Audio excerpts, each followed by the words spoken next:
Should I read it straight away? No, just gavel to take the seats. Order. Order.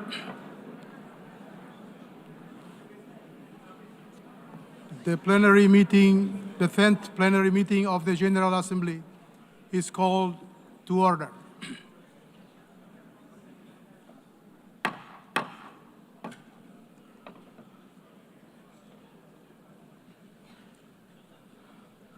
The Assembly will continue its consideration of Agenda Item 8 entitled General Debate. The Assembly will hear an address by His Excellency Benjamin Netanyahu, Prime Minister of the State of Israel. I request protocol to escort His Excellency and invite him to address the Assembly.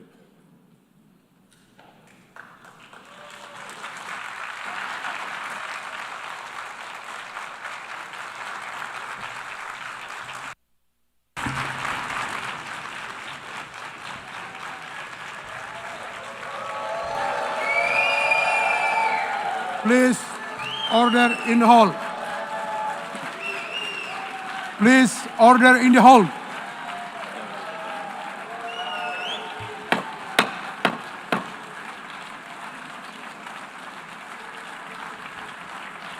Please, order in the hall.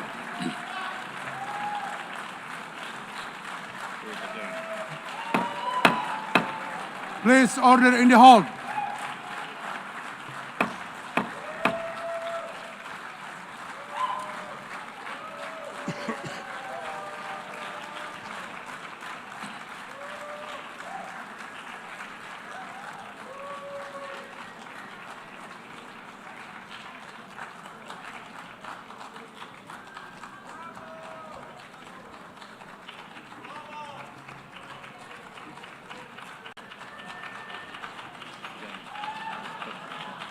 Please order in the hall and please be seated.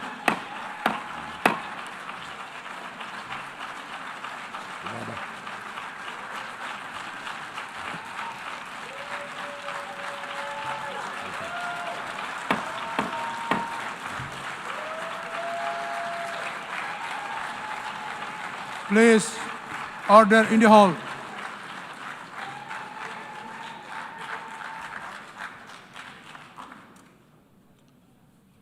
Mr. President, the families of our dear hostages languishing in the dungeons of Gaza, ladies and gentlemen, last year I stood at this podium and I showed this map. It shows the curse of Iran's terror axis. This axis threatened the peace of the entire world. It threatened the stability of our region and the very existence of my country, Israel. Iran was rapidly developing a massive nuclear weapons program and a massive ballistic missile program. These were meant not only to destroy Israel, they were meant also to threaten the United States and blackmail nations everywhere. From Gaza, Yahya Sinwar dispatched waves of Hamas terrorists. They stormed into Israel on October 7th and committed acts of unspeakable savagery. From Lebanon, Hassan Nasrallah had launched thousands of missiles and rockets at our cities, terrorizing our citizens. In Syria, the murderous dictator Assad hosted Iran's forces, tightening a noose of death around our throats. In Yemen, the Houthis launched ballistic missiles at Israel while choking global trade at the mouth of the Red Sea. So what's happened over the past year? We've hammered the Houthis, including yesterday. We crushed the bulk of Hamas's terror machine. We crippled Hezbollah, taking out most of its leaders and much of its weapons arsenal. You remember those beepers, the pagers? We paged Hezbollah. And believe me, they got the message. And thousands of terrorists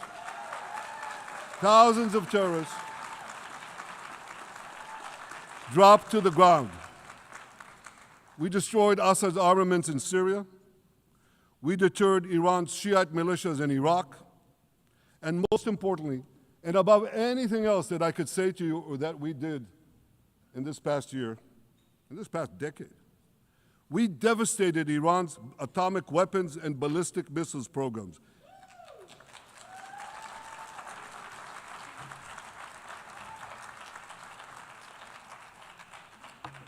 So here's where things stand today.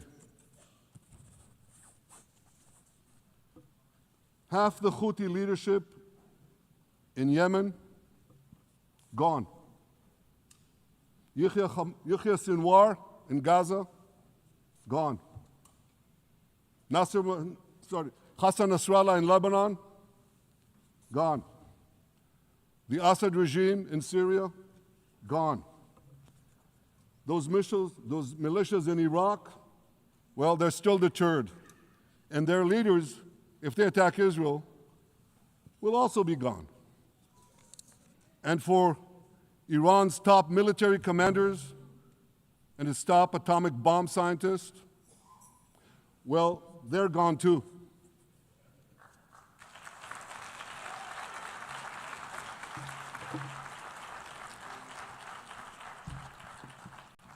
Israel's 12-day war with Iran, which I renamed Operation Rising Lion, that's from the Bible. This 12-day war will go down in the annals of military history. Our daring pilots neutralized Iran's missile defenses and took control of the skies over Tehran. And you saw this. Israeli fighter pilots and American B-2 pilots bombed Iran's nuclear enrichment sites. I want to thank President Trump for his bold and decisive action.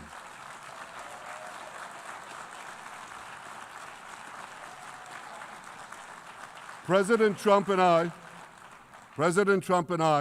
promised to prevent Iran from developing nuclear weapons, and we delivered on that promise.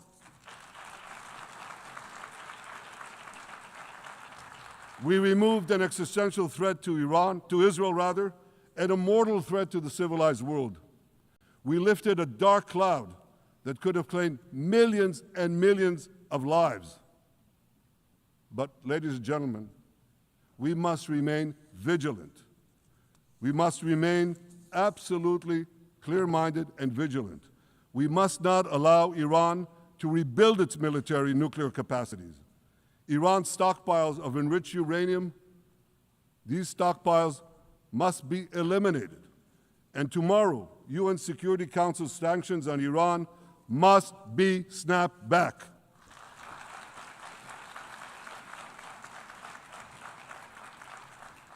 Thanks to the resolve of our people, the courage of our soldiers, and the bold decisions we took, Israel rebounded from its darkest day to deliver one of the most stunning military comebacks in history.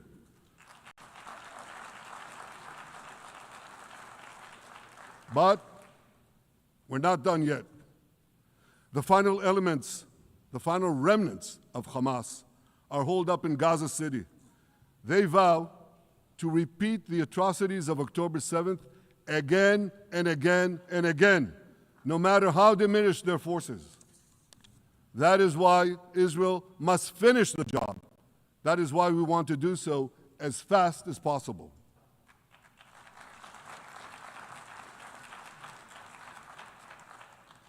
Ladies and gentlemen, much of the world no longer remembers October 7th. But we remember. Israel remembers October 7th. On that day, well, I'll tell you, you can remember October 7th too. You see this large pin here? It's a QR code. what I ask you to do is hold up your phones, zoom in, and you too will see why we fight and why we must win. It's all in here. On October 7th, Hamas carried out the worst attack on Jews since the Holocaust.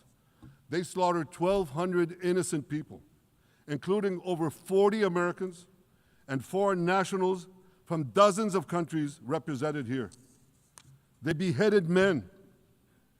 They raped women. They burnt babies alive. They burnt babies alive in front of their parents. What monsters. And these monsters took more than 250 people hostage.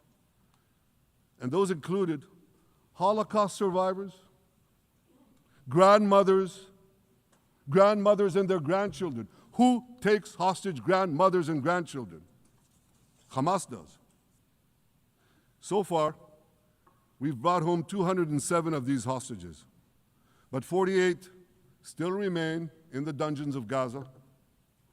20 of them are alive, starved, tortured, deprived of any daylight, deprived of humanity. These are the names of the 20 living hostages. Matan Angrest, Gali and Zerv Berman, brothers, Elkanah Buchbot, Rom Braslavsky, Nimrod Cohen, Ariel and David Cunyo, another pair of brothers, Guy Gilboa Dalal, Eviatar David.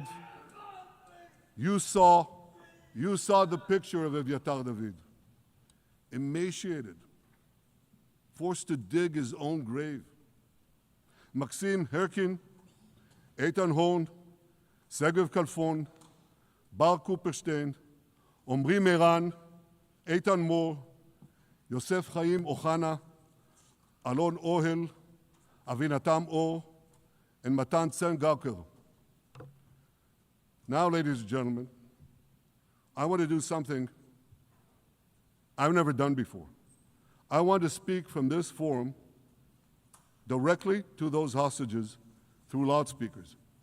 I've surrounded Gaza with massive loudspeakers connected to this microphone in the hope that our dear hostages will hear my message. And I'll say it first in Hebrew and then in English. אחינו הגיבורים, מדבר ראש הממשלה בנימין נתניהו. אני פונה עליכם מעל בימת האו"ם. לא שכחנו אתכם, אפילו לא לשנייה. העם כולו איתכם, ואנחנו לא נשקוט ולא נרפה עד שנחזיר את כולכם הביתה. החיים והחללים כאחד.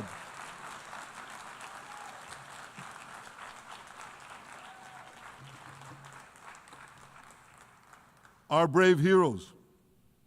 This is Prime Minister Netanyahu speaking to you live from the United Nations. We have not forgotten you, not even for a second.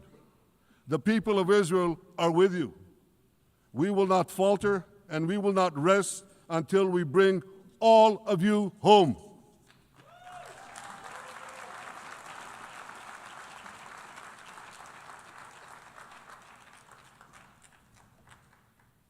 Ladies and gentlemen, thanks to special efforts by Israeli intelligence, my words are now also being carried. They're streamed live to the cell phones of Gazans.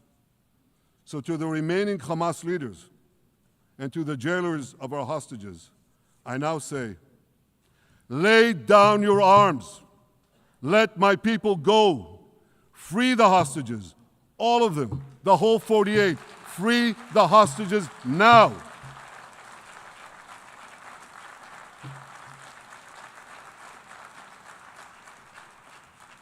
If you do, you will live. If you don't, Israel will hunt you down. Ladies and gentlemen, if Hamas agrees to our demands, the war could end right now. Gaza would be demilitarized, Israel would retain overriding security control, and a peaceful civilian authority would be established by Gazans and others committed to peace with Israel. And of course, you understand that the war in Gaza has affected every Israeli. But I'm sure there are people in New York or in London or in Melbourne and elsewhere who are probably thinking, what does all of this have to do with me? And the answer is everything. Because our enemies are your enemies. So let's do something else. So first at the UN, let's do a pop quiz. And raise your hand if you know the answer. Here's the first question. Who shouts death to America? Is it A, Iran, B, Hamas, C, Hezbollah, D, the Houthis, or E, all of the above? All of the above. Correct, all of the above. Second question. Who has murdered Americans and Europeans in cold blood? Is it A, Al-Qaeda, B, Hamas, C, Hezbollah, D, Iran, or E, all of the above? All of the above. Correct. Again. So here's the point I wanted to make. Our enemies hate all of us with equal venom. They want to drag the modern world back to the past, to a dark age of violence, fanaticism, and terror. I think many of you are already feeling in your own societies the radical Islamist surge. You know, I'm sure you do, you know deep down that Israel is fighting your fight. So I want to tell you a secret. Behind closed doors, many of the leaders who publicly condemn us privately thank us. They tell me how much they value Israel's superb intelligence services that have prevented time and again terrorist attacks in their capitals, time and again saving countless lives. General George Keegan, former head of U.S. Air Force intelligence, once said, if the United States had to gather on its own the intelligence that Israel gives us, we would have to establish 5 CIAs. 5 CIAs. This past June, when Israel struck Iran's nuclear facilities, German Chancellor Merz admitted the truth. He said, Israel is doing the dirty work for all of us. President Trump understands better than any other leader that Israel and America face a common threat. He showed the world that when Iran and its proxies murder Americans, take Americans hostage, shout death to America, burn American flags, and try to assassinate the President of the United States, not once, but twice. He showed them there is a price to pay for all that.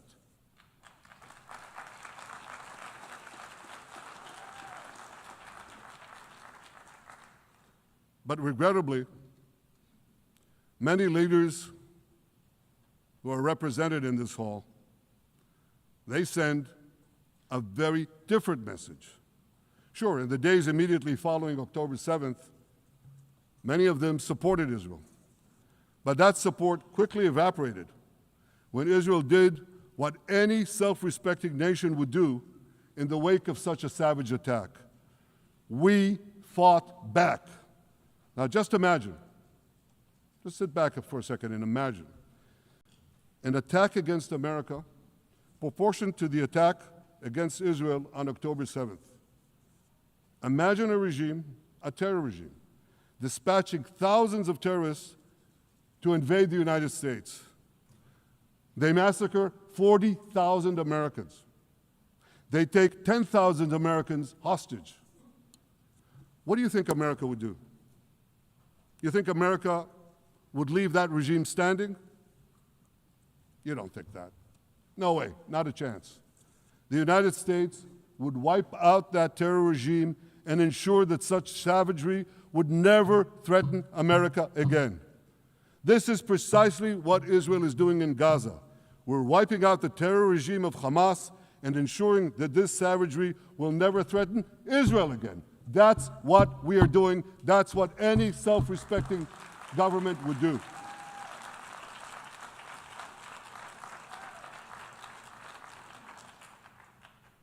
Yet, and it's a yet that I'm sorry to say here, yet over time, many world leaders buckled. They buckled under the pressure of a biased media, radical Islamist constituencies, and anti-Semitic mobs. There's a familiar saying, when the going gets tough, the tough get going. Well, for many countries here, when the going got tough, you caved. And here's the shameful result of that collapse. For much of the past 2 years, Israel has had to fight a seven-front war against barbarism with many of your nations opposing us. Astoundingly, as we fight the terrorists who murdered many of your citizens, you are fighting us. You condemn us, you embargo us, and you wage political and legal warfare, it's called lawfare, against us. I say to the representatives of those nations, this is not an indictment of Israel. It's an indictment of you. It's an indictment of weak-kneed leaders who appease evil rather than support a nation whose brave soldiers guard you from the barbarians at the gate. They're already penetrating your gates. When will you learn? You can't appease your way out of jihad, and you won't escape the Islamist storm by sacrificing Israel. To overcome that storm, you have to stand with Israel. But that's not what you're doing. As the prophets of Israel foretold in the Bible, you've turned good into evil and evil into good. Now I want to drill down on this. Take the false charge of genocide. Israel is accused of deliberately targeting civilians. Ladies and gentlemen, the opposite is true. The head of urban warfare studies, Colonel John Spencer, he's perhaps the world's greatest expert on urban warfare. And he says, Israel is applying more measures to minimize civilian casualties than any military in history. And because we're doing that, the ratio of non-combatant to combatant casualties is less than 2 to 1 in Gaza. That's an astoundingly low ratio, lower than NATO's wars in Afghanistan and Iraq, especially when you consider that Gaza is one of the most densely populated urban areas on Earth. It has hundreds of miles of terror tunnels underground, and it has countless terror towers above ground, and thousands of terrorists embedded in the tunnels and in these towers in civilian areas. If you want to see what measures Israel takes to avoid civilian casualties in this war, just look at what we're doing now in Gaza City, the last Hamas stronghold, one of the 2 last strongholds. For 3 weeks, Israel dropped millions of leaflets, sent millions of text messages, and made countless phone calls urging civilians to leave Gaza City before our military moves in. At the same time, Hamas implants itself in mosques, schools, hospitals, apartment buildings, and tries to force those civilians not to leave, to stay in harm's way. And it often threatens them at gunpoint if they try to do so. For Israel, every civilian casualty is a tragedy. For Hamas, it's a strategy. Hamas uses civilians as human shields and as props in its sick propaganda war in Israel, against Israel, a propaganda war that the Western media buys hook, line, and sinker. Now, despite Hamas's threats, close to 700,000 Gazans, almost 750,000, have already heeded our calls and moved to safe zones. Now I want to ask you a simple question, a simple, logical question. Would a country committing genocide plead with the civilian population it is supposedly targeting to get out of harm's way? Would we tell them, get out, if we want to commit genocide? We're trying to get them out. And Hamas is trying to keep them in. And this charge is so baseless. The comparison to genocide, wholesale slaughter of populations. What, did the Nazis ask the Jews to leave, kindly leave, go out? Did others, you want me to name all the genocidal leaders of history? Just go one by one. Did anyone do this? Did they say, get out so we can come in? Of course not. So the truth has been turned on its head. Hamas, a genocidal terrorist organization whose charter calls for the murder of all Jews on the planet. This genocidal organization is given a pass. It's barely mentioned. While Israel, which does everything it can to get civilians out of harm's way, Israel is put in the dock. What a joke. You want to hear another one? Israel is accused of deliberately starving the people of Gaza when Israel is deliberately feeding the people of Gaza. Since the beginning of the war, Israel has let into Gaza more than 2 million tons of food and aid. That's 1 ton of aid for every man, woman, and child in Gaza. Nearly 3,000 calories per person per day. Some starvation policy. If there are Gazans who don't have enough food, it's because Hamas is stealing it. Hamas steals it, hoards it, and sells it at exorbitant prices to fight its war machine. Last month, even the UN, not exactly a supporter of Israel. You're supposed to laugh, by the way. Last month, even the UN admitted that Hamas and other armed groups looted 85% of the trucks. That's why you have deprivation. Those who peddled the blood libels of genocide and starvation against Israel are no better than those who peddled blood libels against the Jews in the Middle Ages when they falsely accused us of poisoning wells, spreading plague, and using the blood of children to bake Passover matzahs. Anti-Semitism dies hard. In fact, it doesn't die at all. It just keeps coming back with its libelous lies, refurbished, regurgitated over and over again. And I want to tell you something else. These anti-Semitic lies, they have consequences. In recent months, Jews have been assaulted in Canada, Austria, or rather Australia, Britain, France, the Netherlands, and elsewhere. Here in America, an elderly Holocaust survivor was burned to death in Colorado. And a beautiful young couple from the Israeli embassy in Washington was brutally gunned down right in front of the Holocaust Museum there. Thankfully, President Trump's administration is forcefully fighting the scourge of anti-Semitism, and every government here should follow its lead. But instead, many do the opposite. They actually reward the worst anti-Semites on earth. This week, the leaders of France, Britain, Australia, Canada, and other countries unconditionally recognized a Palestinian state. They did so after the horrors committed by Hamas on October 7th. Horrors praised on that day by nearly 90% of the Palestinian population. Now, let me say that again.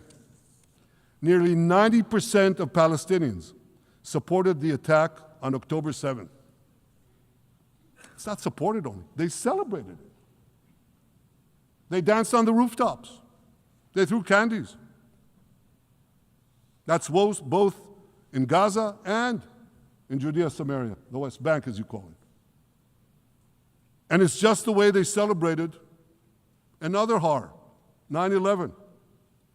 They danced on the rooftops. They cheered. They threw candy. You know what message the leaders who recognize the Palestinian state this week sent to the Palestinians? It's a very clear message. Murdering Jews pays off. Well, I have a message for these leaders. When the most savage terrorists on earth are effusively praising your decision, you didn't do something right. You did something wrong, horribly wrong. Your disgraceful decision will encourage terrorism against Jews and against innocent people everywhere. It will be a mark of shame on all of you. But wait a minute, Mr. Prime Minister, they tell me. Wait a minute. We believe in a two-state solution where the Jewish state of Israel will live side by side in peace with the Palestinian state. There's only one problem with that.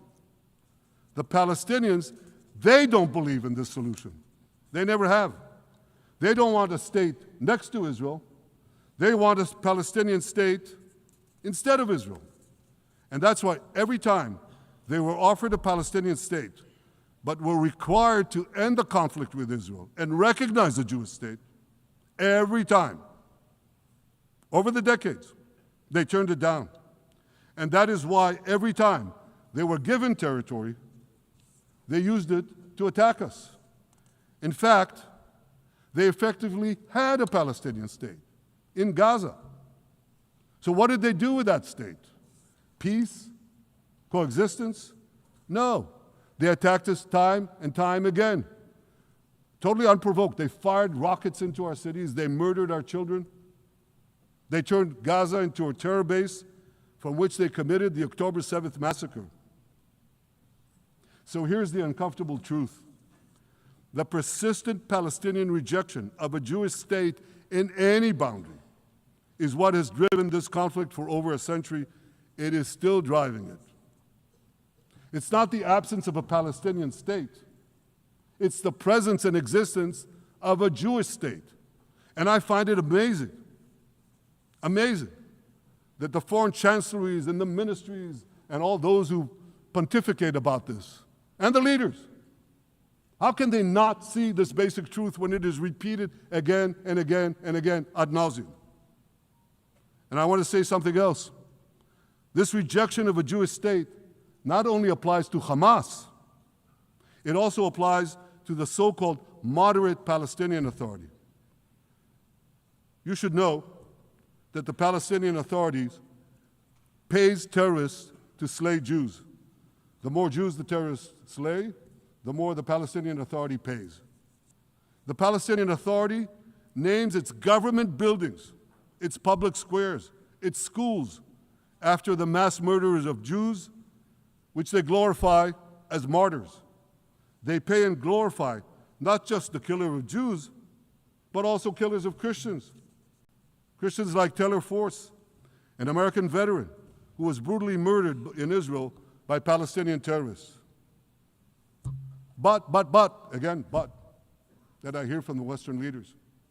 They tell me, the PA promised us it will reform. And I know this time, Prime Minister, it will be different.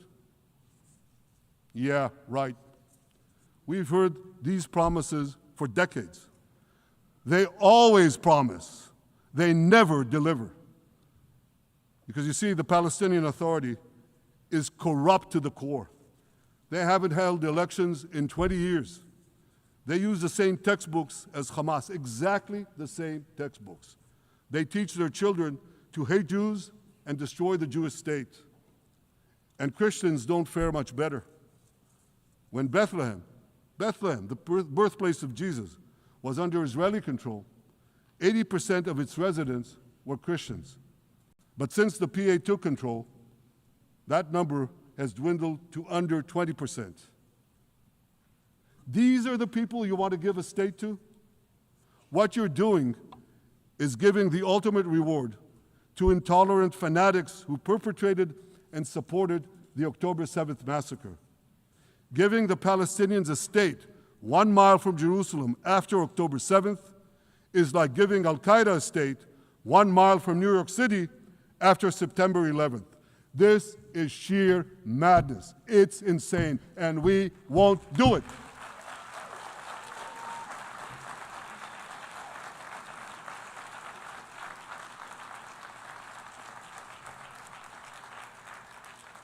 So here's another message to those Western leaders. Israel will not allow you to shove a terror state down our throats. We will not commit national suicide because you don't have the guts to face down a hostile media and anti-Semitic mobs demanding Israel's blood. And I want you to grasp something else, which is also distorted in the media. I say this not only in my name or the name of my government, but on behalf of all the people of Israel. Last year, there was a vote in the Knesset, our parliament, whether or not to oppose the imposition of a Palestinian state. You want to guess what the results were?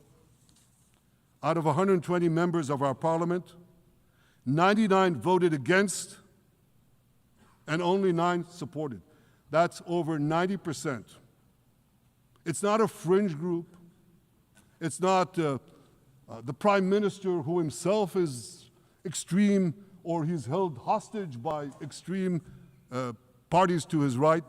It's over 90% of Israelis. My opposition to a Palestinian state is not simply my policies or my government's policy. It's the policy of the state and people of the state of Israel.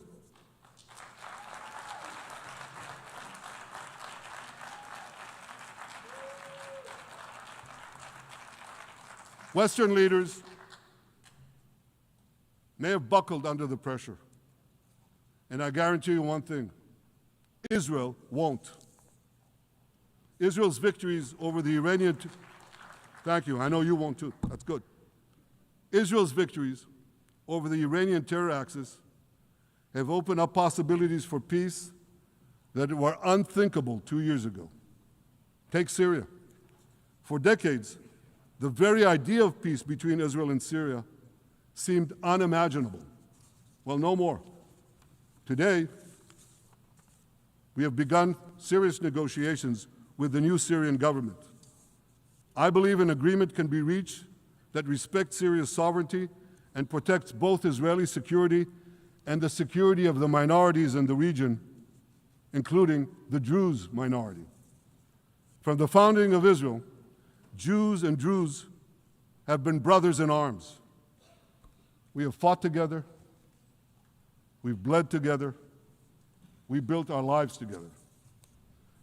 When I was a young commander in Israel's Special Forces, my own life was saved by the invaluable advice given to me by a great friend, Salim Shufi, a heroic Druze IDF veteran. And that's why I couldn't sit idly by, nor could Israel sit idly by, while the Druze were being slaughtered by jihadists. And I instructed our forces to stop the massacre, which they promptly did. Peace between Israel and Lebanon is possible as well. I call on the Lebanese government to also begin direct negotiations with Israel. I commend it for its declared aim to disarm Hezbollah. But we need more than words. If Lebanon takes genuine and sustained action to disarm Hezbollah, I'm sure we can achieve a sustainable peace. Of course, until that happens, we will take whatever action we need to defend ourselves and to maintain the conditions of the ceasefire which was established in Lebanon. Our goal is not merely to monitor Hezbollah's actions, but to prevent them from violating the ceasefire and attacking us at any time. But I'm sure that if the Lebanese government persists in its goal of disarming Hezbollah, peace will come very speedily and very readily. Victory over Hezbollah has made peace possible with our two Arab neighbors in the north. Victory over Hamas will make peace possible with nations throughout the Arab and Muslim world. Our victory would lead to a dramatic extension and expansion of the historic Abraham Accords, which President Trump brokered between Arab leaders and myself 5 years ago. And I took note, as I'm sure you did too, of the encouraging words spoken here by the President of Indonesia. This is the country with the largest Muslim population of all nations. And it's also a sign of what could come. Forward-looking Arabs and Muslim leaders know that cooperating with Israel will provide them with groundbreaking Israeli technologies, including in medicine and science, in agriculture and water, in defense and AI, and so many other fields. I believe that in the coming years, the Middle East will look dramatically different. Many of those who wage war on Israel today will be gone tomorrow. Brave peacemakers will take their place. And nowhere will this be more true than in Iran. The long-suffering Iranian people will regain their freedom. They will make Iran great again. And our two ancient peoples,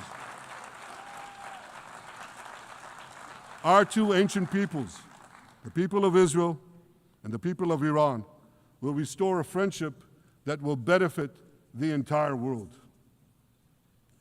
Ladies and gentlemen,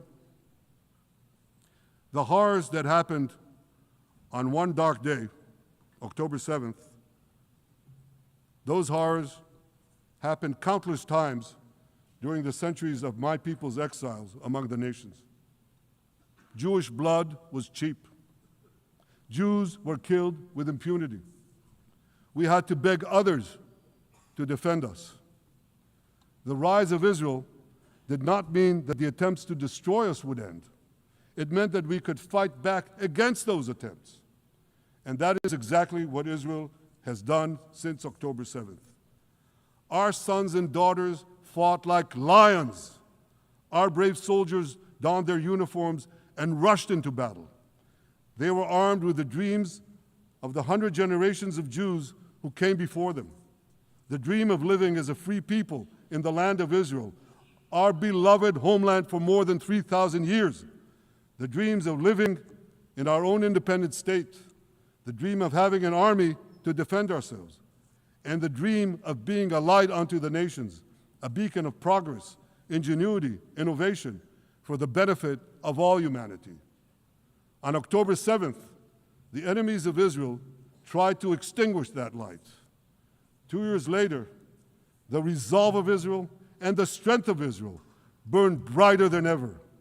With God's help, that strength and that resolve would lead us to a speedy victory and to a brilliant future of prosperity and peace. Thank you very much.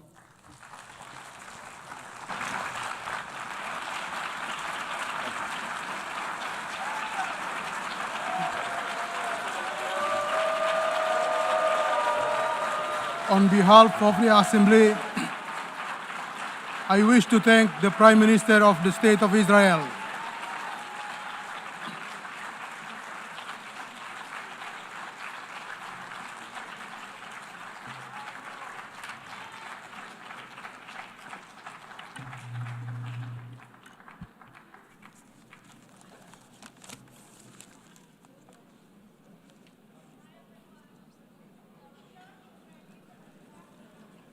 And also,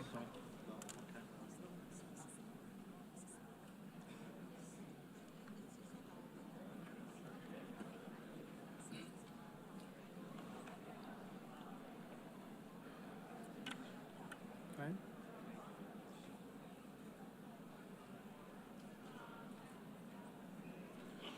The Assembly will now hear an address by His Excellency Muhammad Shehbaz Sharif, Prime Minister of the Islamic Republic of Pakistan. I request protocol to escort His Excellency and invite him to address the Assembly.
بسم الله الرحمن الرحيم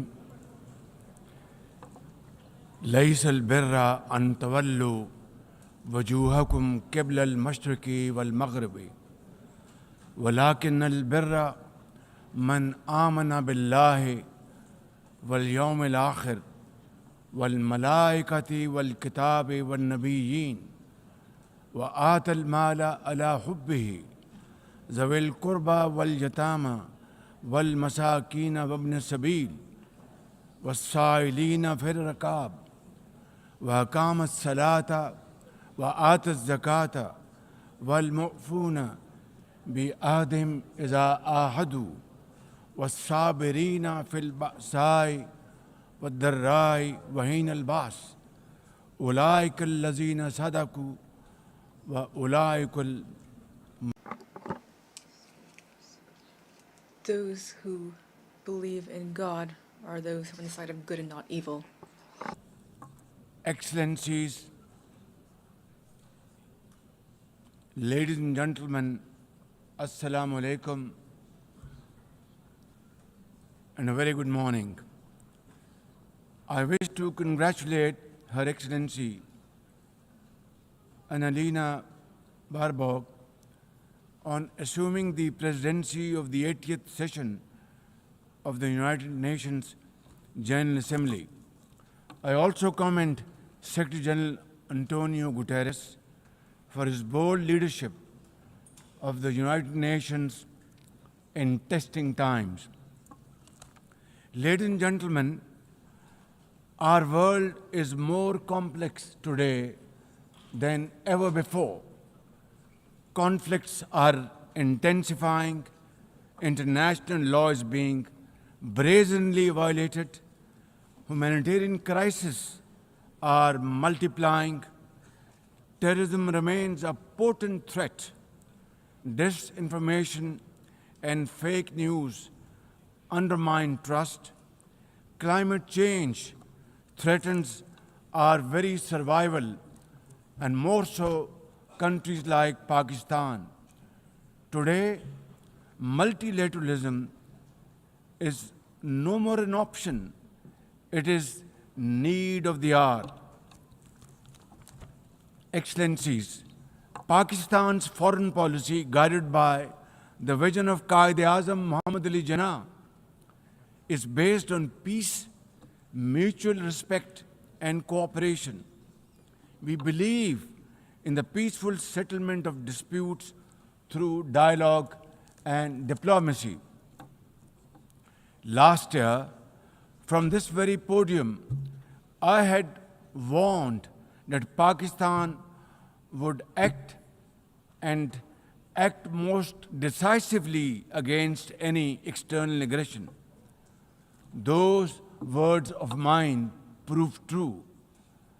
I hope it didn't. But then that is destiny. When in May this year, my country confronted unprovoked aggression from our eastern front, the enemy came shrouded in arrogance. We sent them back in humiliation, delivering our bloody nose. Excellencies, India sought to extract political gains from a human tragedy by spurning my sincere offer of an independent international investigation into the Pahalgam incident. Instead, it attacked our cities and targeted our innocent civilians. When our territorial integrity and national security were violated, our response was in accordance with the right of self-defense under Article 51 of United Nations Charter. Our valiant armed forces, under the stellar leadership of Field Marshal Syed Asam Munir, mounted an operation of stunning professionalism, bravery, and acumen, repulsing the enemy's attack under Air Chief Marshal Zahir Babar Sidhu. Our falcons took flight and etched their answer across the skies, resulting in 7 of the Indian jets turned to scrap and dust. A decisive response.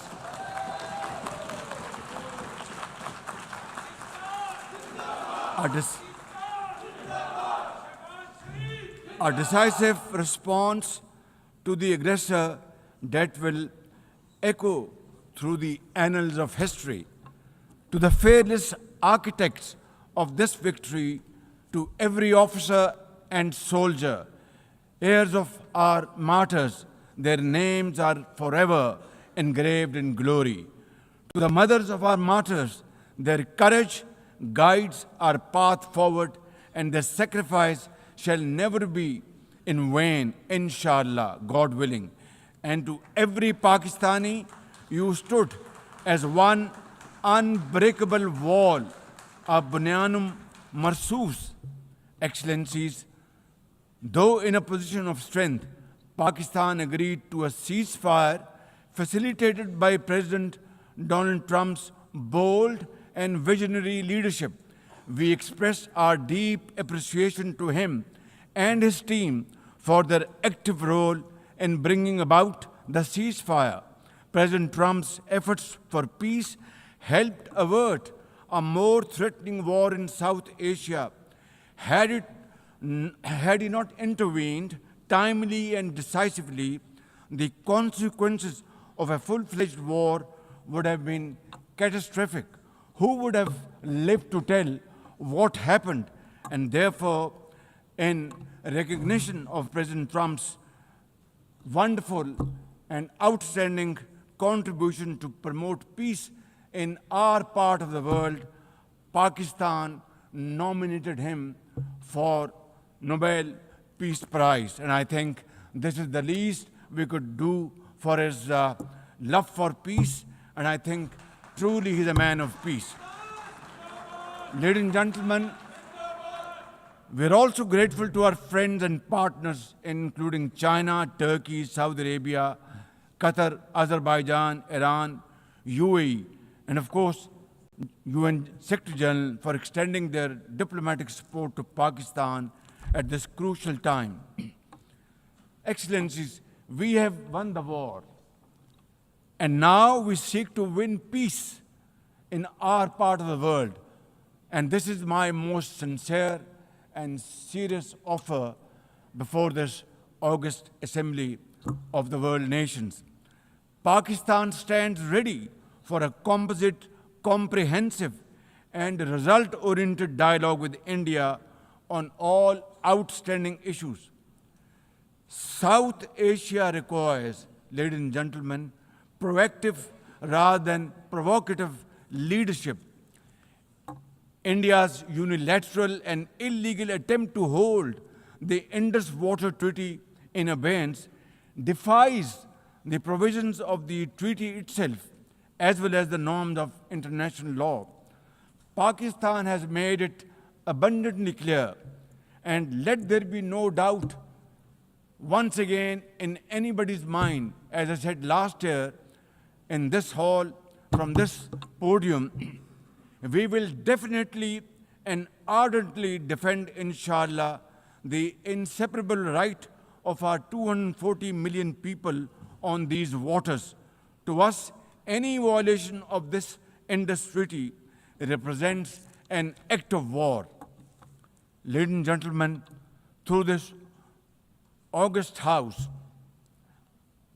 I wish to assure the Kashmiri people that I stand with them. The people of Pakistan stand with them. And one day soon, inshallah, India's tyranny in Kashmir will come to a grinding halt. Kashmir will gain its fundamental right to self-determination through an impartial plebiscite under the auspices of this very organization, United Nations. Excellencies, the plight of the Palestinian people is one of the most heart-wrenching tragedies of our times. This prolonged injustice is a stain on the global conscience and our collective moral failure. For nearly 80 years, the Palestinians have courageously endured Israel's brutal occupation of their homeland in the West Bank.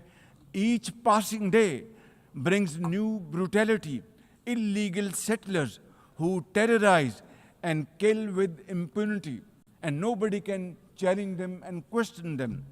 And in Gaza, Israel's genocidal onslaught has unleashed unspeakable terror upon women and children in a manner we have not witnessed in annals of history.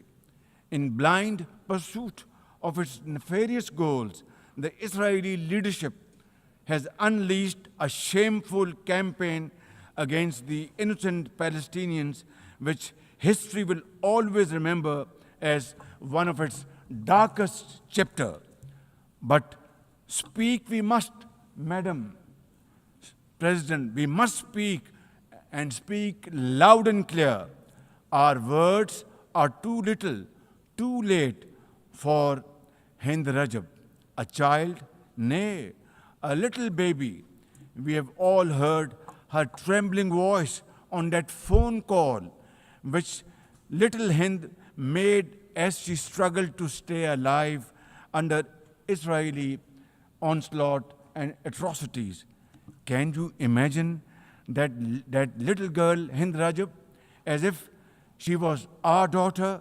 Can you imagine not having the compassion to spare her life? My agony and the agony of the entire Muslim Ummah, indeed, I think, the agony of all the nations on the planet is that we failed Hind Rajab, and she will not forgive us in this world and the world hereafter. As they say, ladies and gentlemen, the smallest coffins are the heaviest to carry. I, for one, would know, for I too carried the tiny coffin of a 7-year-old Irtiza Abbas during the recent confrontation with India. He was only 6 years old. Therefore, we cannot and we must not fail these children of Gaza or any child anywhere in the world. We must find a path to a ceasefire now and just now. Pakistan firmly supports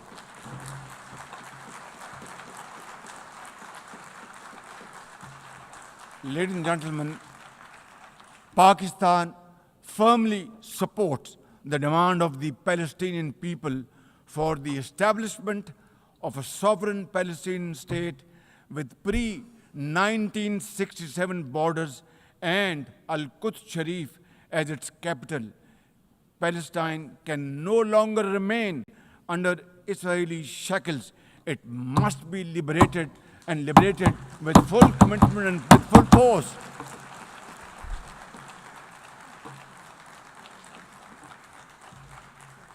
Excellencies, as far as Pakistan is concerned, we were among the first to recognize Palestinian statehood in 1988.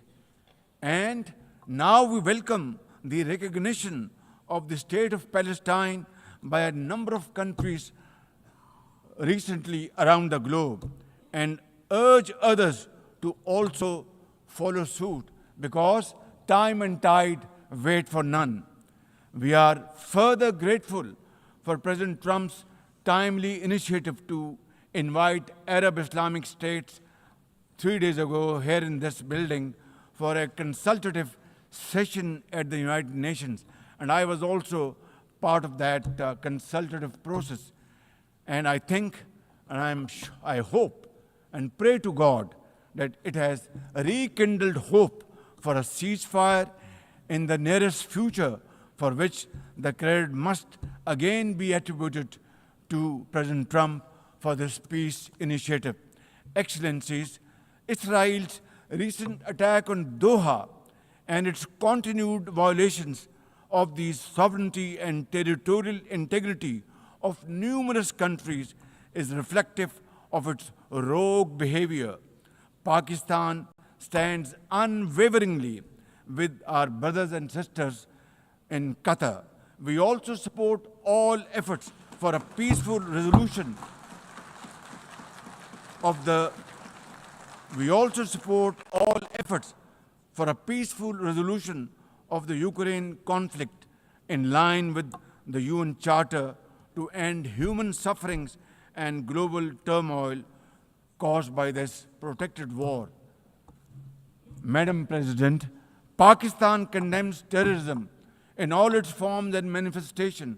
For over 2 decades, Pakistan has been at the front line of global counter-terrorism efforts, having suffered over 90,000 people.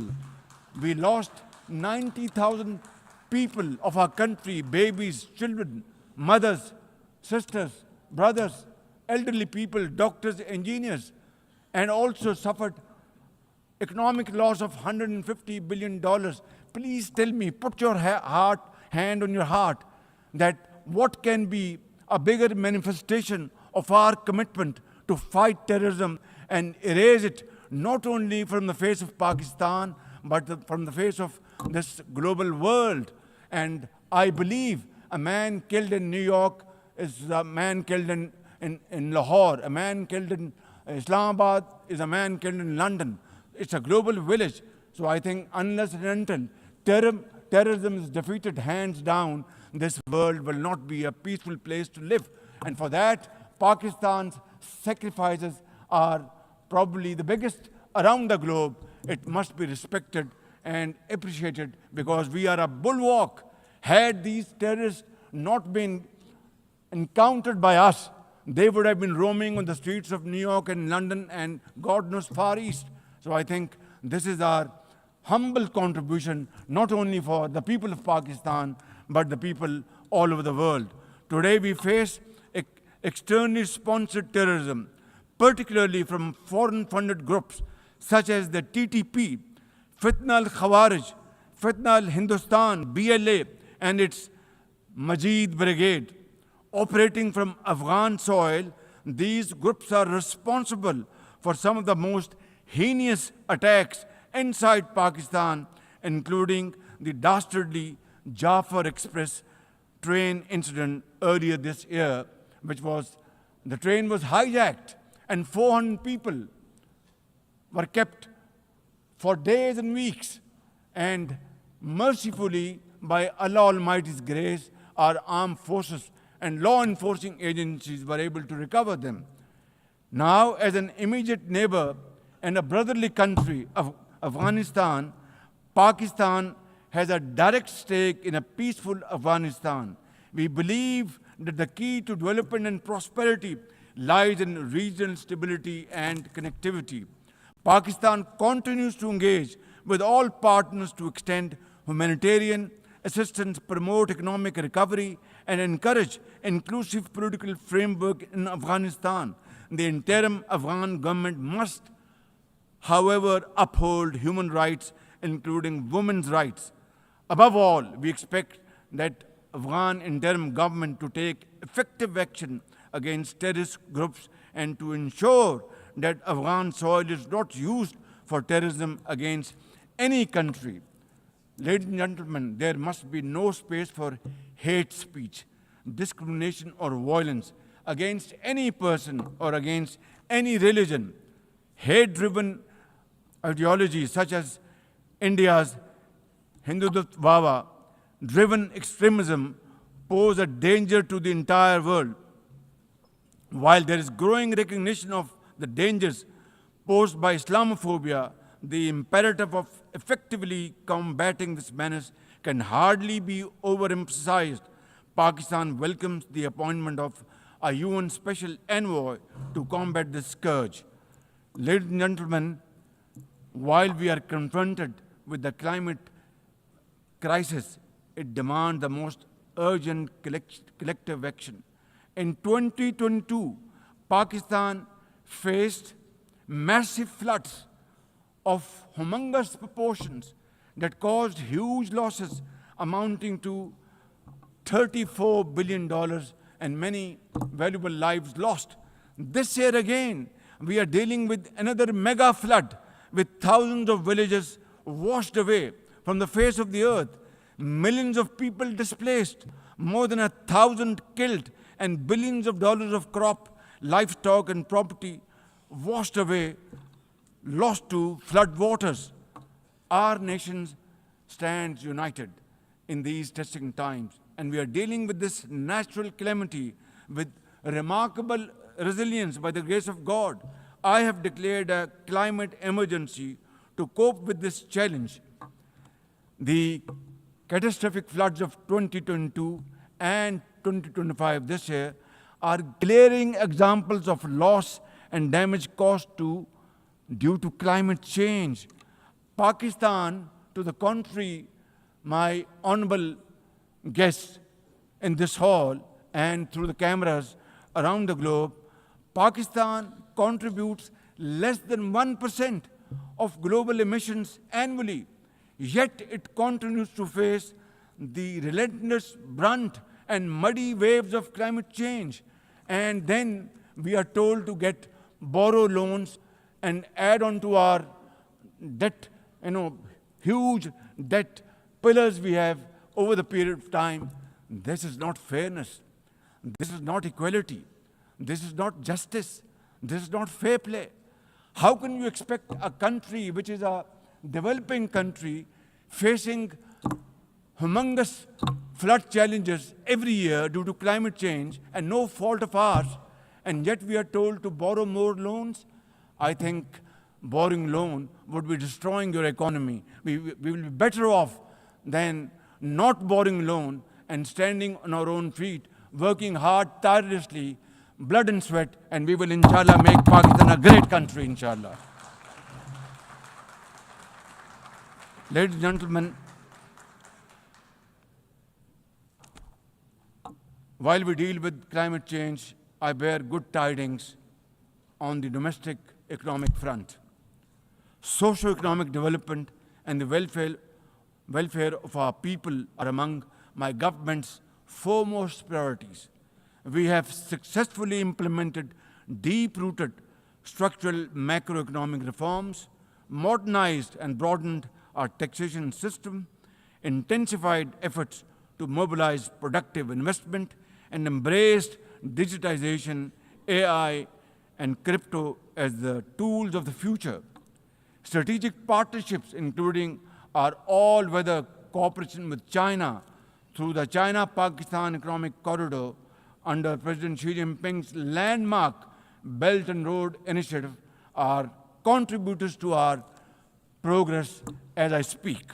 I admire the vision and foresight of President Xi Jinping, whose recently launched Global Governance Initiative, along with other global initiatives, offers a comprehensive framework for a more just, fair, and inclusive development. Excellencies, as a non-permanent member of the UN Security Council, Pakistan is playing its constructive role in conflict prevention.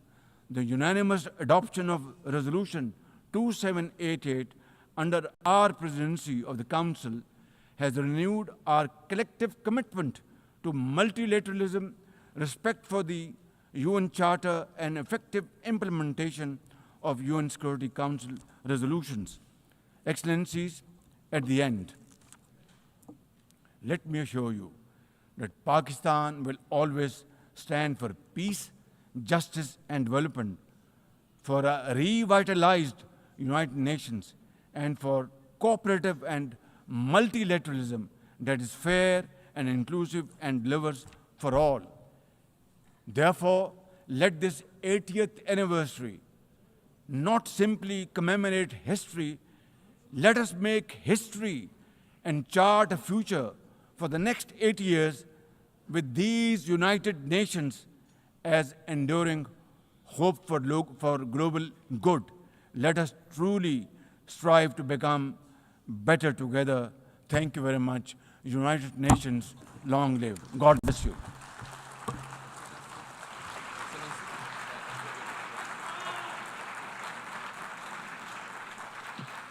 On behalf of the Assembly, I wish to thank the Prime Minister of the Islamic Republic of Pakistan.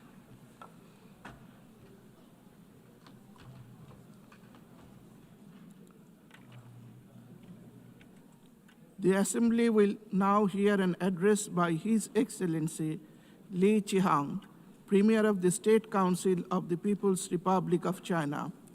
I request protocol to escort His Excellency and invite him to address the Assembly.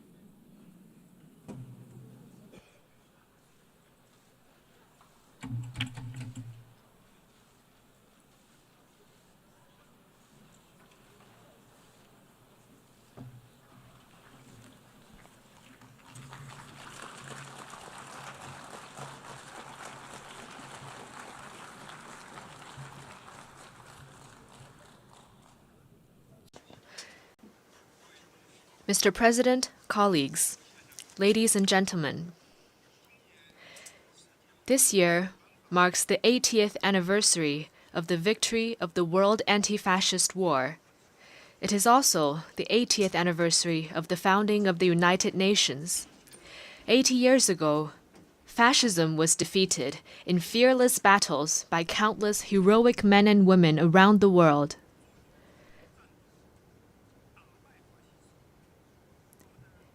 And the United Nations was created upon their ideal of a world free of war, marking the beginning of an extraordinary journey of building the post-war international order and pursuing peace and development.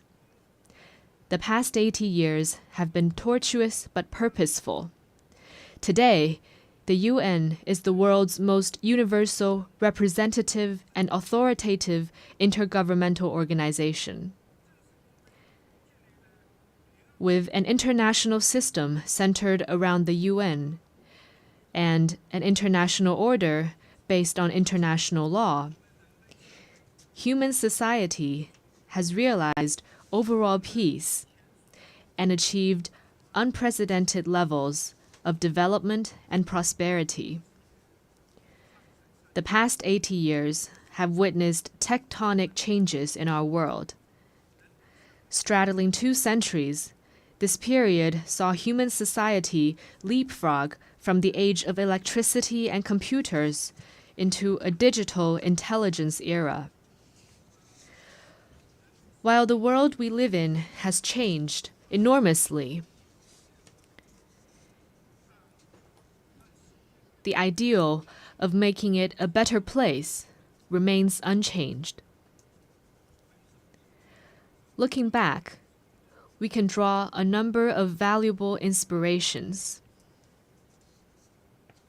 First, peace and development are the strongest aspiration shared by the people of all countries.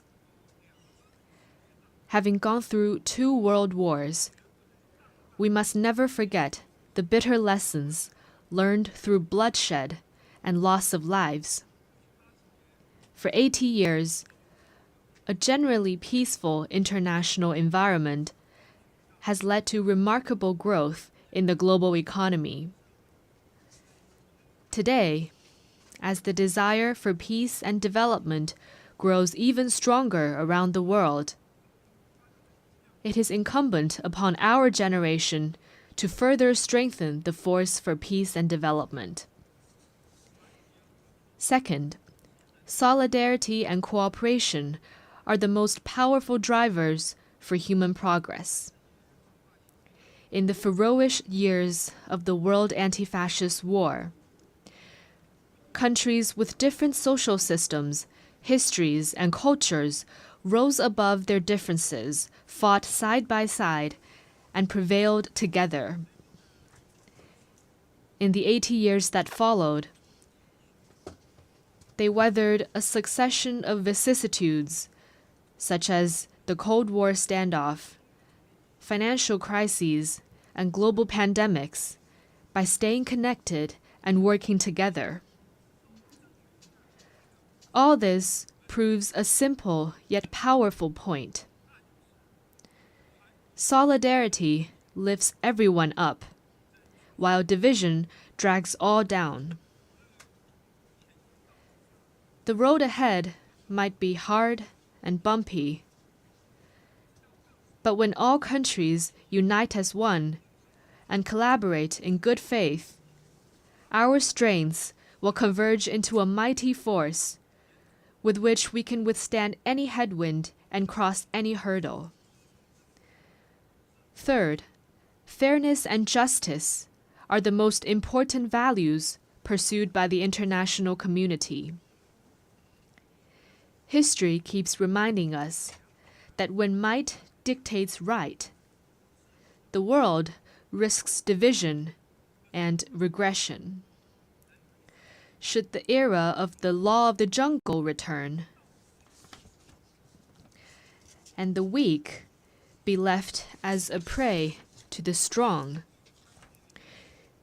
human society would face even more bloodshed and brutality. As members of the global family, we must uphold justice while pursuing our own interests. This is particularly true for the major countries. Only when all countries, big or small, are treated as equals and true multilateralism is practiced, can the rights and interests of all parties be better protected. At present, the world has entered a new period of turbulence and transformation. Unilateralism and Cold War mentality are resurfacing. The international rules and order built over the past 80 years are under serious challenge. And the once effective international system is constantly disrupted. The various problems induced are distressing and worrying. Humanity has once again come to a crossroads. Anyone who cares about the state of affairs in the world would want to ask, why couldn't we humans, having emerged from tribulations, adopt a greater sense of conscience and rationality, and treat each other with kindness and coexist in peace? How could we, in the face of deplorable incidents such as humanitarian disasters, turn a blind eye to atrocities that trample blatantly on fairness and justice and sit on our own hands? How could we, when confronted with unscrupulous acts of hegemonism and bullying, remain silent and submissive for fear of might? And how could we let the ardent passion and dedication of our forefathers in founding the UN simply fade into the pages of history?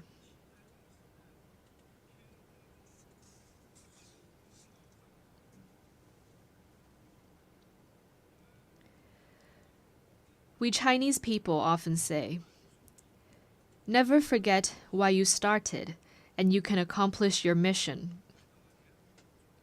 Arriving at the UN headquarters this time, I saw over 190 national flags lined up in front of the building and fluttering in the breeze. I saw the sculptures, "Let us beat swords into plowshares," and "Nonviolence," with their time-tested message ever so loud.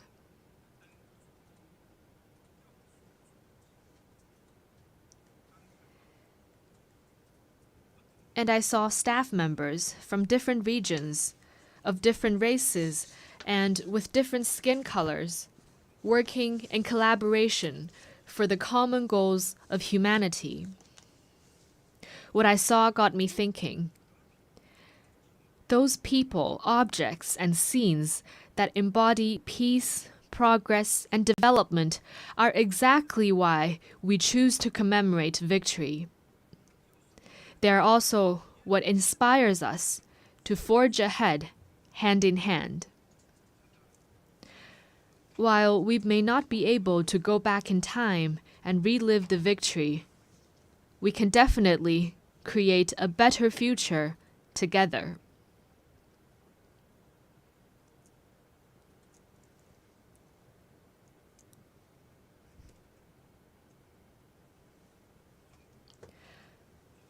As a founding member of the UN, China has all along taken an active part in global affairs and worked for the betterment of humanity. Over the years, President Xi Jinping has put forward the vision of building a community with a shared future for humanity, the Global Development Initiative, the Global Security Initiative, the Global Civilization Initiative, and the Global Governance Initiative, sharing China's wisdom and solution for navigating global transformations and overcoming pressing challenges. In particular, the Global Governance Initiative, proposed at the Shanghai Cooperation Organization Tianjin Summit at the beginning of this month, underscores the principles of adhering to sovereign equality, abiding by international rule of law, practicing multilateralism, advocating the people-centered approach, and focusing on taking real actions. It points the right direction and provides an important pathway for building a more just and equitable global governance system.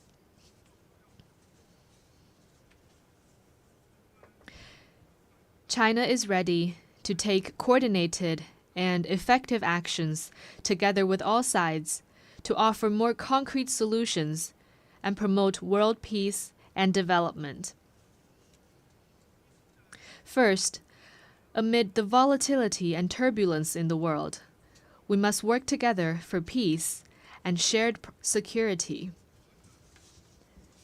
All countries belong to the same global village and rely on each other for security. We should uphold the vision of common, comprehensive, cooperative, and sustainable security, and respect the legitimate security concerns of all countries. We should settle differences and disputes peacefully through dialogue and consultation. Persisting in camp-based confrontation or willful resort to force only drives peace further away.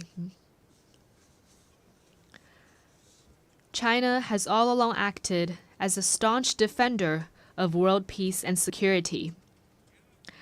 China is the second largest contributor to UN peacekeeping budget and the largest provider of peacekeepers among the permanent members of the Security Council. China has been working actively to promote peace talks on hotspot issues such as the Ukraine crisis and the Palestinian-Israeli conflict. China will continue to play a constructive role in promoting the political settlement of hotspot issues. Second, amid sluggish global growth, we must reinvigorate cooperation and pursue win-win results. A major cause of the current global economic doldrums is the rise in unilateral and protectionist measures, such as tariff hikes and erection of walls and barriers. We should collaborate more closely to identify and expand convergence of interests, promote universally beneficial and inclusive economic globalization, and help each other succeed by moving forward in the same direction. China has always been a key driver of global common development. Over the years, the Chinese economy has maintained steady development, contributing around 30% to global economic growth. China has consistently opened its door wider to the world. It has lowered its overall tariff level to 7.3% and remained the world's second-largest importer for 16 consecutive years. China has also advanced high-quality Belt and Road cooperation with over 150 countries. Currently, China is taking solid steps to promote high-quality development at home. with a focus on expanding domestic demand. China has the confidence and capability to keep its economy on an upward trajectory and continue to provide important support for global economic growth. Third, amid dynamic interactions among civilizations, we must champion dialogue and mutual enlightenment. Every civilization has its unique value and heritage, and deserves acknowledgement and respect. Obsession with so-called civilizational superiority or ideology-based circles only breeds more division and confrontation.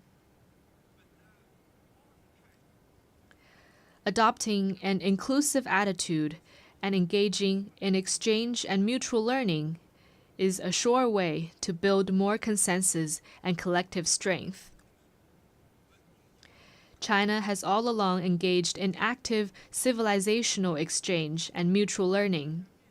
Over the next 5 years, China will carry out 50 development cooperation programs in the field of culture and civilization for fellow developing countries, and host 200 thematic training and seminar programs, contributing its part to inter-civilizational dialogue and the progress of civilizations.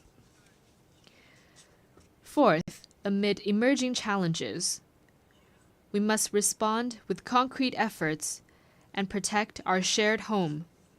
Climate change is a major challenge confronting all of us. We should uphold the principle of common but differentiated responsibilities, promote the effective implementation of the Paris Agreement, and enhance international collaboration on the green economy. In recent years, technologies such as artificial intelligence, network communications, and biomanufacturing have advanced rapidly. Along with the benefits, they also bring potential risks. We should adhere to the principles of people-centered development, technology for good, and equitable benefits, improve relevant governance rules at a faster pace, and strengthen global governance cooperation, so that technological progress could bring real benefits to humanity in a better way. China has always been a responsible stakeholder in addressing global challenges. Committed to green and low-carbon development, China has established the world's largest and fastest-growing renewable energy system, built the most extensive and complete new energy industrial chain, and announced China's 2035 nationally determined contributions that cover all economic sectors and all greenhouse gases. China has proposed the Global AI Governance Initiative and advocated the establishment of a World AI Cooperation Organization. This time during the 80th session, China will present to the UN the lunar soil samples collected by Chang'e 6 from the far side of the moon.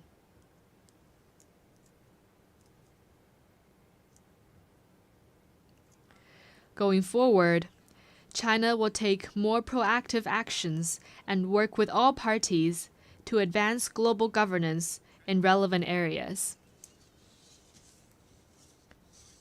Colleagues, China stands ready to work with all members to uphold the standing and authority of the UN, safeguard the purposes and principles of the UN Charter, support UN reforms to improve its efficiency and capacity to fulfill its mandate, and advocate greater representation and voice of developing countries. China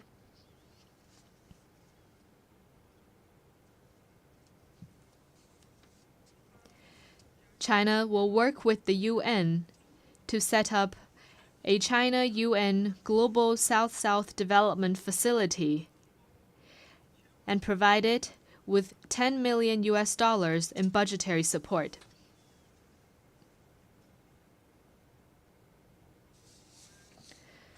China will also partner with the United Nations Development Program to establish a global center for sustainable development in Shanghai to accelerate the implementation of the UN 2030 Agenda for Sustainable Development. The tide of history surges forward, and the Great Way remains smooth and steadfast.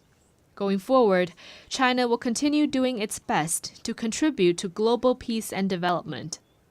China hopes to work with the rest of the world to uphold the ideals of the UN, carry forward the spirit of multilateralism, actively implement the 4 major global initiatives, advance toward the lofty goal of building a community with a shared future for humanity, and make our world a more harmonious and beautiful place. Thank you.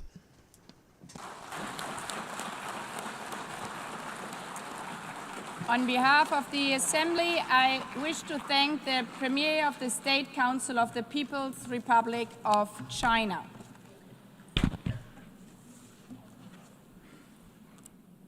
The Assembly will hear an address by His Excellency Ralph Gonsalves, Prime Minister and Minister for National Security, Legal Affairs and Information of St. Vincent and the Grenadines. I request protocol to escort His Excellency and invite him to address the Assembly.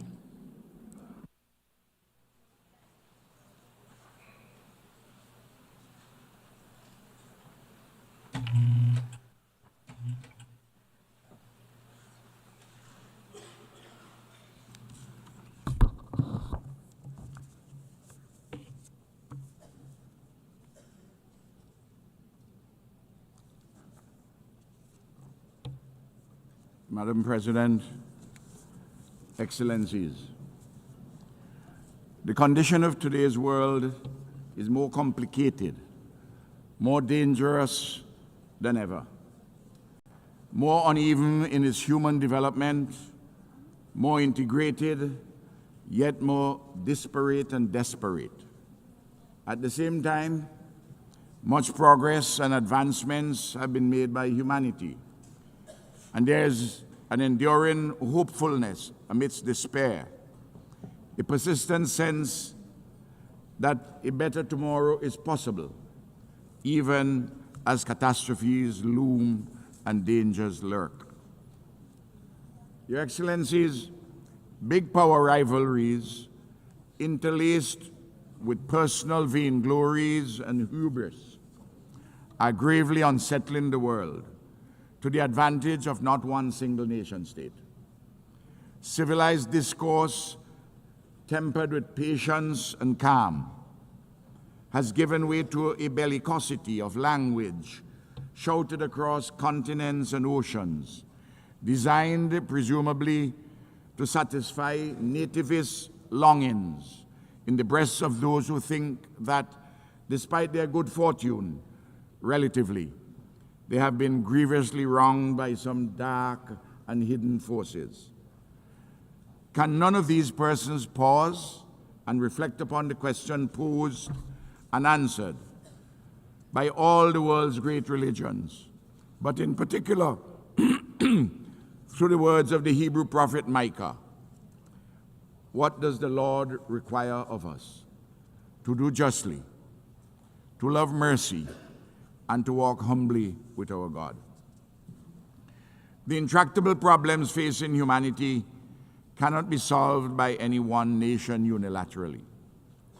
A mature multilateralism is required to address satisfactorily rampaging climate change in the age of the Anthropocene, to resolve the threats posed by nuclear weapons and their further spread, to pursue peaceful coexistence rather than conflict, terrorism, and war, to reform the system of financing for development, inclusive of a just climate financing, to tackle successfully the growing challenges of artificial intelligence, to achieve the 17 Sustainable Development Goals by 2030, be guided by the Global Digital Compact and the Pact for the Future, and to reshape global governance more inclusively.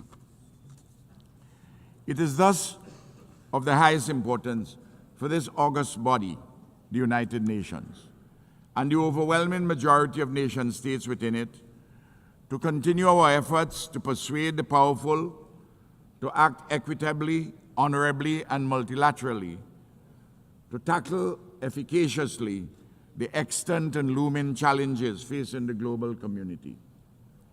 Oftentimes, it is frustrating and disheartening to those of us who are committed to this necessary and desirable path of mature multilateralism, because our Herculean efforts seemingly deliver correspondingly negligible results. Nevertheless, we cannot give up. We cannot afford to get weary. We have no choice but to persist in this ever more urgent multilateral solidarity and cooperation as we pursue the political and economic spaces to make this world a better place for all humanity. Your Excellencies, St. Vincent and the Grenadines, like all countries globally, have been shaped by our history and geography, our nature and neighbors, our extant circumstances, and our dreams for a better future. For example, we carry the benefits and the burdens of our geographic location, near to the greatest economic, military, scientific, and culturally dominant power the world has ever seen. St. Vincent and the Grenadines is where it is. It cannot be lifted up and taken to Vladivostok or the mouth of the Amur River. Yet, as a free and independent people, we have the right to pursue peacefully and securely our quest for shared prosperity without domination, interference, or intervention from any of our neighbors or from any power that comes from afar. Today, as I speak, my government and my people have another challenge from the nefarious activities of the agents of a rising or risen hegemon from another hemisphere, and from some greedy, unprincipled, non-state operators in Europe, acting in concert, seeking to pollute and interfere in our democracy, our free and fair elections, which are scheduled to be held later this year. Their conduct is unacceptable and hugely injurious to our people. Your Excellencies, the raging genocide and neocolonial oppression being committed against the Palestinian people in Gaza and the West Bank before our very eyes on global television and are continuing affronts to the elemental rights of the Palestinians, to civilized conduct, and to international law. How can one state, a member of this august body, act with such impunity against defenseless men, women, and children? Surely, the hottest part of hell is reserved for those perpetrators of genocide and those who are complicit in it. Over 200 years ago, the British committed large-scale genocide against the indigenous people of my country. And we are still suffering, enduring the historical legacies of underdevelopment therefrom. Similarly, the genocidal enslavement of African bodies in our Caribbean, in our hemisphere. It will take centuries for the pain, suffering, and legacies of the current genocide of the Palestinians to be repaired. We in the Caribbean are today demanding justly reparations for native genocide and the enslavement of African bodies, which occurred centuries ago. This tragedy, this madness that has been unfolding unabated in Palestine must stop.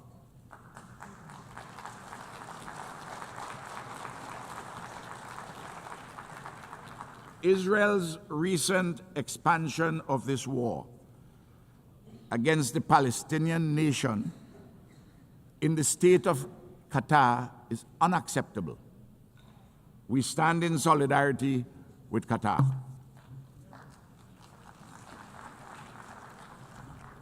Your Excellencies, St. Vincent and the Grenadines calls urgently for a lasting peace across the Taiwan Straits and the participation of Taiwan in the specialized agencies of the United Nations.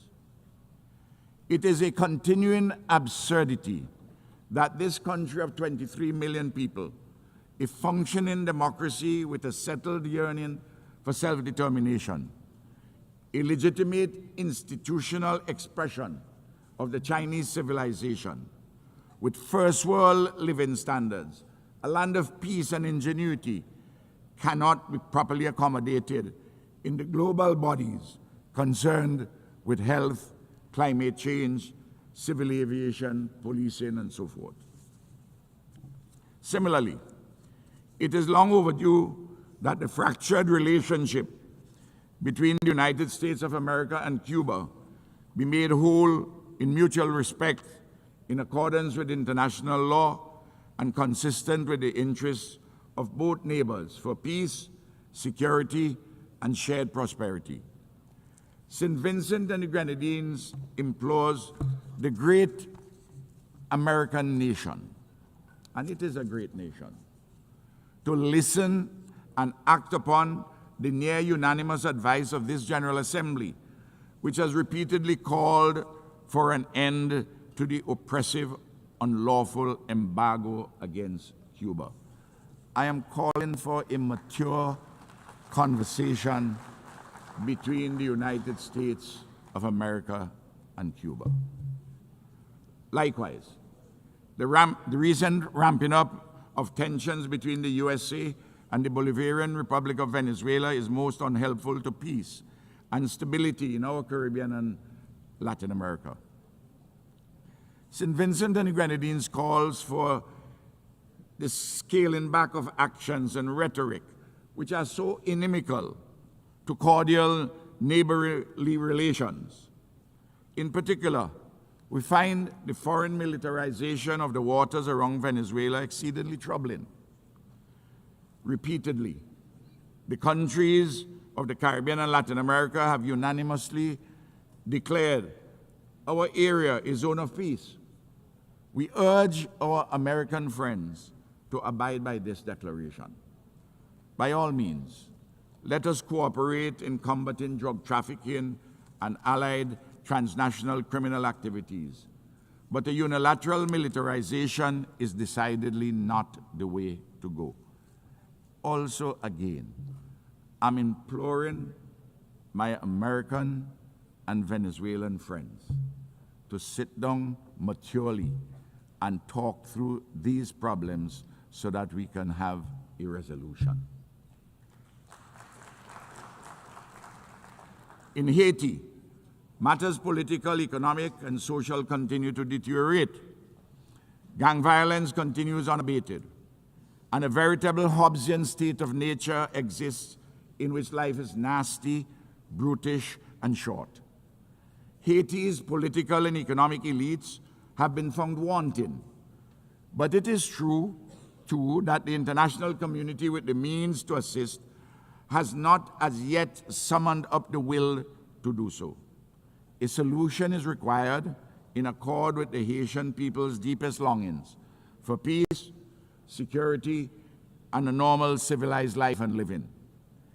The UN Security Council, with CARICOM's full support, is seized of this matter, but an insufficiency of resources and will have attended it. So too, the pain and suffering in South Sudan demand immediate relief and more. Your Excellencies, in November this year, the Conference of Parties under the United Nations Framework Convention on Climate Change gathered once more on this occasion in the great nation of Brazil. The issue of climate change is urgent and existential. The science is clear, and there has been a growing, even overwhelming global consensus as to what is required to be done. But sadly, some powerful and other influential countries are backsliding and reneging on their earlier commitments. Excellencies, just over a year ago, on July the 1st, 2024, a Category 4 Hurricane Beryl devastated my country. lives were lost, and damage and loss amounting to 1/3 of our gross domestic product was incurred. In particular, 20% of our houses were either severely damaged or destroyed. We have been rebuilding and recovering stronger and better than ever. We thank our regional and international partners, including worthy non-governmental entities, for their solidarity, without which our tasks of reconstruction would have been even more onerous. We thank, too, our diaspora. But to tell the truth, we have had to rely mainly on our own efforts at home. There's much, much more left to be done. And I again plead for the enhanced support of our friends, our allies, and Good Samaritans. Our people's resilience, creativity, and disciplined endeavors have been a marvel to behold. This is a testimony to our people's genius and the coming to the fore of our people's hidden rationalities, their hitherto submerged resources and abilities, a renaissance of their spirit, and the reaffirmation of the idea of St. Vincent and the Grenadines. Madam President, I conclude with 5 reaffirmations for those from the dominant metropoles of the West and the East who may possess the good sense to listen to some friendly advice from a spokesperson from the periphery. First, do not think ever that our mouths would be muzzled by the food that we eat to live. Secondly, know it well that while some sleep to dream, the rest of us dream to change the world for the better. Thirdly, we have a voice, and this voice will never be stilled. Fourthly, we are not better than anyone, and no one is better than us. And finally, we too have a history of civilized life and living with a trajectory for further advancement and ennoblement. We are not appendages of any other nation. We are a free and independent people made in the image and likeness of God. We are the embodiment of the idea of St. Vincent and Grenadines. We are friends of all, and we strive for a better world. We are a small nation, demonstrably like other small nations, capable of mighty deeds. Excellencies, we are small states, but we have an important role to play in global affairs to the betterment of all. Imperial giants and hegemons, whether from the West or the East, must not hold us back. Together, we have an obligation not to desecrate our future. Thank you. I'm obliged.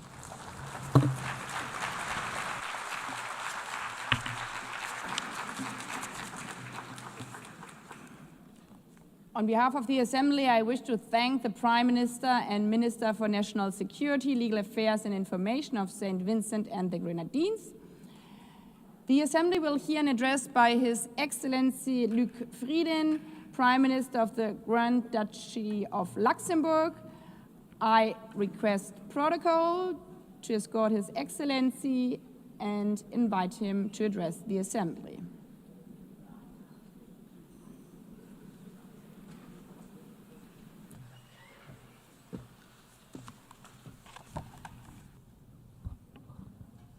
Madam President, Secretary General, the Second World War was the deadliest conflict in history. It took the combined efforts of 50 nations to resist the Axis powers and end their seemingly unstoppable campaign of conquest and subjugation.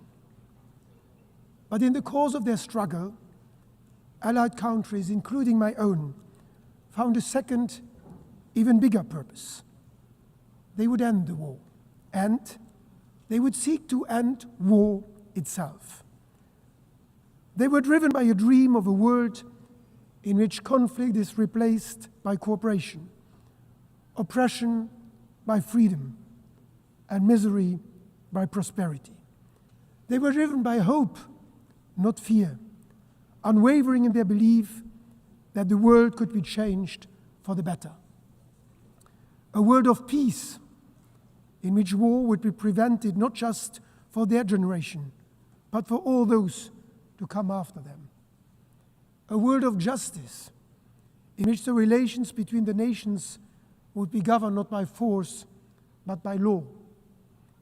A world of freedom in which people do not face oppression, but enjoy fundamental rights without distinction as to race, sex, language, or religion. These ideals go hand in hand. Peace, justice, freedom, dignity, human rights, international law. Looking back, and indeed at the current state of world affairs, it is painfully obvious that we are not always living up to those ideals.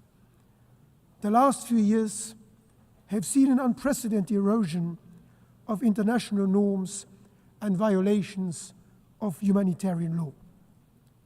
The international order is at a breaking point. Too few defend it. Too many have lost faith in it. For Luxembourg, the United Nations still represents the highest of mankind's ambitions. As much as the United Nations represents these ideals, it represents a different method, a paradigm shift in the way countries deal with each other and their common challenges. Words, not weapons. Diplomacy, not warfare. Solidarity, not confrontation. The establishment of the United Nations 8 years ago was not the end of the journey to peace. It was the beginning. That journey must be made anew every single day. One that Luxembourg will always be ready to pursue. That journey of dialogue and cooperation, together with all others willing to work for peace. Because war, with all its horrible results, is nothing but the final expression of that radical unwillingness to compromise at the root of all human conflict, that stubborn refusal to even listen to the other side. It is this uncompromising spirit that starts wars, creates divisions, and hinders progress, leaving all of us worse off. The United Nations, however, represents the opposite spirit. It stands for the relentless pursuit of compromise, for the formidable power of reconciliation. But the United Nations as an institution cannot work wonders. Its success depends on all of us. It will work, its ideals can be achieved when we adopt this spirit, in all our decisions. When we work for comprehensive, just and lasting peace in Ukraine, respecting Ukraine's sovereignty, self-determination, and territorial integrity. When we work for an immediate ceasefire and full humanitarian access in Gaza, as well as at the same time for the immediate release of all hostages. When we work for the implementation of the two-state solution, with the State of Israel and the State of Palestine living side by side in peace and security. To maintain that objective, this week Luxembourg formally recognized the State of Palestine.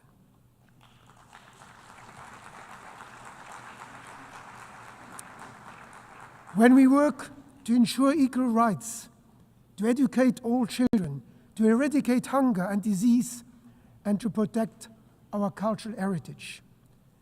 And when we work for a United Nations that is fit for purpose, with a more effective and more representative governance, and with the necessary resources to keep pushing us towards our ideals. Luxembourg will be a reliable partner in all these efforts, because we know the value of a stable, multilateral world order.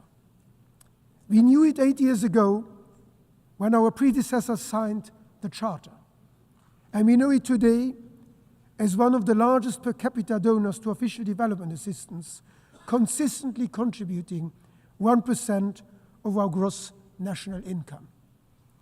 Just this week, Luxembourg signed 4 new strategic partnership frameworks with crucial UN agencies. Because the sad lesson of history is that, in the end, when war ends and the dust settles on ruined cities and unnecessary cemeteries, that uncompromising spirit must still give way. And we must still live together. We must still talk and work with each other. We still share a common planet and a common humanity. That realization lies at the origin of this great institution, giving those who lost the war the opportunity of a new start was one of the most far-sighted, even if the least intuitive decision of the 20th century.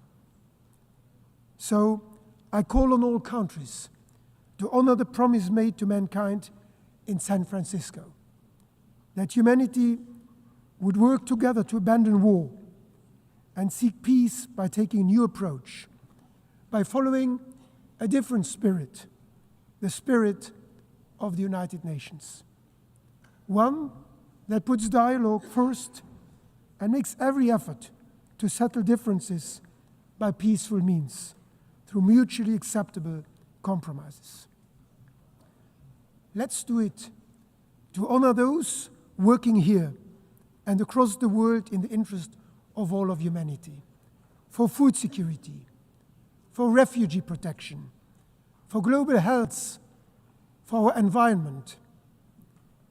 Let's do it to honor those generations before us who built this institution, giving us the opportunity to turn their legacy of hope into reality. And above all, let's do it to honor the generations yet to come, who have every right to expect growing up in a world of peace, freedom, and prosperity. Let's recall this spirit today, and let's remember it every day. Every day is a new opportunity to match our words with action, because ultimately, history will judge us by what we do. The United Nations can continue to count on Luxembourg in word and in deed. Thank you.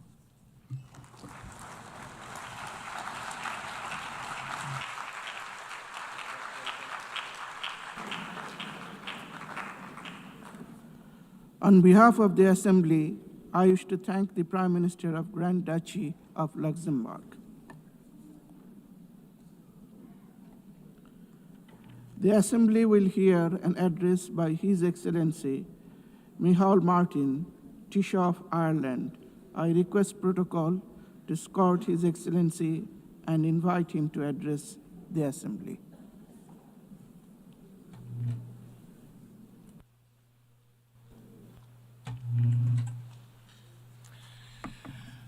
President of the General Assembly, distinguished heads of state and government, Secretary General, Excellencies, friends. It is important to remember what brings us together every year. 80 years ago, the world was emerging from the most savage conflict in our history. 80 million people lay dead. A deliberate industrial-scale genocide aimed at obliterating Europe's Jewish population saw 6 million people murdered, a monstrous crime that remains unsurpassed in human history. People were targeted for death because of their ethnic identity, their sexual orientation, their disability. Cities were laid waste, throttled by siege, firebombed into oblivion, or pulverized by the first and only use of atomic weapons in war. Humanity had descended into the abyss. This United Nations was the phoenix that rose from that darkness, the highest expression of our commitment to unite our strength to maintain international peace and security. It was the best attempt by those who had seen the worst of humanity to offer a different path to future generations. Dag Hammarskjöld, UN Secretary General in the 1950s, captured the reality of that vision best when he stated, "The United Nations was not created to take mankind to heaven, but to save humanity from hell." Since Ireland joined in 1955, the United Nations has been the cornerstone of our foreign policy. There is no member state more committed to its ideals. There is no member state more determined to ensure it succeeds in its mission. And like all member states, we depend on the UN Charter and the protections of international law for our security and well-being. At a time when the world risks slipping back into an order in which might is right and some voices count more than others, it is up to us as leaders to reassert and to insist on the primacy of international cooperation. President, the Universal Declaration of Human Rights states that the recognition of the inherent dignity and of the equal and inalienable rights of all members of the human family is the foundation of freedom, justice, and peace in the world. I am deeply concerned by the constant pushback on human rights norms that has accelerated in recent years, against women's rights and gender equality, against LGBTQ+ rights. I call out the brutal Taliban for their denial of the most fundamental rights of Afghanistan's women and girls. Ireland continues to work tirelessly to oppose all attempts to dilute existing international commitments and human rights standards. We reaffirm our commitment to honour and comply with the universal nature and the individuality of human rights. To demonstrate that commitment, we will run for a seat on the Human Rights Council from 2027 to 2029. President, conflict is always and everywhere a sign of human failure. Conflict destroys lives. It devastates economic development. It leaves scars and divisions that take generations to heal. We in Ireland know that from experience. On Friday of last week, the Irish and British governments agreed a new framework for addressing the legacy of the conflict in Northern Ireland. The Good Friday Agreement would not have been possible without the support and engagement of the international community, and we are ready to offer the same to others. The Irish people are enormously proud of our 67 years of continuous UN peacekeeping, especially our engagement with UNIFIL and close connection to Lebanon. We remember the members of our defence forces who paid the ultimate price. Continued support for UNIFIL will be essential over the next 15 months to support the efforts of the Lebanese authorities, given the complexity and scale of the challenges in the region. President, in Sudan, a grave humanitarian catastrophe is unfolding. It is more than 2 years since war broke out, and it has unleashed the most unimaginable human suffering on the civilian population. More than 150,000 people are already dead. 12 million people displaced. Vicious sexual violence against women and children. Famine declared throughout the country. The world has failed Sudan. To our collective shame, we have not given this most destructive of wars the same focus and attention as conflict in other parts of the world. But a child in Sudan has the same value, the same right to life and a peaceful childhood as a child born anywhere else in the world. The conflict in Sudan is a human catastrophe that risks wider stability in the region. It must be stopped.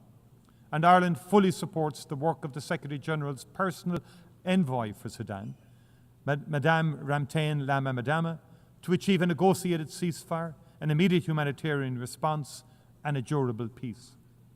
The perpetrators of war crimes in Sudan must be held to account. The jurisdiction of the International Criminal Court should be extended to all of Sudan. 80 years ago, Europe had more reason than most to say never again. Yet today, brutal and bloody war has returned to European soil. In February 2022, Russia, a founding member of the United Nations and a permanent member of its Security Council, launched a full-scale illegal invasion of Ukraine in defiance of international law, in defiance of the UN Charter. It has prosecuted the war with a willful and reckless indifference to its human consequences. Tens of thousands of Ukrainians have been killed and maimed. Millions have been forced to flee their homeland. Millions more internally displaced. Russia has deliberately and cynically targeted civilians and civilian infrastructure. It has caused immense environmental devastation. Cities such as Mariupol, Kharkiv, and Bakhmut have been bombed to rubble. Prisoners have been mistreated, children abducted. President Putin has thumbed his nose at every attempt to bring about a ceasefire and negotiations, including those led by President Trump. There are no signs whatsoever that he is ready for peace. He has refused to meet President Zelensky. He has again intensified Russia's attacks on civilians and civilian infrastructure in Ukraine. He has sought to test the resolve of Ukraine's neighbours, sending drones into Polish and Romanian airspace. He should know that it will not work. He should appreciate how strong the people of Ukraine are and how unbreakable their resolve to defend their country and its independence. And those of us proud to be part of the coalition of the willing in support of Ukraine will stand with them, shoulder to shoulder, for as long as it takes. If Russia chooses not to come to the table, the world must increase economic and political pressure on it until it does. With our European Union and international partners, we will strengthen and tighten our sanctions. And we will also work to increase support for Ukraine. We will put in place the security guarantees that Ukraine needs to underpin any future peace agreement. Ireland strongly believes that Ukraine is part of the European family and that its future lies within the European Union. We will continue to work with our EU partners to ensure its journey towards membership advances as quickly as possible. President, I come now to Gaza, a catastrophe of the most monumental and consequential kind.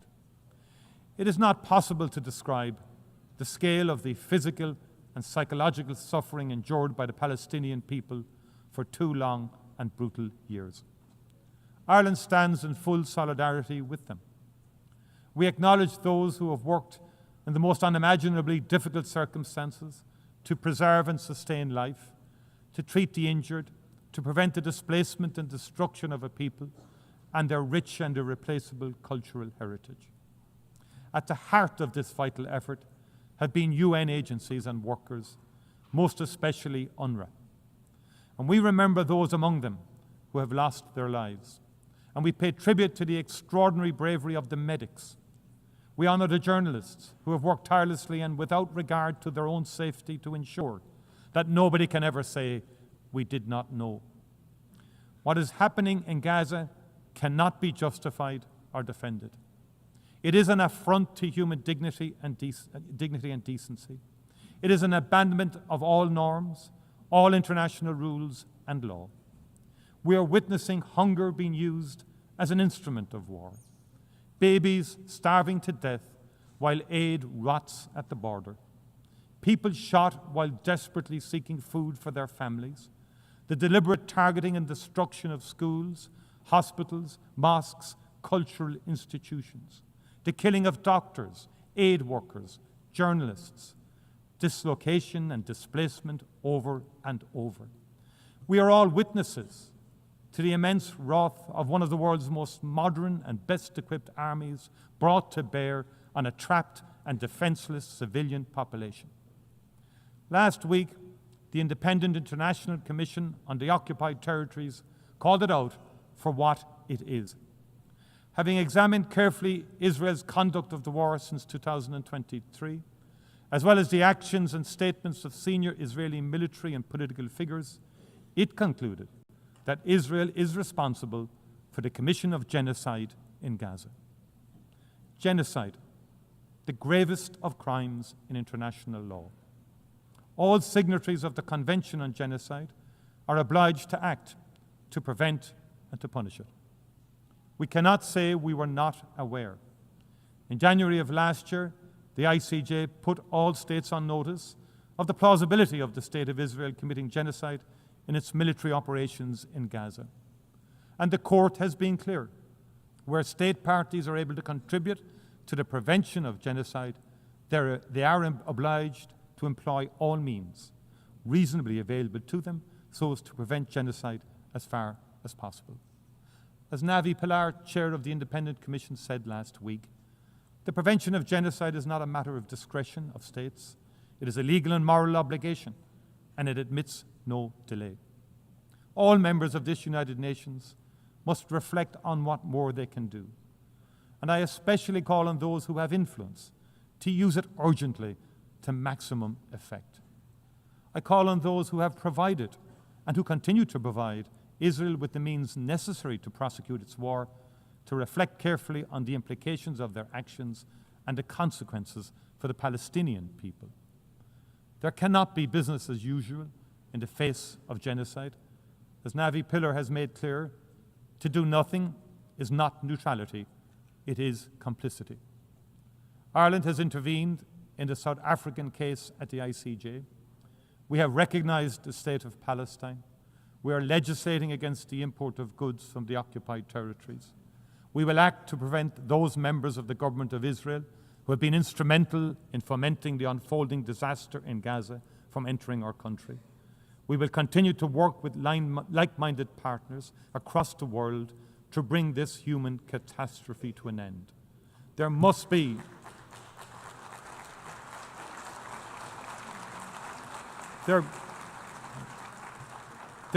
an immediate ceasefire, the release of all remaining hostages, and unimpeded access for humanitarian and aid workers to Gaza. Those responsible for war crimes must be held accountable. There can be no impunity. We also need to hold to account those responsible for the attack on Israel of the 7th of October 2023. That too was a monstrous war crime. I appreciate the profound and continuing impact the trauma has had on the people of Israel. Hamas, not the Palestinian people, were responsible. Hamas must answer for its crimes. Hamas can have no role in the future governance in Palestine. But no crime, however heinous, can justify genocide. We also need to recognize the crimes being perpetrated in the West Bank, the scale and pace of appropriation of Palestinian land by illegal Israeli settlers, the open backing this receives from the Israeli government, the harassment, imprisonment, and abuse of the Palestinian population, the withholding of tax revenues from the Palestinian Authority. It must not be allowed to continue. In its advisory opinion published in July 2024, the ICJ was clear that all states are under an obligation not to recognize as legal the situation arising from the unlawful presence of the State of Israel in the occupied Palestinian territory, and not to render aid or assistance in maintaining the Palestinian territory.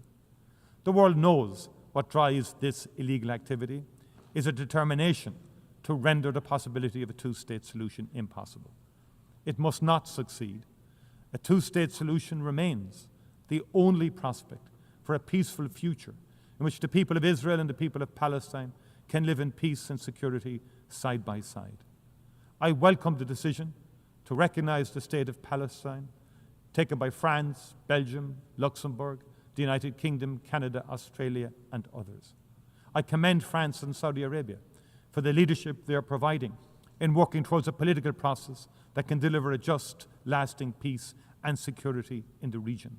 They have my full support. President, as it marks its 80th anniversary, the United Nations has never been more necessary. Today's challenges are ever more complex and ever more interconnected. They cannot be solved by any country or region acting alone. The threat to the future of our planet and the wonder of its biodiversity, the need for development, leaving nobody behind, the health and well-being of our people, the protection of our shared cultural heritage in all its magnificent diversity, the stability of our economies and our ability to trade fairly, the immense opportunity of the digital revolution, but also the potential consequences for our shared humanity. The United Nations is not perfect, and it needs to reform to reflect a very different world. I pay warm tribute to the role that Antonio Guterres has played as Secretary General during his term in office in that regard. The UN continues to represent the best of humanity. If it falters, it is not because it is no longer relevant, it is because we as leaders have let it down. Let this be remembered as a time when we reaffirmed our commitment to multilateralism, to the rule of law, to a reformed United Nations fit for purpose and for the future. As we did in the Charter, let us seek to save this and future generations from war. Let us reaffirm our faith in fundamental human rights, the dignity and worth of each human person. Let us work to establish conditions in which justice and respect for international law can be maintained. And as we pledged in the Charter, let us never cease to promote social progress and better standards of life for all in ever larger freedom. Thank you very, very much indeed. Thank you.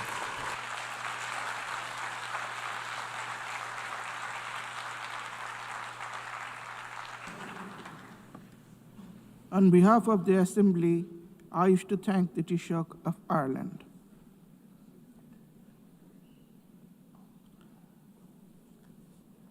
The Assembly will now hear an address by His Excellency Muhammad Yunus, Chief Advisor of the Interim Government of the People's Republic of Bangladesh.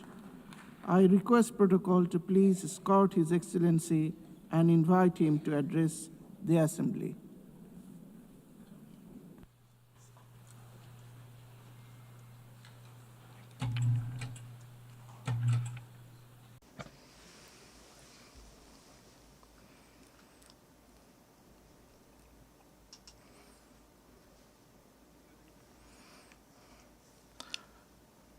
Assalamu alaikum wa rahmatullahi wa barakatuhu. Madam President,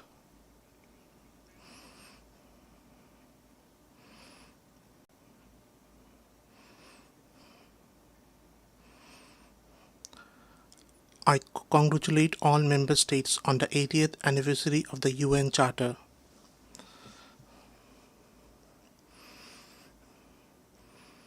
This session is especially important both for looking back at our journey and for shaping the road ahead. Over the past 8 decades, the UN has steadily expanded its scope of work and deepened its engagement in many areas.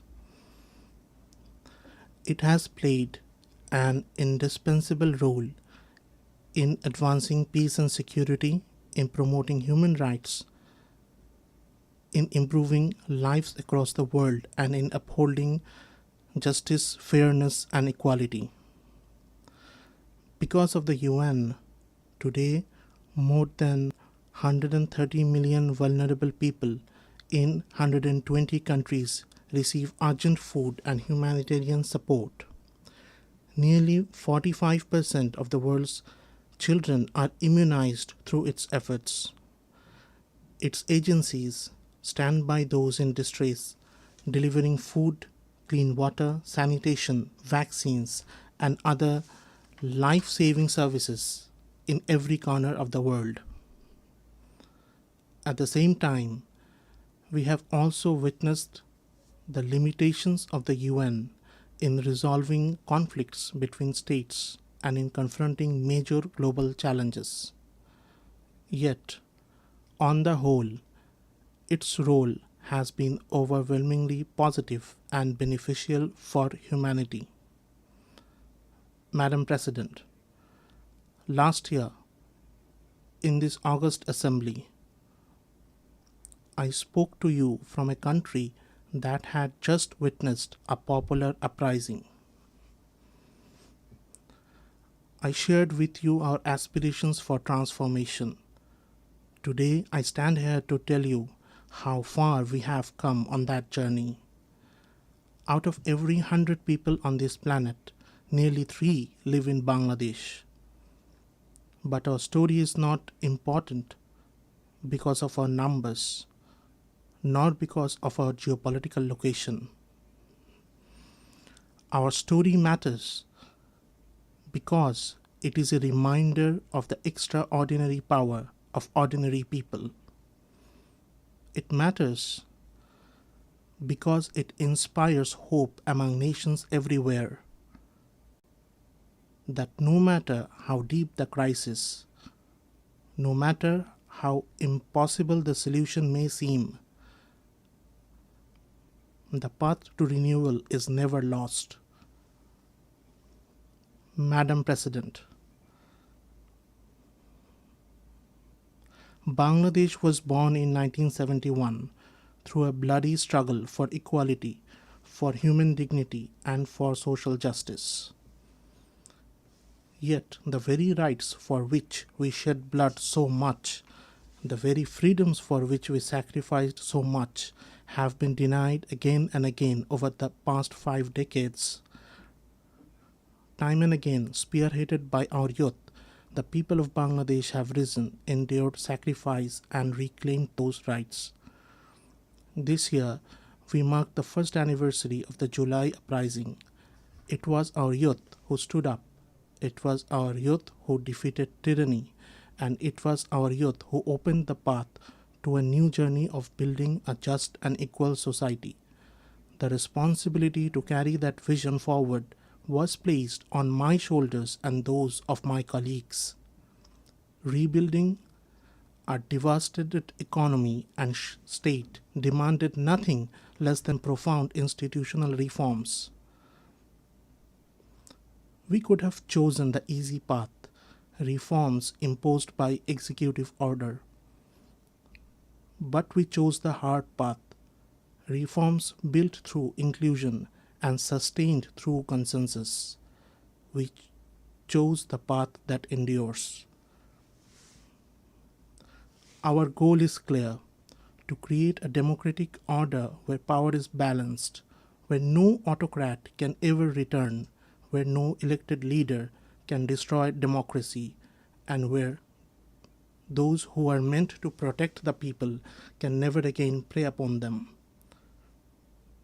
To realize this vision, we established 11 independent commissions on governance, judiciary, elections, public administration, law enforcement, anti-corruption, women's rights, and other vital areas. These commissions consulted citizens, studied deeply, and produced detailed proposals for reform. To anchor these reforms in permanence, we created a National Consensus Commission, which brought together more than 30 political parties and coalitions. Its aim was simple yet historic: to forge a collective pledge that transcends party line. That effort succeeded. On the first anniversary of July uprising, we stood together on one stage and announced the July Declaration, a time-bound commitment to reform. That commitment means that no matter who wins the next election, the reform process will not stop, will not reverse, and will not be undone. Now, as we prepare for next elections in February next year, we remain steadfast in carrying forward reforms that place citizens at the center. Our focus is unchanging: transparency, accountability, and the rule of law. Madam President, within weeks of assuming office last year, I invited the UN High Commissioner for Human Rights to Bangladesh. The task was clear: to investigate and document human rights violations and atrocities committed by the fallen autocracy.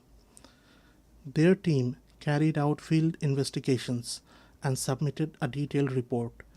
Along with their findings, they made important recommendations to ensure that such crimes are never repeated.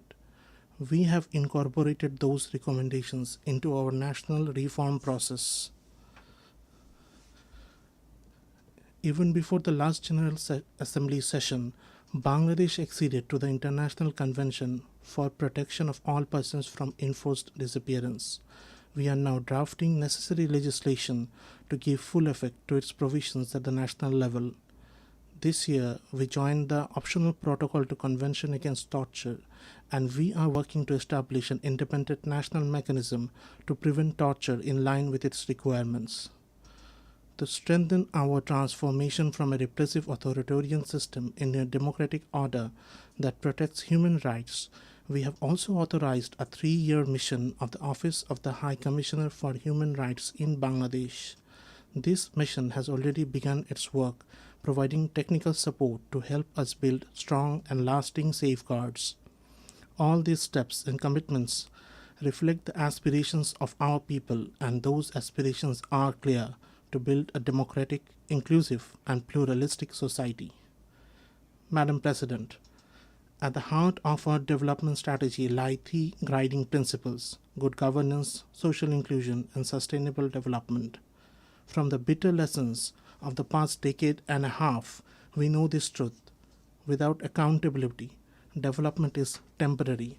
Without accountability, development is fragile. Infrastructure projects driven by corruption and narrow political interests not only burden the economy, they fail to serve the people. When we assumed responsibility, we uncovered the vast scale of corruption and theft of public resources and the severe economic vulnerability it had created. We are determined to put an end to this so that development is never again used as an excuse to plunder the wealth of the people. To stabilize the fragile economy, we have taken difficult but necessary reform decisions. Among the most important reform is the revenue collection system. For the first time, legislation has been enacted to separate policy-making body from the implementing authority. This ensures transparency and accountability, and it will expand our revenue base. These measures are fully aligned with the severe commitment adopted at the recent FFD4 conference. Just as Bangladesh is striving to implement reforms in line with the severe commitment, we hope that the developed world will also honor their responsibilities under that collective pledge. We also believe that reform of decision-making and governance in global financial institutions is urgently needed. Equally vital are an inclusive framework for international tax cooperation, coordinated global measures against illicit financial flows and corruption, and stronger international cooperation for the recovery of stolen and illicit assets. Madam President, recovering the illicit assets stolen from our country is now one of our highest priorities. In the past 15 years, billions of dollars were siphoned abroad through corruption. We are working tirelessly to bring this wealth back. Yet, legal processes in the concerned countries and different other obstacles are hurting our efforts. Without sincere political commitment from the countries concerned, we will not be able to recover these assets. The current global financial system has failed to prevent the illicit transfer of resources from developing nations. In some cases, the very rules of international financial institutions have enabled the movement of vast sums of illegal money into tax havens around the world. I call upon those countries and institutions that shelter such stolen assets: do not be complicit in this crime. Return the wealth to its rightful owners, the farmers, the workers, and the ordinary taxpayers.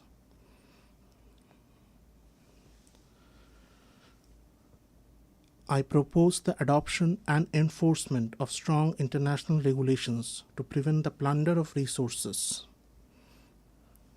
from developing countries and to ensure their return when stolen. Madam President, alongside historic reforms in revenue, we have introduced a market-based exchange rate, brought discipline and stability to the banking sector through asset quality reviews, a new bank resolution ordinance, and a forthcoming deposit protection ordinance. We have modernized capital market oversight with a reformed task force and a strengthened investigative system. In public procurement, e-tendering is now mandatory and conflicts of interest must be disclosed. A new public accounts audit ordinance has reinforced accountability. Our aim is not only financial stability, but also an investment-friendly environment. The Bangladesh single window now integrates 19 agencies to simplify customs procedures. Specialized commercial courts have been established to expedite dispute resolution. The Investment Development Authority has set up a coordination committee to ensure smooth one-stop services, bringing regulators under one roof and easing visa and work permit processes. An FDI heat map and a national semiconductor task force now provide transparent information on high potential sectors. Trade logistics are also improving. Year on year, container handling at Chattogram port grew by 27.6% in August, a striking sign of new efficiency. These initiatives strengthen economic governance and make investment safer. Bangladesh is now entering a new phase of sustainable and inclusive growth. This progress would not have been possible without the extraordinary contribution of our migrant workers. Month after month, they send record remittances home through their hard work abroad. Their contribution is not only vital for Bangladesh, it is equally valuable for host countries, where they provide essential services in high demand. Migration is therefore mutually beneficial, good for us, good for them. We are also advancing human labor rights reforms in line with our commitments. A committee has already been formed to implement the recommendations of the Independent Labor Reform Commission. Amendments to the Bangladesh Labour Act are at the final stage, including easier trade union registration, longer maternity leave, and expanded social protection for workers in both formal and informal sectors. Online trade union registration has been introduced, and further simplification is under review. As a sign of our commitment to workers' rights, we have also signed the Charter of the OIC Labour Center. For these reasons, we strongly support safe, orderly, and regular migration. We call upon all countries that receive migrant workers to ensure empathy and protection for them. While developed nations struggle with aging populations, Bangladesh is blessed. More than 60% of our people are under the age of 35. If migration pathways are opened, it will be mutually beneficial. By harnessing the strength of our youth, we can help meet labor needs in developed countries while creating opportunities for our own people. Madam President, the young generation of Bangladesh has already shown that they are the driving force of social change. We are investing in their skills in information technology, artificial intelligence, renewable energy, and green innovation. Our goal is clear: to shape every young person not only as a job seeker but also as a job creator. To this end, in partnership with the UN, we are launching a permanent platform to connect young people at the grassroots with senior policymakers of the government. Across the country, consultations have already begun. Today's youth want to be directly connected to their representatives from the local to the national level through online and offline forums, surveys, and campaigns. They demand greater opportunities for leadership, skills development, and digital literacy. They call for accountability in this process with regular progress reports and continuous dialogue. Above all, they insist that the process be inclusive with equal space for women, minorities, persons with disabilities, and marginalized groups. This year is especially significant for youth policy as we celebrate the 30th anniversary of the World Programme of Action for Youth. It is not only a moment to address the challenges of today's young people, but also to anticipate the crisis they will face tomorrow and to begin shaping the solutions.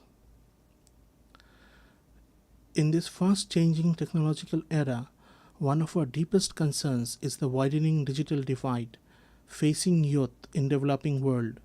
Quantum computing, artificial intelligence, large language models, modern communication systems, these must not be biased, and their benefits must be shared fairly with all. If not, we risk creating an entire generation who will see themselves as excluded, marginalized, and treated unjustly. Such a generation will be vulnerable to every harmful temptation. We believe that to shield young people from this risk and to spread the benefits of technology to all, technological innovation alone is not enough. We also need social innovation. Almost half a century ago, we introduced the idea of microcredit.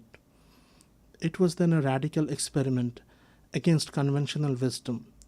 Today, it is a globally recognized tool that has lifted millions out of poverty. In the US, for example, Grameen America has disbursed more than $6.2 billion till date to low-income women entrepreneurs with repayment rates close to 100%. Today, in Bangladesh and across the world, we are advancing the idea of social business. It is a form of business where profits are entirely reinvested for social good. Social business has shown that the entrepreneurial spirit of every human being can be harnessed for the welfare of society and the solving of social problems. This gives humanity a creative method to address every challenge, whether environmental degradation, concentration of wealth, healthcare, unemployment, or poverty. It is a path that can be applied and sustained everywhere. Madam President, in confronting the climate crisis, the goal of limiting global temperature rise to 1.5 degrees Celsius has already slipped beyond our grasp. The annual pledge of $100 billion in climate finance has not been met.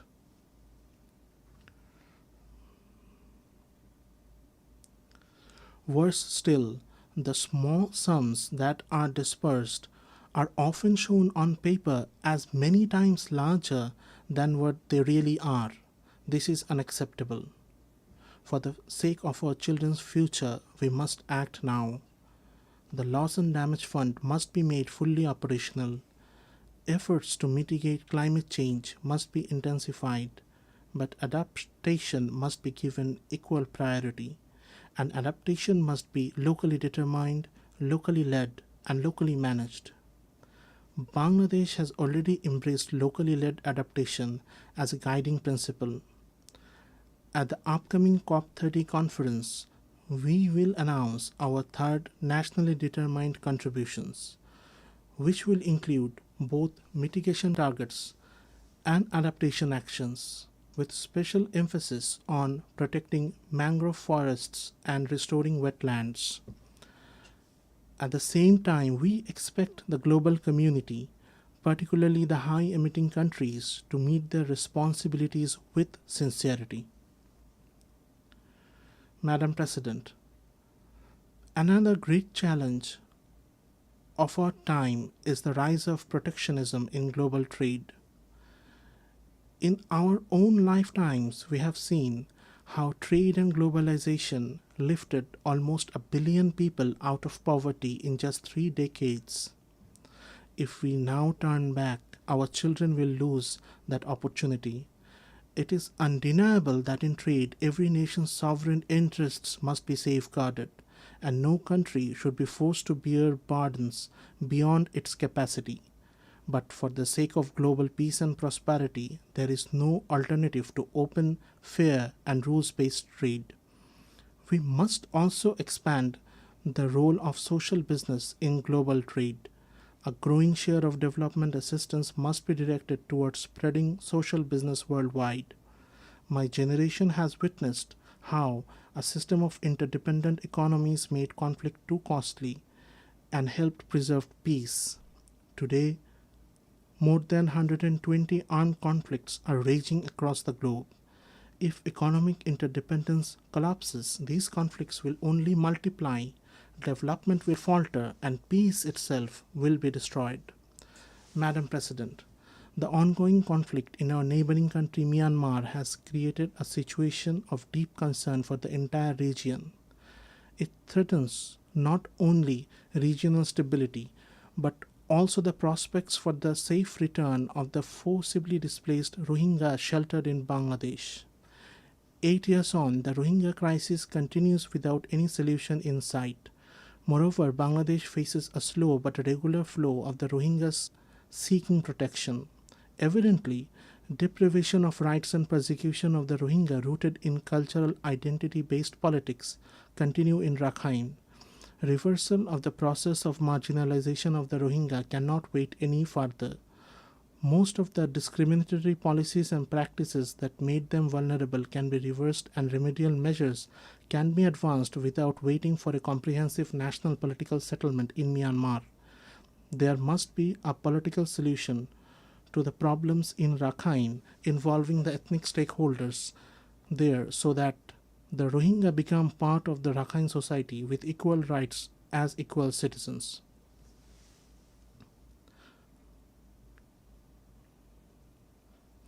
Towards this end, a sustainable repatriation in safety and security must lead the process for restoration of their rights and their ultimate reintegration with dignity.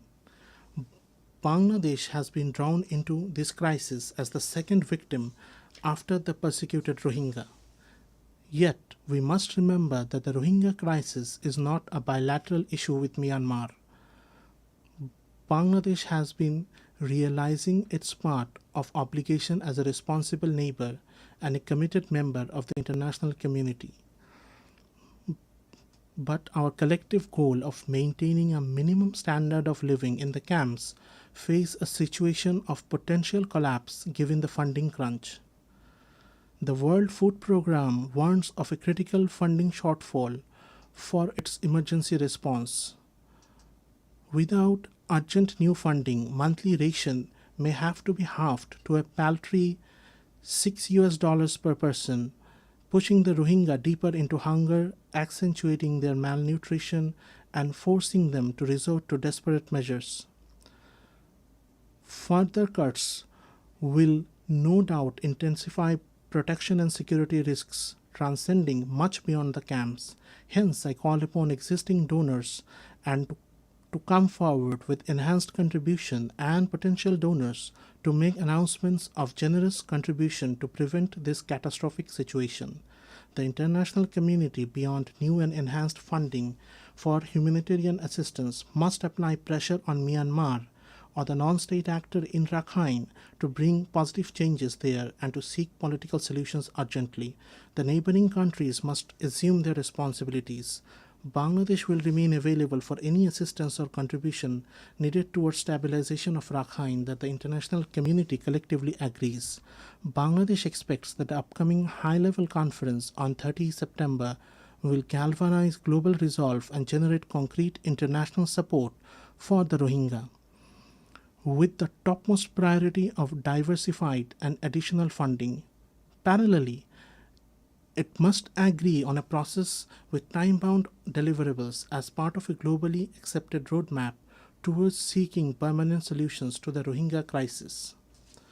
Madam President, this year, conflicts have scarred almost every corner of the globe, in Europe, in South Asia, and in the Middle East. We live in the most densely populated region of the world. Nowhere else do so many nuclear armed states exist in such close proximity. That is why we in Bangladesh deeply understand the urgency of disarmament and the prevention of nuclear proliferation. We call for the revival of global arms control treaties that have grown weaker with time.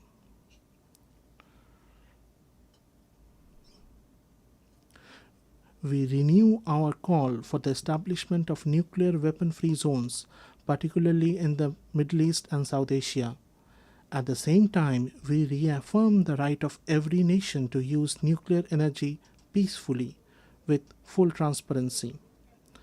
As a responsible nation, even before commissioning our first nuclear power plant, Bangladesh this year acceded to the Joint Convention on the Safety of Spent Fuel Management and on the Safety of Radioactive Waste Management under the IAEA. By doing so, we reaffirm our commitment to the highest standards of nuclear safety and transparency. Madam President, I have always spoken the language of hope.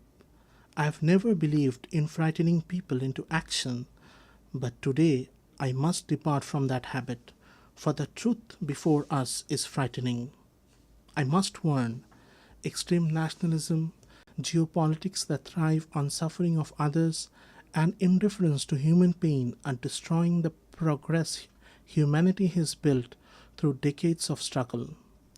Nowhere is this tragedy more visible than in Gaza. Children are dying of hunger, civilians are being killed without distinction. Entire neighborhoods, including hospitals and schools, are being wiped from the map. We do agree with the UN Independent International Inquiry Commission that we are witnessing a genocide happening live. Unfortunately, on behalf of the humanity, we are not doing enough to stop it. If this continues, neither future generations nor history will forgive us. On behalf of the people of Bangladesh and of conscientious citizens across the world, I once again make a strong appeal. The two-state solution must be implemented now through the establishment of an independent state of Palestine with East Jerusalem as its capital. Only on the basis of the pre-1967 borders, with Israel and Palestine living side by side in peace, can justice be done. Madam President, in Bangladesh, we believe that we must build a culture of peace, one that rests on the values of tolerance, non-violence, dialogue, and cooperation at every level of society. For more than 3.5 decades, Bangladesh has stood among the leading contributors of UN peacekeepers. This is living proof of our enduring commitment to global peace and security. Even today, nearly 6,000 Bangladeshi peacekeepers are serving in some of the world's most volatile regions under the UN flag. And 168 of our peacekeepers have made the ultimate sacrifice in line of duty. Research has consistently shown that UN peacekeeping missions are more sustainable and effective than unilateral interventions. We therefore call for clear and achievable mandates and adequate funding for peacekeeping operations. We must also give the highest priority to the safety of peacekeepers and ensure accountability for crimes committed against them. Bangladesh also actively promotes multilingualism, both at home and internationally, because we believe that linguistic and cultural diversity deepens mutual understanding. In the 21st century, there is no place for hatred, intolerance, racism, xenophobia, or Islamophobia in any society. Yet today, disinformation and hate speech have become matters of grave concern. In the aftermath of the last year's popular uprising in Bangladesh, certain vested groups deliberately spread false narratives, and such disinformation continues even now. The problem has been compounded by the deliberate use of fake news and artificial intelligence-driven deepfakes, which make the situation even more dangerous. We must work together to confront these distortions before they erode trust among people and weaken the bonds of social harmony. Madam President, one of our top priorities is the empowerment of women. In the words of our national poet Qazi Nazrul Islam, whatever in this world is great, whatever is good and everlasting, half of it has been created by women and the other half by men. In reality, in many important fields today, the contribution of women is greater than half. This month, for the first time, Bangladesh published the Unpaid Household Production Satellite Account. It shows that women perform more than 85% of unpaid care and household work, with a value equivalent to over 16% of our GDP. Despite many obstacles, our girls are succeeding everywhere, from classrooms to boardrooms, from laboratories to sports fields. Recently, our women's football team won a regional championship, qualified for the Inter-Asian competition, and inspired millions across the country. My government's efforts to ensure women's safety, dignity, and equal opportunity continue. This year, we celebrate the 30th anniversary of the Beijing Declaration. On this occasion, we have strengthened our commitment to women's empowerment by announcing 4 national pledges under the Beijing Plus 30 Action Agenda to be implemented in the next 5 years. They include enacting a law to prevent and protect against sexual harassment, recognizing and valuing women's unpaid care and household work, increasing women's participation in politics and public life, and strengthening gender-responsive budgeting. Madam President, Bangladesh is committed to regional cooperation based on mutual respect, transparency, and shared prosperity. Through initiatives such as BIMSTEC, BBIN, Asian Highway, SASEC, we are advancing regional connectivity and trade. At the same time, we have expressed interest in joining effective regional forums like ASEAN, and we are working toward that goal. We also call for the revitalization of the South Asian Association for Regional Cooperation, SAARC. Established 4 decades ago, SAARC achieved notable progress in its early years and laid a strong foundation for regional cooperation. Despite political deadlock, its institutional structure remains intact. We believe SAARC still holds the potential to deliver welfare to the hundreds of millions in our region, just as ASEAN has done in its own. For shared development, there is no alternative to regional cooperation among neighbors. And when it comes to the use of shared natural resources, fairness and compassion must guide us. Bangladesh is firmly committed to peaceful regional cooperation in this area. That is why, as the first country in South Asia, we have recently joined the UN Water Convention. Madam President, centuries of political exploitation, plunder of resources, and structural inequalities have created today's stark realities of uneven development. A decade ago, when we agreed on the 2030 agenda, we were filled with hope that the world would change course and move toward the right path. Yet the reality today is sobering. Progress toward the SDGs has fallen dangerously behind. The gap in development financing continues to grow, while the flow of official development assistance is shrinking. We urge donor countries to reverse this trend and to honor their commitments. We are in the process of graduating from the category of least developed countries to that of developing countries. Enhanced cooperation from the international community, in particular the relevant entities of the UN, is essential to ensure a smooth and sustainable transition. In this regard, we commend the work of OHRLLS and other relevant UN entities. We call for further strengthening of this office to enable more effective support to the LDCs and other vulnerable countries. At the same time, alongside grants and loans, we call for a massive expansion of social business through both public and private initiatives. This new approach can bring benefit to both donor and recipient countries alike.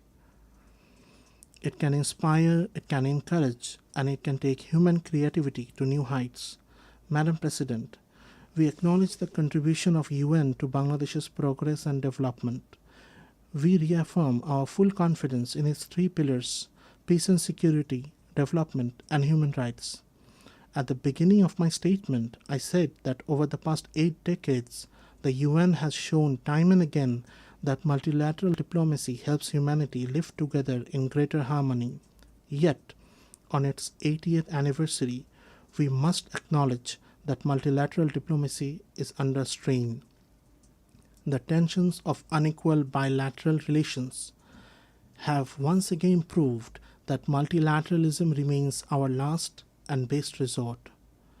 To keep the UN, the custodian of multilateralism, alive and vibrant, we call for full transparency and sincere dialogue among member states. The United Nations must continue to evolve and adapt if it is to meet today's challenges and fulfill our collective aspiration for multilateralism. In this spirit, we welcome the Secretary General's UN 80 initiative, but we must also insist reform must not weaken multilateralism or silence the voices of developing countries. Reform must have one goal only: to bring about real and positive change on the ground. Madam President, last year our people proved that injustice in this world is not eternal. They proved that change is not only possible, it is inevitable. We must remember that the challenges ahead cannot be met by any single country alone. And we must also remember that in today's world, where one nation falls into crisis, when crisis erupts in one corner of the globe, the security of the whole world is put at risk. We must move forward with the dream of building a world of 3 zeros. Our young generation will grow as the soldiers of that dream. Before them will stand 3 goals: zero carbon, zero wealth concentration, and zero unemployment. On this foundation, they will build their world. Let the dream of a 3-0 world be the dream of all nations united in this assembly. With this hope, I conclude my statement.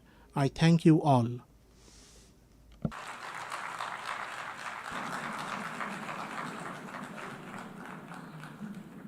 On behalf of the Assembly, I wish to thank the Chief Advisor of the Interim Government of the People's Republic of Bangladesh.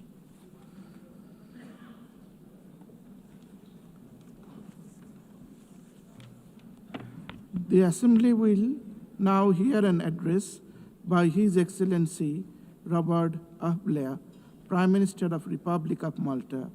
I request protocol to please escort His Excellency and invite him to address the Assembly.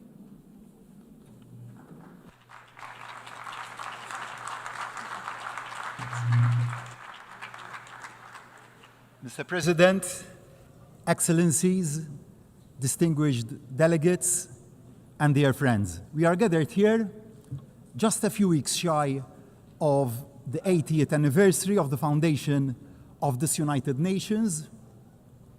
Unfortunately, even a glance at the global headlines is enough to produce the depressing thought that perhaps it should be less of a birthday party and more of a wake-up call.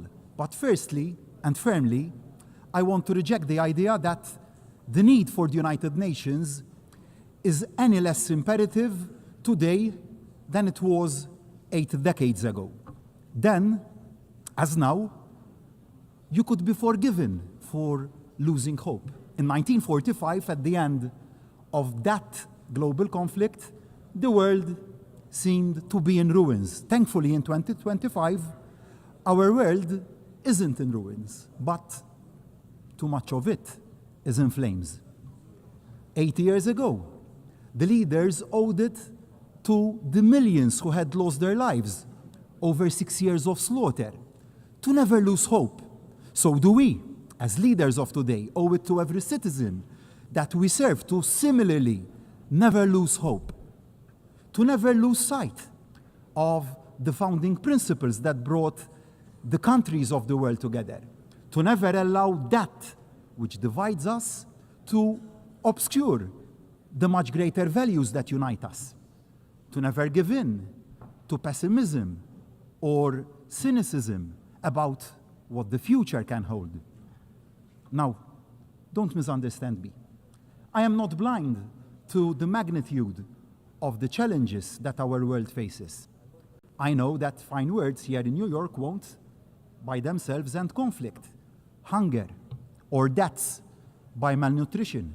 But I remain convinced that the resolution we show and the resolutions we pass here can make a real and tangible difference on the ground. We must never lose sight of the power of collective will and that of collective action. Because while the 8 decades of the United Nations have seen far too much conflict and suffering, they have also seen human progress on a scale even the most optimistic of the founding fathers, who dared to dream that working together could work to transform the lives of ordinary people, would never have imagined themselves.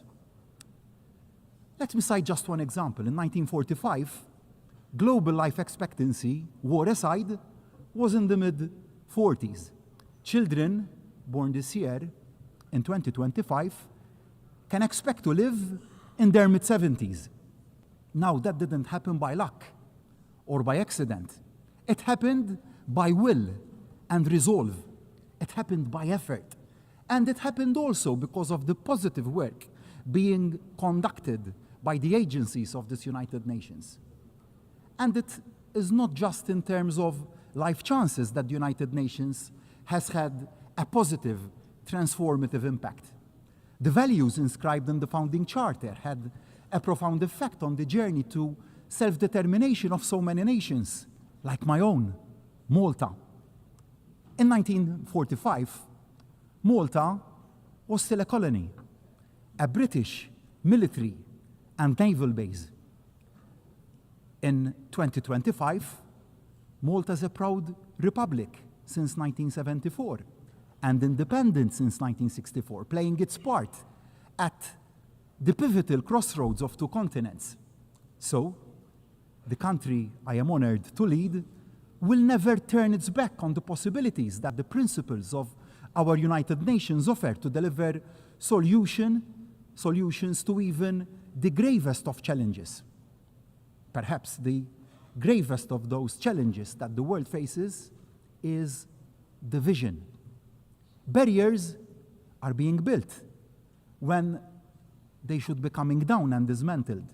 And those barriers really are already proving obstacles to the exchange of trade, innovation, ideas, of hope that our world needs. And thinking about this throwing up of barriers, I thought of some words of the late US President, Ronald Reagan. In his 1985 State of the Union address, he had said, "There are no constraints on the human mind, no walls around the human spirit. No barriers to our progress except those we ourselves erect. And who can forget the 4 simple words which changed the course of history that President Reagan himself delivered 2 years later when he stood in front of the Berlin Wall and dared to say directly to the Soviet leader, Mr. Gorbachev, tear down this wall. So I say to each and every one of my fellow leaders, let us tear down the walls together. Let us dare to say the seemingly unsayable. Let us dare to achieve the seemingly unachievable. Let us dare to make the changes needed, no matter how seemingly overwhelming the odds. We must not be afraid also to make those changes closest to home in the very way this United Nations works. The biggest threat to the future of our United Nations doesn't come from those who want to tear it down, but it comes from those who say that in the face of that pressure, we should barricade ourselves in and reject the idea of change and reforms. It comes also from those who say that to admit imperfections and weaknesses in the way that we work is to give comfort to those who decry and belittle the very idea of the United Nations. That couldn't be more wrong. What empowers the opponents is any hint of an organization with its head buried in sand. A bunker, a fortress mentality would be fatal. The status quo simply isn't an option. We need to deliver a United Nations that is smarter and, of course, fairer. And we need to accelerate the pace of change to do just that. The change has also to begin at the top. I want to take this occasion to pay tribute to the Secretary General and his unwavering commitment and dedication to the cause of peace. Thank you, Antonio. But no one can say that the big power horse trading that has marked every single election of a Secretary General has been an edifying sight. We often reach the right outcome, and that is good and positive, but we certainly go the wrong way about it. We need to do better. The process to find a worthy successor to Secretary General Guterres must be a step change in the way that we work. The selection process must be transparent, inclusive, and based on merit, not political bargaining. The decision must be taken out of the corridors of this building and become a truly global conversation involving all member states, as well as civil society. As for the Security Council, its makeup reflects the world as it was in 1945, and not as it is in 2025. Malta begs the clamor for expansion and fairer regional representation. But it isn't just the composition that needs to change. The role of the Security Council needs to be elevated. It must serve as a greater counterbalance to the dominance of the larger powers. It must also be a genuine platform for all the nations of the world to have our voices heard. And change needs to come not just to political structures, but to the way the United Nations works. All around the world, including in Malta, my country, citizens are rightly pressing governments to do more with less, better value for money. The United Nations, like any other publicly funded organization, needs to make sure that it ruthlessly focuses not on protecting the way things are not done now, but on the way things can be done differently to deliver better outcomes for the same investment. No area of the United Nations can remain untouched. No vested interest left untackled. The United Nations must embrace digital diplomacy for the artificial intelligence age. Every system must be streamlined, every process scrutinized to ensure it delivers for the front line. Every program assessed against its actual impact. We shouldn't be afraid to ensure that the United Nations stops doing things it does badly and starts doing those things it does well, even better and even more efficiently. Too often, global relations, like much of life, can seem merely a numbers game.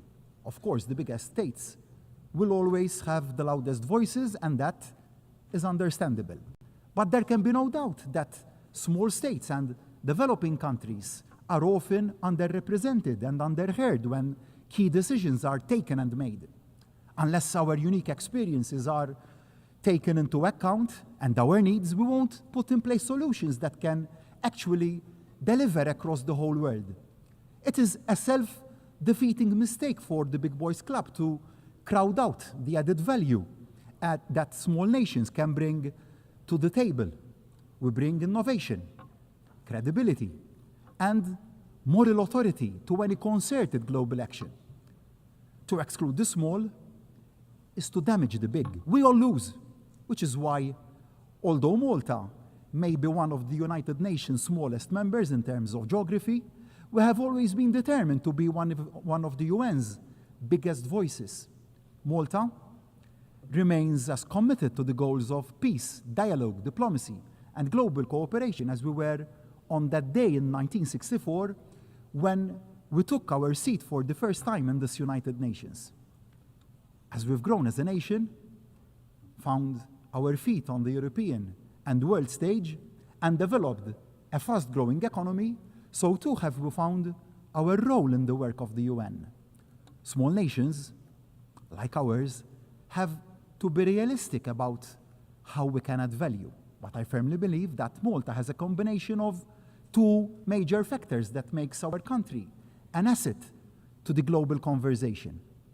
Firstly, Malta has a deep commitment to the power of multilateral engagement. We bring to the table the recent experience of both chairing the OSCE and serving on the UN Security Council, alongside the insight gained from our current presidency of the Committee of Ministers of the Council of Europe. I am particularly proud that Malta's presidency coincides with the 75th anniversary of the Convention, of the European Convention on Human Rights, rising, like the United Nations, from the ashes of the Second World War, guaranteeing for hundreds of millions of Europeans and other peoples the fundamental human rights for which so many people lost their lives in their fight for them. Secondly, Malta offers a unique platform for peace.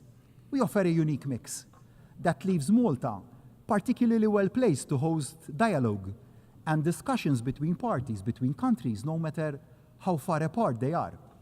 Our geography at the crossroads of two continents, our neutrality enshrined in our constitution, our diplomatic tradition as a respected and knowledgeable fair broker. Together, they make Malta the ideal location to come together to try and find solutions to even the most intractable of disputes. So, today, I renew my open offer to the warring parties of the world and those working to bridge those divides. Malta stands ready to welcome you, to facilitate, and to support you in finding ways forward. Now, nobody disputes how deeply entrenched are the barriers to peace, but that doesn't mean that the search for solutions should ever be paused. Thinking back and going back to President Reagan when he dared to call for the walls, physical and political, that were dividing Europe to be torn down, many had dismissed it as an impossible dream, unrealistic, never going to happen. But it did. The seemingly intractable Cold War came to an end. As global leaders, we must equally never give up, never say peace can't be achieved, never give in to defeatism, even the most outwardly unresolvable of conflicts. Sadly, on Malta's doorsteps, two such conflicts, wars, are raging: Ukraine and Gaza. The world must not turn its back on either. or tackle them with double standards, as this would undermine our credibility and effectiveness. We must never wring our hands and consign any conflict to the too difficult to deal with pile. It is now 3.5 years since Russia's unprovoked and illegal invasion of Ukraine. Malta remains resolute now as it was then in demanding a lasting and just peace that guarantees Ukraine's sovereignty. This is the only solution which will adhere to the spirit of both the UN Charter and international law. But that can only come about following a full and unconditional permanent ceasefire and the full participation of Ukraine in any future peace talks and decision-taking. Malta stands firmly with our fellow EU members in believing that we must keep the strongest possible pressure on the Russian economy to force the Russian government to see sense and engage in genuine and constructive dialogue. Slava Ukraini. So too, must there be an immediate and permanent ceasefire in Gaza. The suffering of so many thousands of innocent civilians must come to an end now. It must come to an end now. Yes, the remaining hostages must be released immediately by Hamas. International humanitarian aid must be allowed to flow in Gaza without impediment. It is so morally wrong and inhuman that so many innocent people are dying of hunger and severe malnutrition. These atrocities must stop now. We cannot allow the further killing of thousands of innocent people, babies, children, youth, the elderly, and the frail to continue and turn our heads the other way because of improper considerations. We cannot remain silent. Decisive and effective action needs to be taken without any further delay. I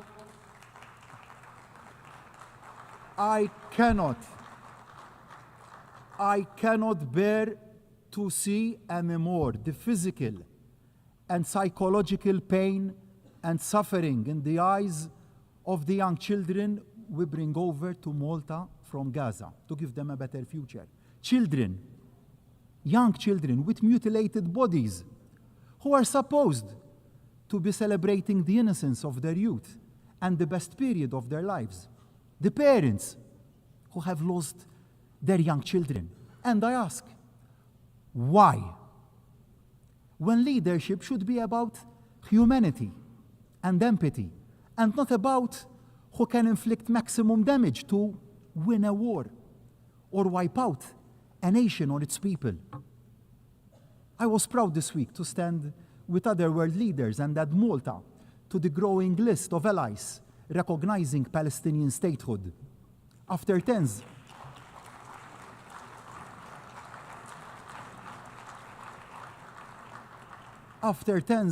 of years of discussion in Malta, we took decisive action and did the right thing to do.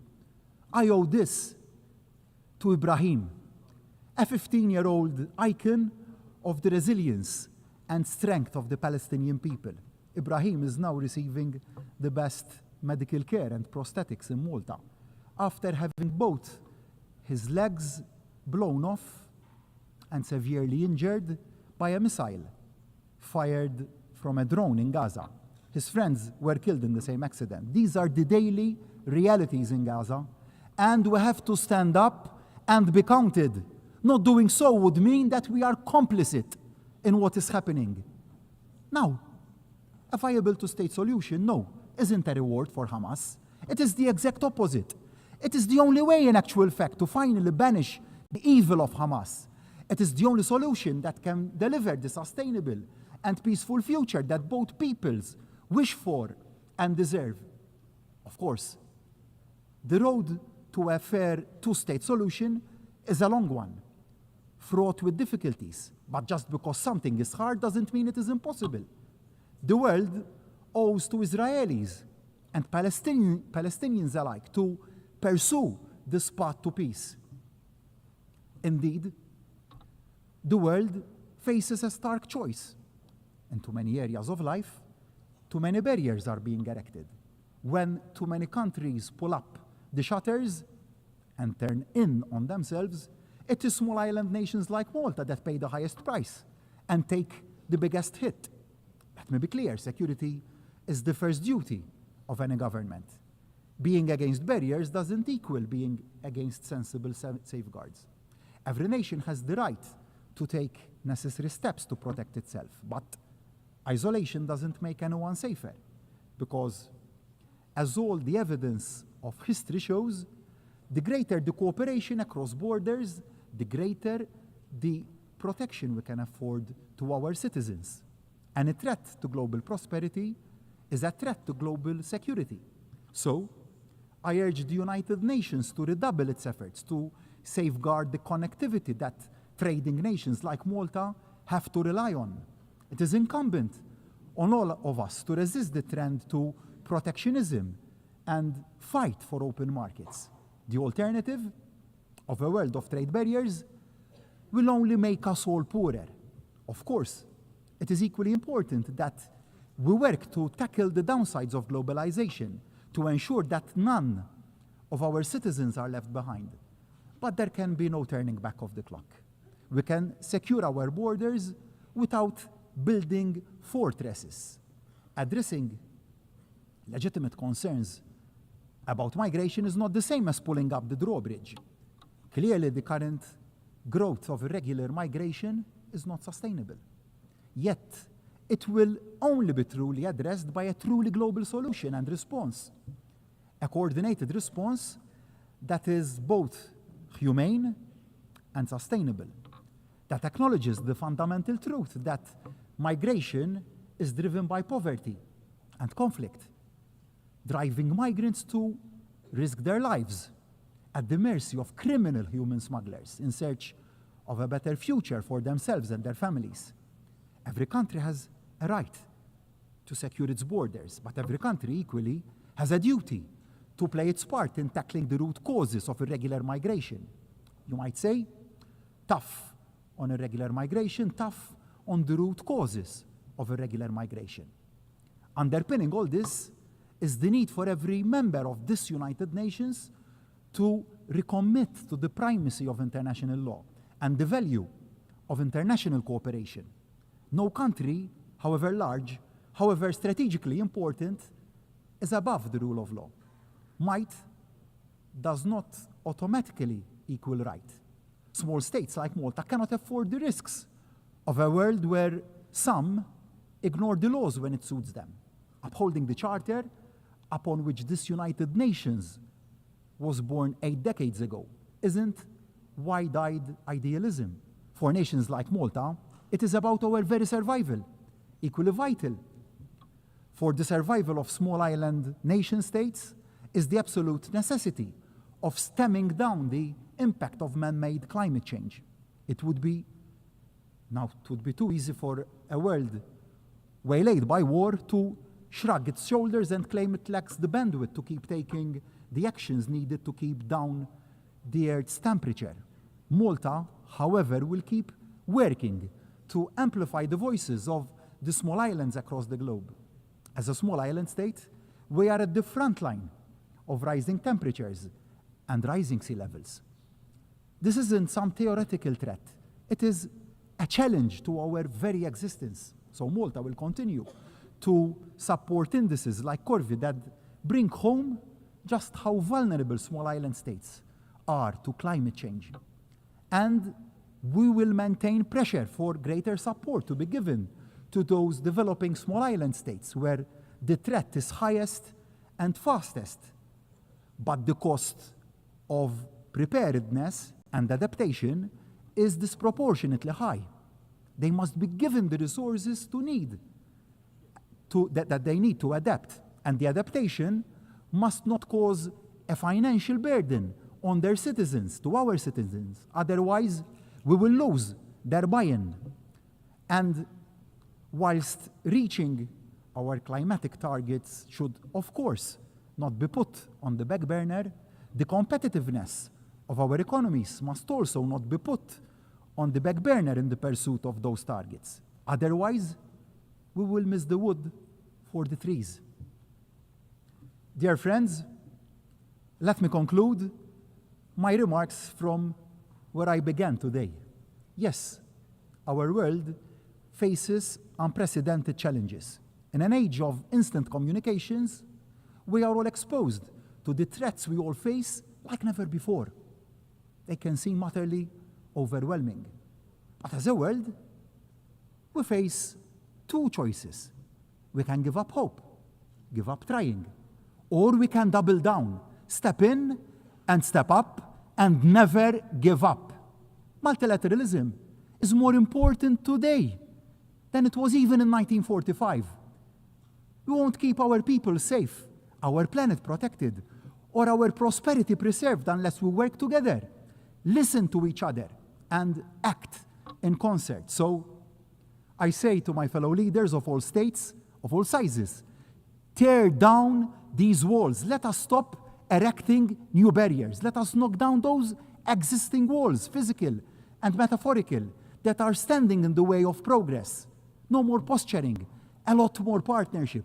We owe it to those who had the vision 80 years ago. We owe it to the people who put their trust in us to lead them. United Nations isn't perfect, but it is indispensable. So let us commit loud and clear to making it better, better focused, better value, better at tackling the challenges of the next 80 years. And let that commitment start today. Thank you all.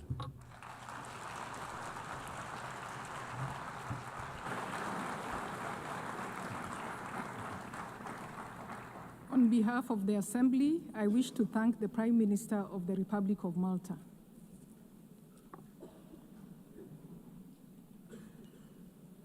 The Assembly will hear an address by His Excellency Kyriakos Mitsotakis, Prime Minister of the Hellenic Republic.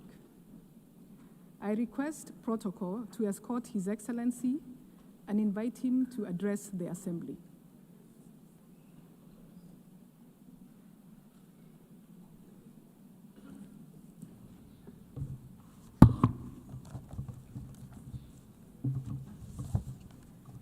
Madame la Présidente, heads of state and government, ladies and gentlemen, it's an honor to address this assembly for the 7th time as Prime Minister of Greece.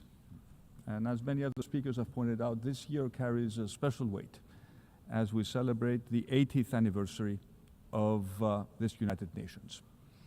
80 years of hope, of struggle, of progress. And this milestone coincides with a very important moment for Greece, our 3rd tenure as a non-permanent member of the Security Council. And we accept this responsibility with honor and with a deep sense of duty as a nation that stood at the birth of this organization. And like so many other nations, my country came here devastated by the horrors of the Second World War. The Charter of the United Nations was not just a legal document, it was a commitment that never again should force prevail over the rule of law. And for 8 decades, the United Nations has defended peace, has advanced human rights, has expanded access to health, education, and equality for all. It has stood as a custodian of international law, safeguarding the rules and principles that make international cooperation possible. The United Nations was at the epicenter of a historic turning point. It gave voice to the hopes of people long denied freedom. Decolonization brought new nations into this assembly, and they brought with them their histories, their culture, their aspirations. And their participation helped redress historical injustices and transform the organization into a true reflection of the world's diversity. These achievements are real progress. They have made our world safer, fairer, and more prosperous, but they should never, never be taken for granted. They were won through effort and sacrifice, and they remain fragile. Ladies and gentlemen, a new global order is on the rise. Multilateralism is under strain, and fundamental tenets of the post-1945 world are being questioned. We witness attempts to revive the imperial ambitions of previous centuries. Revisionist narratives are resurging. And some leaders, unfortunately, remain trapped in the past, chasing illusions of a bygone glory. Might over right risks once again becoming the norm in international relations. A norm the international community has sought to overcome for more than 80 years. And this trend is strengthening at a time when global challenges continue to multiply. Climate change, migration, the advent of artificial intelligence. Our world is changing. We must meet this change with courage and responsibility, but never, never at the expense of the principles that form the very fabric of the international community represented in this assembly. Most important of them being respect for territorial integrity and the peaceful resolution of disputes. Being situated at the crossroads of three continents, Greece is a pillar of stability and a reliable partner in a turbulent region. We uphold the principles of international law. We seek dialogue and peaceful coexistence with our neighbors. Some claim that these principles are irrelevant in today's world. We believe the opposite. They are the source of strength, the only path to lasting peace. And we are certainly not naive. We remain fully aware of the threats and the risks of instability in our wider neighborhood. This is why we're strengthening our economy, enhancing our deterrence capabilities, and deepening our alliances, so that we stand ready to defend and uphold our values. For us, this is not just words. Greece is already allocating more than 3% of its GDP to defense, and we're ready to do more. Security is the very foundation of prosperity. After all, our paramount obligation as leaders is to keep our people safe. And we do this not in isolation. We are firmly anchored in the European Union, the most successful multilateral project of our age. It's born from the ashes of the Second World War. The European Union has secured peace and prosperity in Europe for generations. But today we must go further. And in the European Union, we are determined to take on a stronger role in our own defense. With war returning to our continent, I'm afraid there is simply no other option. Greece has long and consistently advocated for strengthening the European Union's strategic autonomy. We firmly believe that the time has come for joint European borrowing to finance critical European defense projects, such as missile and drone defense. And beyond that, it is imperative that we make Article 42, paragraph 7, which enshrines into European law the mutual assistance clause, truly operational. One of the founders of the European Union, Jean Monnet, famously once said that Europe was forged in crisis and will be the sum of the solutions adopted for those crises. He was right. What started as a project of economic cooperation needs to evolve into a union that safeguards our citizens' security and safety. Ladies and gentlemen, today we're witnessing the highest number of armed conflicts since the end of the Second World War. These are conflicts that claim tens of thousands of lives each year, conflicts that leave behind mass destruction, shattered societies, and conflicts that have displaced millions. And the prospects, if we fail to act, are even grimmer. A future of escalating violence and deepening instability. And nowhere is this urgency more evident than in Gaza.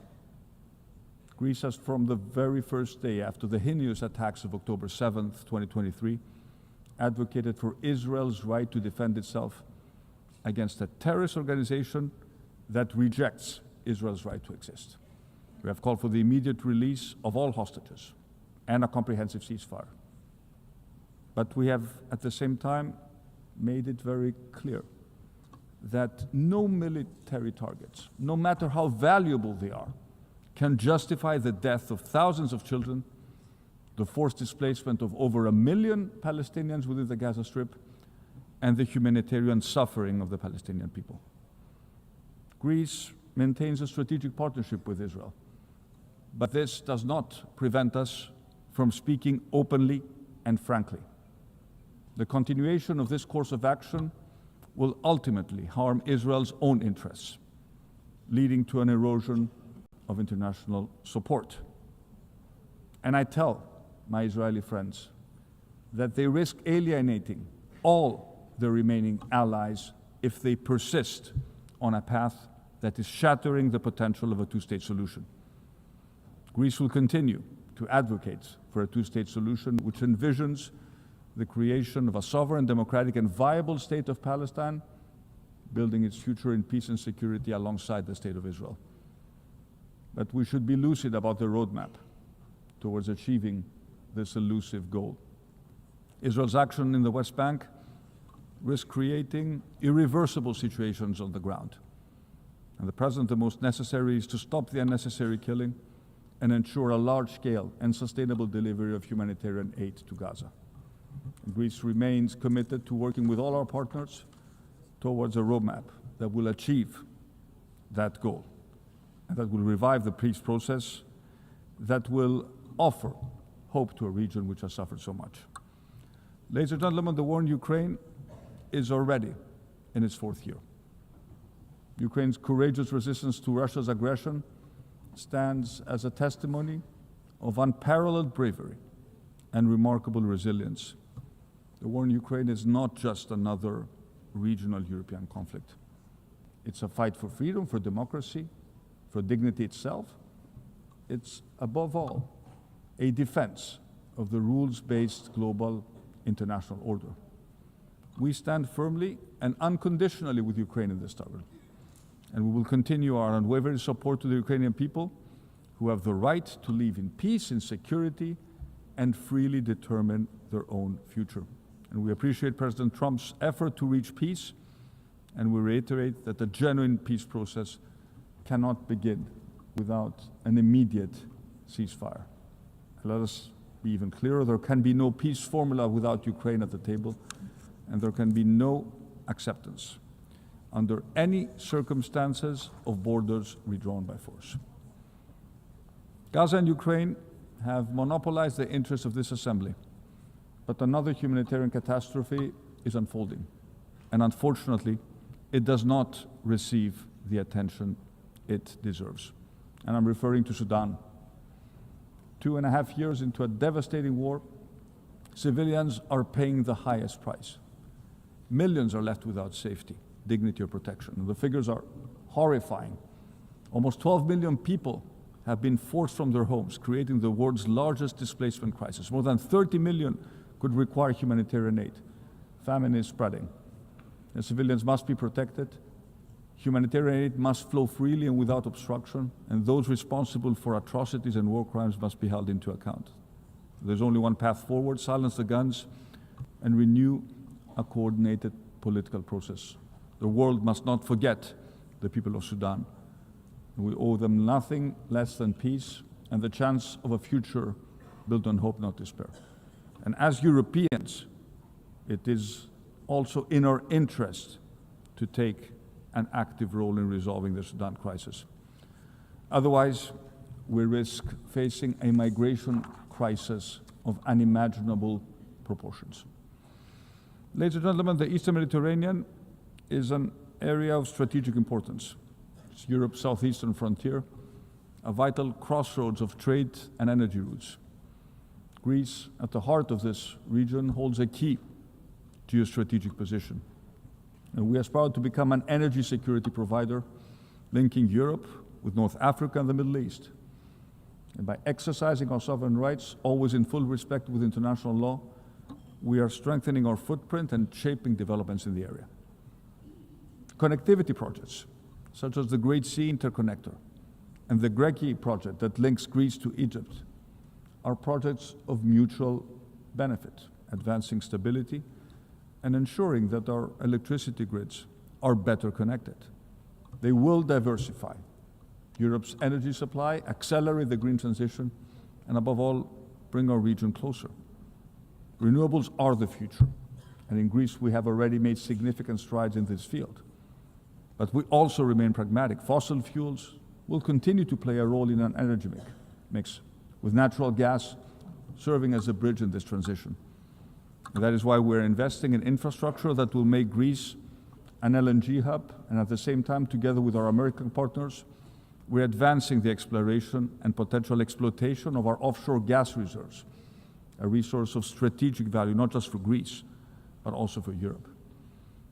Yet the Eastern Mediterranean also faces profound challenges: climate change, migration, persistent conflict. The only way to meet them is through cooperation built on leadership, political will, but also a shared sense of responsibility. In all our relations with our neighbors, Greece is guided by a single unwavering compass: respect for international law. This is a cornerstone of our foreign policy and the basis upon which we seek dialogue and genuine cooperation. Let me begin with our relations with Turkey. Greece seeks peaceful coexistence with our neighbor. And in recent years, yes, we have succeeded in maintaining low tensions. And this is a positive development that we should not underestimate. However, the calm seas we have witnessed over the past 2 years must not be fleeting. They must allow us to build trust, find common ground, and pursue solutions in the interests of both our people. The way forward lies in dialogue, in respect for international law, and in the vision of a region defined not by rivalry, but by shared prosperity.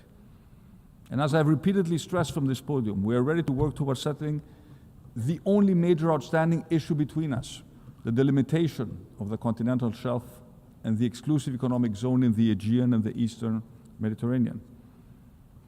Turkey must remove the threat of war against Greece that still hangs as a dark cloud over our relations.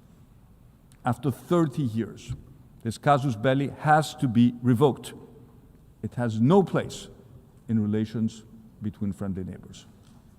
Our path forward must be one of diplomacy, not the language of weapons. Let me say a few words about the Cyprus problem. For 51 years, Cyprus has endured the consequences of Turkey's illegal invasion and continued military occupation. It's a blatant violation of international law and a constant strain to regional peace and security. Our commitment to Cyprus' sovereignty, territorial integrity, and the solution of one state based on a bizonal, bicommunal federation is steadfast.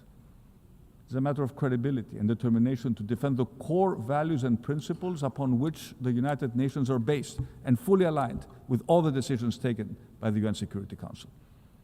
And Greece fully supports the efforts of the Secretary General and his personal envoy to give a new impetus to the resumption of negotiations. And a just and viable settlement will serve the interests of the Cypriot people and contribute decisively to the stability of the wider region. Turning to Libya, our two countries share maritime borders. We are neighbors. It is therefore in our common interests to reach a fair and lawful delimitation agreement in line with the provisions of the United Nations Convention on the Law of the Sea. The true stability in our neighborhood also depends on Libya itself being united and sovereign. The Libyan people must be free to determine their future without foreign interference, and Greece stands ready to assist constructively in a UN-led efforts to achieve a political solution and reunite the country. When it comes to Syria, after 14 years of bloodshed, last December brought a moment of change and a new hope for the Syrian people. The future of the country must be built on tolerance, dialogue, and full political representation for all religious and ethnic communities. Only then can Syria's diverse society find peace and prosperity, free from sectarian violence and external interference. I made it clear to the Syrian president that our support regarding Syria's rapprochement with Europe is conditional upon the protection of religious and ethnic communities, in particular, the Christian Orthodox minority, which has been repeatedly targeted by Muslim extremists. At the same time, we expect Syria and its authorities to act in full accordance with international law, including the United Nations Convention on the Law of the Sea. Finally, let me turn to the Western Balkans, our immediate neighbors, our strategic partners of the European Union, and candidate members of our common family. This region has made remarkable progress over the past decades, yet the balance remains delicate, with the risk of backsliding always present. The future of the Western Balkans lies within the European Union. Greece has been a pioneer in this endeavor through the Thessaloniki Agenda, which set the path for the region's European perspective. And this path must be grounded in full respect for international law, for existing international agreements, the rule of law, human rights, but also minority rights. Most of all, it requires rejecting revisionist agendas and building trust among neighbors. The ghosts of Balkan nationalism have haunted this region for centuries. They must not be allowed to re-emerge. And it's up to the leadership of the Western Balkans to assume their responsibilities and secure a future of peace and prosperity for all their people. Ladies and gentlemen, let me conclude by returning to a topic I also addressed in my speech at the General Assembly last year. Technology is both our greatest shared opportunity and one of the defining challenges of future prosperity. Last year I spoke about artificial intelligence and its extraordinary transformative promise, but I also warned of the danger it breeds. Today, Greece is pursuing a visionary yet practical AI strategy through pilot programs in areas such as education, healthcare, and natural disaster prevention. Teachers and students will soon engage with custom-designated AI teaching assistants. Digital screenings, telemedicine, predictive diagnostics are already making care not just more personalized, but also more accessible. At the same time, AI is helping us detect and contain wildfires at their earlier stages. And the promise of AI making governments more efficient in serving their citizens is materializing at breakneck speed. However, AI in the wrong hands and without safeguards can become extremely dangerous. It can severely impact our children's mental health, flood our public square with disinformation, cause massive displacements in the job market, and concentrate immense power in the hands of a few multinational corporations.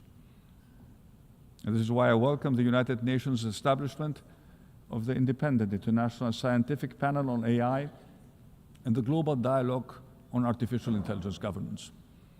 These institutions lay the foundations of a global architecture where artificial intelligence can be steered by science and guided by cooperation. The most urgent task is to protect the mental health of our children. The scientific evidence is damning. We are running a massive, unsupervised experiment with the brains of our children and teenagers. And what was envisioned as a space of connection and creativity has too often become a landscape of manipulation where harmful content reaches even the youngest users. Addictive scrolling is addictive by design, not by accident. And every time I talk to parents, I hear the same story. We're scared about online bullying, adult content, unrealistic standards of beauty, the promotion of self-harm. We feel powerless and helpless. We don't want our kids to share their intimate thoughts and feelings with an AI chatbot. Greece has decided to do something. We have banned our phones in schools, but we have also launched the Kids Wallet, the first government-backed application giving parents simple, effective control over their kids' smartphone while enabling platforms to verify the age of their users. And our proposal for a pan-European digital age of majority to access digital platforms has already won the support of 13 EU member states. It's examined by the European Commission. But this is not a debate for governments and parents alone. Just as society once set firm rules for smoking, drinking, and wearing a seatbelt, we must now confront today's challenge with equal clarity. Big platforms can no longer profit at the expense of our children's mental health. A business model built capturing our kids' attention through addictive algorithms that feed them what can justifiably be labeled as digital junk is simply not acceptable. And let me repeat what I said last year. Digital technology is no different than any other industry that needs to operate under health and safety regulations. The overarching principle, the golden standard, is one and the same: do no harm. Ladies and gentlemen, looking back at the foundation of the UN means to recall and acknowledge that the need for effective multilateralism is as necessary in 2025 as it was in 1945. And there's no doubt that multilateralism must be reinvigorated. We must make it fit for the challenges of the third decade of the 21st century, but we must do it without disrupting its core, the rules-based order. These rules were agreed for a reason: to save humanity, to ensure progress and prosperity for all. Humanity has paid a very heavy toll through blood, destruction, and suffering to learn this lesson. And we must assume our responsibilities to future generations. Let us not be remembered as those who once again led the world to the brink, and let us not be the sleepwalkers of our time. This time there may be no way back. Instead, let us prove that we have the vision, courage, and resolve to build a world of peace, of security, of shared prosperity, worthy of generations to come. Thank you very much for your attention.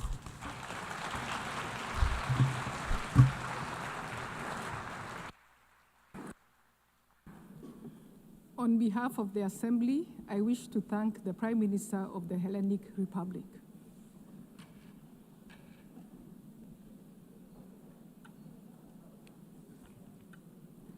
The Assembly will hear an address by His Excellency Tshering Tobgay, Prime Minister of the Kingdom of Bhutan.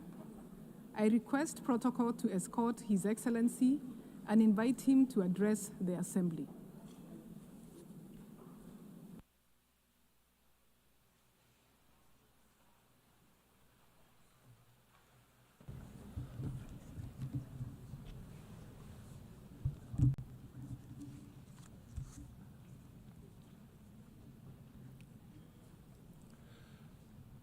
Kuzuzangbo. Madam President, Mr. Secretary General, Excellencies, distinguished delegates, I bring the warm greetings of His Majesty King Jigme and the prayers of the people of Bhutan for peace, harmony, and progress in our world. Excellencies, 80 years ago, from the devastation of the Second World War, the founders of the United Nations dared to imagine a world at peace. They chose cooperation over conflict, dialogue over division, and hope over despair. They built an institution to protect humanity from its worst instincts and higher risks. Today, our challenge is different, but no less urgent. A planet in a climate crisis, persistent poverty, and conflicts that shatter lives and erode trust among our nations.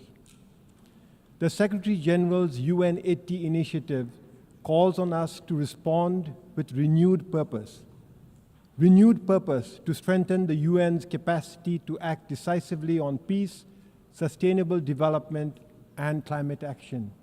Renewed purpose to restore its moral authority.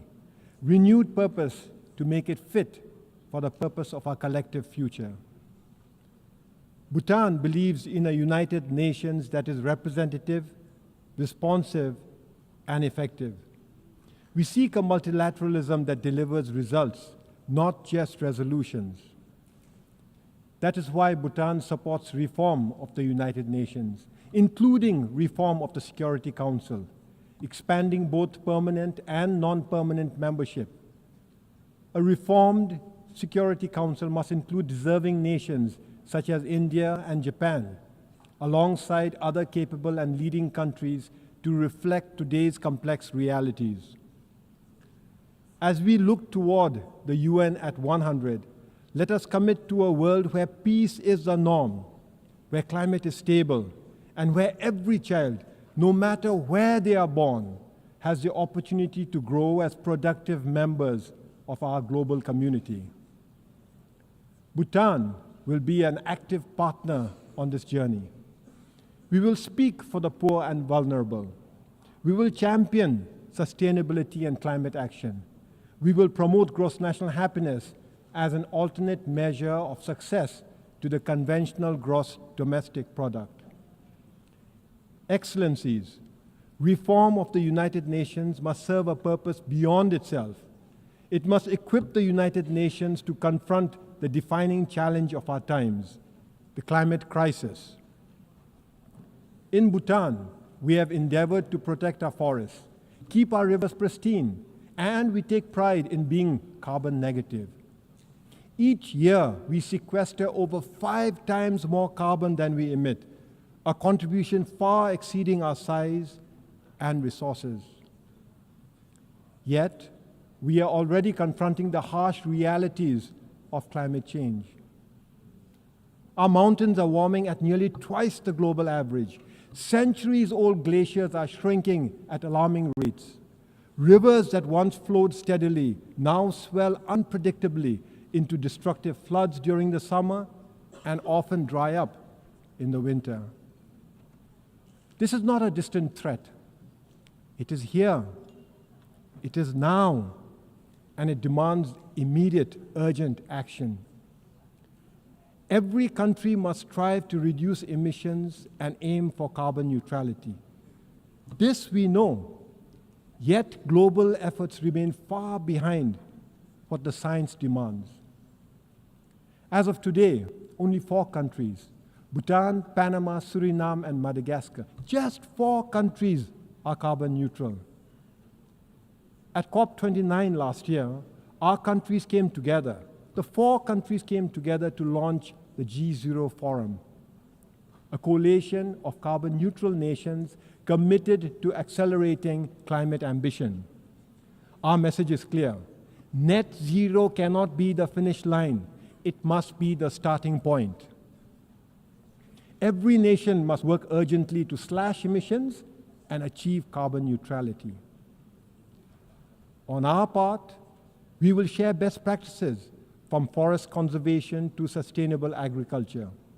We will share technologies from renewable energy systems to low-emission transport. We will champion nature-based solutions because forests and wetlands are not just landscapes. They are like vital organs, the lungs, the kidneys of our planet. And we will push ambition beyond pledges. We will demand measurable results. We invite all countries and partners to join G0 in this noble effort. The science is unequivocal. The solution exists. The only question is, do we have the will?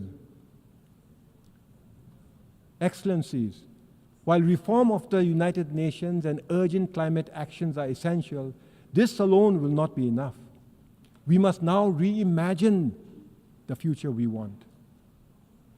According to the United Nations, over half of humanity now lives in urban areas. And by 2050, nearly 70%, close to 7 billion people, will call cities home. Cities drive over 80% of global GDP, but they also account for more than 70% of energy-related carbon dioxide emissions. This makes cities both the engines of innovation and the front lines of our greatest challenges.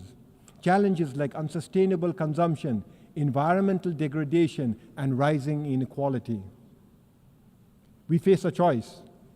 We can keep building cities that consume more than they give, or we can reimagine and redesign our cities that heal, that sustain, that uplift. 50 years ago, Bhutan offered the world gross national happiness, an alternate approach to development. Today, under the visionary leadership of His Majesty King Jigme, Bhutan offers the world an alternate approach to urban living. the Gelifu Mindfulness City, a city founded on the values of sustainability, harmony, spirituality, and the ideals of gross national happiness. The Gelifu Mindfulness City is a special administrative region that is already taking shape in Bhutan. With executive and legislative autonomy, as well as an independent judiciary now established, preparatory works are already underway and economic clusters are being advanced. The Gelifu Mindfulness City is not an idea on paper. It is a living project in action. The Gelifu Mindfulness City will not be a city of glass towers and unchecked sprawl. Instead, it will be a place where modernity and tradition meet, where nature is the foundation of urban living. Powered by renewable energy, built with sustainable materials, and designed for low-carbon living, it will offer inclusive housing, green public spaces, and meaningful jobs. For Bhutan, the Mindfulness City is a strategic step towards taking gross national happiness to the next level, a step towards advancing prosperity, and a step towards fostering deeper global engagement without losing our identity or our bond with nature. But the Gelifu Mindfulness City is not just Bhutan's project. It could serve as a forerunner in rethinking urbanization, a model city built on the values of mindfulness, sustainability, and shared harmony. I extend a warm invitation to all of you to join us in this exciting journey. A journey to bring a royal vision to life. A vision of how cities and urban living can heal, can inspire, and can sustain both humankind and nature. Excellencies, the founders of the United Nations gave us more than an institution. They gave us an inheritance of hope and the solemn responsibility to carry that hope forward. In this spirit, and mindful of the troubled times we live in, I have the pleasure of announcing that Bhutan will host the Global Peace Prayer Festival later this year. From the 4th to the 17th of November this year, the Global Peace Prayer Festival will unite spiritual masters, scholars, and practitioners from across the world and across traditions in a common aspiration for peace, healing, and harmony. Through the recitation of the Melam Chemo, or Global Peace Prayers, the sacred Bhadaguru Mantra, the Kala Chakra empowerment, and the powerful Japji Gap ritual, Bhutan seeks to offer not only a spiritual event, but also a diplomatic and cultural contribution to world peace. For Bhutan, it is both a privilege and a prayer that in these turbulent times, the voice of a small Himalayan nation can help nurture the great cause of peace for all humanity. We extend a warm welcome to all who wish to join the Global Peace Prayer Festival. Excellencies, this is our moment. Let ours be the generation that reforms the United Nations, the generation that confronts the climate crisis with urgency and unity, the generation that makes peace not merely the absence of war, but the presence of justice, opportunity, and dignity for all. And when the United Nations marks its 100th anniversary, we will proudly affirm that we honored the vision of those who came before us and inspired hope for those who will follow. Thank you for your kind attention. Tashidele.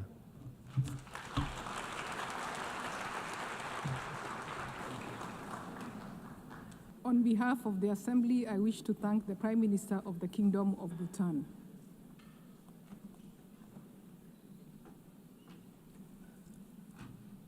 The Assembly will hear an address by Her Excellency Mia Amo Motley, Prime Minister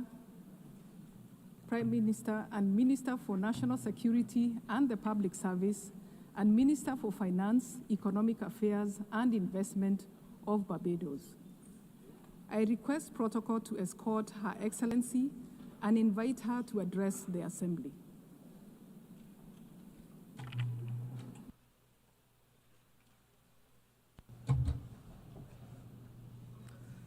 Thank you very much, Madam President, Excellencies, distinguished ladies and gentlemen.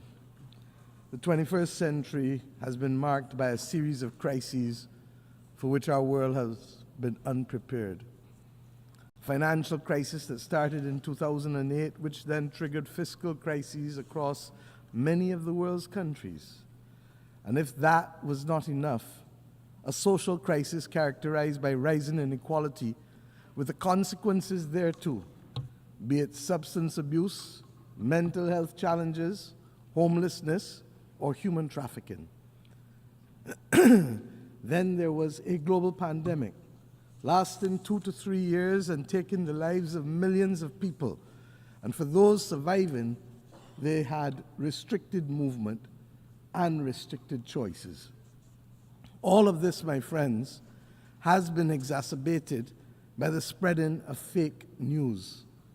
This distorts reality and threatens the stability of our societies, creating a platform for hate to thrive and prejudice to rise. But deeper than all of these crises is a bigger, more insidious crisis that is undermining our domestic and global institutions that have promoted order, peace, and prosperity.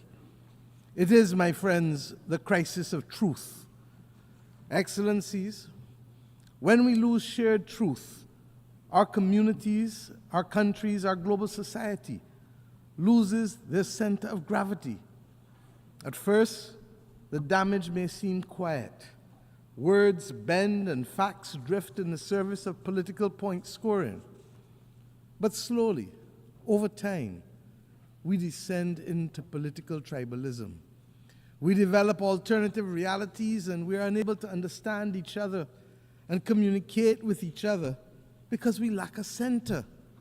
Then we grow suspicious of each other. In the absence of truth, trust deteriorates. And we see it all around us, in global forums, and indeed on the blocks and in the communities in our own countries. Trust between neighbors, trust between the governed and the governing, trust in our instructions, trust in our social order, trust in our health systems, trust in our global rules, governance structures. It all seems, in the words of Chinua Achebe, to be falling apart. When we lack truth and we lack trust, law becomes theater, news becomes spectacle, and science becomes just another opinion. As I've had cause to say in this great hall on a few times, our world today worryingly resembles the world of 100 years ago. And this has become even more evident with the closing of our borders to both goods and to people. This has magnified the geopolitical tensions which had already taken root. Disturbingly, war, regrettably, has only entered the daily lexicon of the West, not when thousands were dying on the continent of Africa or in Myanmar, but when war came to Europe. Nevertheless, we still call for peace in the Ukraine. Only yesterday, a leading British newspaper reminded us that for 500 days, 260,000 people, virtually the population of my country, 260,000 people have been trapped in the Sudanese city of El Fasher. The article reported that while political progress stalls, those who attempt to escape are killed, and those who remain inside are starved. The world must not ignore the horror in Sudan. And of course, I don't need to remind you that it must not ignore the horror in Gaza. The genocidal destruction taking place in both places must now have our full attention. And as it relates to Gaza, Yes, there must be a release of the hostages taken on October 7th. But we have now gone to a point where all of our human sensibilities are offended by the continuous and disproportionate attacks on the Palestinian people and the failure to allow access by the international community to the survivors for the provision of humanitarian aid. The survivors are entitled, my friends, to use the words of Bob Marley. How can you be sitting there telling me that you care, when every time I look around, the people suffer in the suffering in every way, in everywhere? My friends, it calls to mind the Roman historian Tacitus, who quoted a Scottish chieftain fighting against the military might of the Roman Empire. And I mention only the last two sentences. They plunder, they butcher, they ravish, they make it desert and call it peace. They make it desert and they call it peace. The real tragedy of war is that these children, when they become grandparents, will still be answering the innocent questions posed by their grandchildren 70, 80 years from now as to how they lost their limbs. Granny, how did you lose your leg? And when they answer, we run the risk that the violence and hate will be perpetuated for another 2 to 3 generations. This is not why we have come together. This is not good. And Madam President, it is happening under our watch. We can and we must do better to secure the peace across the world in the name of the children. And let me say that at the very least, the international community must immediately find the funding to support the children of Gaza and the children of Sudan for the next 3 months. UNICEF has said that in Gaza it is $66 million that is needed for the next 3 months. And in Sudan it is $200 million. The money is mostly nutrition related, to reverse or to mitigate famine for children, and to provide water and sanitation and health interventions. And we should note that there have been multiple disease outbreaks, including cholera. So, Madam President, to be very clear as I move on, a lasting peace can never be achieved through violence, not continued bombing. It can only be achieved through justice as our guide and dialogue, talking. And lest we forget, where others are seeking to build the peace and to preserve humanity in Gaza, as we saw, the international community must not condone the bombing of those states who look to facilitate peace. It is a red line that we must never cross. Madam President, I say simply again, another year, the world needs a reset. We must find, first and foremost, whether we still agree on the same values that inform our charter. As simple as this seems, this is necessary in any reset, for values we all know have changed over the last 80 years, and we cannot assume that it is business as usual. And if it is not available to all of us to agree to those values, then we must at least know who does and who doesn't. In addition to our inability to bring about peace in multiple conflicts, there really still are a number of issues that threaten our way of life and the stability of our planet beyond war. The climate crisis, food insecurity, water scarcity, mass flow of refugees and displaced persons, poverty and increasing inequality within and between societies. It has become so insidious that people don't even talk about it sufficiently. And of course, the failing spectacle of the SDGs for too many of our countries and people across the world. and of course, unregulated AI, which, while it has tremendous promise, poses unregulated significant risk. Many of our people ask every day, why has the United Nations not done better recently? The simple truth, my friends, is that countries have lacked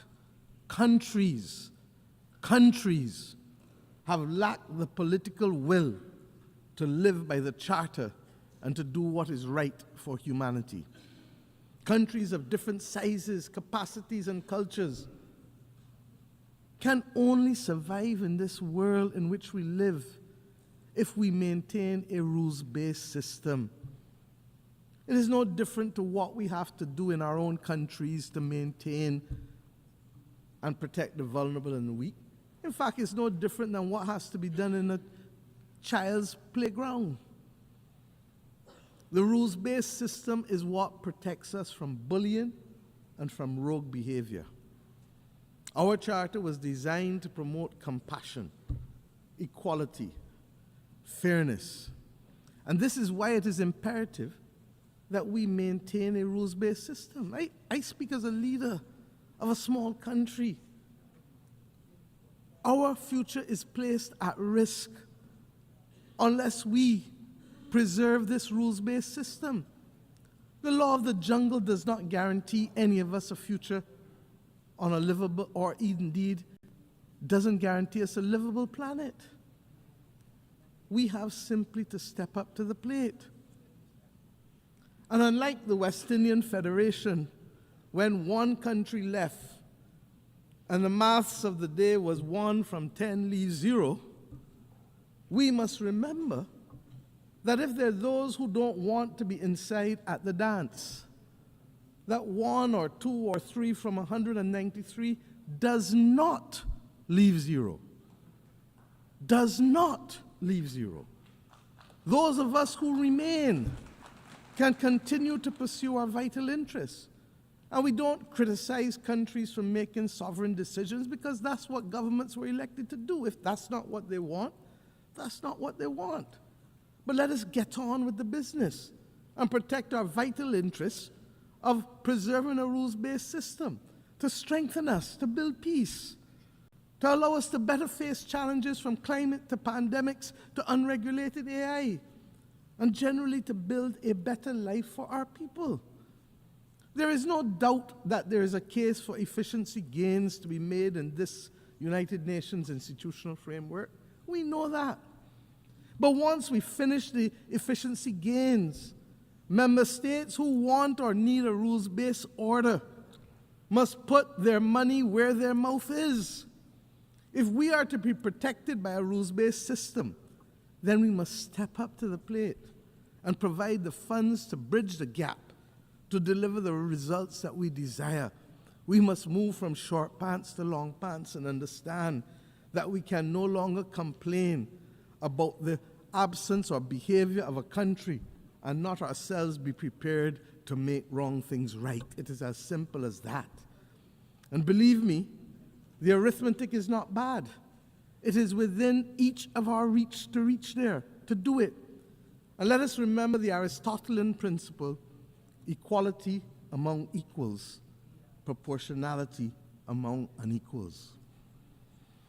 My friends, and while we contemplate the multiple crises, let us also not despair, because there are some things that have worked for the benefit of our people in the last few years. We now have, globally, a historic pandemic agreement that was adopted to make the world equitable, more equitable, and safer from future pandemics. A full appreciation of this will only come when the next pandemic hits us. We have agreed to the Seville Commitment on Finance, which seeks to fulfill the promise of the SDGs, and which, even though the funding has not been fully identified, has mainstreamed a number of financing concepts that were simply not taken into account a decade ago. Debt swaps, natural disaster clauses, or what they call climate resilient debt clauses. These are the things that we advocated in the Bridgetown Initiative. We have committed also as a world, last year here, to an ambitious global action plan to combat antimicrobial resistance. And what does that have to do with any of us in here? I've said repeatedly, this is the silent, slow-motion pandemic of the 21st century and threatens to reverse a century of medical progress. And when we know people who die from hospital-aided infections, we understand the importance of the vital steps taken here. Earlier this week, we successfully brought into force the Beyond Boundaries and National Jurisdiction Treaty. As a large ocean state, as Barbados is, I am acutely aware of the critical importance to protect our oceans and its marine biodiversity as part of the ecological balance of the planet. And last year, we adopted the ambitious Pact for the Future, which provides a roadmap, a North Star, for our work to protect people and planet of the future. The two instruments mentioned on Tuesday morning by our Secretary General for regulating AI must now be our priority if we are to avoid the severe deepening inequality of our times and to avoid leaving our people exposed to the risk and exploitation of AI and the distortion of facts. I must tell you that regrettably, I have experienced on a well-known commercial AI platform examples of censorship that seek to deny access to the details of our history in this hemisphere, in terms of the Barbados Slave Code, in terms of the South Carolina Slave Code. So we must be vigilant. Speaking as a small country, therefore, we see no future without a rules-based system. And before I go on, let me recognize the outgoing President of the General Assembly, His Excellency Philemon Yang, for his impactful presidency last year. And let me also congratulate Her Excellency Annalena Baerbock for assuming the presidency, particularly in this year when we celebrate Beijing +30. Barbados looks forward to working with you, ma'am, to execute your vision. The fact that you are only the 5th woman to occupy this post over the last 80 years is a cause both for profound concern, but I say renewed optimism. This is a testament to the very point that I'm seeking to make. The organization is working, even if not at optimal levels, but we still have so much to do. Madam President, on climate finance,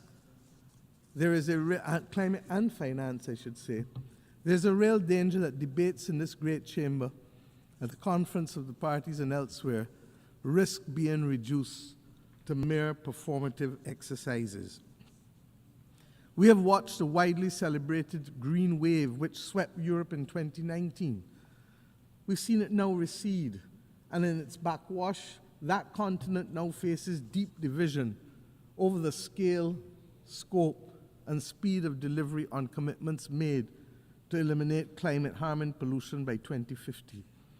We've seen others withdraw from the Paris Agreement. At a time, Madam President, when we should be conducting an audit of the achieved targets and accomplished deliverables, we continue for the most part to receive IOUs and statements of deferred intent.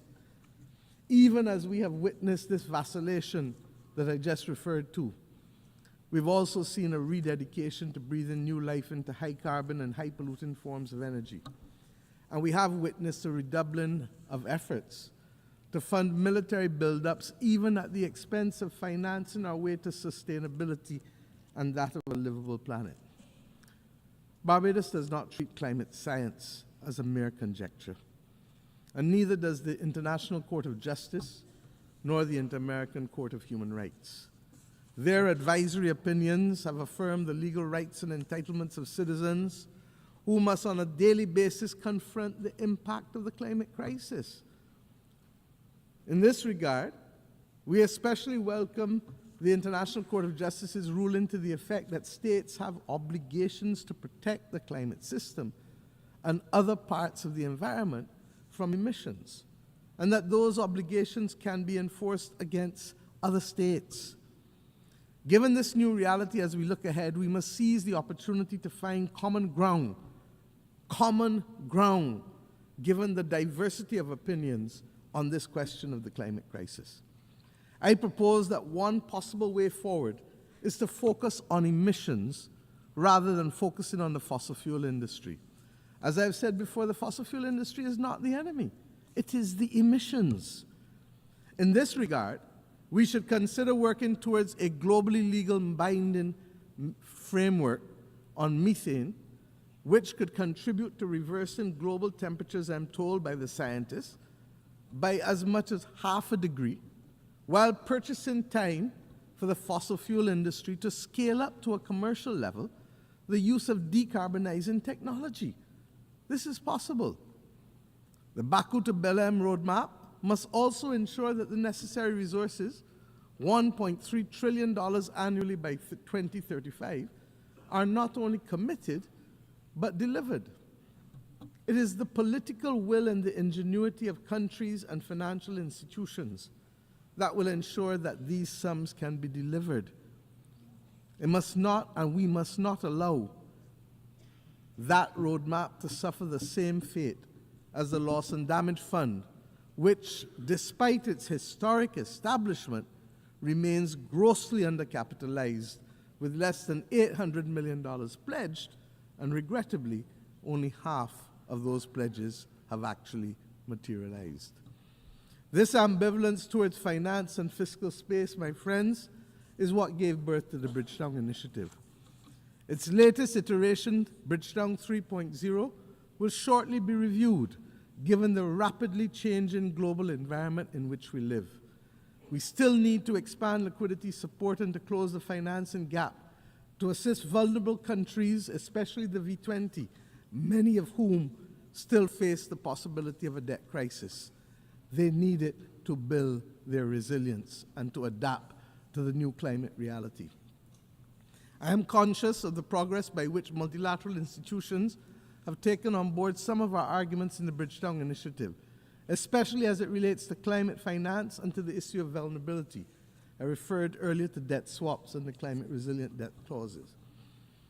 Madam President, all of these goals and many more can be achieved by a fully functional rules-based system, one that is ambitious in its goals, effective in its delivery, and fair in its organization.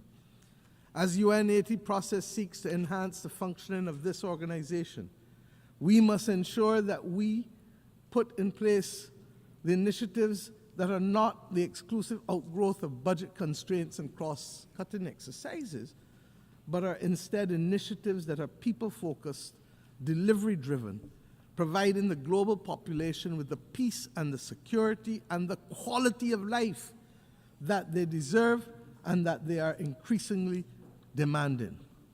To this effect, the Security Council, we know, must be reformed.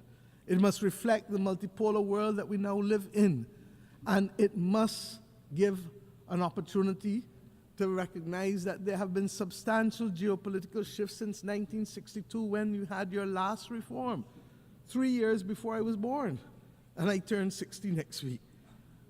Permanent seats for Africa and a seat that revolves for small island developing states are an essential part of that reform, because we all have perspectives that must be heard. You cannot ask us really to show up for family photos and votes when you need them, and then exclude us from the family's decision-making as if you are the grown-ups and we are the children. We are not minors. We are independent, sovereign states with full capacity, and we insist on being treated as such.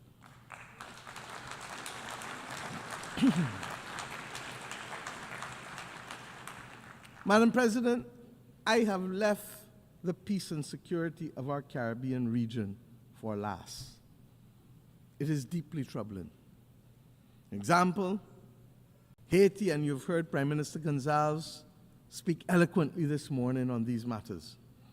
Haiti, which was once a beacon of emancipation and revolution for all of us as black people, is today a victim of centuries of external interference and contemporary internal conflict, and regrettably, even blindness. We want to thank Kenya for its extraordinary leadership of the multinational security support mission, even when they were out there on their own.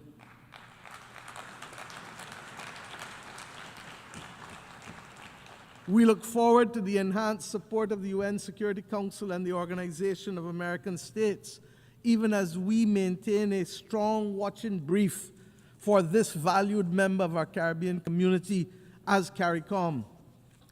Haiti requires, I've said it over and over, a long-term support plan that addresses security and development, not one at the expense of the other.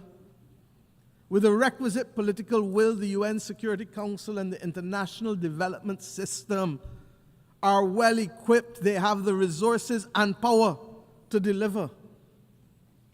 We also want to urge dialogue with our friends and partners, especially in the United States, on the inescapable issue on the flow of small arms and light weapons, not only to Haiti, but indeed across this entire hemisphere, especially in the Caribbean with small states.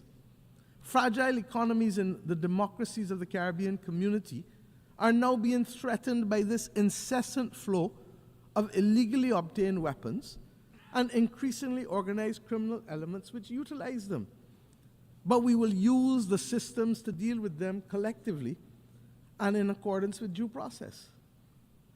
We thank Secretary General Guterres for his unswerving support with respect to Haiti, and we now need others on board to ensure that Haiti can turn the corner and prepare itself for free and fair democratic elections.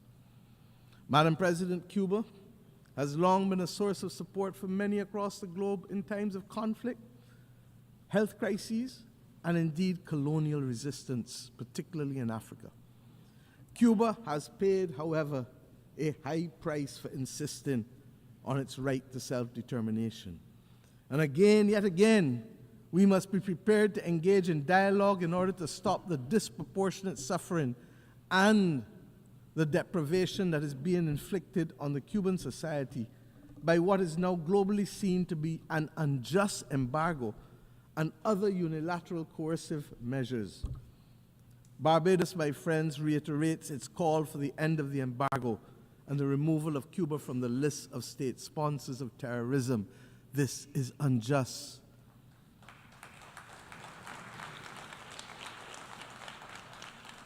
What is even more, in the Caribbean Sea, we're now seeing a shocking violation of a hemispheric understanding that the Caribbean be treated as a zone of peace.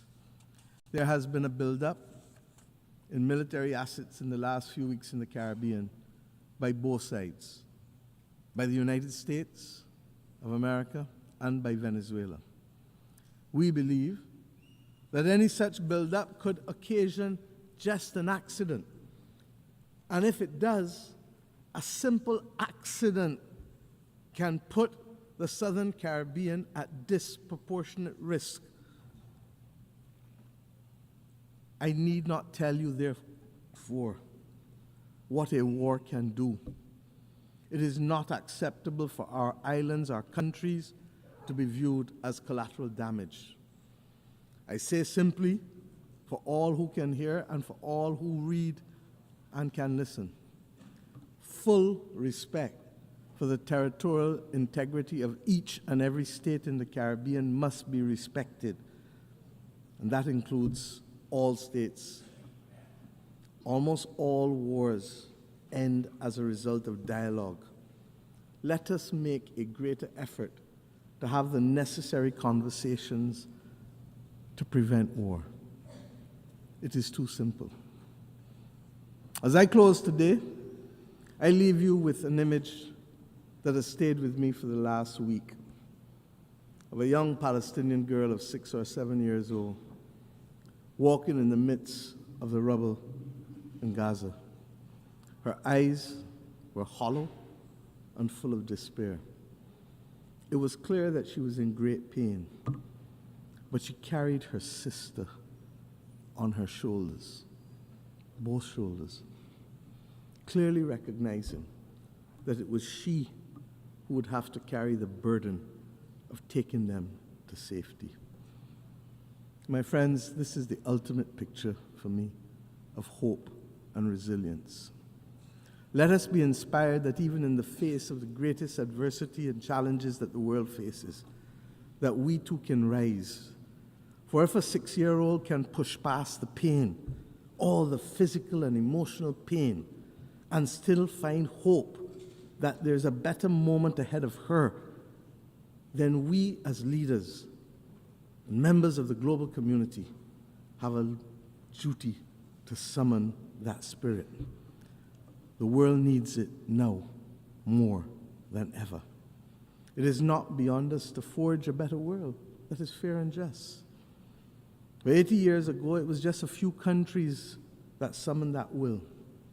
Today, those of us who were denied the right to be heard then must now be the core responders to this critical clarion call.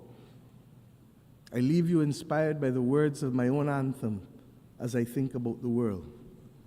Inspired, I say, upwards and onwards we shall go, inspired, exulting, free, and greater will our world grow in strength and unity. If a 6-year-old child can summon the will against all that she faced, then we, with much, much, much more, and with a commitment and an obligation to many, many, many, many more, must summon that will. I thank you.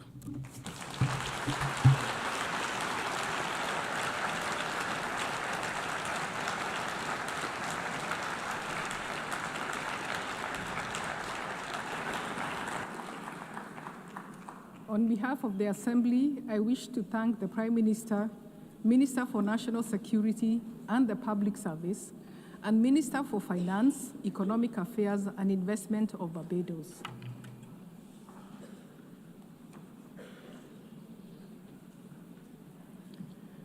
The Assembly will hear an address by His Excellency Jeremiah Manele, Prime Minister of Solomon Islands. I request protocol to escort His Excellency and invite him to address the Assembly.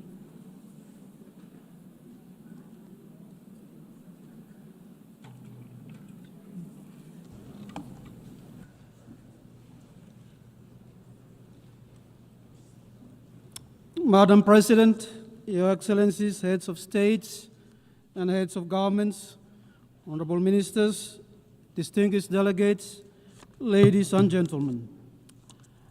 Madam President, I bring to you and all members of this august assembly warm island greetings from the government and people of the Happy Isles. We congratulate you, Madam President, on your assumption of office as President of the 80th session of the United Nations General Assembly. Let me also commend your predecessor, His Excellency Mr. Philemon Yang, for his sterling leadership of the 79th session of the General Assembly. Solomon Islands further acknowledge the Secretary General of the United Nations for his courage and strength in defending multilateralism. As we gather under the theme, Better Together, 80 years and more for peace, development, and human rights, I am reminded of the words of John Ellison, and I quote, "There is no peace without development, no development without peace, and neither without respect for human rights," end of quote. These words reflect the essence of our journey over the past 8 decades. We celebrate our collective triumph of humanity when we choose unity over division, cooperation over conflict, and justice over indifference. 80 years ago, in the aftermath of the Second World War, the world chose to build than destroy. The United Nations Charter is a covenant of hope, peace, and progress. It is based on the principle of sovereign equality, one country, one vote. The United Nations has since grown from 51 to 193 member states, becoming a force for development, human rights, and humanitarian support, giving voice to the vulnerable and inspiring global progress and prosperity. This is the proud legacy of the United Nations, a legacy that I pray must not only be cherished, but also carried forward with renewed vigor and purpose. Madam President, we meet at a moment of profound uncertainty, marked by deepening conflicts, armed aggression, widening inequalities, and the growing disregard for international law. The erosion of the United Nations Charter principles, the alarming return of unilateralism, threatens the very foundation of our multilateral system. We note the deep concern that the world is now overarmed, spending less on development, and increasingly adopted a militarized posture. We need to halt and reverse these non-peaceful trends. We seek a region free from nuclear weapons, militarization, trafficking of illicit drugs, and geopolitical posturing. My sub-region recently adopted the Ocean of Peace Declaration. It is rooted in the Pacific's collective history and culture. It is our collective vision for a resilient, peaceful, and a prosperous blue Pacific continent. We reclaim our sovereignty, support multilateralism, and a rules-based international order grounded on international law.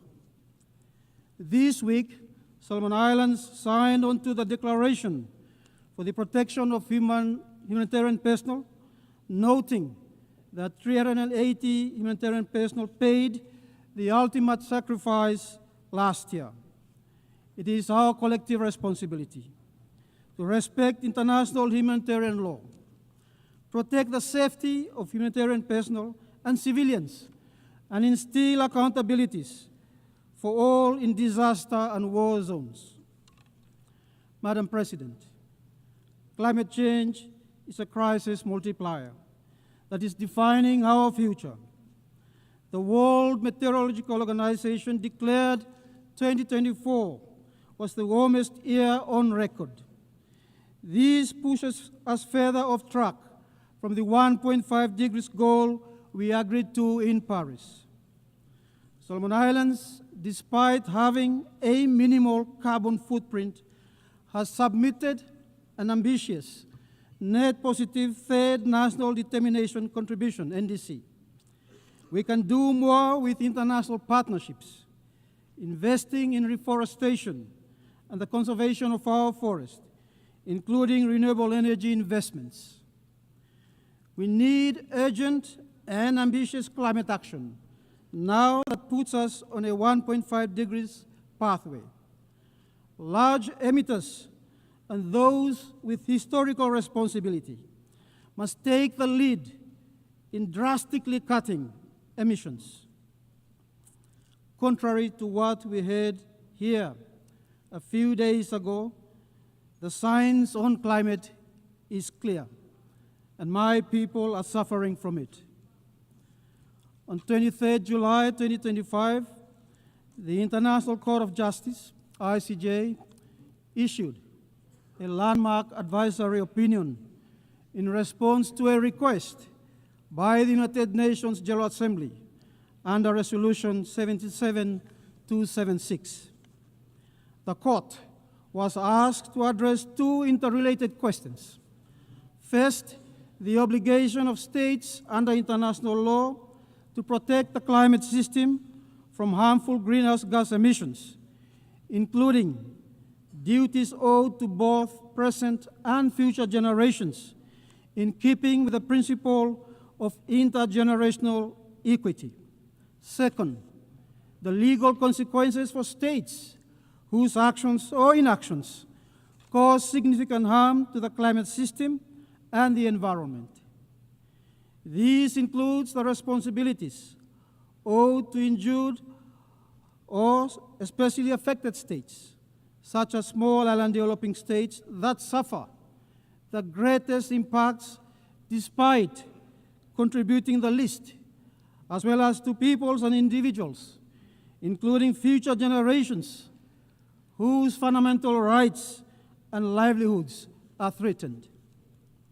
Solomon Islands welcome the historical advisory opinion of the ICJ and support ongoing process for a follow-up UN resolution.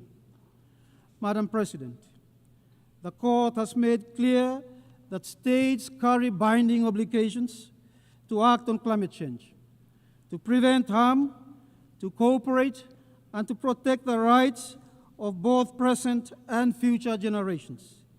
These duties are legal, moral, and universal, and hold states accountable to stop harmful practices, to prevent repetition, and to repair the damage caused. Madam President, Solomon Islands also raised the issue of climate displacement. Entire communities are already at risk of losing their homes and homelands. The Court has now confirmed that the principle of non-refoulement applies, which means that no state can lawfully return people to places where climate change makes survival impossible. This is indeed a powerful affirmation that rights to life, food, water, and habitable land must be protected. For us small island developing states, this recognition is existential, and it reminds us that climate obligations are erga omnes, owed to the world as a whole, demanding collective responsibility for a shared future. The Court's opinion is a powerful reminder and a fervent call that better together we are bound by law and by duty to act. It rejected narrow interpretations that limit obligations to the Paris Agreement, affirming instead that all states must cut emissions under human rights law, the law of the sea, customary international law, and other treaties. It made clear that the 1.5 degrees Celsius target is legally binding, that major emitters cannot evade responsibility, even those outside the Paris Agreement, and that breaches will carry consequences, including reparations for harm caused and accountability for failing to address fossil fuel production, subsidies, and consumption. For small and developing states, this opinion brings hope and recognition. It affirms that even if rising seas inundate our islands, our statehood and maritime boundaries will endure, preserving our sovereignty and our rights. Madam President, this is more than a legal finding. It is indeed a call to the international community that only better together can we honor the 1.5 degrees Celsius commitment, protect the most vulnerable, and secure a just and sustainable future for all nations and peoples. Solomon Islands wishes to acknowledge the exemplary leadership of Vanuatu and the tireless efforts of Pacific youth who have stood at the forefront of this initiative. Their voices and vision have carried the urgency of our cause onto the global stage, reminding us that the strength of the Pacific lies in our unity. Though small in size, our island nations are large in purpose. And when we stand together, governments, communities, and young people alike, we embody the very theme of this assembly: better together, 80 years and more for peace, development, and human rights.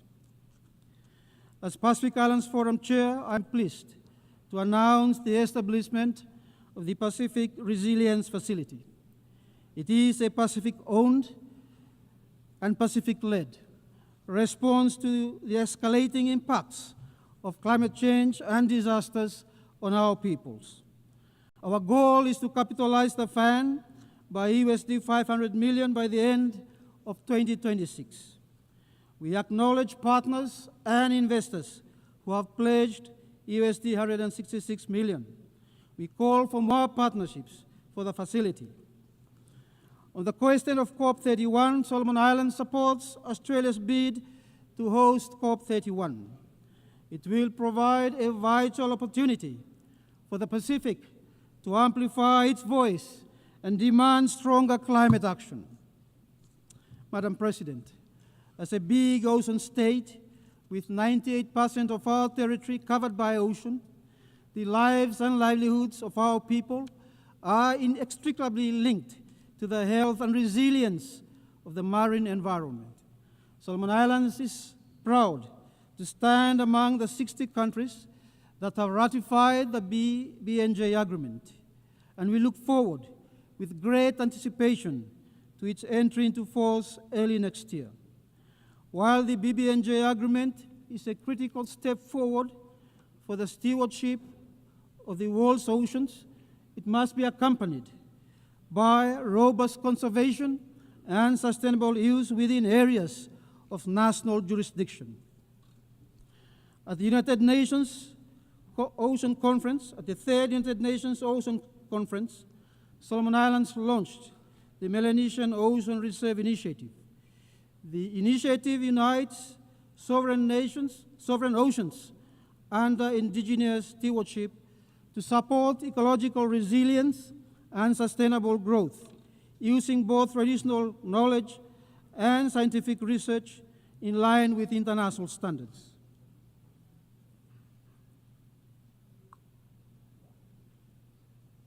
We are also actively advancing community-based conservation initiatives and undertaking significant efforts in ocean management in alignment with our national ocean policy. This year, Solomon Islands co-hosted a summit on SDG 14.4 with several UN and regional partners. The event gathered Pacific leaders, fisheries organizations, the private sector, and scientists to assess global health of tuna stocks, climate impacts, and strengthen partnerships on small-scale fisheries. Its conclusions were presented at the third UN conference in Nice.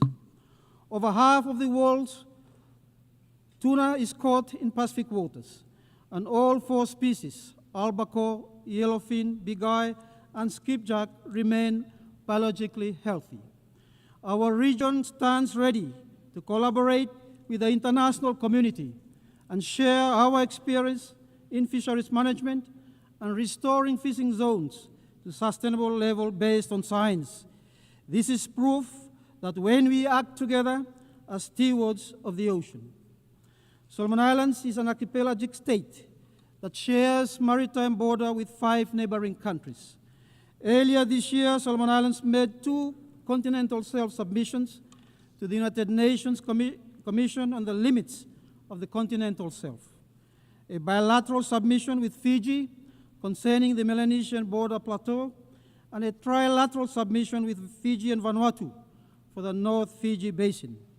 Solomon Islands looks forward to engaging constructively with the Commission on these matters in the spirit of cooperation and mutual respect.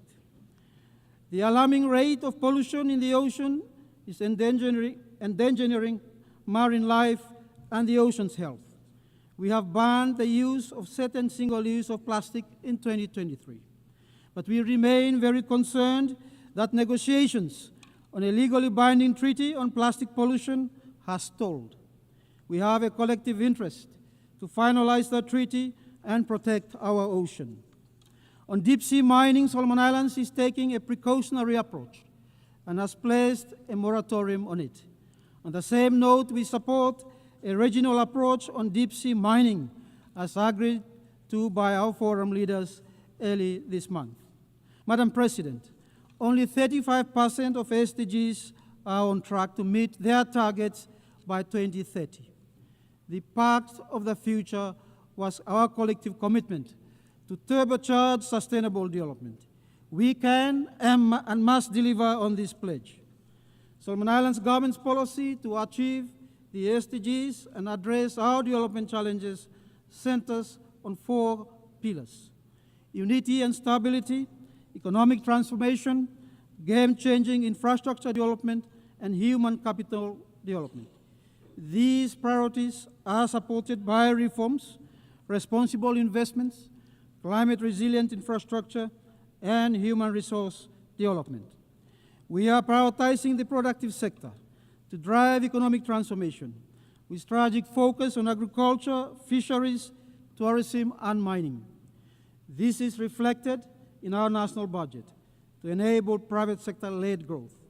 As Solomon Islands prepares for LDC graduation in 2027, strengthening trade relations and these development areas remain critical. The COVID-19 pandemic highlighted the importance of global cooperation in health, including the sharing of medical technology. In this connection, Solomon Islands welcome the endorsement of the pandemic treaty adopted at the 78th session of the World Health Assembly and looks forward to its full implementation. Non-communicable diseases, NCD, has reached crisis level in the Pacific. In the case of Solomon Islands, 87% of deaths are NCD related. NCD accounts for 84% of Solomon Islands adult hospital admission, placing stress on our health system. This year, we have significantly increased our health budget to restore health services and manage NCDs and neglected diseases. Solomon Islands welcomes the convening of the high-level meeting on NCDs and mental health. The Pacific is confronted with rising mental health and abuse of drugs. Integrating the 2 health issues into primary health care, supported by trained health workers to support, screen, manage the well-being of our people. Madam President, my delegation welcomes the Secretary General's reform agenda, the UN 8 initiative, and the vision to revitalize the United Nations and its operations. The UN must evolve with the new realities and remain responsive to the special circumstances and needs of SEEDs and LDCs. We support China's global governance initiative to strengthen multilateralism, preserve sovereign equality of states, observe international law, and placing people-centered development with an action-oriented approach. Solomon Islands support ongoing efforts to develop a governance framework to manage responsible use of artificial intelligence for development, combat misinformation, cybersecurity challenges, protection of data and privacy. These are new and emerging issues we cannot ignore. Madam President, Solomon Islands reiterates its call for an elevated UN presence. The time has come to review the UN regional architecture to ensure it remains connected to the members that need it most. Solomon Islands remains underrepresented within the UN staff establishment. We call on the UN to consider convening in-country competitive recruitment exams in Solomon Islands. On Security Council reform, we seek a more democratic, expanded council that reflects today's geopolitical realities. The use of the veto by the Council continues to undermine peace, international law, and expose the vulnerable to harm. The veto must be eliminated as part of the reforms of the Council. We hope to see proposals shift into text-based negotiations under your presidency. Solomon Islands is seeking, for the first time in 46 years, a non-permanent seat in the UN Security Council for the period 2032 to 2033. We registered our interest 11 years ago. Let me thank countries who have confirmed their support for our candidature over the years. As a peace-loving country, Solomon Islands is keen to contribute to UN peacekeeping missions this year. Ladies and gentlemen, we must do more for peace, protect civilians, especially children and women, and hold those accountable for such action.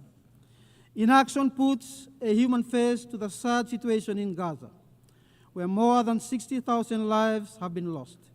Solomon Islands condemn Hamas attacks on Israel and for all lives lost. We also call for the release of all remaining hostages and an immediate ceasefire in Gaza. This is critical for regional stability and global peace. Solomon Islands reaffirms its consistent support for a peaceful and permanent solution to the Israeli and Palestine conflict. We look forward to Palestine and Israel living side by side in peace, along secured borders, in accordance with international law, UN resolutions, and the UN Charter. Let us give peace a chance and put an end to one of the world's unyielding conflicts, marked by displacement, occupation, and the unnecessary loss of lives. Madam President, Solomon Islands reaffirm its strong commitment for the total elimination of nuclear weapons. This year, the Pacific celebrates 40 years since the adoption of the South Pacific Nuclear Free Treaty. The Pacific has been used to test weapons, store nuclear waste, and discharge treated nuclear water. We see the scars of nuclear impacts and will remain the world's strongest advocates for a world free of nuclear weapons. Unexploded ordnance from World War II remains a threat to our communities, people, and obstruct development. Solomon Islands would like to acknowledge the United States, Japan, and Australia in disposing World War II UXOs and carcinogenic substances buried in our land and seas left behind from World War II. This is the cruel reality of a war we never chose, yet whose scars we continue to carry. Justice demands that those responsible accept their duty to help heal the wounds they left behind. And it is only by standing better together in solidarity, with shared responsibility and compassion, that we can finally close this painful chapter of history and build a safer, more just future for our people. Madam President, Solomon Islands continue to value the partnerships we share with all countries and institutions for development. These partnerships have been crucial to our development in the past 47 years. We express gratitude to Australia's long-standing partnership and support to Solomon Islands across all development objectives of our national development strategy. China's infrastructure projects in health, transport, and communication are enabling economic growth and transforming lives. We thank the government and people of the People's Republic of China for this growing partnership. Solomon Islands reiterates and reaffirms its respect for the One China principle. New Zealand's support to expanding and upgrading airports across the country and the fisheries sector addresses our key development areas. Japan's work on one of our key provincial hospitals, economic infrastructure, and capacity development is very much appreciated. Complementing these efforts, we acknowledge support from Papua New Guinea, Indonesia, Saudi Arabia, the United Arab Emirates, the European Union, and India. We acknowledge the support through partnership with the UN system, multilateral development banks such as the Asian Development Bank, World Bank, the IMF, and look forward to new partnerships, including with the OPEC Fund for International Development and the Asian Infrastructure Investment Bank. On the same note, Solomon Islands' journey thus far has been supported by our private sector, state-owned enterprises, and NGOs. We thank you for your commitment and partnership. Madam President, Solomon Islands reaffirms the right to self-determination as enshrined in the UN Charter.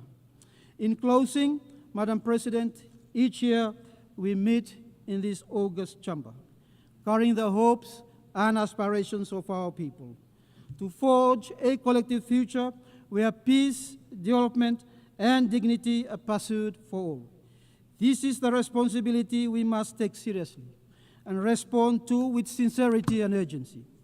For small islands developing states like Solomon Islands, A strong multilateral system is not an ideal, but a necessity. It ensures that every nation has a voice, that power does not silence principle, and that cooperation, nor cohesion, guides our global affairs. The United Nations must be reformed and remain relevant and stand as the cornerstone of a multilateral system, with humanity at its heart. As we commemorate 80 years of our United Nations, we must also recognize that this year, 2025, marks the close of the first quarter and the dawn of the second quarter of this 21st century. This is not only a milestone to celebrate, but also a moment to reflect on the path that we have collectively or individually taken, and looking into the future, the course we must now chart better together. From 2000 to 2025, the world has faced defining moments that shaped our shared journey. We lived through global terrorism, a financial crisis that shook economies, a pandemic that tested our resilience, and the accelerating impacts of climate change. Yet we also achieved remarkable milestones, including but not limited to the adoption of the Sustainable Development Goals, advances in technology, and the strengthening of the institution of family. These experiences remind us that humanity's progress and survival depend on our ability to act better together. As this year marks not only a moment of reflection, but also of shared responsibility. What we do today to secure peace, to drive sustainable development, and to uphold human rights will set the path for the next 25 years. Our choices now will define whether we stand united in hope or divided in regret.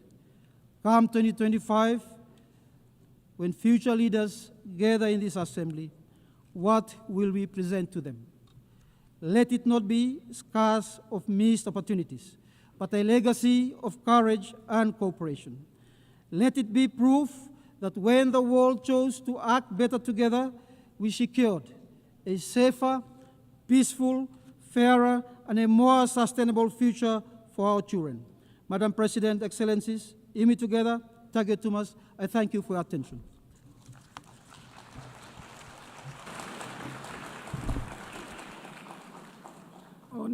On behalf of the Assembly, I wish to thank the Prime Minister of Solomon Islands.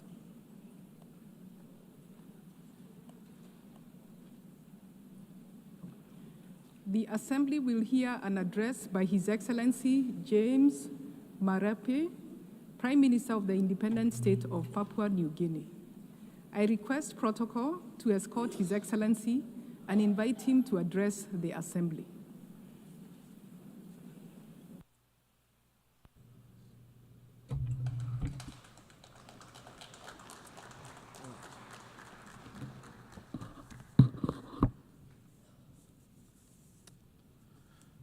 Madam President, congratulations on your election to the presidency of the 88th session of the United Nations General Assembly. I want to also thank the outgoing president for his wonderful work.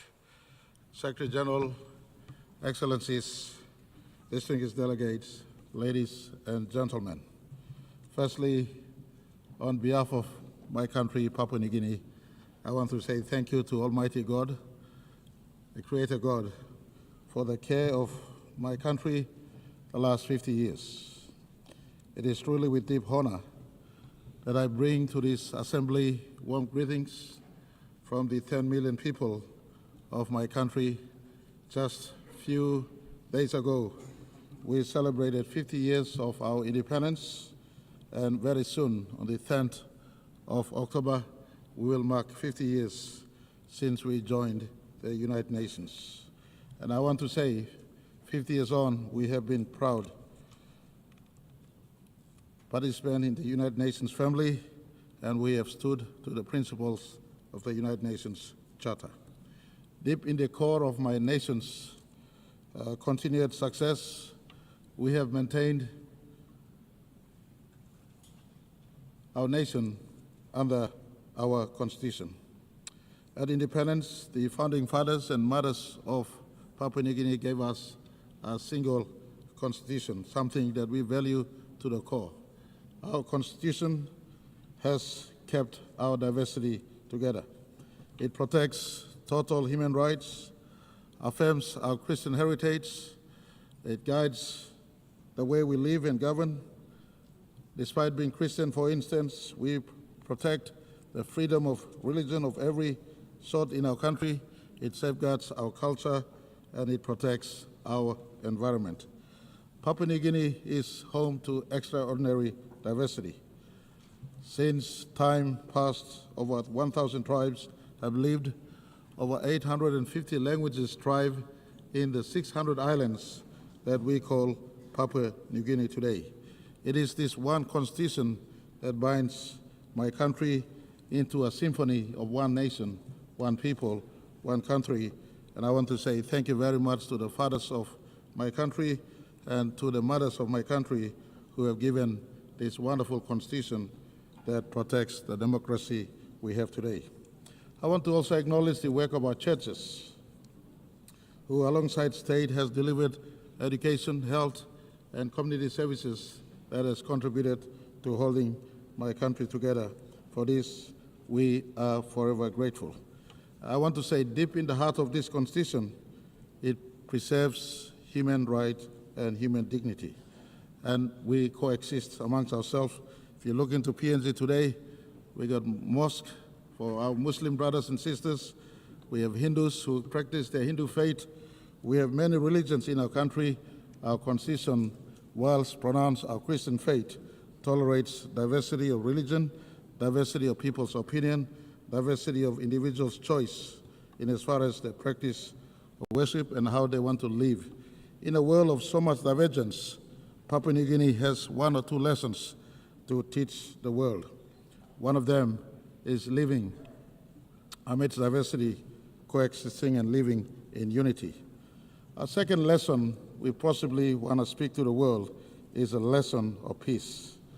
Papua New Guinea, like many parts of the world, also has known conflicts for a decade. In fact, 14 years after independence in 1975, Bougainville Island in our country suffered extreme violence. But through dialogue under the oversight of United Nations, we've achieved the 2001 Bougainville Peace Agreement. And since then, I am happy to say not a bullet has been fired since the peace agreement was signed. We continue to resolve questions around Bougainville's future through dialogue, our Melanesian conscience, our Christian brotherhood sitting together on the table, and through our consensual process. And I want to say Bougainville reminds us that peace can be achieved. In a world today where we struggle to find peace, I want to say peace can be found on the table of peace. I remind all who are in conflict, different conflicting parties, needless to name, peace can be found. Why don't you give peace a go? Sit on the table of peace. This morning I was pleased to hear Israel Prime Minister saying for the first time, or in fact he's been saying but re-emphasized again this morning, that Hamas, if you let go those who you capture, they could stop the war right now and then. That's a construct of peace. And I want to say, why don't we give peace a go? Hamas, for Israel conflict with you, you have the opportunity to give your people a moment of peace. This morning, Israel Prime Minister uttered that if you let go the hostages, including those that have been killed, they could stop the war now, right now. And for Papua New Guinea as a friend of Israel, I want to say we will stand on Israel's word and ask them to come to the peace table if Hamas, you come out and stop the current war that is going on. Give peace a go. To the other conflicts happening around the world, peace can be sought. Peace can be arrived at. And I want to ask, give peace a go, sit at a table of peace. That could be something that the world can learn from Papua New Guinea after 10 years of civil conflict. we decided under UN supervision that we will give peace a go. 24 years on, no bullet has been fired. We're working through the process. And I want to thank the Secretary General. We were honored. Very recently, he did visit us. He visited us, spent 3 nights and 4 days in Papua New Guinea. He praised our leadership on climate change, on biodiversity, preservation of natural environment, and of course, our diversity of people living together as one people, one nation, one country, despite the 1,000 tribes and 840 or 50 languages we have. And he also praised us for the maintenance of peace in PNG through the Bougainville peace model. And he also, the same breath, reminded us that much work remains in PNG, including fighting corruption, including giving development to all parts of my country. And I want to assure him at this August hall that we are working. PNG is a work in progress. We committed to leaving no citizens behind. We committed to transforming our country. We committed to growing our economy to a scale where we can be able to look after each citizen of our country. And I want to say to the Secretary General, Papua New Guinea commits to the goal of leaving no person or no child behind, and we give that assurance in the 80th anniversary of the United Nations. Papua New Guinea is also a good global citizen. We are not insignificant in as far as global discourse is concerned. Our forests and our oceans are great global assets. We have one of the biggest parcel of forest on planet Earth. We have over 3 million square kilometers of ocean or sea space. Our tropical forest absorbs carbon as well as produce oxygen, as I've been saying in this August hall many times. Our vast waters, part of the great Pacific waters, are big carbon sink. Our rivers, our reefs, our ecosystems shelter unique biodiversity. In fact, we hold 6 to 7% of world's biodiversity. Why do I bring this up? I bring this up simply to point all of us that our planet is boiling. Our planet is in destruction mode. We must work to save our planet. Unless you have a second planet to run off to, science tells us in the observable universe, you look 93 billion light years into the observable universe, there is no other planet that is livable like planet Earth. And so why destroy this one planet that has trees, that has sea, that has water, that has oxygen, that is livable for all of us? Our ancestors passed on this livable planet to us. Why are we destroying this planet? We must preserve it and pass on a livable planet to our descendants. And in this vein, I want to put to all of you, those of us who are forest nations like PNG, and even ocean nations, where in our oceans biodiversity exists. PNG, with many of our Pacific Island nations, including Australia, home to one of the largest, in fact, the largest coral sea, the Coral Triangle passes through our waters. We, custodians of these global resources, ask the big carbon footprint holders, especially the G20s and the industrial nations, cut your emissions. Reform the global financial system to support those of us who hold biodiversity and are biodiversity nations, and take responsibility for your carbon footprint. Unless, and again, you have a second planet to run off to. Doesn't matter what Elon Musk does. You can look to the outer space in your lifetime. It is not feasible to fly to the nearest planet. And so let's save this one planet we have. As we face COP30 in Brazil, Papua New Guinea offers support to forest nations and ocean nations to talk about sustainable development and just due in as far as us maintaining our forests is concerned. Our carbon footprint is minimal. PNG, for instance, produces 10 million metric tons of carbon a year, yet we subsume over 100 million metric tons of carbon. Someone producing those excess carbon out there must assist me preserving my forests or our forests for the upkeep of our planet. This is a conversation very close to all of us, and I want to put to all of us in this session. This planet is destroyed. Doesn't matter what you say. Don't live in ignorance. Ask your own scientists. Scientists and scientific finding tells us our planet is warming. In fact, it is boiling as we speak. And I want to ask that the United Nations, in fact, Secretary General, His Excellency Antonio Guterres has been a strong advocate in this space. Why don't we come out and support him fully? And on this, I want to thank the United Nations for continual embrace of Papua New Guinea's aspirations and views since 1975. I want to say thank you to all our bilateral partners and multilateral partners for standing with us since 1975. I want to thank Australia for being our strongest bilateral partner to date, including allowing us to be independent peacefully in 1975. I want to say thank you to all investors who've stood with PNG since 1975. Most of you know my line of thought. It is not aid and grant, but trade for PNG as we build our economy to sustain the over 10 million people that stays and call PNG home.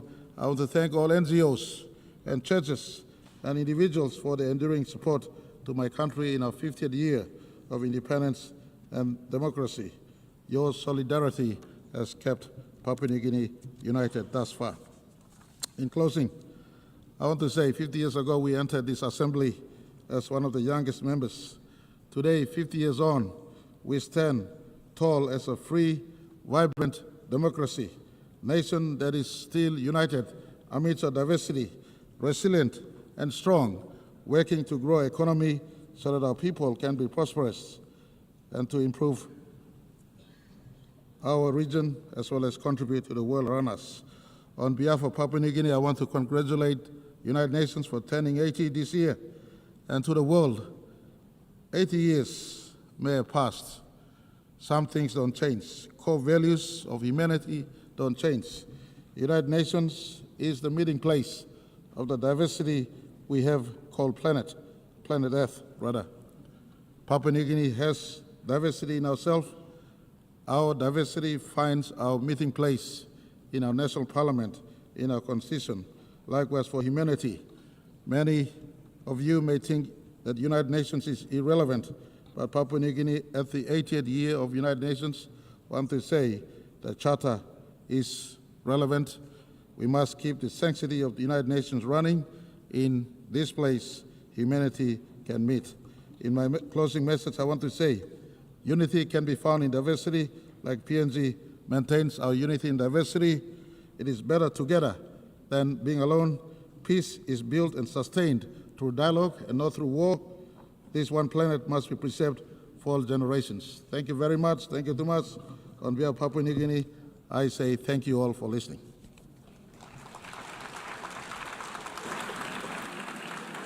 On behalf of the Assembly, I wish to thank the Prime Minister of the independent state of Papua New Guinea.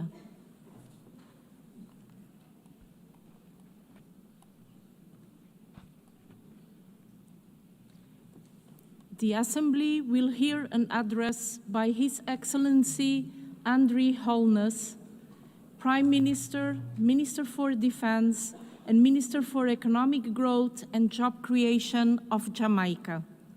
I request protocol to escort His Excellency and invite him to address the Assembly.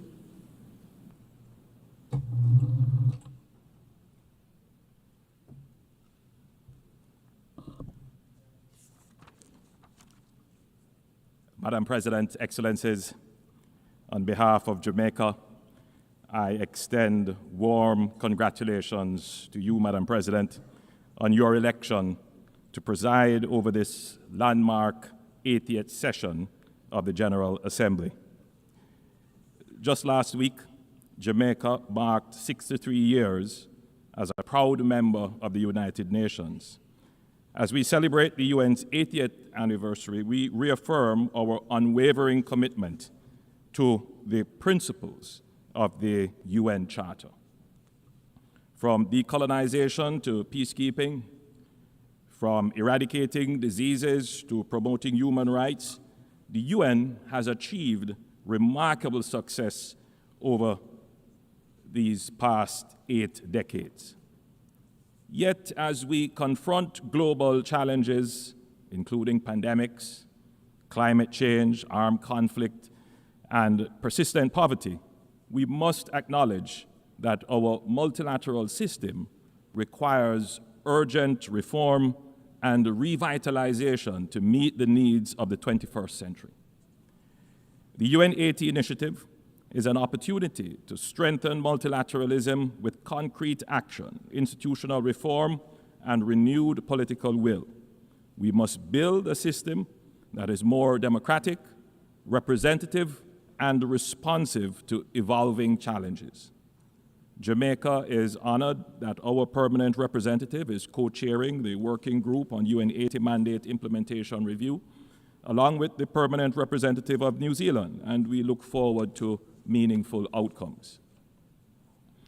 Madam President, Jamaica believes in a future where multilateralism works for all, where no country is too small to be heard, where the concerns of small islands facing rising seas are addressed, where the benefits of globalization are equitably shared, and where international cooperation is based on respect for the sovereignty of each nation.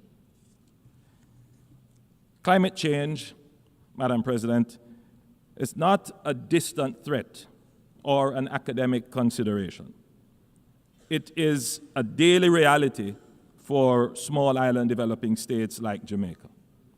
Frequent hurricanes, droughts, and erratic rainfall destroy infrastructure, displace communities, and set back decades of hard-fought progress. Jamaica has demonstrated unwavering leadership in climate action despite our limited resources. We have committed to achieving net zero emissions by 2050 and have implemented our national adaptation plan with specific measures to build resilience across key sectors, and we are on track to achieve our renewable energy target of 50% by 2030. However, our efforts and those of other SIDS are severely constrained by the lack of predictable access to financing. The promise of $100 billion annually remains unfulfilled. The Loss and Damage Fund established at COP28 was historic, yet its initial capitalization of $800 million is grossly inadequate. Developed countries must honor their commitments and scale up climate finance, recognizing that adaptation is a necessity for the survival of small island developing states. The global financing system remains fundamentally flawed. It penalizes reforming economies like Jamaica with high borrowing costs while ignoring our vulnerabilities. Through sacrifice, discipline, and sound management, Jamaica has reduced its debt to GDP ratio from 144% to now 62%. Yet we remain locked out of concessional financing because of outdated metrics based solely on per capita income. Jamaica supports the application of the Multidimensional Vulnerability Index that more accurately assesses countries' development needs and their eligibility for concessional financing. Jamaica also strongly supports innovative financing mechanisms, including debt for climate swaps, debt for nature swaps, and blended finance instruments that can unlock private sector investments in sustainable development projects while reducing debt burdens. We welcome initiatives such as the IMF's Resilience and Sustainability Trust and call for its expansion to support more countries in building climate resilience. Madam President, multilateralism must deliver fairness for all countries to believe that constructive dialogue and engagement offers the best path forward for all countries. That is the case, Madam President, for the people of Cuba, so that they may be able to fully participate in the global economy. We encourage continued domestic reform in Cuba and greater integration into international systems, supported by policies that enable progress rather than isolation. Madam President, Jamaica once again condemns the heinous October 7, 2023 attack on Israel and is deeply horrified by the devastating humanitarian consequences of the counteroffensive in the Palestinian territories. A just and peaceful resolution to the conflict is only possible through diplomacy and dialogue. We continue to support United Nations Security Council Resolution 242 and support the call for a ceasefire agreement that includes the release of all remaining hostages and definitively ending the protracted war and human suffering. Madam President, political instability, gang violence, and humanitarian crises in Haiti affect not only the Haitian people, but the entire region. As current chair of CARICOM, Jamaica has led and participated in efforts to restore peace and constitutional order in Haiti. Last year, we welcomed and participated in the deployment of the Multinational Security Support Mission to Haiti, and we commend Kenya's leadership in this initiative. Despite progress made, the situation remains dire. As we contemplate next steps, we urge member states, especially those in the Security Council, to operationalize the recommendations made by the Secretary General for a transition to a more robust hybrid mechanism to deal with the situation in Haiti. We call on member states to provide the necessary financial and logistic support to ensure the success of this initiative. But security operations alone will not suffice. Haiti's governance deficit and fragile institutional framework must be addressed. Once stability is restored, the international community must help rebuild democratic institutions, ensure free and fair elections, expand humanitarian relief, and invest in infrastructure to support long-term stability. Haiti's recovery requires sustained global support. Madam President, the Haitian crisis has laid bare a wider truth.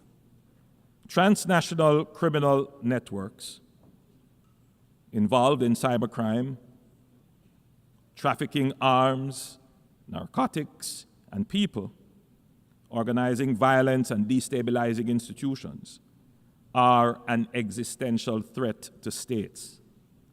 Gangs are now global syndicates with resources that rival nation states. Jamaica has made significant progress in tackling gangs and reducing our homicide rate by more than 50% in recent years. But we know that unless these networks are totally dismantled, our gains remain fragile. This is why we call for nothing less than a global war on gangs, a coordinated international campaign to cut off the flow of weapons, money, and the influence that sustains them. This requires deeper engagement from all member states. We urge full implementation of the UN Programme of Action on Small Arms and Light Weapons and the International Tracing Instrument. Major arms exporting countries must tighten export controls, strengthen end-use monitoring, and ensure rigorous post-delivery verification. Jamaica welcomes cooperation with all partners in this fight, including the interdiction of drug trafficking vessels, provided that such operations are carried out with full respect for international law, human rights, and with the coordination and collaboration of the countries of the region. The Caribbean has created regional security mechanisms, but these efforts alone cannot match the scale of the threat. What we need is a unified front with the same urgency, resources, and coordination the world has applied to terrorism. Only then can we turn the Caribbean, and indeed the wider region, into a true zone of peace. Madam President, at this 80th session, let us revitalize multilateralism and recommit to building a more resilient, equitable, and sustainable world. The challenges before us, climate change, debt, poverty, conflicts, and crime, are formidable, but our capacity for collective action is greater. Jamaica has shown that with sound policies, fiscal discipline, and good governance, small nations can achieve great progress. But to build on this progress, we need an international system that is fair, inclusive, and responsive. Let us not leave this assembly with words alone, but with commitments that deliver real change. Jamaica stands ready to work with all member states in partnership and solidarity to create a future defined by peace, prosperity, and dignity for all. Thank you, Madam President. Thank you, members. On behalf of the Assembly, I wish to thank the Prime Minister, Minister for Defense, and Minister for Economic Growth and Job Creation of Jamaica.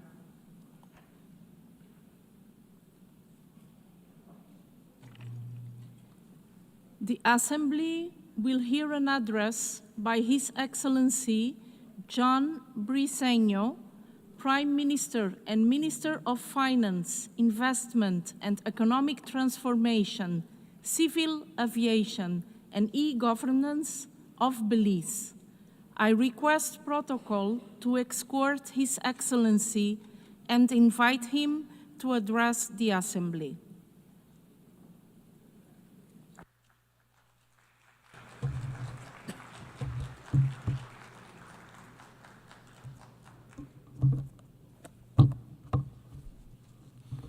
Thank you, Madam President. For 8 decades, the United Nations has endured, a beacon of hope for the world, a defender of dignity and freedom, a shield against aggression, whether for the mighty or the small, and a foundation for cooperation that has lifted millions out of poverty and given humanity a chance to move forward together. Yet, the vision penned 80 years ago remains unfulfilled. Peoples and nations continue to suffer under oppressive regimes. We face new threats, from criminal networks to planetary and technological challenges that overwhelmed natural systems, economies, and even basic human rights. These are global challenges. They don't stop at borders. And no matter how powerful a nation may be, none of us can meet them alone. Now, more than ever, we need to work together. Now, more than ever, we need the United Nations. And if the UN has fallen short of its promise, it's not because the idea is flawed. It's because too often its members, including the most powerful among us, have failed to act. And we see the cost of that failure today. The world is facing more conflicts than at any time in recent decades. This year alone, 6 nuclear powers have been drawn into conflict in Asia, in Europe, and in the Middle East. military spending has rose by 9% to $2.7 trillion last year, even as global insecurity deepened. That is more than half the GDP of all the countries of Latin America and the Caribbean. Wars in Ukraine, Gaza, and Sudan, dragging on year after year. Hundreds of thousands dead, millions displaced, orphaned, left with nothing. The images should compel us to act, and yet too often the UN is actively blocked from doing its job. In Gaza, one of the largest man-made humanitarian crises grows worse day by day. The UN's relief agency, lifeline to millions, is being pushed to the brink, and the two-state solution, the vision of peace this body has long supported, is slipping away. In Sudan, a UN embargo has not stopped the killing. In Haiti, gangs have overrun the country. Political turmoil deepens. And a mission meant to restore order, Kenyan-led, backed by the UN, remains underfunded and under-resourced. These are only a few of the many crises. And in each of them, weapons flow, drugs flow, violence crosses borders, and governments are left weaker, peace fleeting. These are not isolated tragedies. They are a warning. They reveal a pattern of international indifference, disregard for international law, impunity, a tolerance of inhumanity, and deepening cynicism. So the question before us is simple. Do we allow this cycle to continue, or will we summon the will together to break it? Over the last 2 weeks, my country has chosen to act with restraint and caution in the face of repeated aggression and provocative actions by our neighbor Guatemala at our southern boundary. Actions which seek to challenge Belize's sovereignty and territorial integrity. Actions that do not accord with the obligations of states not to exacerbate or extend a dispute before the International Court of Justice. Latin America and the Caribbean are committed to maintaining our region as a zone of peace, an area free of nuclear weapons, an area where conflicts are prevented through dialogue. And it is for this reason that we are concerned about the serious implications of utilizing military tactics against civilian vessels in the Caribbean Sea. Madam President, for 44 years of independence, Belize has been a peaceful and welcoming nation. We have been a refuge for those fleeing war and terror from countries near and far. Per capita, we have absorbed more migrants than any other country in our region. These new Belizeans have enriched our society and enjoy equal protection under the law. Every Belizean also benefits from free primary education and accessible, free, or low-cost health care. Through Plan Belize 2.0, we are building on that foundation by expanding tuition coverage, improving health care, raising the minimum wage, creating more decent jobs, and widening access to housing. We have an ambitious energy transition plan that places Belize on the track to surpass net zero through innovative financing that turns our forests and reefs into investments for conservation. But ambition comes at a cost. My government has chosen fiscal discipline even as we pursue this bold agenda.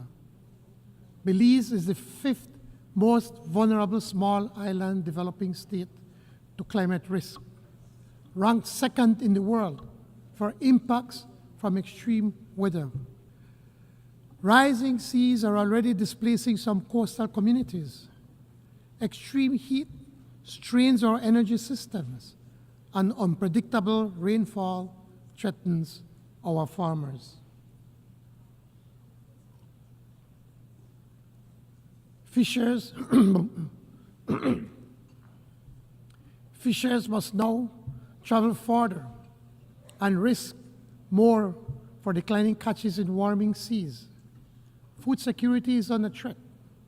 So too are the health of our people, their livelihoods, and the survival of our ecosystems. This is our lived reality. It is not science fiction. It is not abstract theory. It is a danger to our overall security. Excellencies, our world is so intricately interconnected. Disruption anywhere reverberates everywhere.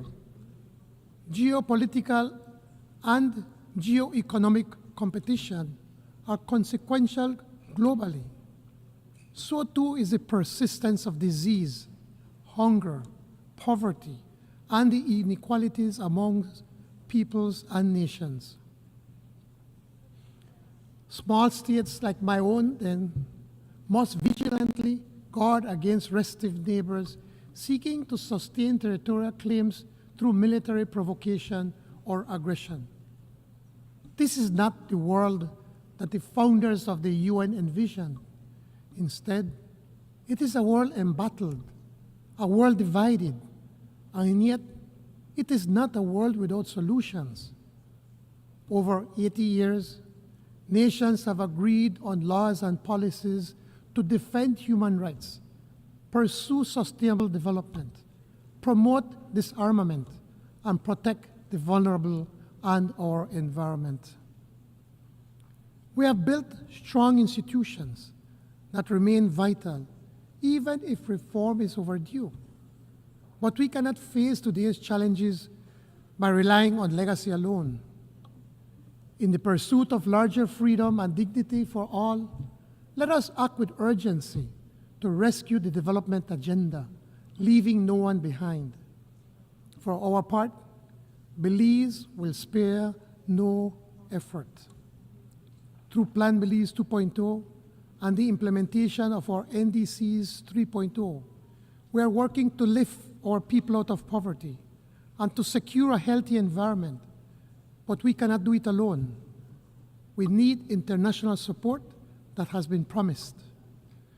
The Compromiso de Sevilla offers us a chance to re-energize the 2030 Agenda for Sustainable Development, a chance to renew commitments, especially to small island developing states.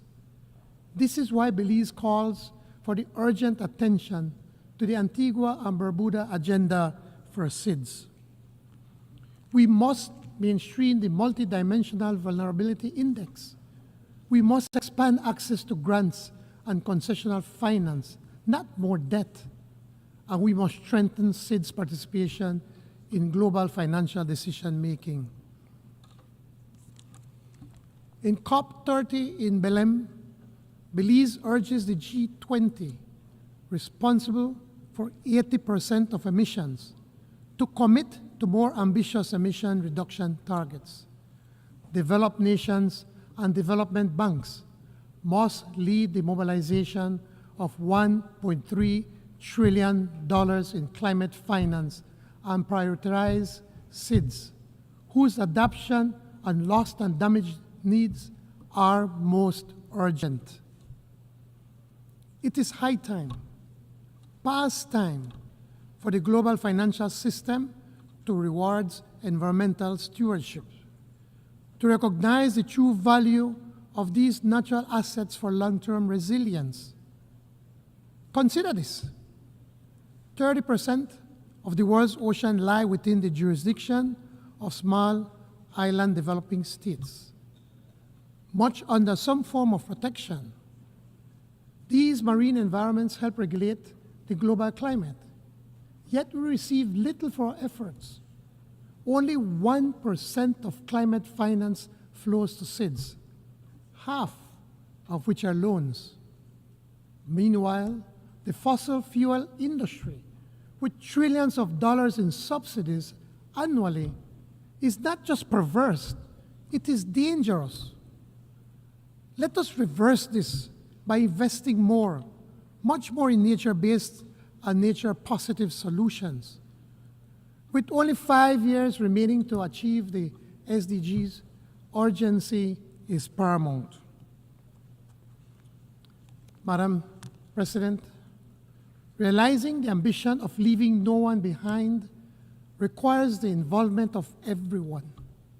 Yet, the UN still excludes one critical actor, the people of Taiwan. Taiwan is a thriving democracy with global leadership in high-tech innovation, semiconductors, AI, biotechnology, renewable energy, all vital to global supply chain security and sustainable development. Taiwan already contributes to the SDGs, assisting partners with advanced technology. We therefore urge the United Nations to find appropriate ways to recognize Taiwan as an indispensable partner in our shared pursuit of sustainable development.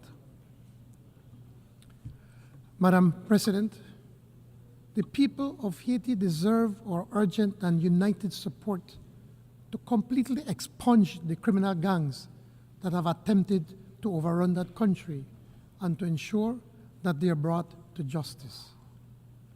A workable path forward for Haiti exists, but it requires sustained security assistance, resources, and a coherent international response. We must act now. Excellencies, each nation must be free to define its own path. The International Court of Justice has affirmed that self-determination is a preemptory norm. We must end the denial of this right to the people of Western Sahara, whose plight the world continues to ignore. The economic, commercial, and financial blockade imposed by the United States of America against Cuba must end, and Cuba must immediately be removed from the list of countries that allegedly sponsor terrorism. It is illegal, inhumane, and contrary to the UN Charter.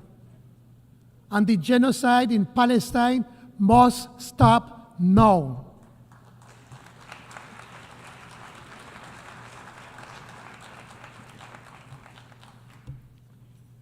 What hope can a child in Gaza have for tomorrow when their home is destroyed, their family murdered, their future erased?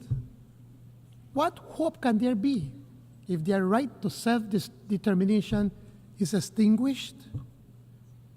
The UN once confronted apartheid in South Africa with declarations, sanctions, conventions, and suspension of the regime from this assembly. We must draw that lesson again. No regime that desecrates the Charter and destroys our people has a place in this hall. And that is why the rule of law must prevail. No man, no country stands above the law of nations. Belize took its seats in this assembly in 1981, less than half a century ago. Our membership was a milestone for our sovereignty. Global recognition of Belizean sovereignty also meant full recognition of our territory.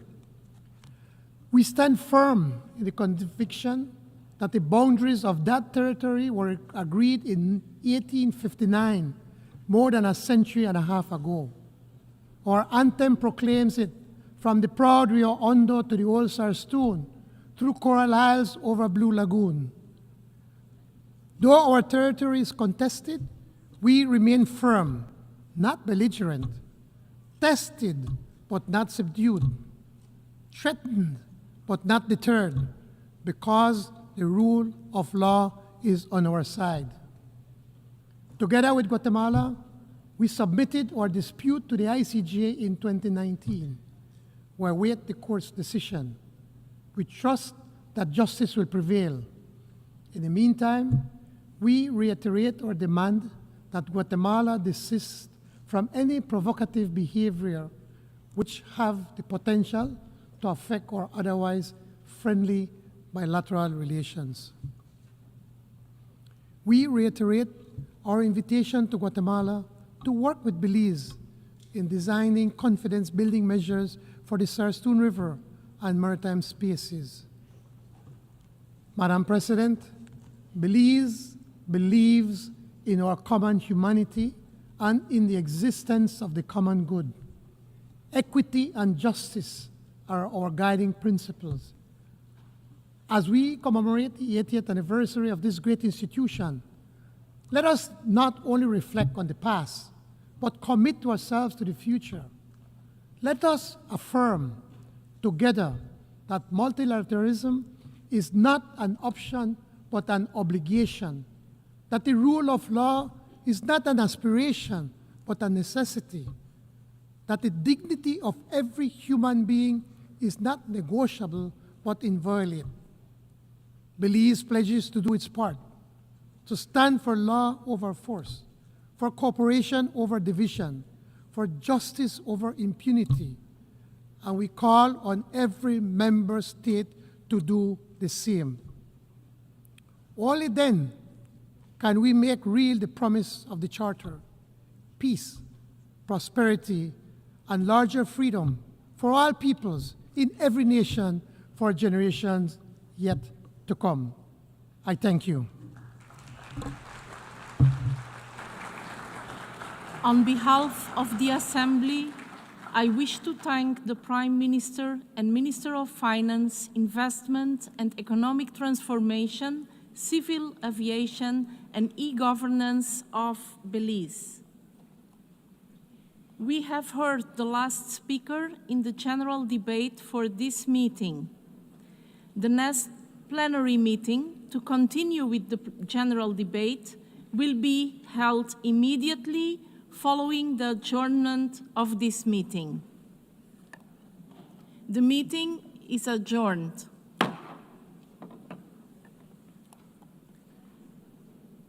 The 10th plenary meeting of the General Assembly is called to order.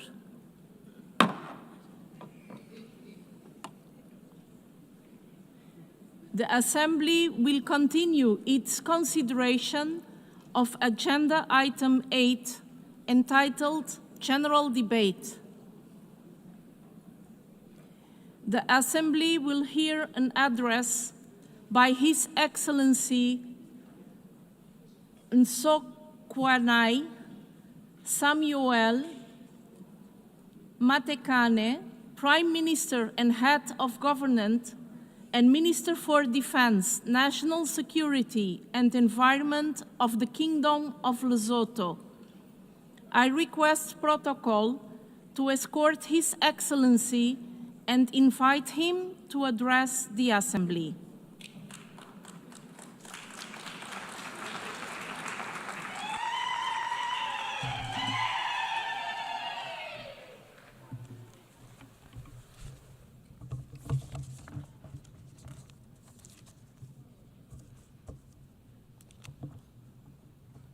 Madam President of the 80th session of the General Assembly, Your Excellencies, Heads of State and Government, Mr. Secretary General of the United Nations, I extend heartfelt congratulations to you, Madam President, on your election as President of the 80th session of the United Nations General Assembly. Your assumption of this esteemed office as the 5th woman since the founding of the United Nations 80 years ago stands as a powerful affirmation of member states' enduring commitment to the principle of gender equality and women empowerment, which are the essential pillars of the United Nations. As one of your vice presidents, my delegation pledges its full support and cooperation to ensure a successful and impactful tenure of office as the president of the 80th session of the General Assembly. We also take this opportunity to commend your predecessor, His Excellency Mr. Philemon Yang, for his distinguished leadership during the 79th session. Africa takes its pride in his exemplary service and the values he brought to the global stage. To the Secretary General, Mr. Antonio Guterres, we express our profound appreciation for your unwavering dedication to the multilateral system and to the service of humanity, particularly in these challenging times underpinned by rising global tensions and trade wars. Notwithstanding these selfless contributions, we remain deeply concerned by the budgetary constraints facing our organization, which should derail the work of the organization and the attainment of its goals. The ongoing volatility in global trade and the unilateral measures, including the selective adherence to the principle enshrined in the Charter of the UN, constitute the main challenges to the multilateral system. In addition, the apparent disregard of the United Nations General Assembly decisions by some of the powerful members undermines the credibility and effectiveness of the United Nations. All these challenges require our collective and concerted efforts to achieve the objectives of the UN. Madam President, I wish to inform this August Assembly that since 2014, the Kingdom of Lesotho has embarked on a path of comprehensive national reforms aimed at addressing the legacy of political and security instability. These reforms, supported by our international partners, including the United Nations, the European Union, the Commonwealth, the Southern African Development Community, and the African Union, have culminated in the adoption of the 10th Amendment to our Constitution, a landmark achieved in our pursuit of sustainable peace and stability. Under my leadership, the government of Lesotho remains resolute in engaging all stakeholders to complete the remaining components of this vital process. We recognize that peace and security are the foundations for inclusive and sustainable development. The success of our reform agenda will serve as the testament to the power of preventative diplomacy and its alignment with the principle of the United Nations Charter. In this regard, we call upon our friends and partners across the globe to continue supporting our reform efforts so that Lesotho can reclaim its rightful place among the Committee of Nations. Madam President, at the sub-regional level, the Southern African Development Community, SADC, has acknowledged a significant milestone in Lesotho's national reform journey by formally removing the kingdom from the SADC organ Troika agenda of countries under special observations. We welcome this decision with deep appreciation and reaffirm our unwavering commitment to completing the remaining constitutional amendments, namely the 11th and 12th amendments. With the continued support of the international community, we are confident that our collective efforts will culminate in lasting peace and stability while paving way for inclusive economic development. Madam President, the theme of this 80th session, Better Together, 8 years and more for peace, development and human rights, resonates profoundly with the founding principles of the United Nations. It also reflects the enduring mission of the United Nations. It further calls for renewed multilateral cooperation to address global challenges and advance the pillars of peace, sustainable development, and human rights. We welcome the outcomes of the 4th International Conference on Financing for Development and the 3rd United Nations Conference on Landlocked Developing Countries.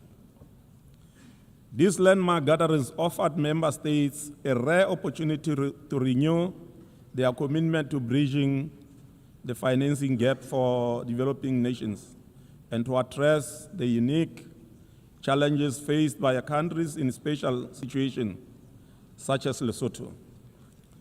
While official development assistance is regrettably in decline, it remains a vital source of development financing for least developed countries.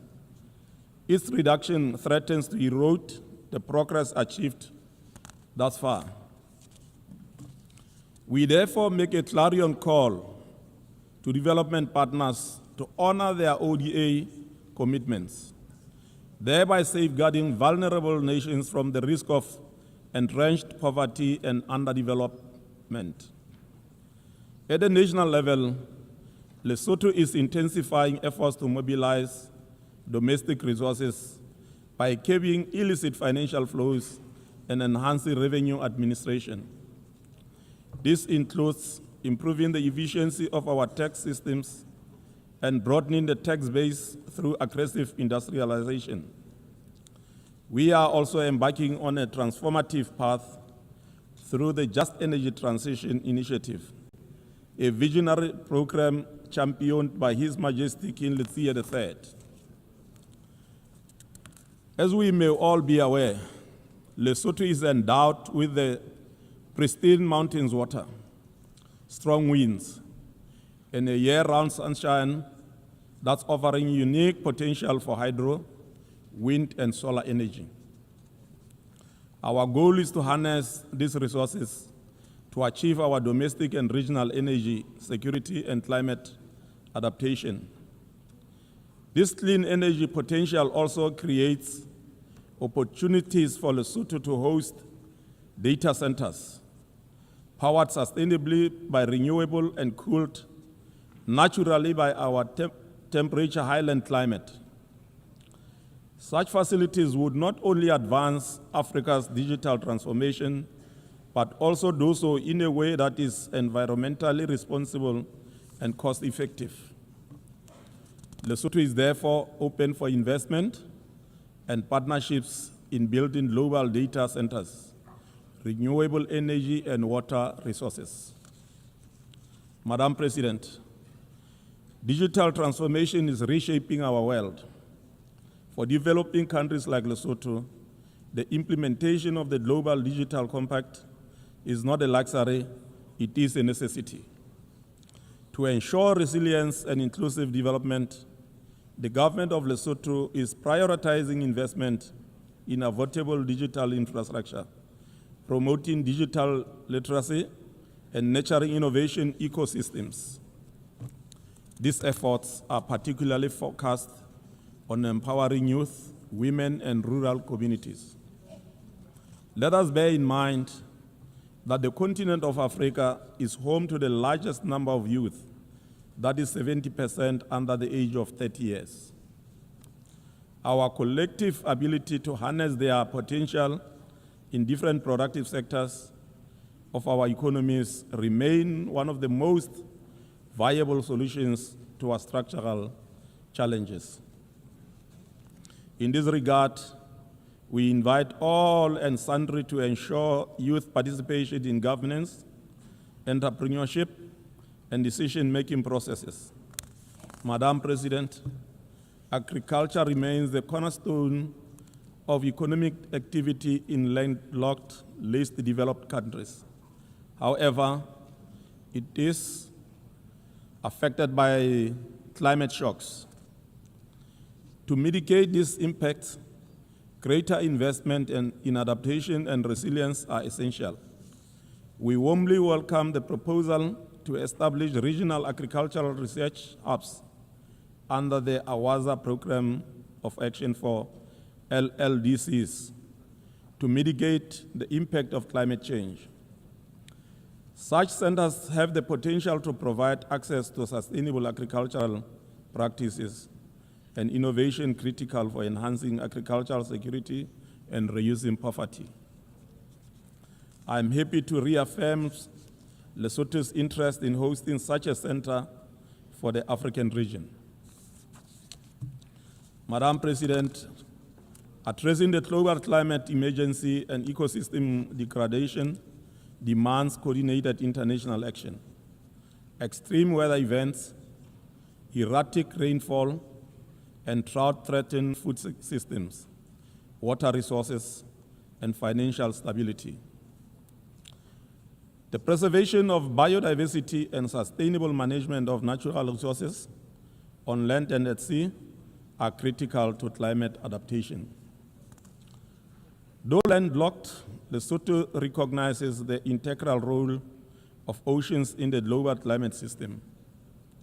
In this spirit, Lesotho signed the agreement on the conservation and sustainable use of marine biological diversity of areas beyond national jurisdiction, BBNJ agreement, on 13 June 2025, during the United Nations Ocean Conference in France. This act reaffirms our belief that stewardship of the high seas is a shared responsibility of all humankind. Madam President, a healthy population is the bedrock of a resilient and prosperous nation. Lesotho remains committed to ensuring equitable, accessible, and quality health care for all, regardless of age, gender, or location. We continue to expand primary health care services with emphasis on sexual and reproductive health, maternal and child health, communicable diseases such as HIV/AIDS and tuberculosis, and the growing burden of non-communicable diseases. Lesotho also recognizes that universal health coverage cannot be achieved without addressing gender equality. We remain steadfast in mainstreaming gender equality, strengthening women's rights, and eliminating gender-based violence. Madam President, as we mark 8 years of the United Nations, the UN institutional reforms are indeed essential for relevance and efficiency. 8 decades since its founding, the United Nations must evolve to meet contemporary challenges. Reform of the UN Security Council must not remain a distant aspiration eternally. Deliberate efforts by all of us must be made towards ensuring that negotiations garner the requisite support so that the historic injustices of the past are corrected. For us as Lesotho, we reaffirm our support for the common African position, which is commonly known as a Sulini consensus. We also welcome the Secretary General's UN 8 initiative aimed at enhancing the organization's effectiveness. As this initiative unfolds, we emphasize the importance of equitable representation within the Secretariat and sensitive to the vulnerabilities of developing states. We trust that member states will duly consulted throughout this process. Madam President, Lesotho remains committed to the maintenance of international peace and security, a core mandate of the United Nations. Yet, we are deeply troubled by ongoing armed conflicts around the world, which pose grave threats to global stability. Of particular concern is the protracted conflict in Gaza, which has resulted in immense human suffering, especially among women, children, and other vulnerable groups. We commend efforts by member states to pursue peace in the Middle East conflict and call for the immediate and unconditional release of all remaining hostages. We further call for a permanent ceasefire to prevent further loss of innocent lives. The resolution of international dispute must be grounded in dialogue, justice, and equality. Lesotho continues to advocate for a two-state solution in accordance with the relevant United Nations resolutions.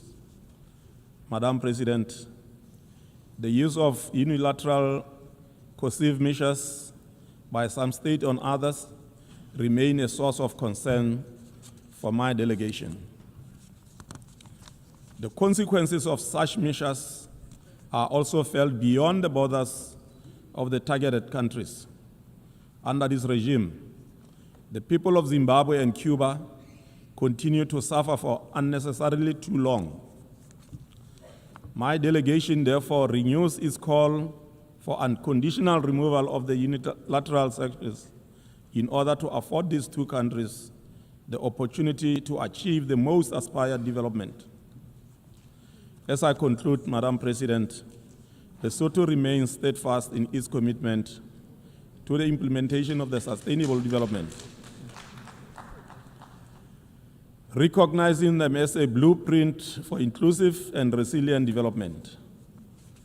Through a whole of government and whole of society approach, Lesotho has integrated the SDGs into its national development frameworks and continues to align sectoral policies accordingly. The country has demonstrated transparency and accountability by regularly submitting voluntary national reviews to the United Nations, showcasing progress, identifying challenges, and reaffirming its dedication to leaving no one behind. The last of these reports was presented in July 2025. The 80th anniversary of the United Nations marks a profound milestone in the collective journey of humanity towards peace, development, and the protection of human rights.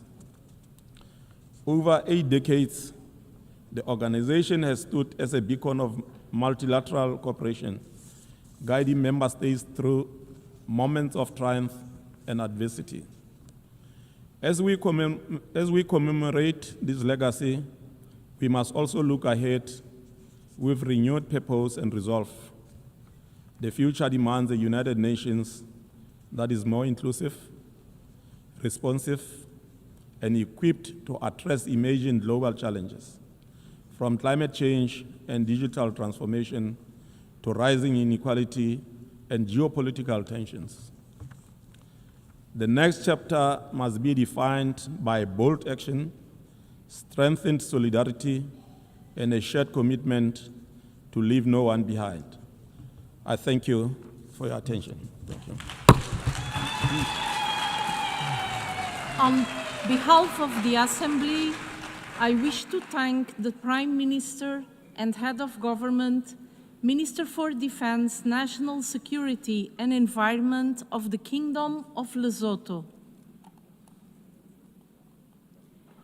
The Assembly will hear an address by His Excellency José Ulisses Correia e Silva, Prime Minister and Minister of Reform of the Republic of Cabo Verde. I request protocol to escort His Excellency and invite him to address the Assembly.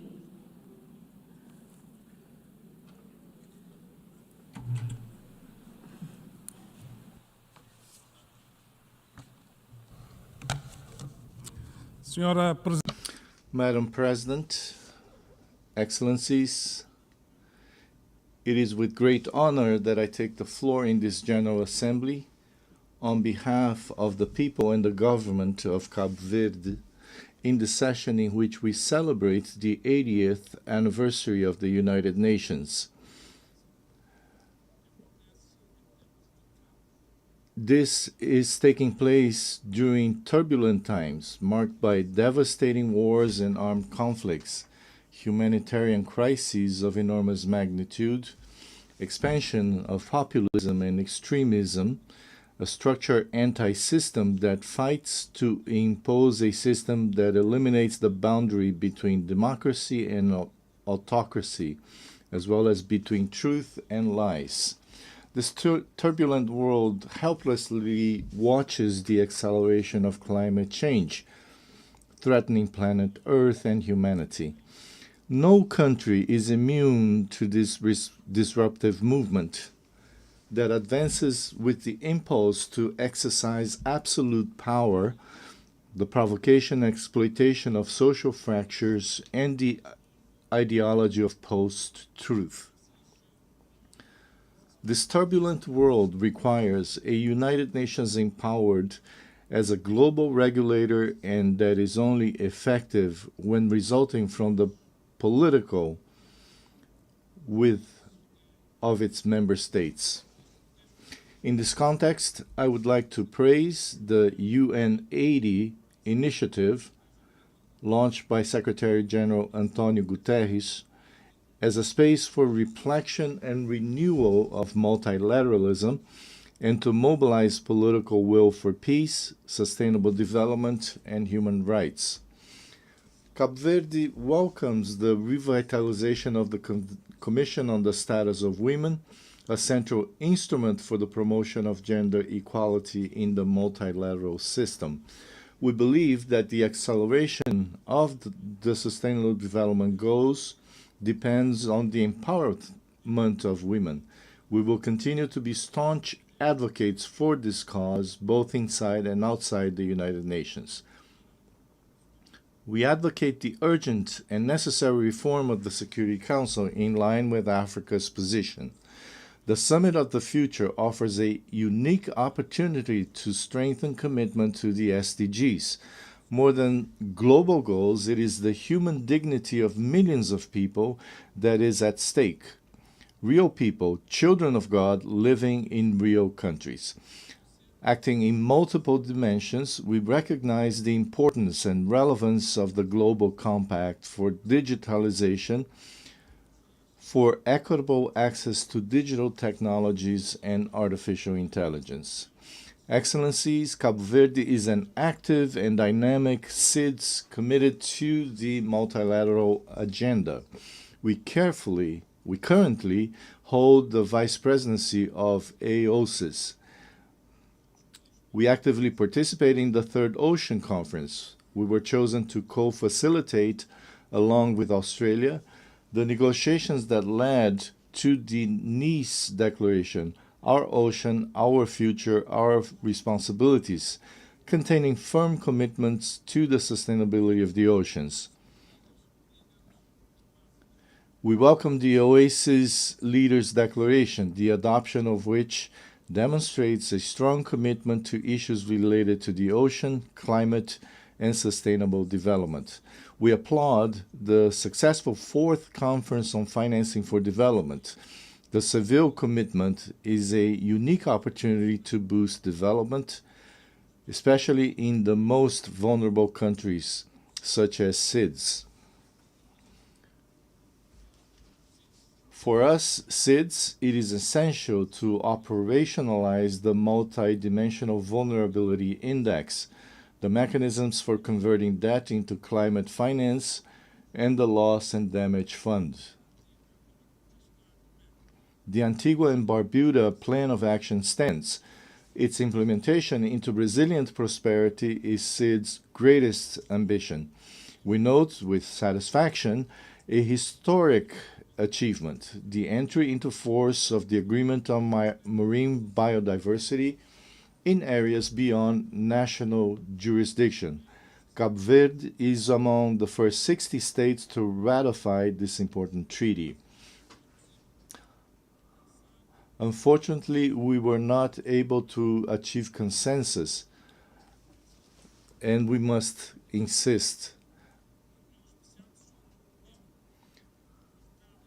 The special meeting on climate convened by the Secretary General and Brazil's President Lula as a preparation for COP30 in Belém, and it is a crucial moment for the full implementation of the Paris Accord.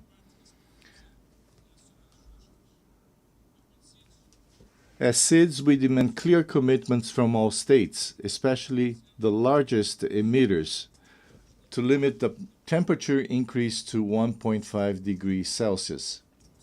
This is not a mere claim. It is a matter of survival for all and all. Excellencies, Madam President, global peace and security remain threatened, increasingly threatened. Cape Verde's position has been clear, predictable, and consistent. We condemn coup d'etat, we condemn terrorism, we condemn genocide, we condemn assaults on the territorial integrity of countries. We advocate for dialogue and diplomacy for the prevention and resolution of conflicts. We support a just and durable peace for the resolution of the war in Ukraine. We support the two-state solution with Israel and Palestine living side by side in peace and security. We advocate a strong commitment to preventing and combating terrorism and conflict in Africa. We advocate for multilateralism and a strong and effective UN, converging with the principles of the Chinese Global Governance Initiative. We are democracy based on the rule of law and political freedom, freedom of expression and economic freedom, and we want to continue like this. We belong to ECOWAS, a space of economic integration and neighborhood, and to the CPLP, a space for the Portuguese language and cultural affinities. We have a special partnership with the European Union, anchored in shared values of democracy, freedom, and good governance, a region with which our currency has been linked with a fixed parity to the euro since 1998, and with which we have strong economic relations. Due to our location between the African continent, Europe, and the Americas, the EU, the USA, and Brazil are our first-line partners in cooperative maritime security, preventing and combating drug trafficking, human trafficking, maritime piracy, illegal fishing, and cybersecurity. It is this democratic, stable Cape Verde, open to the world and guided by trust in the relations with our partners, that we want to preserve and develop in this troubled geopolitical world. Madam President, Cape Verde has the honor of assuming one of the vice presidencies of this General Assembly with our Ambassador Tânia Romuald, and reaffirms its unwavering commitment to the Charter, the principles and values of the United Nations. We will continue to be a constructive voice, an active partner, and a country committed to being useful to the international community. Together we are better. Together we can honor the 80th anniversary of the UN and face the future with renewed hope for more peace, more development, and more human rights. Thank you very much. On behalf of the Assembly, I wish to thank the Prime Minister of Cabo Verde. Senhor Primeiro-Ministro, muito obrigada.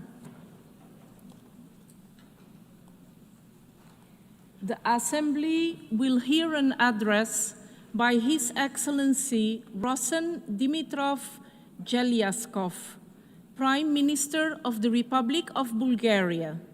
I request protocol to escort His Excellency and invite him to address the Assembly.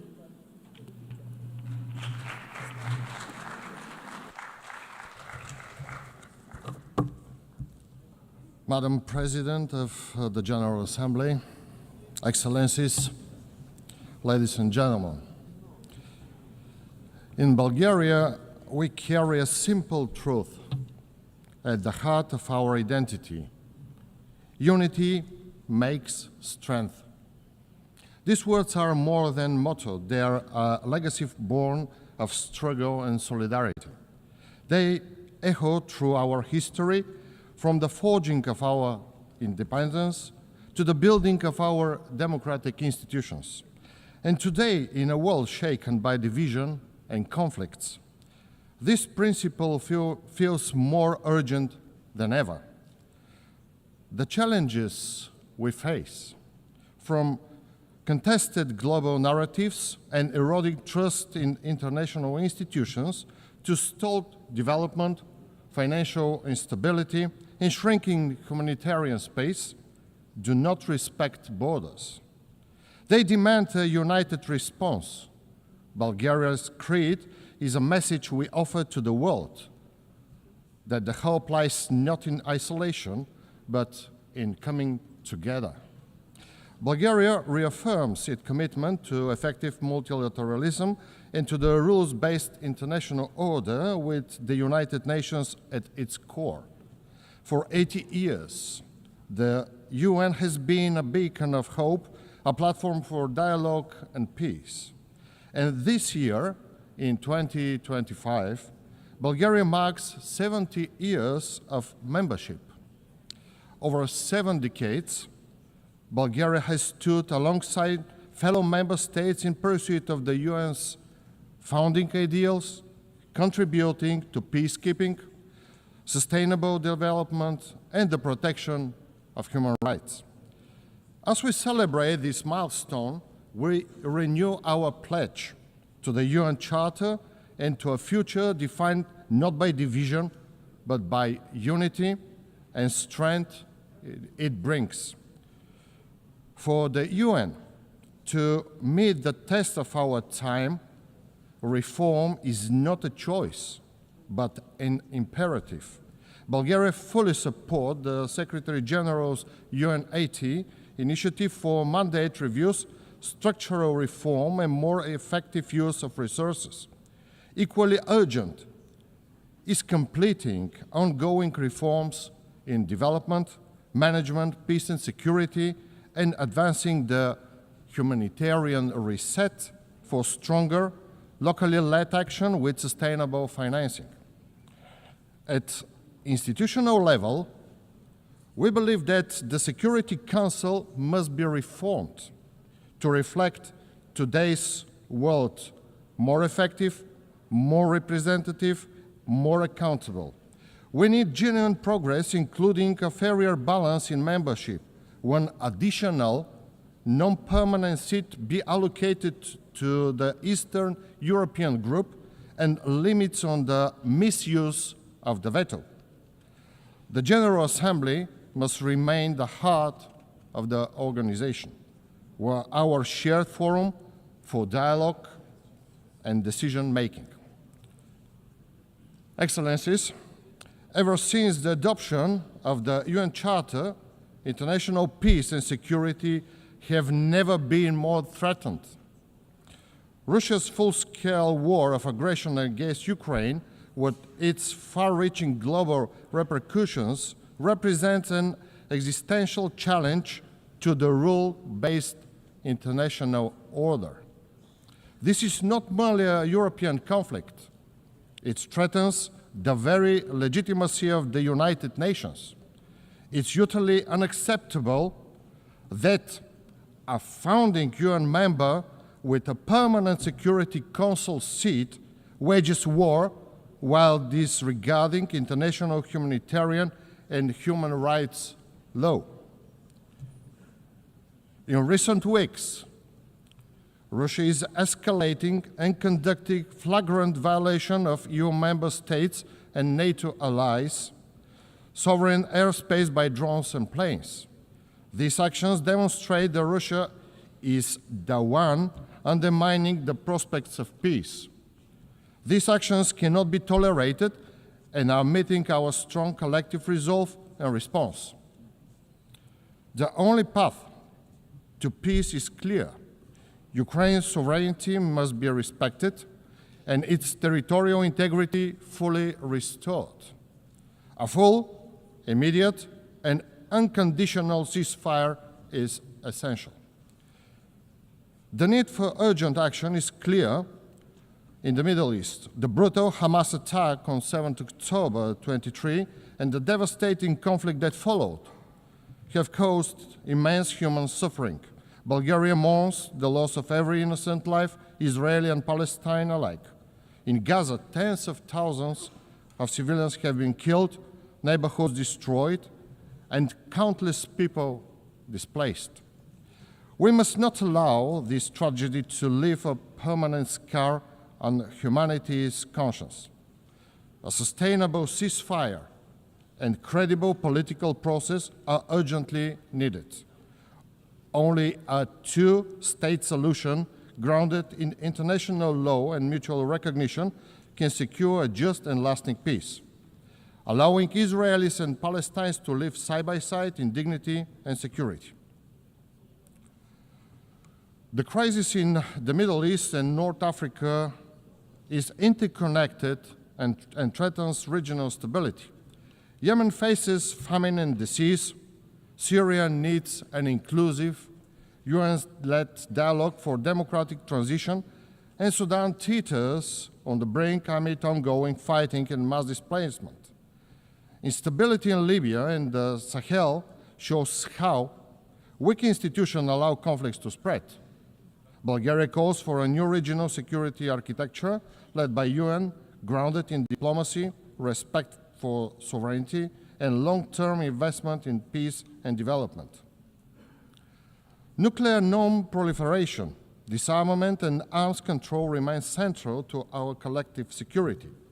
We condemn rhetoric and actions that threaten stability and stress the need for renewed diplomacy. Iran must fully cooperate with the International Atomic Energy Agency and ensure the peaceful nature of its nuclear program, while all parties work to de-escalate tensions through diplomacy. Likewise, the Democratic People's Republic of Korea must dismantle its program for weapons of mass destruction and ballistic missiles in a complete, verifiable, and irreversible way in accordance with international law and treaty obligations. Distinguished delegates, Bulgaria consistently upholds the principle of United Nations at the regional level, engaging actively with the Southeastern European cooperation process, the Regional Cooperation Council, the Organization of the Black Sea Economic Cooperation. We prioritize good neighborliness, human rights, and the strengthening of trade, energy, transport, and digital connectivity. Bulgaria firmly supports the European integration of the Western Balkans based on the merit as the path to peace, stability, and prosperity. The Black Sea region remains strategically important for European security and energy resilience, and Bulgaria works to make it a space of stability and sustainable development. On 1 July 2025, Bulgaria assumed the chairmanship of the Southeast European Cooperation Process and the organization of the Black Sea Economic Cooperation, strengthening our leadership in advancing regional security, stability, and resilience. Bulgaria firmly believes that the human rights are universal, indivisible, interdependent, and interconnected. Our policies are grounded in this understanding, guiding our efforts to protect and promote human dignity at home and globally. As a member of the United Nations Human Rights Council for 2024-2026, Bulgaria is committed to advance human rights through dialogue and cooperation. We prioritize gender equality and the empowerment of women and girls in line with international human rights instruments and the Women, Peace and Security Agenda. In all conflict prevention, peace process, and post-conflict recovery, women must be at the center with their protection and access to justice ensured. We stress the need to empower young people, ensuring their meaningful participation in decision-making, including on climate action and heritage preservation. Ladies and gentlemen, sustainable development cannot be separated from human rights, peace, and security. We remain fully committed to implementing the 2030 Agenda and its 17 Sustainable Development Goals. On 23 July 2025, Bulgaria presented its second voluntary national review at the high-level political forum, highlighting national progress, government actions, and stakeholder engagements. For the first time, Bulgaria, your delegate, contributed, sharing the perspective of young people on the implementation of the goals. We know that accelerating progress requires stronger political will, inclusive participation of civil society, academia, the private sector, and youth, and urgent action to address social, economic, and environmental challenges. We look forward to the upcoming World Social Summit, where diverse voices and all stakeholders can come together to renew the global social contract and ensure it reflects human rights for all. Financing is a key aspect of development. Adequate, predictable, and innovative resources are essential to achieve sustainable development goals. Bulgaria supports mobilizing domestic resources, engaging the private sector, and building global partnership. We welcome the first biennial summit for sustainable, inclusive, and resilient global economy, held on 24 September 2025 here in New York, which reinforced commitment from the Fourth International Conference on Financing for Development and strengthened cooperation with multilateral financial institutions. For its part, Bulgaria remains a steadfast contributor to global development. Through the National Development Program 2030 and our development cooperation policy, we implement tangible projects and build sustainable partnership for a fairer, more balanced world.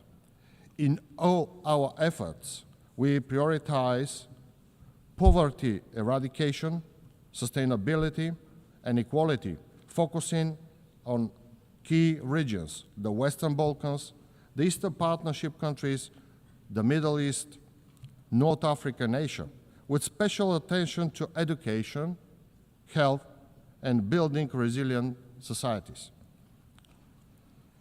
Digital governance and new technologies are central to our efforts. Bulgaria supports inclusive, multi-stakeholder approaches to global digital governance, artificial intelligence, and space technologies, ensuring they advance the Sustainable Development Goals. We emphasize the need for open and secure internet, protection of human rights, and a digital inclusion. Ladies and gentlemen, sustainable development cannot happen without urgent climate action. Social and economic progress depends on protecting our planet. Climate-related extreme events will become more frequent and severe around the world.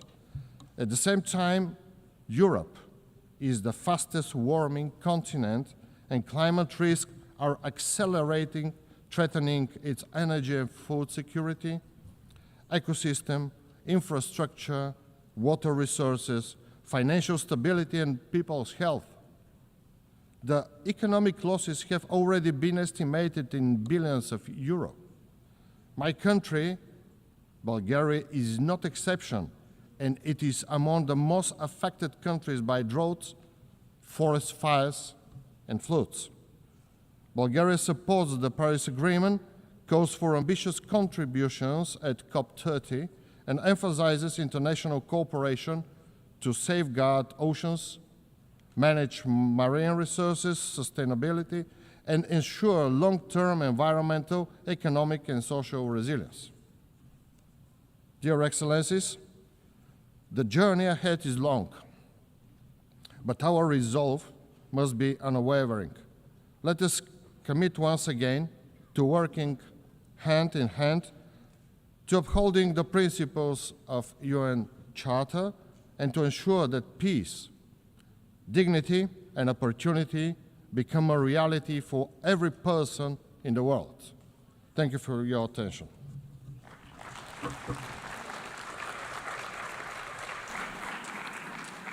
Au nom de l'Assemblée Générale, je remercie Monsieur le On behalf of the General Assembly, I thank the Prime Minister of the Republic of Bulgaria.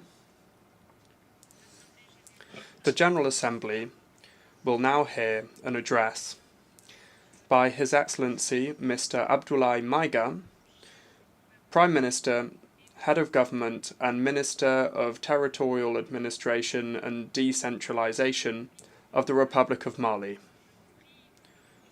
I request protocol to please escort His Excellency, who I invite to address the Assembly.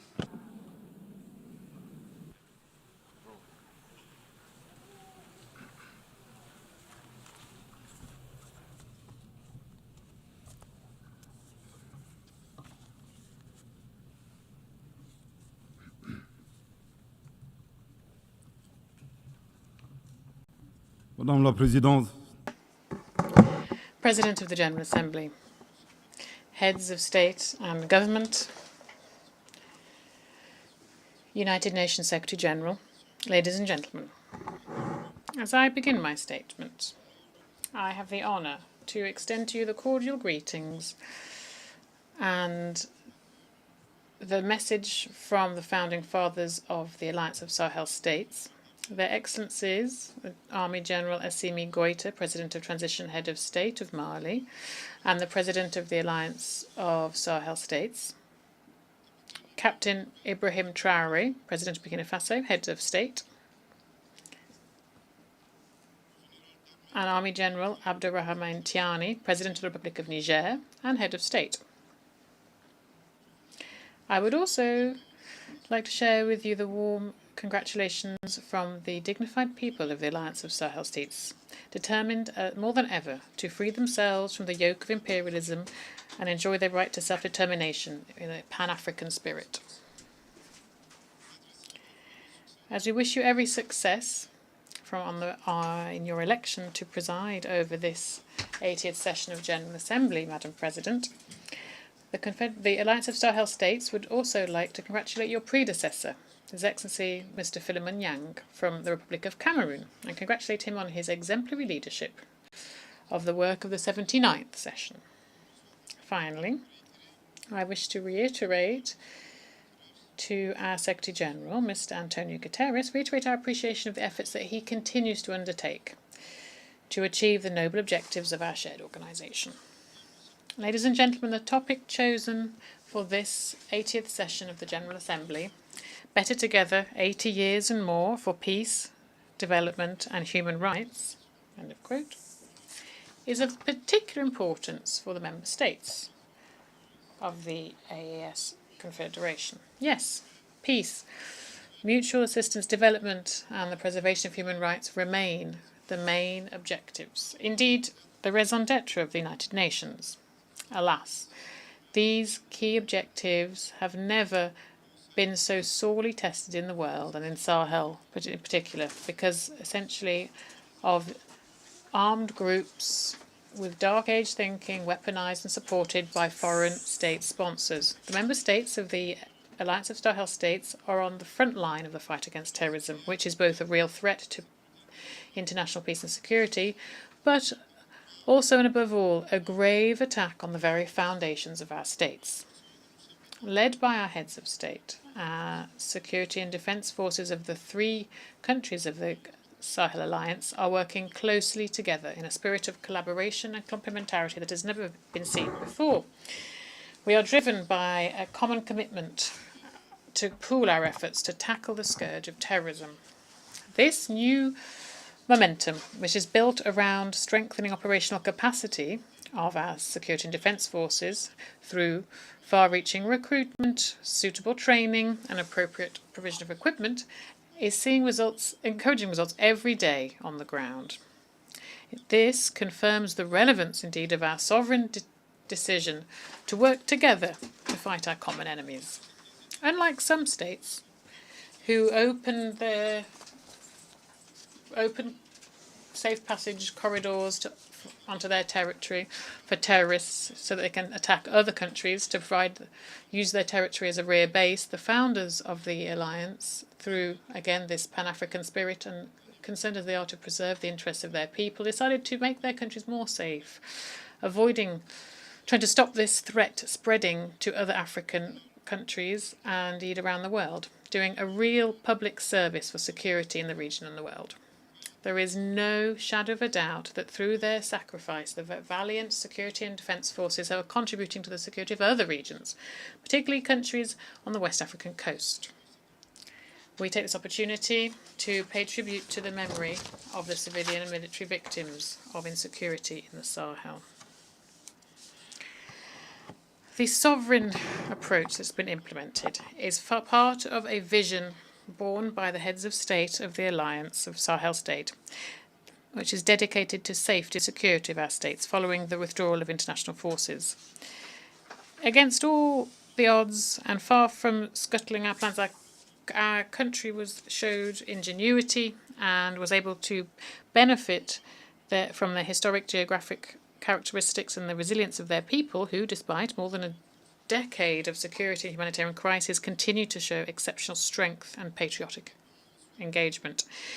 Overall, 3 countries were able to provide a coordinated, homegrown response to this war that was imposed on us. Here I wish to reiterate the determination of the Confederation of the Alliance of Sahel States to become a Pan-African regional power, to continue and step up our actions, to put a stop to terrorism once and for all in our shared home. We are also determined to consolidate the authority of the state, to protect our people and their property, and ensure our own prosperity. The Alliance of Sahel States reiterates strongly its condemnation of the open, blatant, sometimes public support of foreign state sponsors, who, for imperialist reasons, are destabilizing our entity on the one hand, providing advice to terrorist groups as well as logistical support, arms and ammunition, and on the other hand providing political support to them, providing them with rear bases located in some neighbouring countries in violation of all international rules. Ladies and gentlemen, though it may seem far away, the war in Ukraine and terrorism in the Sahel are connected. Let us remind you that following the terrorist attack against the Malian Security Defence Forces patrol on the 24th to 26th of July 2024 in Tenzawaten in the region of Kidal, Mali denounced this incident, by the way, in its statement on 2024 here in this room, and we condemned the attitude shown by Ukrainian officials who publicly affirmed their participation in this terrorist attack. This outrageous conduct, which we thought was simply that the Ukrainian officials unfortunately confused the international stage with a theatre stage. 1 year later, the situation has worsened, and the Ukrainian regime has become one of the main suppliers of kamikaze drones to terrorist groups around the world. In this context, some Western states should stop supplying arms to Ukraine because they risk contributing to the promotion of international terrorism. For others, including the French regime, who's nostalgic for the colonial era and concerned by their loss of influence in the Sahel, support for the Ukrainian regime is a maneuver that's consistent, which aims to occupy the attention of the international community, focusing the attention on the war in Ukraine, at the same time sponsoring terrorist groups who are growing in number in the Sahel. Loyal as we are to the principles of the United Nations Charter, on the 15th of August 2022, Mali seized the Security Council to ask for a meeting of the Council so that my country could provide irrefutable proof of France's support for terrorist activities. So far, this request has not been followed up on, whereas their sabotage continues on various levels. It is time to act so that those responsible for this violence be identified and brought to justice, and resolutions be translated into concrete commitments, and the Saharan Sahel should be safe once and for all, and the resources of the Sahel should benefit the people of the Sahel. International institutions, the UN chiefly, were created after the Second World War to protect people against violence and destruction and silent genocides. It is high time that the global conscience wakes up and that international organizations take their share of the responsibility and provide a real response to the distress cries of oppressed people who are clamoring for their sovereignty. The Alliance of Sovereign Sahel States reiterates its commitment to cooperate with all states, regional organizations, international organizations, and any partners that respect our sovereignty, our sovereign political choices, our security priorities, our priorities in terms of countering terrorism, our priorities for social and economic development. This should be part of a win-win partnership so that our people's aspirations can be met. Ladies and gentlemen, in addition to our efforts to secure our countries and see peace return, the governments of the Alliance of Sahel States are working to implement a comprehensive and integrated strategy. This includes political measures, economic and social development measures, as well as work on justice and reconciliation. In choosing to be audacious in our sovereignty, the Alliance's bodies have launched initiatives, disruptive initiatives focused on homegrown development. Here, there's a clear path so that we can ourselves provide the added value that is crucial for our economies, all the while preserving the dignity of our people. This choice, which we own fully, shows how unwavering we are in our wish to be masters of our own fate. In the same vein, we have included in our national priorities in strategic investment policy in different priority fields, such as infrastructure, energy, industrialization, and the diversification of our economy. As part of this work, we created the Alliance Bank for Investment and Development, which carries out various different projects across the Alliance. The Alliance of Sahel States has as one of its ambitions to develop development ambitions, some clear advantages: a vast territory and 75 million inhabitants, and the majority of these inhabitants are young people. In addition, we have a strong, committed and active diaspora. We also have fertile lands, a lot of water, energy resources, reservoirs and mining resources, which are amongst the richest in the world. Ladies and gentlemen, the third dimension of the theme for this UN General Assembly session is human rights.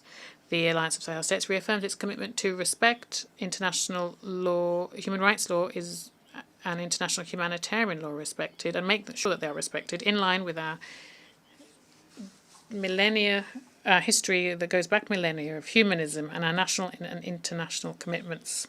However, we remain strongly opposed to the weaponization of human rights for political purposes or in order to destabilize our national institutions or indeed entire independent and sovereign states.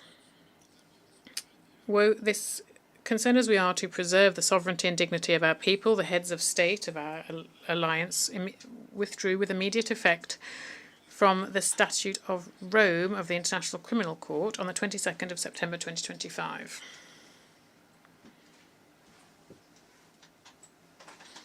With this withdrawal, we are seeking to prioritize, as of now, homegrown justice mechanisms in line with our social values and mechanisms that are in the interest of our peoples.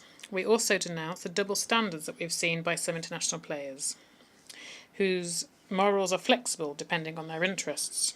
They like to give lessons, teach others lessons, but they're not themselves the best example for respect for human rights.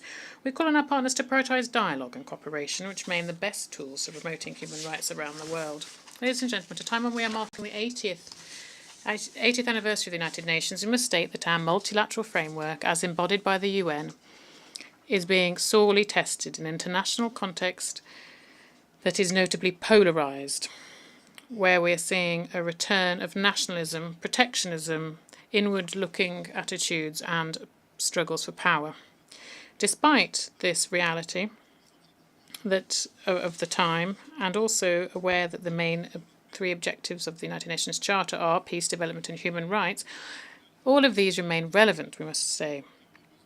To meet these objectives, we firstly need a UN that has been reformed, renewed, and has been adapted to the demands of the day.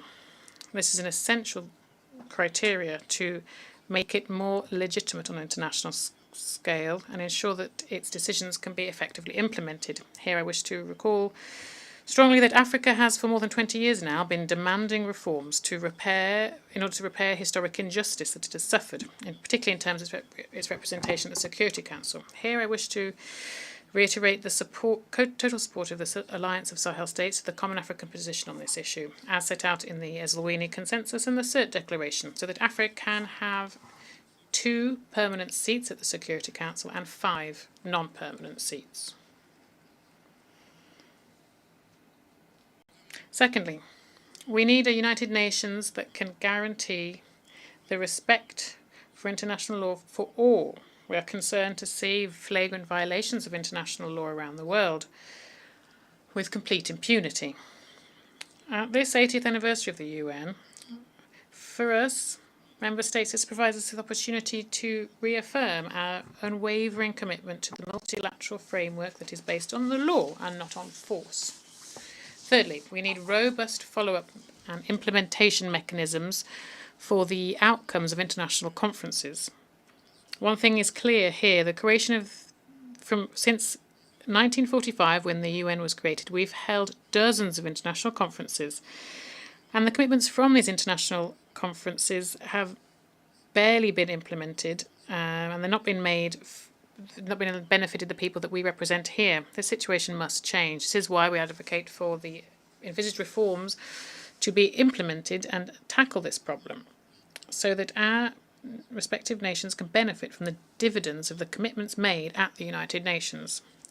On our side, the Alliance of Sahel States is ready to make its contribution to undertake the necessary reform for the multilateral framework of the United Nations. In terms of current global governance, it is ever clearer that the UN is not adapted, but it is not able to address the current challenges and future challenges. Global governance needs to be reformed, and economic and financial institutions need to be reviewed too, and they should take into account financing security in the fight against homegrown crises. And this innovative mechanisms, for example, like in BRICS, provide a constructive alternative that respects the interests of emerging and developing countries, while in African initiatives for development financing that the Sahel pays particular attention to could break the vicious circle of dependence and over-indebtedness. Along in the same lines, the concerns of Africa's development concerns should be taken into account too.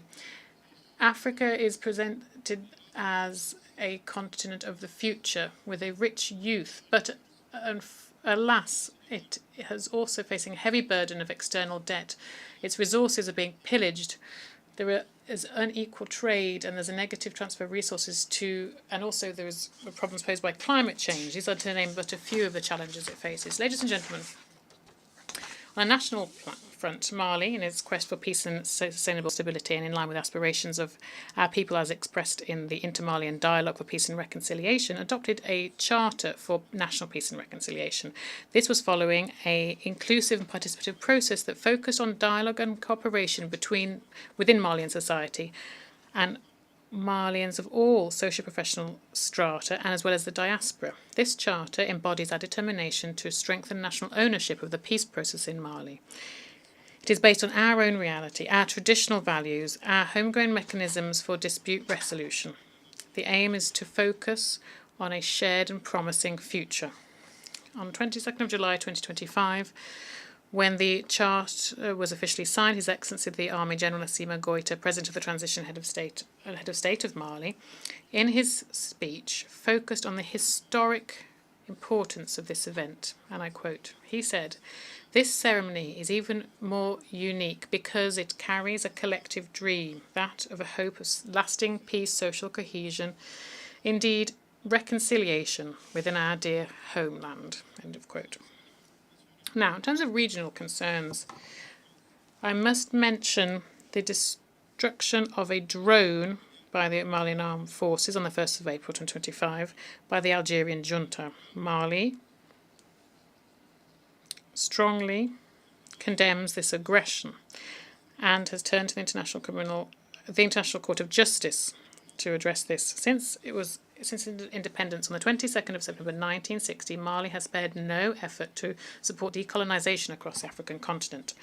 Here, we actively supported Algeria in its war for liberation from the French colonizers.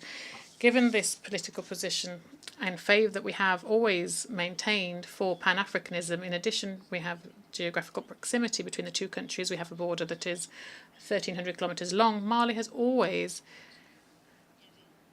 looked kindly upon our brotherly neighbours in Algeria. In return for this constructive approach in Mali, we underscore three situations that are incongruous and incomprehensible, and they have marked relations recently between our countries. Firstly, the cowardly, perfidious attack that targeted the Malian armed forces in Tinzawante, a few kilometres from the Algerian border. Curiously, the Algerian junta didn't see anything, hadn't heard anything, even though this terrorist act was planned on Algerian territory. This is strange for a country that was designated as a AU champion for counterterrorism, and in recent years has become a champion of the promotion of terrorism and exporter of terrorists.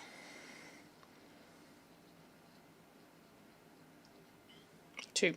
As announced, the Algerian junta shot down a Malian drone thrown from Malian taxpayers on the false reason for violation of their airspace.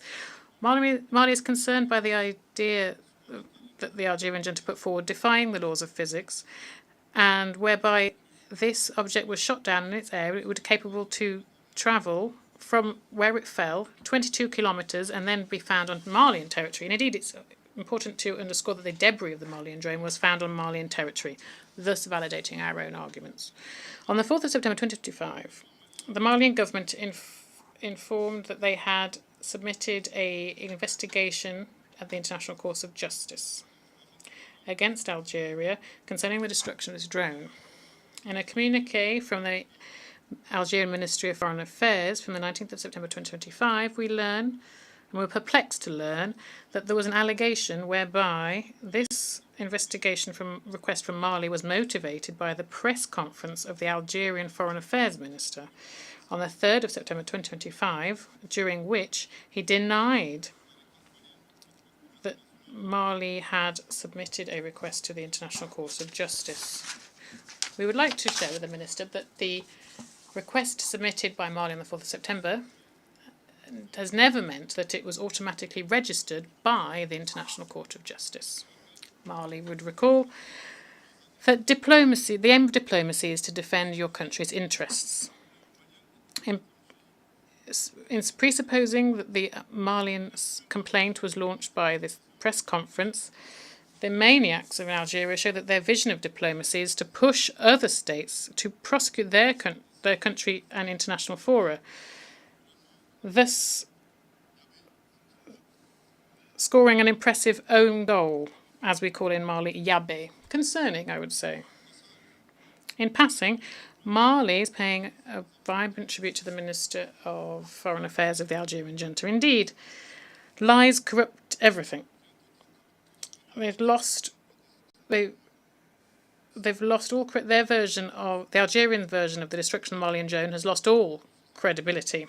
And then, surprised by how events turned out, the Algerian junta refused to give their consent to the jurisdiction of the ICJ following the drone destruction case, thus fearing being publicly unveiled as an aggressor and supporting support of international terrorism.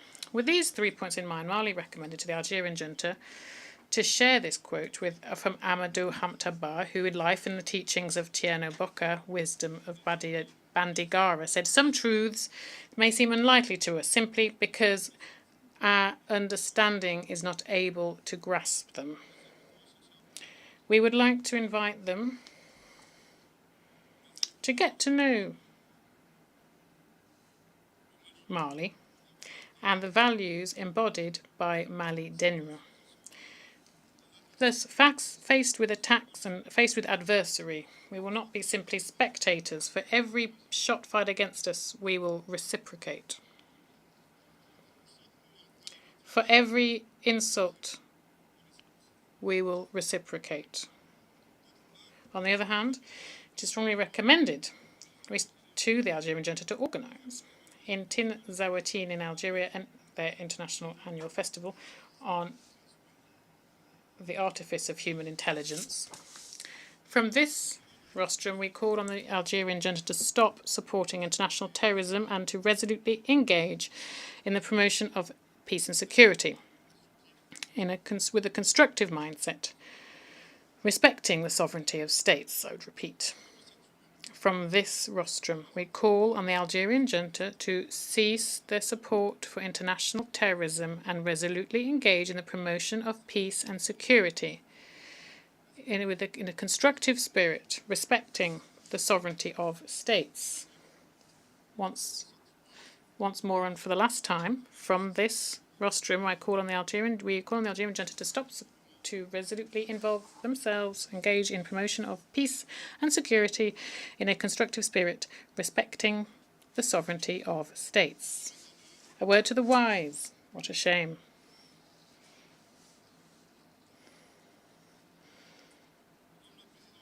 President, ladies and gentlemen, here I would like to share the view of a citizen, the raised fist of the dawn of our sovereignty, shared by the people of the Alliance of Sahel States. Our alliance is made up of fighting nations, a land of resistance. What we're facing is not simply a domestic conflict, it's a hybrid war supported by imperialist interests where enemies of peace often wear suits and ties. If the UN continues to feign ignorance, it will stop being just a summit of the world and it will be simply the passive arm of global injustice. As we say this here, the Alliance of Sahel States is not afraid. We will not give up. We will resist still, and we will continue to do so.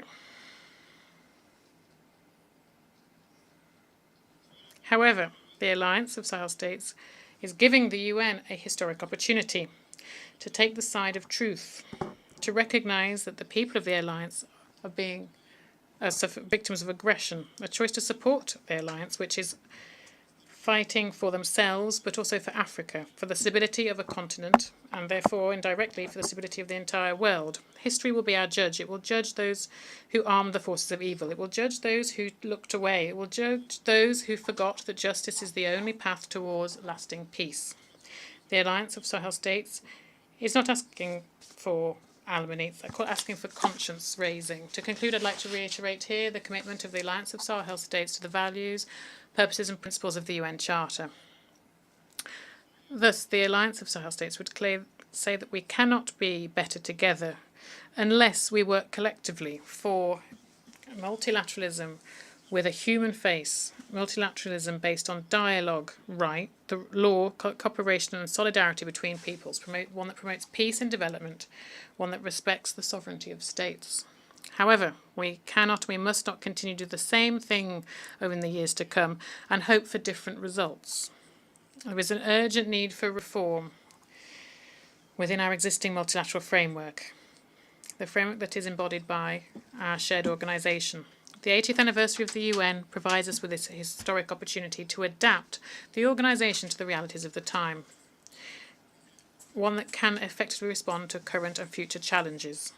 The Alliance of Sahel States remains ready to play its part, its full part in the quest for collective responses to save future generations from the scourge of war, to ensure harmonious development for all, and to promote and protect human rights.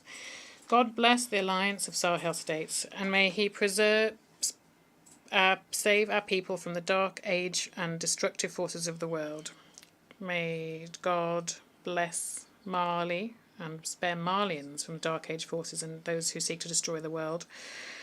God bless Africa, and let it save Africans from dark age forces and those that seek to destroy the world. And may God bless the world and preserve humanity from dark age forces and those who seek to destroy the world. Thank you very much for your kind attention. Au nom de l'Assemblée Générale, on behalf of the Assembly, I wish to thank the Prime Minister, Head of Government, and Minister of Territorial Administration and Decentralisation of the Republic of Mali. The Assembly will now hear an address by His Excellency Mr. Xavier Espot Samora, Head of the Government of the Principality of Andorra. I request protocol to escort His Excellency and invite him to address the Assembly.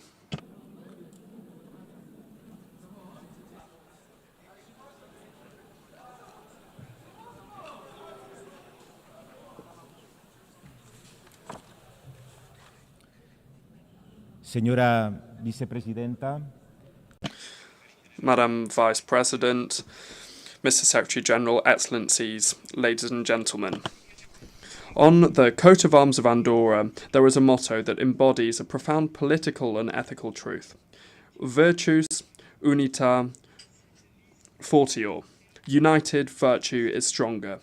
This motto, which guides the preamble of our Constitution, carries a universal message that moral and political strength does not lie in imposition, but rather in the unity of values, in shared coherence, and in collective virtue. It is a lesson that transcends borders, and that today is ever more relevant than ever in today's global context. And in this spirit, which carries something Aristotelian, we are reminded that virtue is not an extreme, but rather a middle ground, attained through reason, and above all, for the common good. International cooperation, when balanced, fair, and guided by prudence, is a demonstration of political virtue, and when this virtue is shared and organised among nations, it becomes stronger. We face more challenges than ever before: climate change, armed conflicts, and forced migrations. Where we once saw horizons, we are now seeing walls rise. For this reason, now is the time to bring to the international stage the spirit that guides a country like ours. With more than 7 centuries of peace, we must uphold the essence of multilateralism, the raison d'etre of this United Nations, which is an organisation of the peoples and for the peoples. Ladies and gentlemen, it is a great honour and a profound responsibility for me to address this General Assembly today on behalf of the Andorran people and government. I wish to begin this speech with a double expression of gratitude. First, to Her Excellency Miss Annalena Baerbock, who I congratulate upon her election as President of this 80th session of the General Assembly. We wish her every success in her role. Second, I wish to say that for Andorra, it is a privilege to serve as one of the vice presidencies of this symbolic session. This year's theme, Better Together, 80 years and more for peace, development and human rights, is a theme that really speaks to us, and not just as a declaration of intentions, but as an urgent need. We live in difficult times, times of conflict, polarisation and uncertainty. However, these are also times of opportunity to strengthen international cooperation, to update the institutions that support it, and to build lasting solutions collectively through multilateralism. 8 decades of diplomacy, peace building, development aid, and the promotion of human rights. In this context, Andorra also celebrates 32 years as a member state of the UN. Of course, this is a shorter history here than many, but it has been an intense one as well, during which multilateralism has been fundamental to our international recognition, to making our voice heard abroad, to our legal security, and to our economic and social progress. Since our accession to this organisation, our commitment to it has been clear. Andorra advocates for effective, inclusive, and people-centred multilateralism. A multilateralism that leaves no one behind, that listens to all voices, including the voices of small states. This position was emphasised during the first summit of heads of state and government held last May in our country on the occasion of the Games of the Small States of Europe. From this summit emerged a declaration in which the participating states affirmed the need to strengthen multilateral governance, to defend international law, to promote human rights, and to adopt joint measures to address global economic, social, climate, and technological challenges. It is from this perspective that we wish to contribute to the renewal of the United Nations in order to meet the global challenges of the 21st century. We cannot speak of development or human rights without also mentioning peace and security. The world faces an alarming multiplication of armed conflicts of a scale and violence that is unprecedented in the past 80 years. The war in Ukraine is approaching its 4th year, with devastating consequences for the civilian population and international stability. Andorra reiterates its condemnation of all violations of international law and once again expresses its firm support for the sovereignty and territorial integrity of Ukraine. Looking toward the Middle East, the situation in Gaza is extremely concerning for us. The number of civilian casualties, the destruction of essential infrastructure, and the worsening humanitarian crisis demand an urgent response from the international community. We wish to express our deep concern and strongly call for the respect of international humanitarian law by all parties. For this reason, we condemn, without distinction, all attacks against the civilian population, including all acts of terrorism and indiscriminate assaults. We strongly and specifically condemn the Hamas attacks of October 7, 2023, and we call for the release of the hostages. We believe that a lasting peace process for the conflict between Israel and Palestine and in the Middle East region can only be achieved through the two-state solution. It is for this reason and in line with these principles that last Monday we took the decision to recognise a Palestinian state. This much-needed gesture will take full diplomatic effort once a series of conditions are met, such as the release of hostages, the disarmament of Hamas, and the establishment of a Palestinian government that excludes this organisation, Hamas. Andorra reaffirms, on the other hand, its support to the United Nations Relief and Works Agency, UNRWA. This agency, through its education, health and humanitarian assistance services, is an essential pillar for the protection of millions of Palestinian refugees. In the absence of a political solution, it represents the only institutional support that ensures minimal stability and dignity in the region. As a state committed to multilateralism, Andorra underscores that only dialogue, diplomacy and the pursuit of shared solutions can lead us towards a just and lasting peace. Ladies and gentlemen, the founder of Save the Children, Eglantine Jebb, once said that all wars, just or unjust, disastrous or victorious, are wars against children. That was more than 100 years ago, and sadly, we have still not been able to prevent armed conflicts from leaving indelible scars on girls and boys. This year marks the 20th anniversary of Security Council Resolution 1612, which established specific mechanisms to protect children affected by armed conflicts. However, as I mentioned, the situation is extremely concerning. 2024 saw the highest number of grave violations since the adoption of this resolution in 2025, with a 25% increase. More than 3,000 cases of abduction, forced recruitment, or sexual violence. These are figures that we cannot accept as normal. Today, 473 million children live in areas affected by armed conflicts. Junior Nzita Nswami is not the name of a football prodigy nor a movie star. You won't find him on Wikipedia, and he barely appears in internet searches. Junior Nzita Nswami had his childhood stolen in 1996 when soldiers from the Alliance des Forces démocratiques pour la libération du Congo abducted him and his friends. At the age of 12, he became a child soldier. I had the opportunity to learn about his experience during the launch of the Prove It Matters campaign in Geneva, which our country sponsors jointly with Malta to guarantee children's rights. It's a harrowing experience that must prompt us to act. How is it possible that in a world of such extraordinary progress, there is still a generation of children born and raised in situations of war? Every child has the right to aspire to a full life, to build their memory full of good moments and enriching experiences, because in this world, which is progressing and advancing so quickly, the only difference between them and us is the destiny determined by the place that we are born in and the place that we live.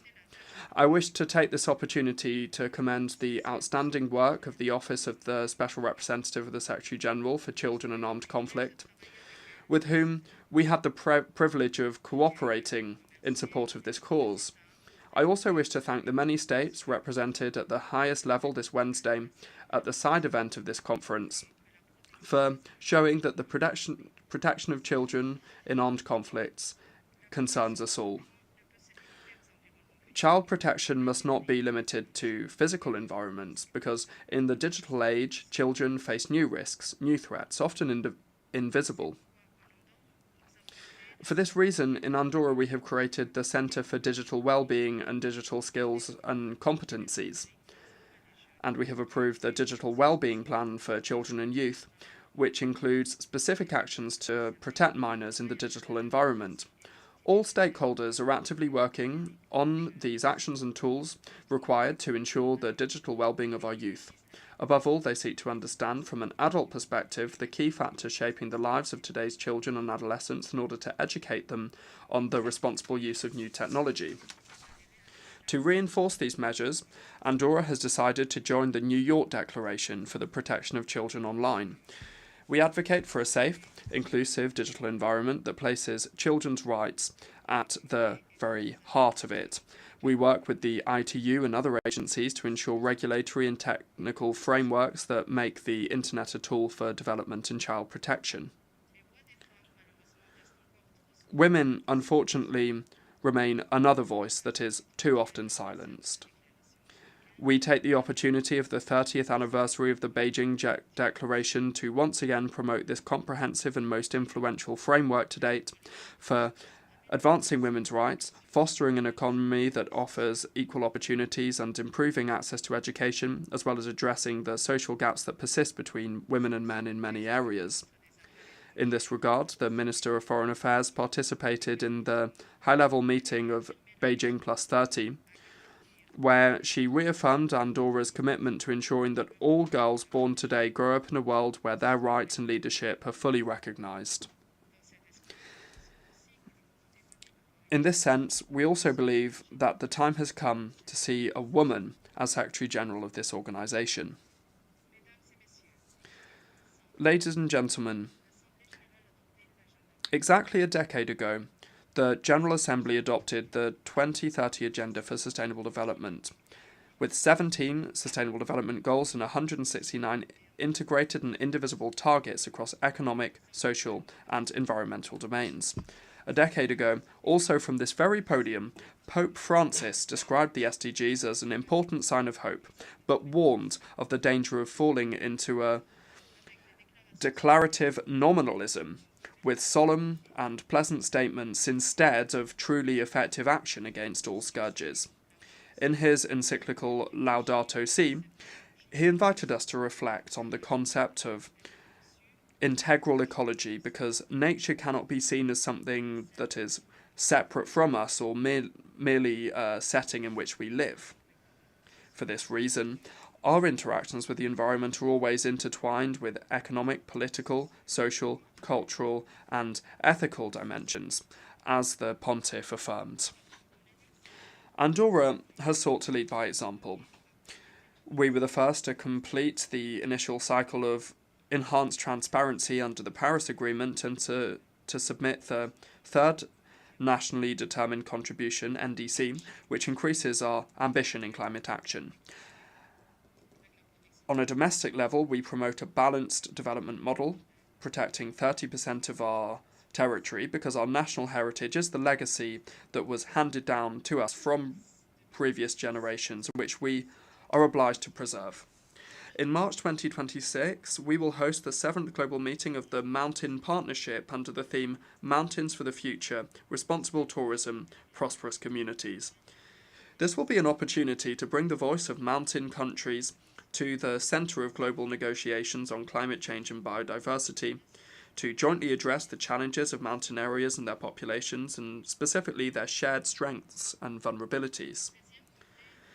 The 13th World Congress on Snow, Mountain and Wellness Tourism is also another global event, a significant global event hosted by our country aimed at fostering broad discussions on tourism models and exploring how we can move towards a balance between quantity and quality, a balance that should allow us to ensure the future continuity of tourism from a sustainable perspective.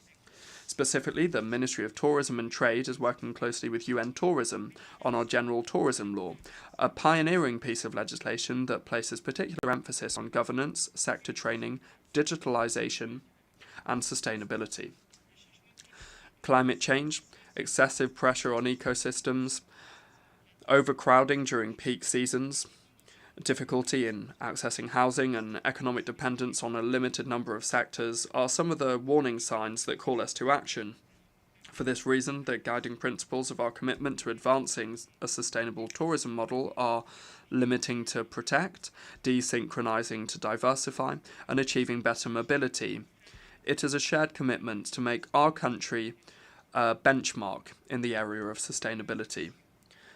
Ladies and gentlemen, in the financial sphere, we support the Compromiso de Sevilla, adopted at the 4th Conference on Financing for Development, and we affirm the need for a deep and inclusive reform to the international financial architecture in order to build a more just and representative global financial system. The international financial system must be capable of responding to the needs of the most vulnerable, including small states and territories with specific special characteristics. It is in this regard that Andorra has issued green, social and sustainable bonds and created a green fund for the energy transition. These policies not only serve as examples of best practices, but also demonstrate that, despite our size, we can be a relevant actor in the fight against climate change and in promoting sustainable development. We also reaffirm our commitment to official development assistance, ODA, and continue to explore new ways of technical cooperation that enable us to share the knowledge and best practices of our administration. We welcome, with a sense of hope, the upcoming World Social Summit scheduled to take place in Doha. It's a unique opportunity to renew the global social contract. Andorra will attend with the intention of defending cohesion, intergenerational solidarity, and social justice as transformative pillars. In the field of health, we continue to work closely with the World Health Organization. We wish to underscore the importance of protecting cultural and linguistic diversity. Multilingualism is not only a symbolic source of wealth, but it is a condition for truly equitable participation within the multilateral system. As co-facilitators of the resolution on multilingualism, we propose establishing an open and inclusive monitoring platform to build bridges and synergies, and we welcome the launch of the Group of Friends of Multilingualism at the United Nations with the support of the OIF. The expression of cultural diversity and therefore of multilingualism facilitates inclusive dialogue and helps bring positions closer together and connect with the citizens we serve. Diversity is our strength, and consequently we must continue to promote multilingualism, especially in a context of homogenization and digitalization where gaps may leave people behind. Excellencies, Andorra, as an active member of the United Nations since 1993, fully embraces its firm commitment to peace, dialogue, respect for international law and solidarity as non-negotiable principles. It is not only about taking an interest in our own affairs, but also about assuming a sense of global responsibility. Let us remember that virtue, when united, becomes strength, and that strength, when born from virtue, builds a more just world. This is the motto, as I mentioned at the beginning of my speech, that appears on the coat of arms of Andorra, which is a country that is small in terms of its size, but and population as well, but mighty in terms of our values, which has made coexistence, peace, and balance its way of life. My country affirms today its firm commitment to the founding values of this institution: peace, freedom, justice, and dignity for all people. We advocate for active, inclusive, efficient, and transformative multilateralism that places people and the planet at its core. We cannot allow indifference to paralyze action. It is time to renew the pact between peoples and governments, between present and future generations. It is time to move from words to action. That is why we leave this assembly with renewed hope and renewed responsibility. May our actions be consistent with our words, and may the future that we desire be the result of the commitment we make today. Thank you very much. Moltes gràcies, senyor cap de govern d'Andorra. On behalf I wish to thank the head of government of the Principality of Andorra.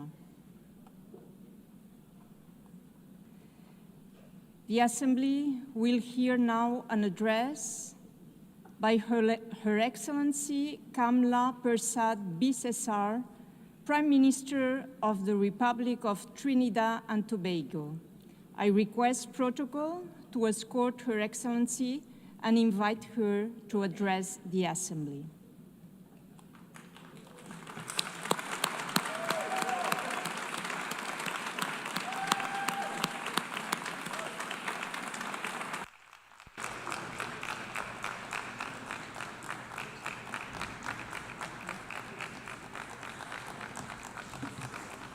Thank you all very much. Thank you.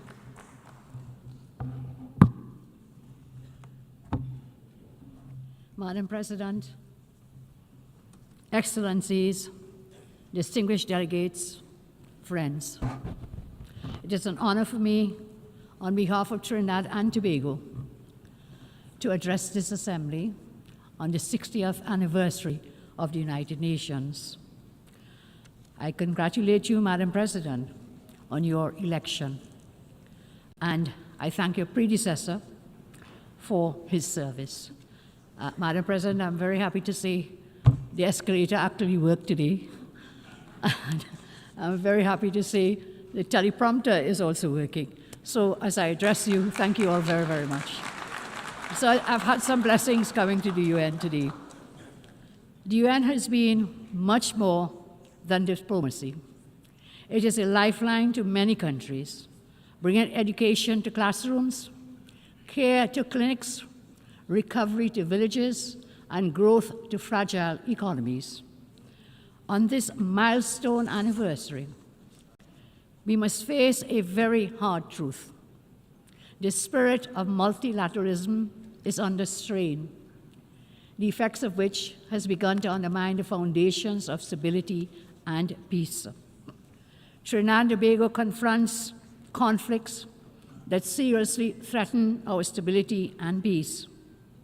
The notion that the Caribbean is a zone of peace has become a false ideal. The reality is, stop. No such peace exists today. For too many in our region, peace is not daily life, but an elusive promise, glimpsed and never grasped. In its absence, our citizens pay a terrible toll. In 2024, for example, Trinidad and Tobago, a tiny nation in the Caribbean of 1.4 million persons, we recorded 623 murders in 1 year last year. 41%, 100,000. That's about 40%, and many of them are gang-related. So the reality is, being a zone of peace is still an elusive dream that we're pursuing. In the last 25 years, we have had over 10,000 murders, which is equivalent to losing 1% of our adult population. Across Latin America and the Caribbean, homicides range from 20 to more than 60 per 100,000. President Trump's comments on the effects on countries of relentless narco and human trafficking, about organized crime, illegal immigration are correct. Countries are not only defined by geographical borders, but also by cultural identities, religious beliefs, ethnic compositions, and, of course, legal structures. That is why, through legal immigration, persons are allowed entry because they fulfill the criteria to integrate into the existing population and to add value to their own lives as well as their adopted society at large. However, illegal immigration neglects all checks and balances and will only create long-term disorder, as most illegal immigrants will not be able to assimilate into their adopted societies. That inevitably leads to greater poverty, crime, and cultural antagonism. This, then, is not phobia. It is not hyperbole. It is simply the stark, naked truth. Small countries like mine, Trinidad and Tobago, suffers from illegal immigration because of the recent increased protections at the U.S. southern border.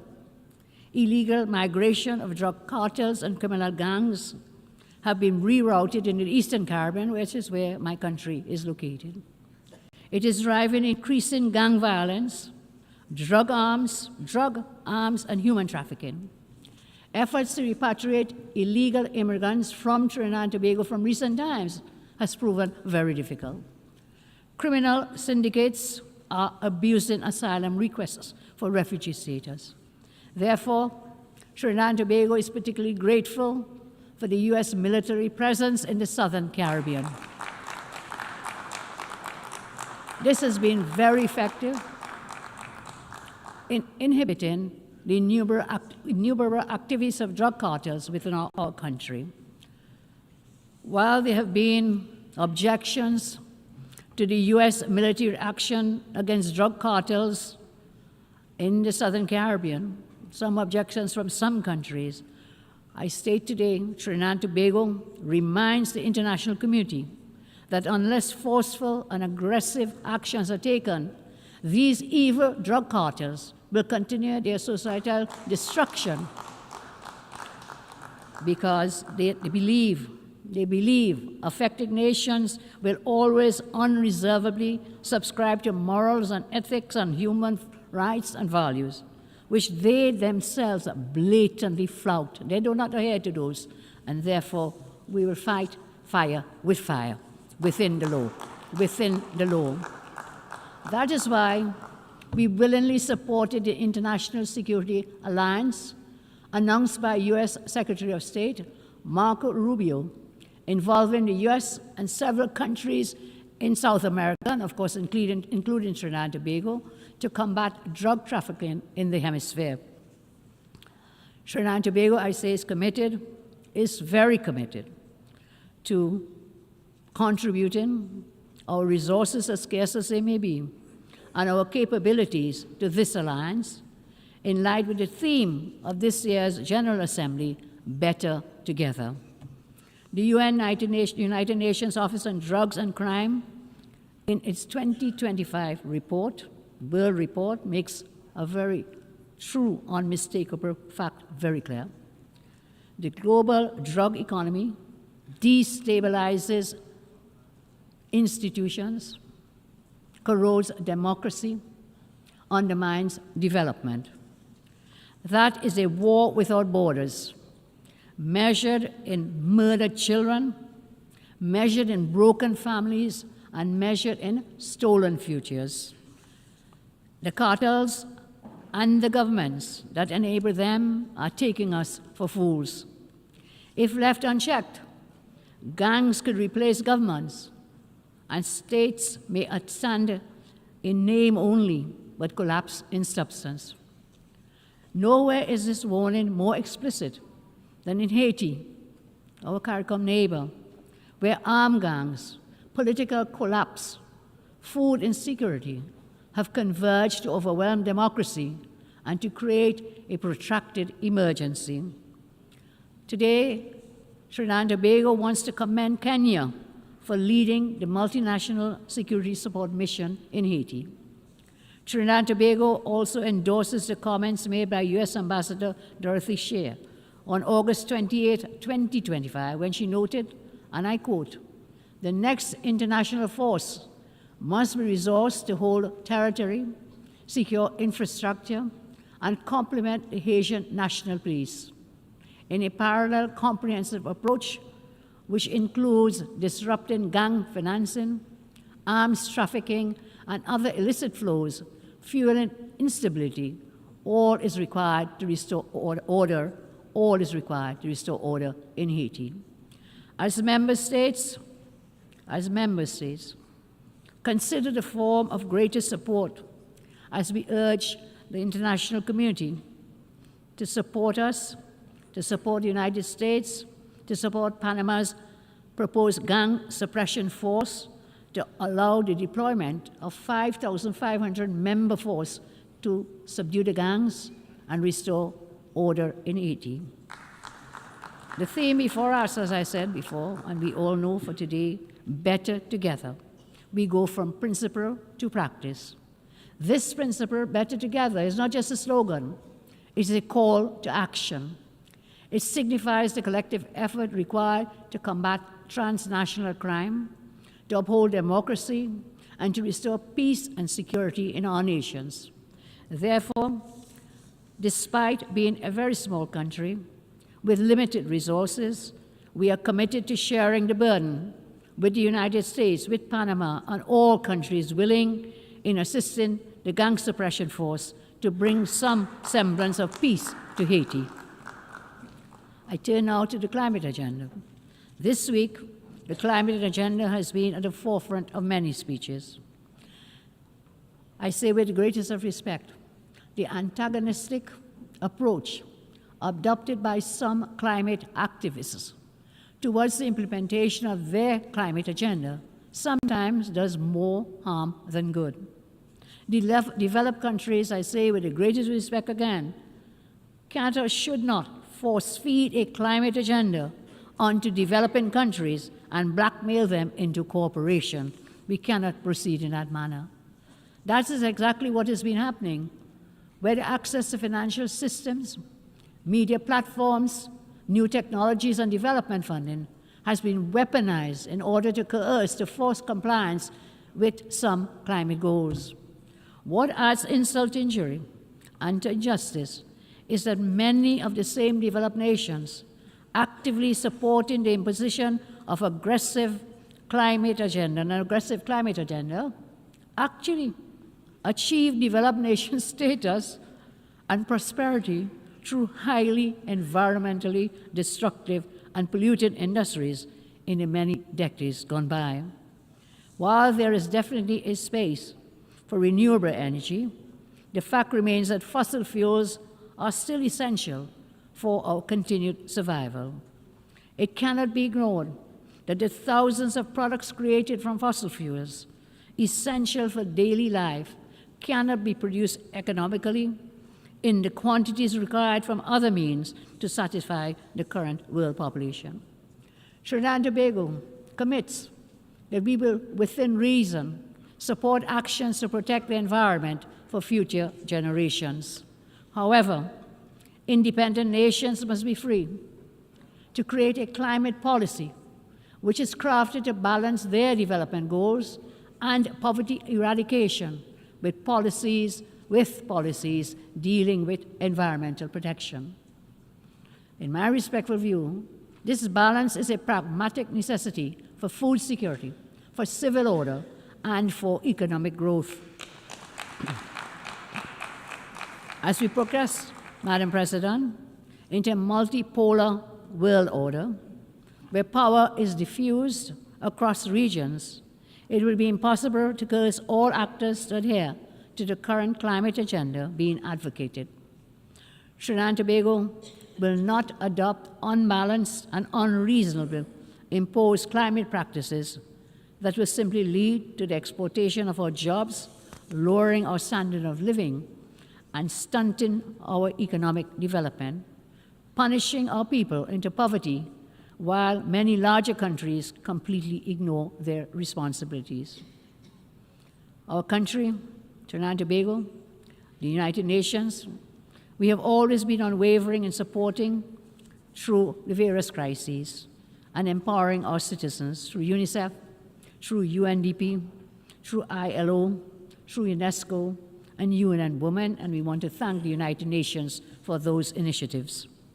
In return, we have sought to repay that trust by advancing the proposal for the International Criminal Court in 1989, by introducing Resolution 6569 on women and disarmament, and we also signed up very early the Non-Proliferation Arms Control in 2010, and we signed the Arms Trade Treaty early in 2013. In my own country, regarding that the children are our future, knowing full well that their survival, their resilience, and their sustainability will continue our nations forward, as in all nations. And so we created a Children's Authority. We created a Children's Life Fund. We expanded early childhood education. We ensured a trailblazing adherence to the MDGs, especially when it comes to education, proving that even the smallest nations can align domestic products with global ambition. As we now mark the 30th anniversary of the Beijing Declaration, we reaffirm that women and girls must be equal partners in peace and sustainability. Just as we call for in our 2010 resolution, we continue to champion their empowerment, knowing it is essential to global progress. Our commitment to the United Nations is clear, and our voice is steady.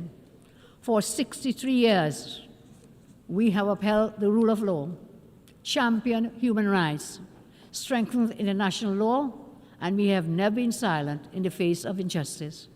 And this is why Trinidad and Tobago sought support to become a non-permanent member of the United Nations Security Council for the 2027-28 term.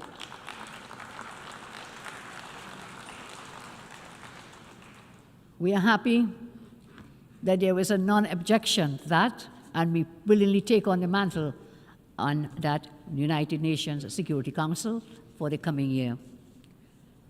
So, my friends, all colleagues, we say, Madam President, during our term, we will build on our record, amplifying unheard voices to ensure that justice and equality anchor lasting security.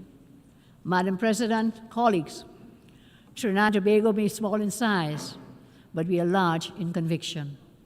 We continue to ask for your support so that this Council reflects not only the interests of the powerful, but also the voices and aspirations of all people.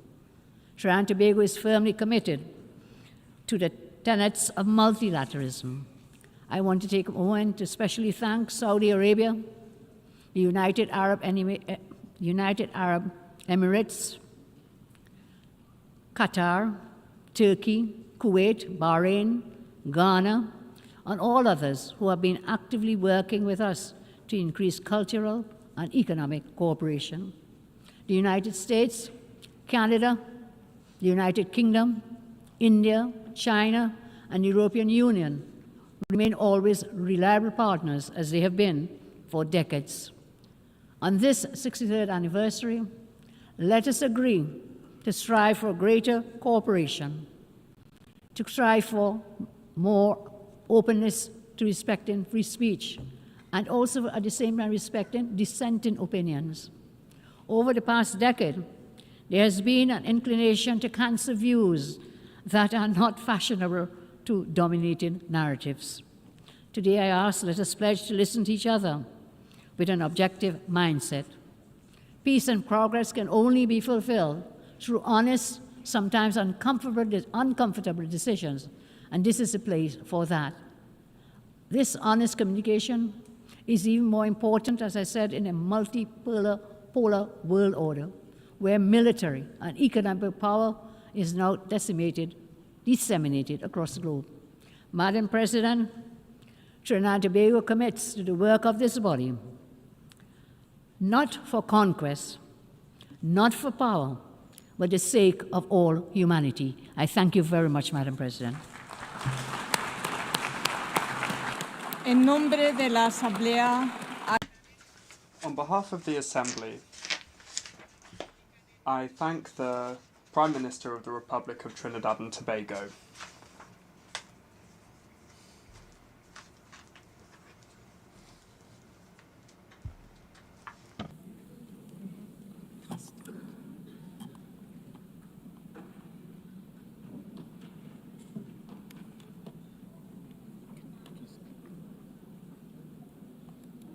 And now, the Assembly will hear an address by His Excellency Gaston Alfonso Brown, Prime Minister and Minister for Finance, Corporate Governance and Public-Private Partnerships of Antigua and Barbuda. I request the protocol to accompany His Excellency and invite him to address the Assembly.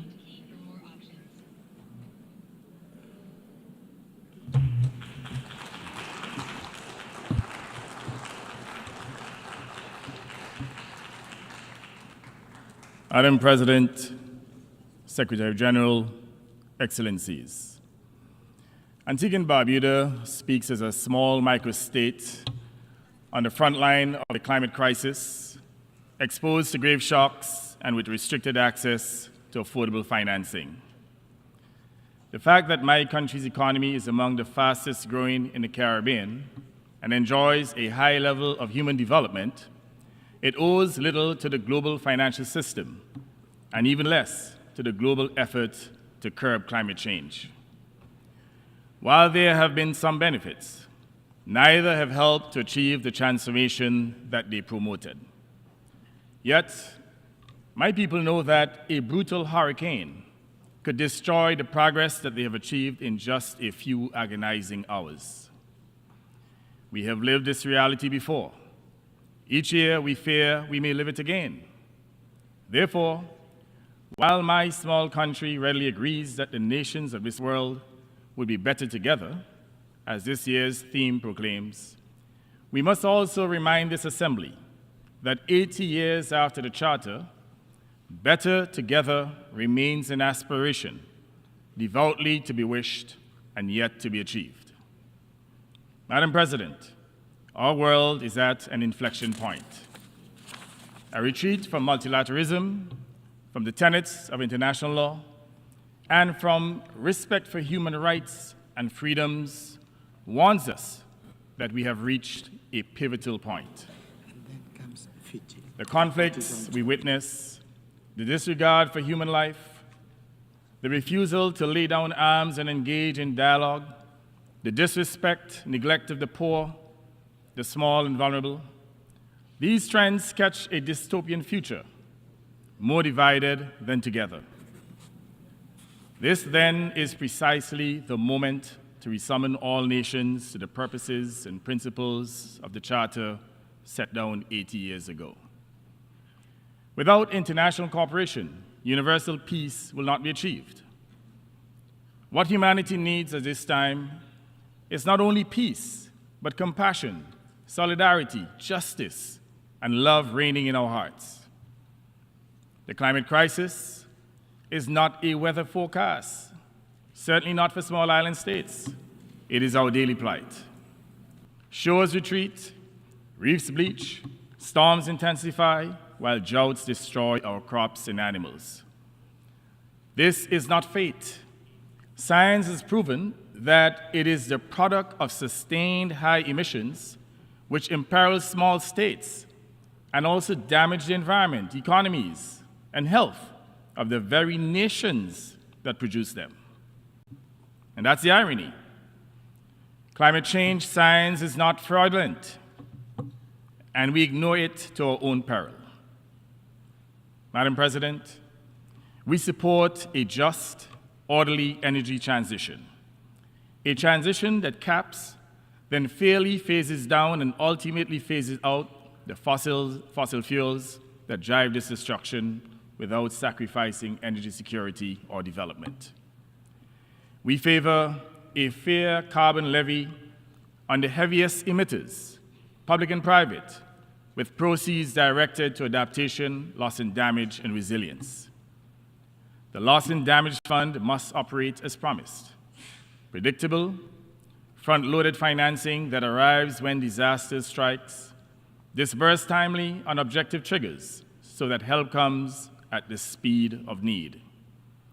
But finance must be fair before a storm hits. Right now, the inequitable international financial system makes the most vulnerable countries pay the highest price just to protect themselves. These climate disasters force us to borrow expensively to rebuild. Consequently, debt swells and resilience stalls. We call yet again for full adoption of the multidimensional vulnerability index across international financial institutions so that exposure to shocks opens access to concessional terms. Lending should match climate horizons, long repayment periods, low fixed rates, sensible grace periods, and climate-resilient debt clauses that automatically pause payments after verified shocks. Local currency lending windows would end the foreign exchange penalty that deepens debt without adding value. That at least would be a step along the road to justice. Madam President, for islands like mine, the ocean is not scenery. It is the source of food and jobs and the opportunity for new chances of growth and development. But it must be protected. We urge decisive action against illegal, unreported, and unregulated fishing, plastics that choke reefs, and pollution that steals mangroves. As custodians of vast exclusive economic zones, small islands offer partnership and stewardship. Let us back robust global plastics and fossil fuel non-proliferation treaties. Expand blue carbon finance for mangroves and seagrass, and make maritime domain awareness and the provision of satellite and data sharing services standard support for SIDS. Until independent science proves no serious harm, we support a moratorium on seabed mining. No one should mortgage the ocean to pay, or the ocean floor to pay for short-term bills. Madam President, law must be our guardrail. Consequently, Antigua and Barbuda and Vanuatu have sought and successfully obtained from ITLAS and ICJ legal clarity on climate obligations. Legal advisory opinions now define duties of states to prevent harm and protect the most vulnerable. If major emitters will not cut greenhouse gas emissions in line with science, victim states must retain the right to pursue legal remedies consistent with international law for climate harm. And I want to make the point here that this is not hostility. It is the logic of the law. It is justice. Antigua and Barbuda supports UN reforms to include the participation of small island states having a regular, structured voice in Security Council deliberations and climate-related security risk. Excellencies, last year the world came to Antigua for the 4th International Conference on Small Island Developing States and adopted the Antigua and Barbuda Agenda for SIDS, the ABAS, a 10-year contract for resilient prosperity. We launched the SIDS Center of Excellence on Antigua with a global SIDS data hub to turn promises into projects, better data, more investments, and the achievement of debt sustainability. Those who invoke partnership should help fund and implement it. If better together means anything, it means delivering where need is greatest, and fiscal space narrows. Small states are not asking for charity. Let me make that abundantly clear. We ask for equity, for finance that fits risk, for peace grounded in law, for rights that protect the vulnerable. We are seeking the chance to protect our lives and preserve our livelihoods. In a similar vein, Madam President, we assert that justice cannot be complete without addressing historic injustices. In the Caribbean, the stain of colonialism, slavery, and native genocide is still branded in the legacies we were left. The transatlantic slave trade was and still is the most heinous crime committed against humanity. We seek reparatory justice from those who committed those atrocities, who kept our forebears in physical chains and mental slavery for hundreds of years. Colonialism and slavery have imposed the rigid trade routes with which we now live, the underdevelopment from which we are seeking to rise up, the constraints that make us suppliers and not producers. Reparatory justice is not charity. It is principled restitution for wealth extracted, for unpaid labor, barbaric killings, and physical abuse endured by our forebears. We invite partners to engage this agenda in good faith as part of building a fairer global economy for all. Madam President, in the Middle East, we insist that Israeli hostages be released by Hamas. And I said here that civilians must not be pawns in any conflict. At the same time, we condemn the forced removal of people in Gaza from their homeland and the genocide that has occurred there.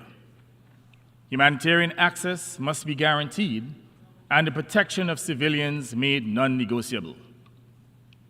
Antigua and Barbuda maintains its position in favor of a two-state solution, Israel and Palestine living side by side in security and dignity, consistent with the United Nations resolutions.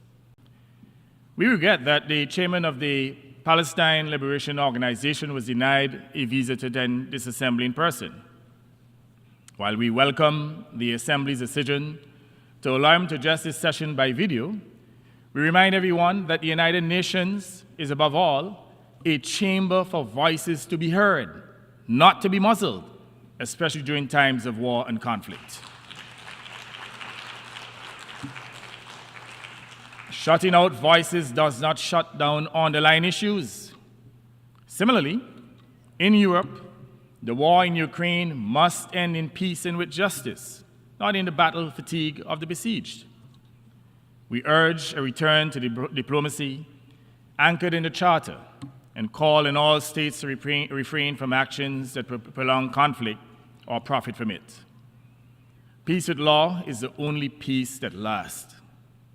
Madam President, I now come to Haiti. This beleaguered country demands sustained attention, not cycles of improvisation. Funding has arrived in fits and starts while suffering has grown. We support a single Haitian-led plan, executed under a single Security Council mandate and financed through a single transparent Haiti fund, aligning United Nations, the Organization of American States, and the Caribbean community behind one budgeted program with public accountability.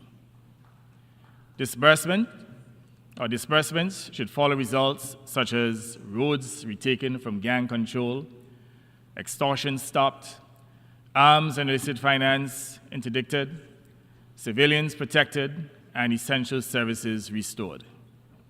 Haiti needs one mandate, one Haitian-led plan, one fund, accountable and transparent. We urge every member of the Security Council to support the proposed resolution on increased security assistance for Haiti that is now before it. Action is long overdue. The Council must act to help Haiti and its long-suffering people. Madam President, we also address the conduct of counter-narcotics operations in the Caribbean Sea. Without judging facts not before us, including reports of lethal incidents off the coast of Venezuela, we restate a simple principle. The fight against drug trafficking must rest on cooperation and law. Interdictions should proceed under clear legal authority and rules of engagement that minimize risk to life, respect for sovereignty and the law of the sea, and prompt information sharing and review. Whereas Antigua and Barbuda stands ready to work with all partners against traffickers, we are concerned with the buildup of military assets, including a nuclear submarine indicating the possibility of military conflict. We remind everyone that our hemisphere should be respected as a zone of peace, not a theater of military conflict. Madam President, we also address Cuba. For more than 6 decades, the Cuban people have lived under a suffocating trade embargo, and Cuba remains listed by one country as a state sponsor of terrorism. Now, we all know that that classification is a hoax. It is in our hemisphere's interests to move towards normalized relations consistent with sovereign equality. Normalization is not a concession. It is a pathway to dialogue and to fashioning a way forward that ensures regional stability through negotiated, binding agreements. Now, Madam President, I come to the issue of public health that affects every family everywhere in the world. More than 1 billion people are now living with mental health conditions. Yet, median government spending remains at about 2% of health budgets. Treatment gaps are widest in low and middle-income countries, fueling a growing mental health epidemic among them. Suicide claims nearly 1 million lives each year. It is among the leading causes of death for young people. Last June, when Antigua and Barbuda hosted the OAS General Assembly, we secured a hemispheric resolution on improving mental health in the Americas with practical steps on national plans, community-based services, priority in coverage, workforce development, and digital access. Mental health is not a curse. It is a solvable challenge. Now let me remind us all, mental health is a human right. Sanity is the people's right. When we invest in mental health, people recover and re-enter community and work. As a consequence, countries rise. Antigua and Barbuda is committed to working on a United Nations resolution treating mental health as essential to development. The other issue that I'd like to address is non-communicable diseases such as hypertension, diabetes, and various forms of cancer. They account for 75% of all deaths in the Caribbean. They are the most significant cause of death globally, creating a silent global health crisis. We need to urgently address this crisis with the same urgency of infectious diseases. Madam President, what we have set out here is the minimum needed to honor the Charter at 80.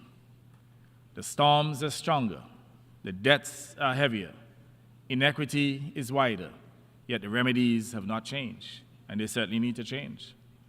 Let us pursue a new sustaining dispensation of rules over power and might, fairness over advantage, and people over profit in the interests of humanity. Madam President, Excellencies, if this world is truly better together, let us be accountable together and be accountable to all, not only to a few nations, but to all nations, not only to the present generation, but also to the generations that follow, not only to those who wield power, but to those against whom power is wielded. Distinguished ladies and gentlemen, I thank you. Blessings.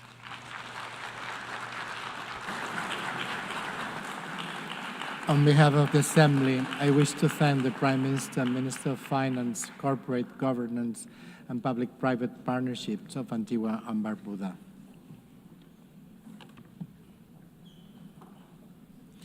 Now, the Assembly will hear an address of His Excellency Silveni Ligamamada Rabuka, Prime Minister and Minister for Foreign Affairs, Civil Service and Public Enterprises and Information of the Republic of Fiji. I request protocol to escort His Excellency and invite him to address the Assembly.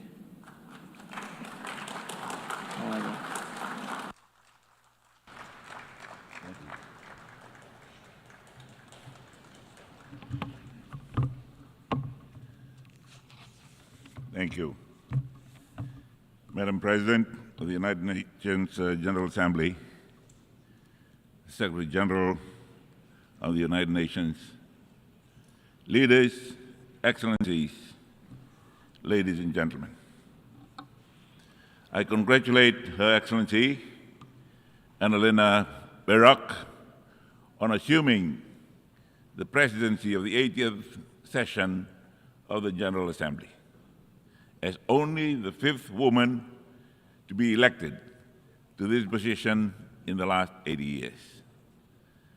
Madam President, Fiji reiterates its long-standing support for multilateralism and the role of the international rules-based order plays for the status and interests of small states. This year, Fiji commemorates 55 years of independence and stands alongside member states and takes stock of the 80 years since the founding of the United Nations. 80 years after independence, Fiji volunteered to be a troop-contributing country to the United Nations peacekeeping efforts. Our commitment is unwavering, and we continue to be the largest per capita contributor to United Nations peacekeeping for over 4.5 decades. Our belief in the principles of the UN Charter is steadfast. The most critical challenge facing nations in the Pacific region is to find a framework, an enduring framework, that influences the strategic competition between the major powers towards a stable, multipolar region where peace prevails. I'm conscious of the direct connectedness between the Pacific and Indian Oceans. So when I talk of the Pacific, I'm also referring to the Indo-Pacific strategic area. Excellencies, when I addressed this Assembly in September 2023, I introduced the concept of the Pacific as an ocean of peace, as the Pacific's contribution to global order. The turmoil within each of our regions and the global community has been the common theme of the world leaders' statements this week. The question before us is, what must we do?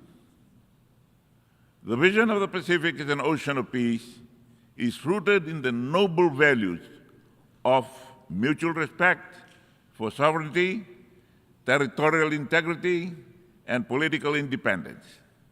It embodies the essence of our commitment to peace and unity.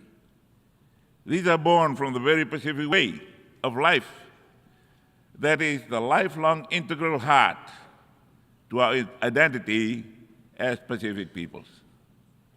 It is my honor to announce that the leaders of the Pacific at the Pacific Leaders Meeting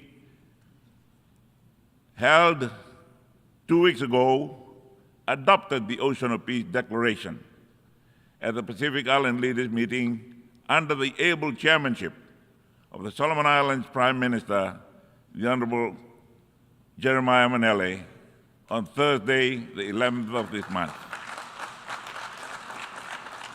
In so doing, the Pacific leaders have declared and claimed the right of our people to peace. The concept of peace comes from deep within our faith in God, the God of peace and justice, that finds its own expression in our own Pacific Way. The Pacific Way was a phrase coined by Fiji's first Prime Minister, the late Sir Kamise's Mara, in his first speech in this hall in 1970, to describe the calm, conciliatory, and orderly moves to independence by Pacific Island states. At the core of the Pacific Way lies respect, quiet leadership, and reconciliation. It is not a coincidence that Chapter 6 of the UN Charter is entitled The Pacific Settlement of Disputes, Article 33 to 38.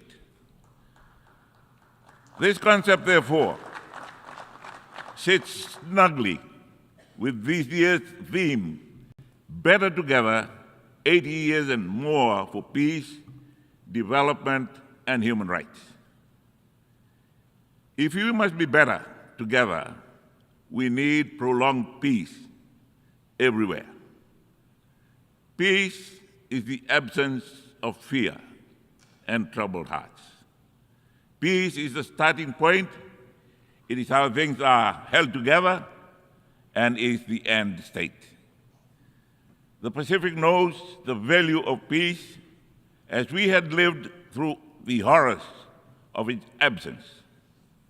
Our ocean, its diverse and vibrant lands, had been a theater of the two world wars and a testing ground for the world's most dangerous weapons. Its impacts are still felt and seen today. It is our expectation that the Ocean of Peace Declaration is seen as a platform that spurs on the evolution of our region's long-standing commitment to peace and prosperity. Much has been said in this forum about conflict during the past 80 years, including those raging today. I urge and pray for balanced considerations.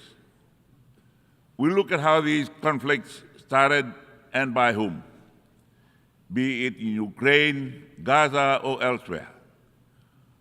What is the motive that those that started these wars? What have they done to try to end it, if any? In our prescription for a solution based on history, on truth, on fairness, Madam President, we cannot be talking about ending the war without guaranteeing Israel its right to peaceful existence, nor the peaceful existence of the Ukrainian people. For peace, we collectively have a responsibility to seeing this is done. Anything short is hypocrisy on our part. Building peace and sustaining it in the next 80 years demands of us to be truthful as the first necessary step, that our aim must be for the dignity of peoples on all sides of the conflict. We cannot be selective with truth. Doing to others as we want others to do unto us is a must. If peace, sustained peace, is to be part of the new world order in the next 80 years. Falling short of this might be a reason the United Nations is not delivering at capacity. Excellencies, sustainable peace is neither built overnight nor by any actor alone. Progression from cold to warm peace demands faith, courage, and a strong will. The cost of building peace is usually high, yet the cost of its absence is higher. If we hope to realize the full promise of the UN Charter, we must tackle the root causes of instability with the same urgency as we do their consequences. This must start with truth, its understanding and acceptance, however difficult this might be. Without truth, our words are hollow. Our efforts destroy the very outcomes we desire. History plays a big part. In our pursuit for peace, we must pursue this on the right side of history. Those are not abstract observations, but informed by Fiji's experience of 45 years in international peacekeeping engagements where I was a peacekeeper. This is underlined by the Ocean of Peace principle to promote peace as we have done since World War II, and especially during the recent 4 decades in the Middle East region. Our diplomatic engagements are informed by these principled understandings. Under the Ocean of Peace, Fiji sees its responsibility in advocating peace within and on behalf of the Pacific region, a responsibility I do not take lightly as the Prime Minister of my country. Under our foreign policy priority, Family First Pacific Regionalism, Fiji stands with our Pacific members. We know that sustained peace is only possible with prosperity. Fiji's primary focus is development, where my government's full attention is directed at poverty alleviation or eradication. Perhaps a way of assisting developing economies is to open markets for our produce. This reinstates and sustains the dignity of nations. Together, peace and development are integral to attaining the human rights of peoples. Furthermore, peace and prosperity for our people mean addressing expanded definition of security with climate change high on the list. Fiji, like other small island developing states, face ominous and disproportionate climate threats with negligible fraction of global emissions. Those who shoulder the blame must foot the bill. Science is clear. The powerful G20 group has been responsible for 80% of total emissions. I plead with them that they must lead the charge, keeping with the principle of common but differentiated responsibilities and respective capabilities in light of different national circumstances. Heading to COP30, I hope that the world will push harder and members agree on pending common grounds of concern. Fiji stands strongly in support of Australia's bid to host COP31 as a Pacific COP. We need a loss and damage fund that meets the scale of the challenge and developed countries meeting their adaptation financing promises. We continue to reward polluters who wreck our planet.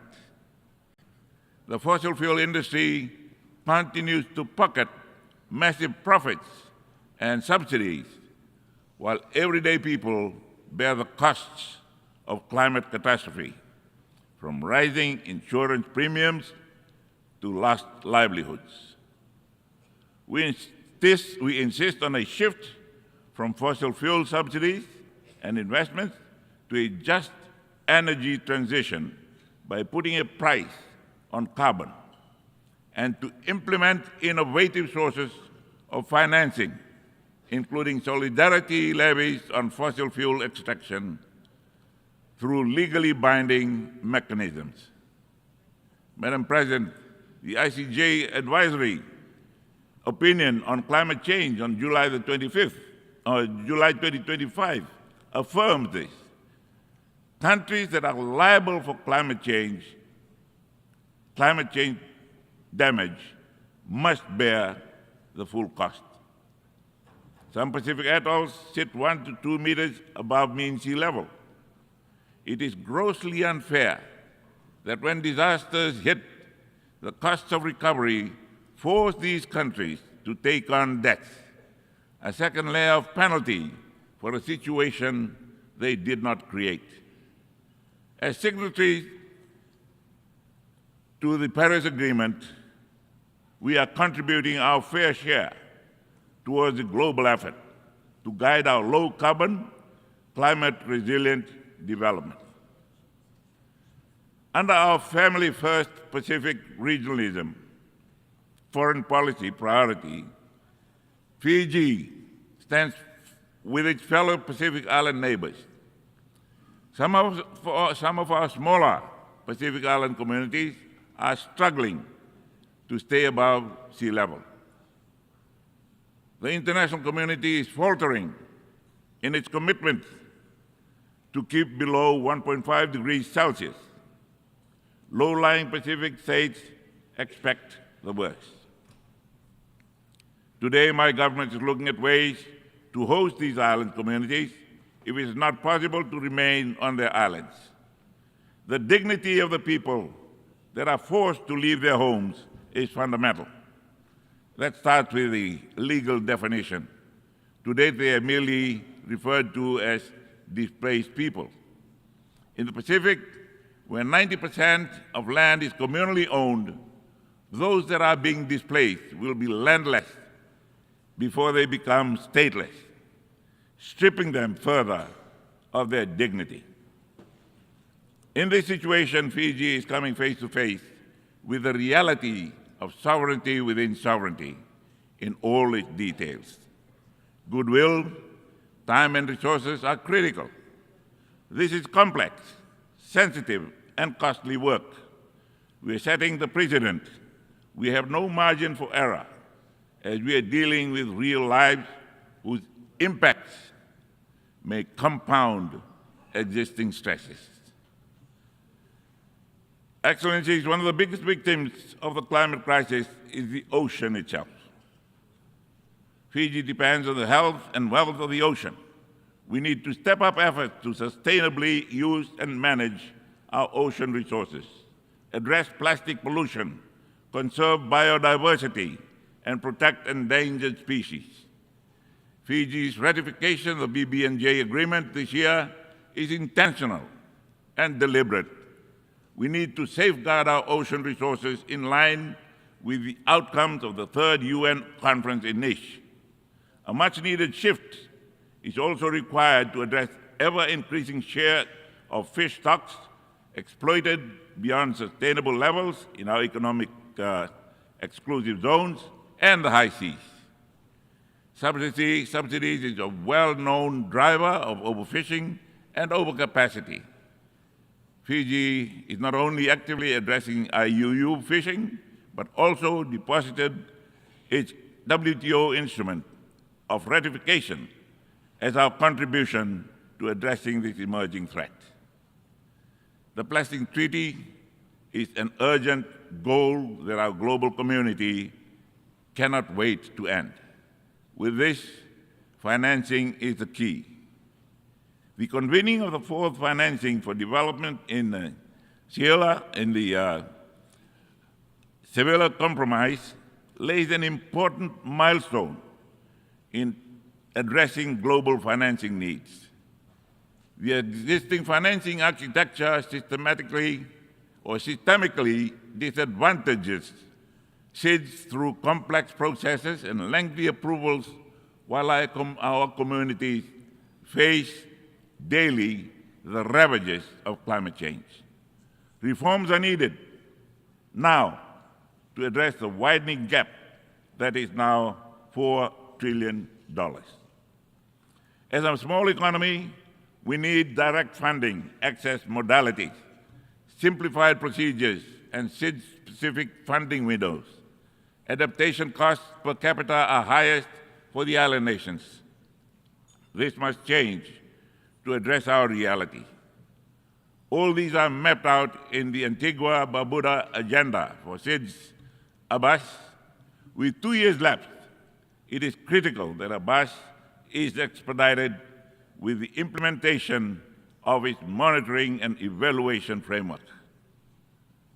Your Excellencies, SIDS urgently require the expedited implementation of the Multidimensional Vulnerability Index, MVI, to complement GDP per capita criteria in determining development support eligibility. SIDS have championed the MVI because of its direct relevance to overcoming the institutional blindness that has long ignored the reality of our unique circumstances and structural vulnerabilities. MVI provides a more comprehensive and accurate assessment of our development needs by incorporating factors such as environmental fragility, economic vulnerability, and structural constraints that traditional income-based measurements overlook. For Fiji, as with other SIDS, the implementation of MVI is a matter of development justice, ensuring that international support mechanisms recognize our inherent vulnerabilities and provide appropriate assistance regardless of per capita income levels. We call upon the international community to prioritize the swift operationalization of MVI, as this tool is essential to ensuring that no SIDS is left behind due to misleading income classifications that mask our true development challenges. Excellencies, as we mark the UN's 80th anniversary and discuss UN reform, Fiji notes that the UN remains an indispensable partner for development in the Pacific SIDS. Our unique challenges require the specialized support that only the UN system can provide. Striking the right balance between a strong UN presence and operational effectiveness that reflects the priorities of PSIDS is preferred. On our part, Fiji is finalizing arrangements for a purpose-built UN house that will provide a functional platform for UN operations in Fiji. Your Excellencies, Fiji is now pursuing constitutional reform. A recent Supreme Court ruling opened up a pathway for a review of our Constitution. This process ensures that the will of the people is accurately reflected in a revised constitutional framework that embodies the values of good governance and justice. Our approach prioritizes human rights and democratic participation while strengthening the institutional foundations necessary for sustainable democracy. Fiji's political journey has been marked by periods of instability. With the need for healing and progress, a Truth and Reconciliation Commission has been established to provide a platform for all voices to be heard, particularly those affected by past upheavals. This commission represents our commitment to confronting our history, fostering dialogue between communities, and building the foundation for a more coherent society. While this is progressing, we remain committed to international peace, stability, and the values that unite us as members of the international community. We congratulate those countries that have successfully trodden the path before and encourage those that haven't to get onto it. Fiji is also challenged by an upsurge in transnational organized crime. Drug trafficking has exploited our vast maritime domain, spanning over 1.3 million square kilometers of ocean. This crisis threatens our national security and social fabric while exploiting our limited capacities. Our approach must be holistic, combining law enforcement with mental health support, community-based recovery programs, and trauma-informed care for those affected. Fiji looks forward to working with partners to addressing trafficking sources of supplies, routes, enforcement, disrupting and dismantling supply, reducing demand, healing and rehabilitation of affected individuals and communities. In response to the multitude of issues confronting Fiji, following 16 years of autocratic rule and the responsibilities associated with being the regional hub, a structured way of managing the security front was needed. Fiji launched its national security strategy in June of this year. This came at the back of Fiji's first ever foreign policy white paper and national vision document. The strategy serves as the framework to safeguard Fiji's national security interests in an increasingly complex security environment. Further, the strategy embraces the tenet of regionalism in the 2050 Pacific strategy for the Blue Pacific that also promotes prosperity, human rights, and cooperation with partners. Additionally, Fiji confronts a non-communicable disease pandemic that poses one of our greatest public health challenges in years. Our response strategy aligns with the SDG goals 3 and 4, embracing linked approaches to ensure right lifestyle choices, accessible and quality care, and scaling up healthcare workforce. We are fostering public and private partnership to leverage innovation, expertise, and resources to reduce premature mortality from NCDs by 1/3 by 2030. A health-first approach is necessary for national growth and resilience. Excellencies, for a small economy, we need all hands on deck. Fiji needs or recognizes the potential of our diaspora community of approximately 300,000 Fijians worldwide. Their remittances exceed $1 billion in 2024. Optimizing this capacity through an appropriate strategic framework will enhance their engagement as partners in national development. I believe that distance does not diminish citizenship, and their expertise and networks are bridges and catalysts for growth and global reach. Fiji welcomes the convening of the Second World Summit for Social Development to be held in Doha in November of 2025. This is a useful platform to address pressing social challenges that disproportionately affect SIDS and the Global South. The summit is an opportunity to renew our collective commitment to ensuring that social progress remains at the heart of our development efforts. Excellencies, as we stand at this juncture of human history, Fiji calls on all member states, on all of us, to embrace with far greater commitment the values which is the foundation of the United Nations. This is a defining moment. We cannot compromise on truth, love, faith, and justice. What hope do we have for the next 80 years if we lose our principles? Peace on earth and goodwill to all men came at a price. Our wisdom is in not having to keep paying that price because we abandoned the values that was the United Nations. We must act with urgency and with purpose at this moment in history as history demands. Our shared humanity depends on our courage to act as one. In those values, you will find Fiji standing with you. Thank you. God bless us all.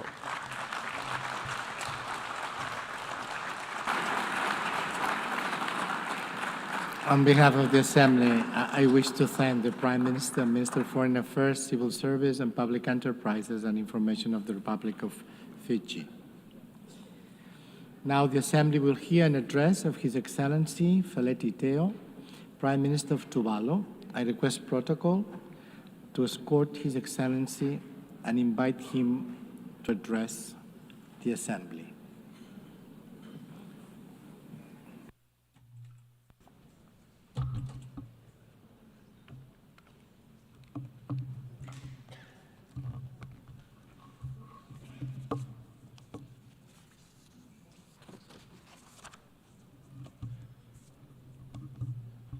Mr. President, Excellencies, distinguished delegates, I am indeed honored to once again address this august assembly as the Prime Minister of Tuvalu. I convey to the General Assembly the warmest greetings and best wishes of the people and the government of Tuvalu. Allow me to extend my sincere congratulations to Excellency President Annalena Baerbock on her election as President of the 80th session of the General Assembly of the United Nations. I assure President Bayabok of my country, Tuvalu's full support of her presidency. Allow me also, Mr. President, to express my sincere gratitude to the outgoing President, His Excellency Philemon Yang, for his exemplary leadership over the past year. Mr. President, let me also express Tuvalu's heartfelt congratulations to the entire United Nations family for this historic milestone of 8 years of existence. For 8 decades, the United Nations stood as a steadfast pillar of peace, a champion of multilateralism, and a beacon of hope for humanity. The UN's enduring presence is a testament of the transformative power of unity and the remarkable achievement made possible when nations join forces in a spirit of cooperation and unity of purpose. Tuvalu takes enormous pride in its membership of the United Nations, especially as it celebrates its 25th anniversary of UN membership this month. Mr. President, the occasion of the 80th anniversary of the United Nations should and must be a moment of reflection and re-envisioning to ensure the United Nations remains true and faithful to the objective of its foundational document, the UN Charter. Despite our historic achievement, we continue to witness conflict, persistent human rights violations, and development setbacks. These challenges run counter to the principle of the United Nations Charter and serve as a stark reminder that our quest for peace, justice, and sustainable development remain incomplete despite the maturity and the advanced age of the United Nations. That is why, Mr. President, Tuvalu fully supports the Secretary General's UN 80 initiative to make the UN more effective and impactful for the millions of lives that depend on it. Mr. President, I commend and applaud the selection of the theme, Better Together, 80 years and more for peace, development, and human rights. The theme is both timely and fitting, considering the persistent challenges to global peace and security and to multilateralism. The notion of better together underscores the power of unity and working together despite the differences amongst nations, because true progress can only be realized when the limiting factors to our common objectives and goals are adequately addressed. The achievement of peace, security, and sustainable development hold little value if the poor and the most vulnerable are left behind. I therefore commend the President's pragmatic vision in guiding the direction of this important milestone session. Mr. President, climate change and sea level rise remain the greatest security threats to Tuvalu, and they continue to be the top development and security priorities for Tuvalu. Climate change and sea level rise are multidimensional and cross-cutting development issues that impact and challenge not only the future statehood and sovereignty of Tuvalu, but also the fundamental and the integral quality of lives of the people of Tuvalu in terms of food and water security, land security, and economic security and prosperity. Tuvalu continues its strong international advocacy for the special case of Tuvalu as the most vulnerable of the most vulnerable countries to the impact of climate change, especially climate-induced sea level rise. Towards that objective, Tuvalu has been vocal and active in its efforts to future-proof its statehood and sovereignty by seeking to influence state practices and international law as they relate to the impact of climate change and sea level rise on statehood continuity and the permanency of properly demarcated maritime boundaries and the right to the resources therein pursuant to the UN Convention on the Law of the Sea. Tuvalu has also taken bold and unilateral actions in this regard. Tuvalu has amended its constitution to ensure Tuvalu's statehood in perpetuity and its maritime boundaries are protected and remain permanent, no matter what happened to Tuvalu's land territory because of climate change. Through the landmark Falipili Union Treaty between Australia and Tuvalu, Australia is now legally committed to recognize Tuvalu's sovereignty in perpetuity and support human mobility with dignity and rights.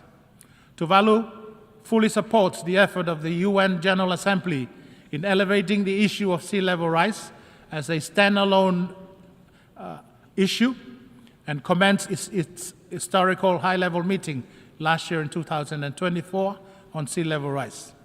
Tuvalu welcomed the decision of the UNGA this year to convene another high-level meeting on sea level rise next year at its 81st session in September 2026 with the view to consider a UN declaration on sea level rise.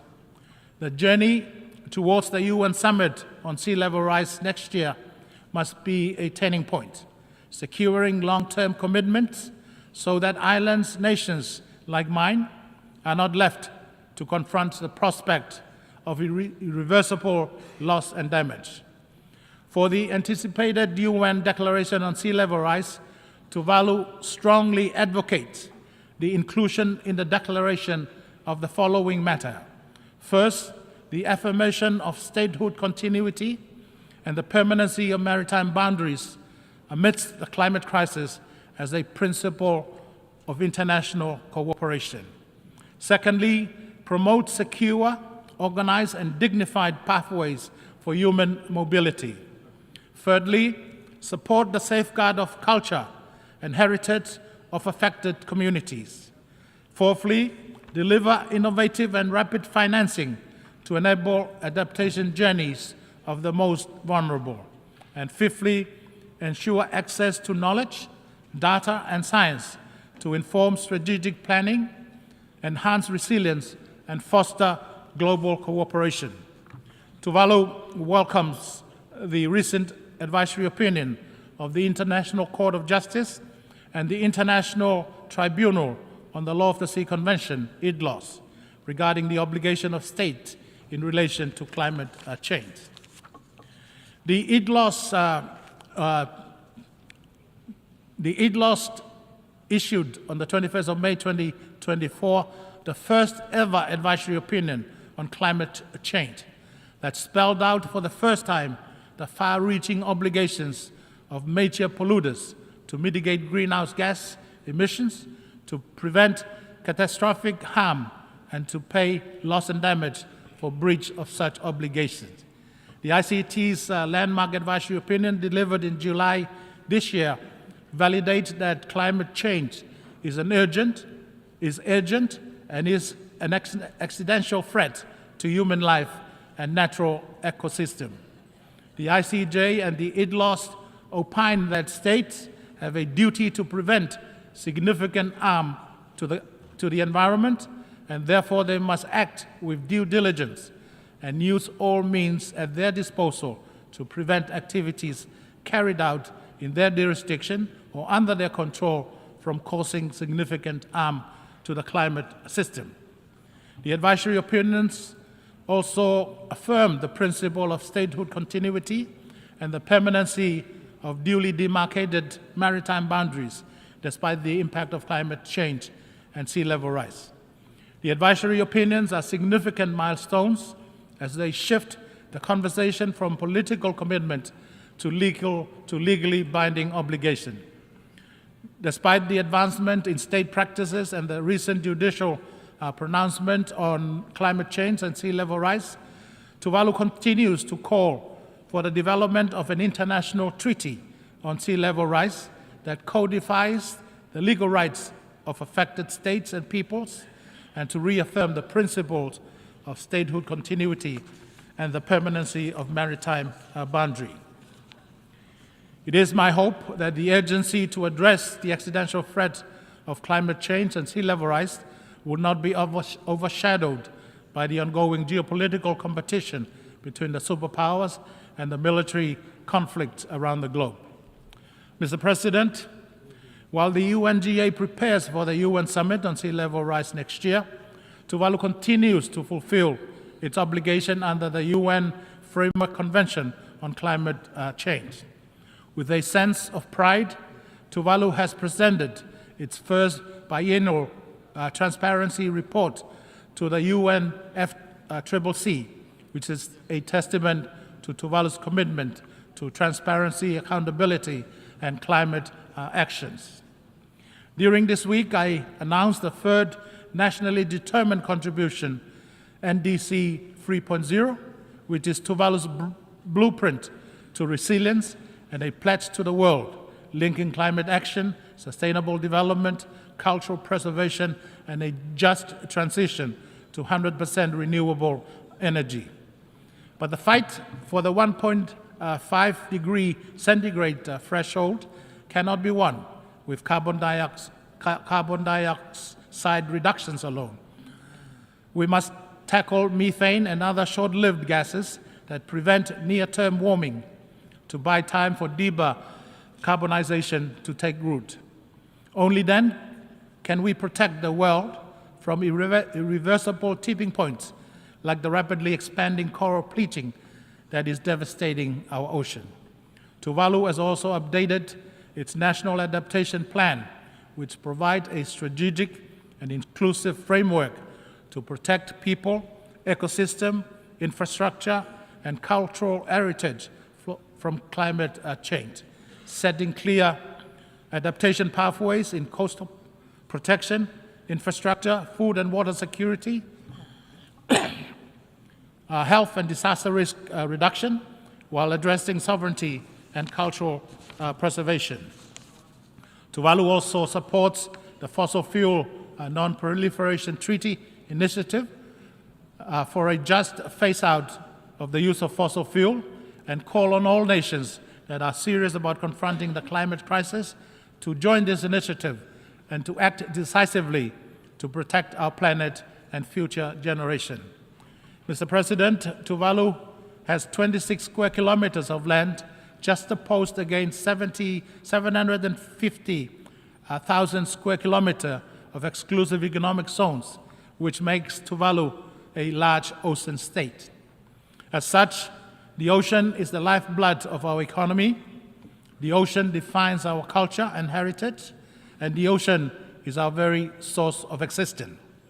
As custodian of the Pacific Ocean, Tuvalu reaffirmed its commitment to conserve and sustainably use the ocean, seas, and marine resources.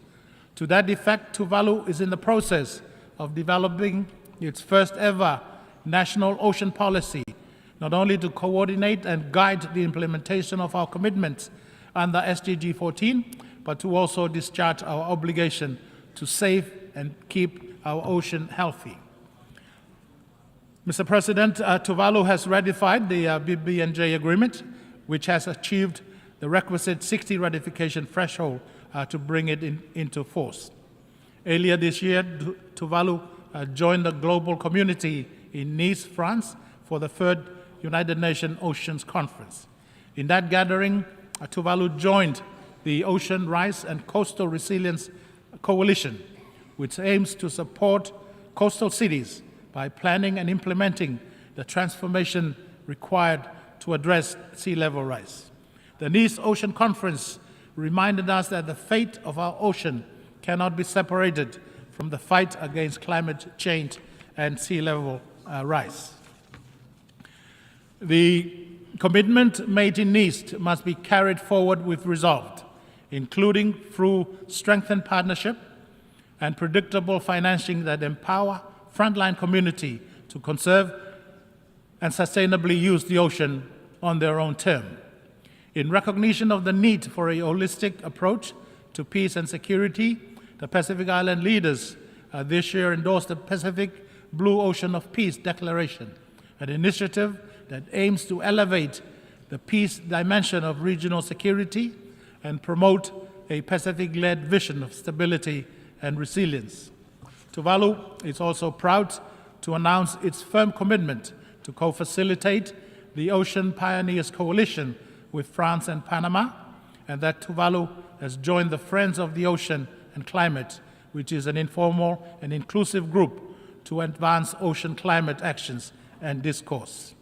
Tuvalu shared the disappointment for the inability of the Intergovernmental Negotiating Committee to finalize on time the development of an internationally legally binding instrument on plastic pollution, including in the marine environment, and therefore urges the leaders and the UN system to continue the work and to expeditiously finalize negotiation of such a treaty. Mr. President, the principle of better together is more than just a watchword. It is a powerful affirmation of partnership in the face of increased challenges to multilateralism. The Antigua and Barbuda Agenda for SIDS, ABAS, and the Samoa Pathway, and the Pact for the Future are key development frameworks founded on this shared conviction that aligns with SDG 17. Genuine and durable partnership is not a choice, but a necessity. It is a principle that continues to shape international cooperation and respond to the unique and persistent challenges that SIDS and LDCs like Tuvalu continue to face. Tuvalu acknowledges the progress achieved for such genuine and enduring partnership. However, greater global efforts remain needed by those at the lower end of the global economic scale, like the LDCs and the SIDS. The Decadal Guide for Financial Cooperation, dubbed the Compromiso de Sevilla, fell short of our ambition for a truly transformative financing framework.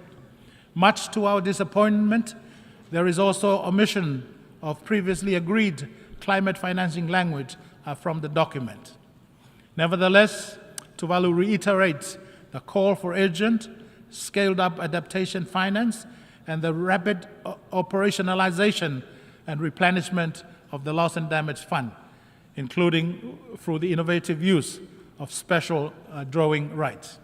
Tuvalu remains steadfast in its call for increased grant and concessional financing, improved access to climate change and development funds, technology transfer and capacity building initiatives that are tailored to the special circumstances of small island developing states. Moreover, international financial institutions must reconsider eligibility criteria that prevent vulnerable countries from accessing support simply because of income classifications that do not reflect our exposure to multidimensional risk. For Tuvalu, justice in global finance means recognizing that vulnerability cannot be measured by GDP alone. It means valuing resilience, equity, and the right of every nation, large or small, to chart a secure and sustainable future. Timely and targeted assistance is not charity. It is a matter of justice and survival. For the foregoing reasons, Tuvalu has joined the Pacific Resilience Facility, which is a Pacific-led and Pacific-managed facility to cater for the specific adaptation needs of Pacific Island countries in the face of climate change. Tuvalu calls on the international community, especially the developed countries and partner organizations, to support the capitalization of the Pacific Resilience Facility. Mr. President, non-communicable disease, NCDs, are the leading cause of morbidity and mortality in the Pacific region and in the world at large, and Tuvalu is not an exception. Poor diet and obesity intrinsically linked to the food security challenges are key contributors to this escalating public health concern. Tuvalu therefore welcomes the political commitment demonstrated through the recent adoption of the political declaration on the prevention and control of non-communicable diseases and the promotion of mental health and well-being. The acknowledgement of the need for coordinated cross-sectoral actions reflect a spirit of collective responsibility and exemplify the critical support required by countries most affected by NCDs. At the national level, Tuvalu is fully committed to upholding the commitments outlined in the declaration in our shared pursuit of achieving the global target by 2030. Mr. President, earlier this week we commemorated the 30th anniversary of the 4th World Conference on Women and the Beijing Declaration and Plan of Action, considered the most progressive blueprint ever for advancing women's rights. Tuvalu reaffirms its commitment to gender equality and has taken important steps towards that objective. The Tuvalu Constitution now prohibits discrimination based on sex, embedding gender equality in our highest law. And last year, in 2024, Tuvalu adopted a more updated and modern national gender equity policy to assure women's empowerment and protection from violence are integrated across all sectors. Women's rights are not only human rights, but are also a foundation of sustainable development, peace, and resilience. For Tuvalu, this means ensuring that women are not only included, but are leading in decision-making spaces, from village councils to global negotiation. Equally, Tuvalu places high importance on the role of young people in building a more just, sustainable, and inclusive future. As we also marked yesterday the 30th anniversary of the World Programme of Action for Youth, we take this opportunity to underscore our support for youth development and leadership. We must continue to create the conditions that allow our young people to realize their full potential as active agents for change, as innovators, and as partners in achieving the Sustainable Development Goal. Tuvalu recognizes that inclusive development cannot be achieved without the full and equal participation of women and youth. Mr. President, projecting the principle of inclusivity and leaving no one behind to the UN system, Tuvalu deeply regrets the continued exclusion of the Republic of China, Taiwan, from the United Nations system. As a long-standing and reliable development partner of Tuvalu, Taiwan has consistently demonstrated its commitment to international cooperation, making meaningful contribution across a broad range of development sector. Tuvalu holds the strong view that the UNGA Resolution 2758 does not preclude Taiwan's meaningful participation in the UN system, and Tuvalu calls for the admission of Taiwan as a member of the United Nations and its specialized agency.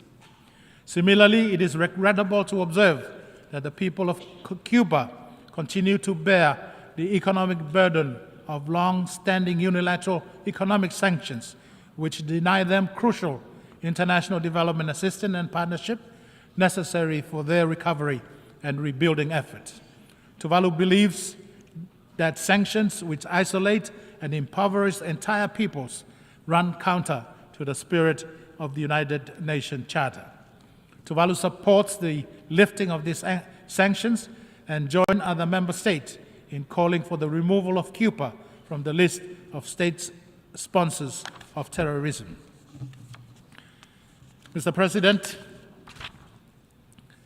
next week on the 1st of October will be Tuvalu's 47th independence anniversary. Though the birth of Tuvalu and the United Nations are a generation apart, Tuvalu remains grateful for the privilege of being a member of the United Nations and to have engaged and collaborated with the UN family of nations in our common pursuit of advancing the vision of this session, Better Together, 80 years and more for peace, development, and human rights.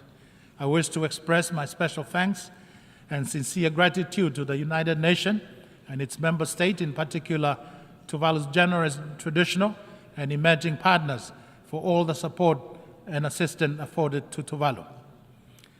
Mr. President, in closing, as we engage and interact during this historic session of the General Assembly, we should do so with the full awareness of the complex and formidable challenges that confront our international community. Yet history has shown us that no challenge is insurmountable when we face it together, in solidarity and in unity of purpose. I therefore call upon all members of State of the United Nations family to move forward in unity, guided by our shared purpose and common mission. Let us remain steadfast in upholding the principle of the United Nations Charter, which continue to inspire and give meaning to the vision of this session. While progress may not have come as swift as we desire, it is far more meaningful when it is achieved collectively.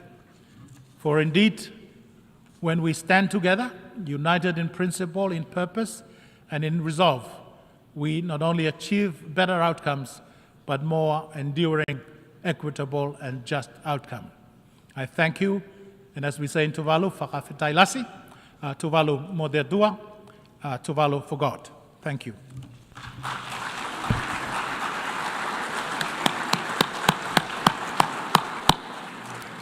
On behalf of the Assembly, I wish to thank the Prime Minister of Tuvalu. The Assembly will now hear an address of His Excellency Isake Balyu Ek, Prime Minister of the Kingdom of Tonga. I request protocol to escort His Excellency and invite him to address the Assembly.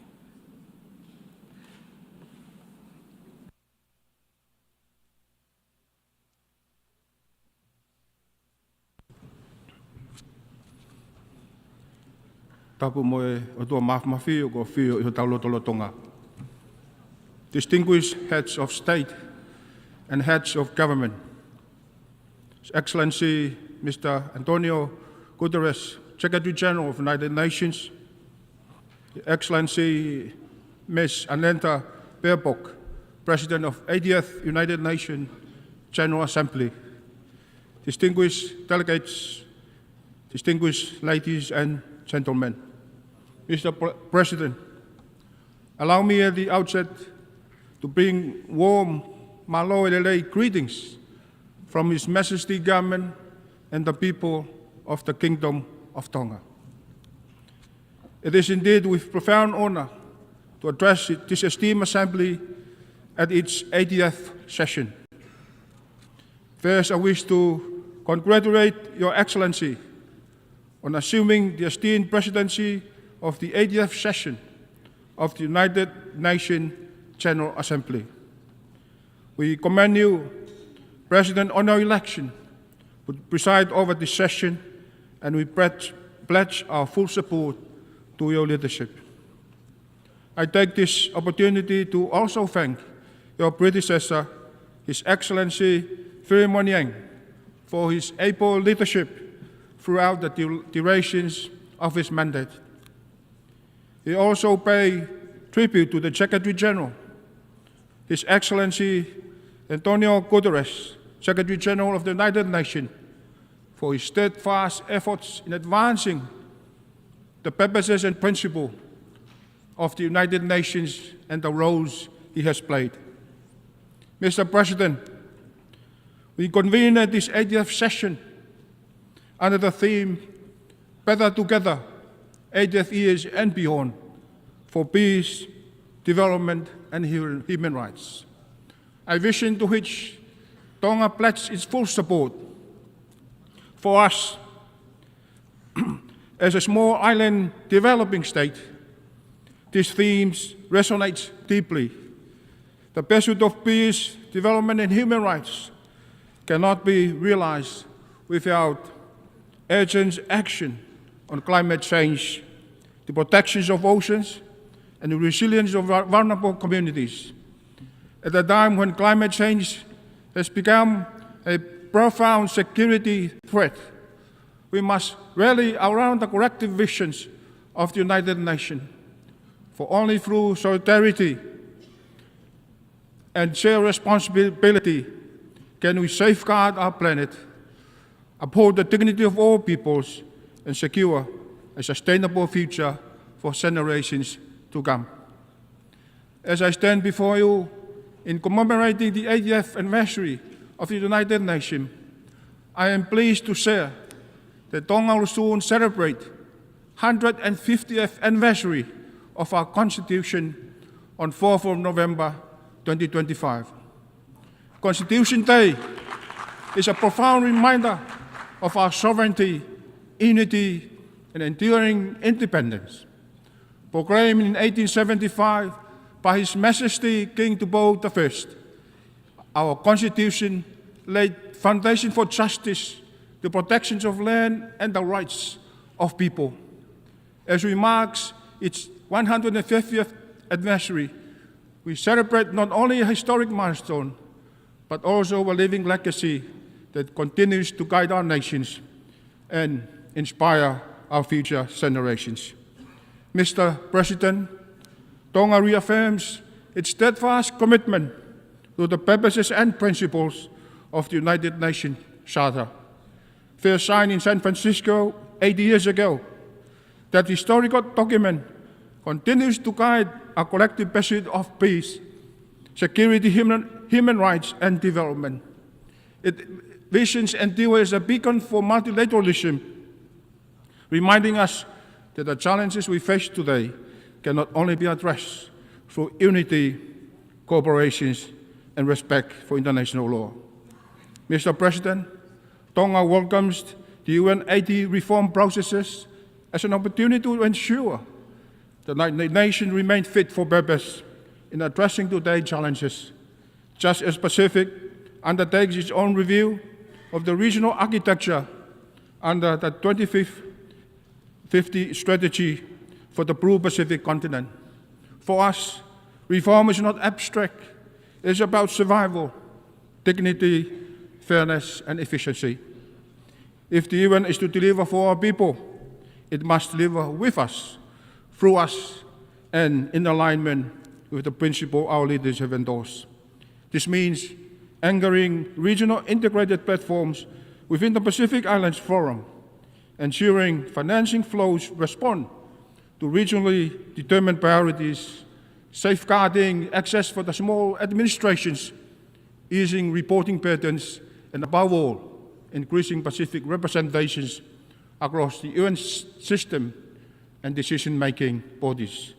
Only then can we renew trust in multilateralism, ensure that our voices shape global outcomes, and guarantee that the Blue Pacific continent benefits from effective, inclusive, and responsive multilateral delivery.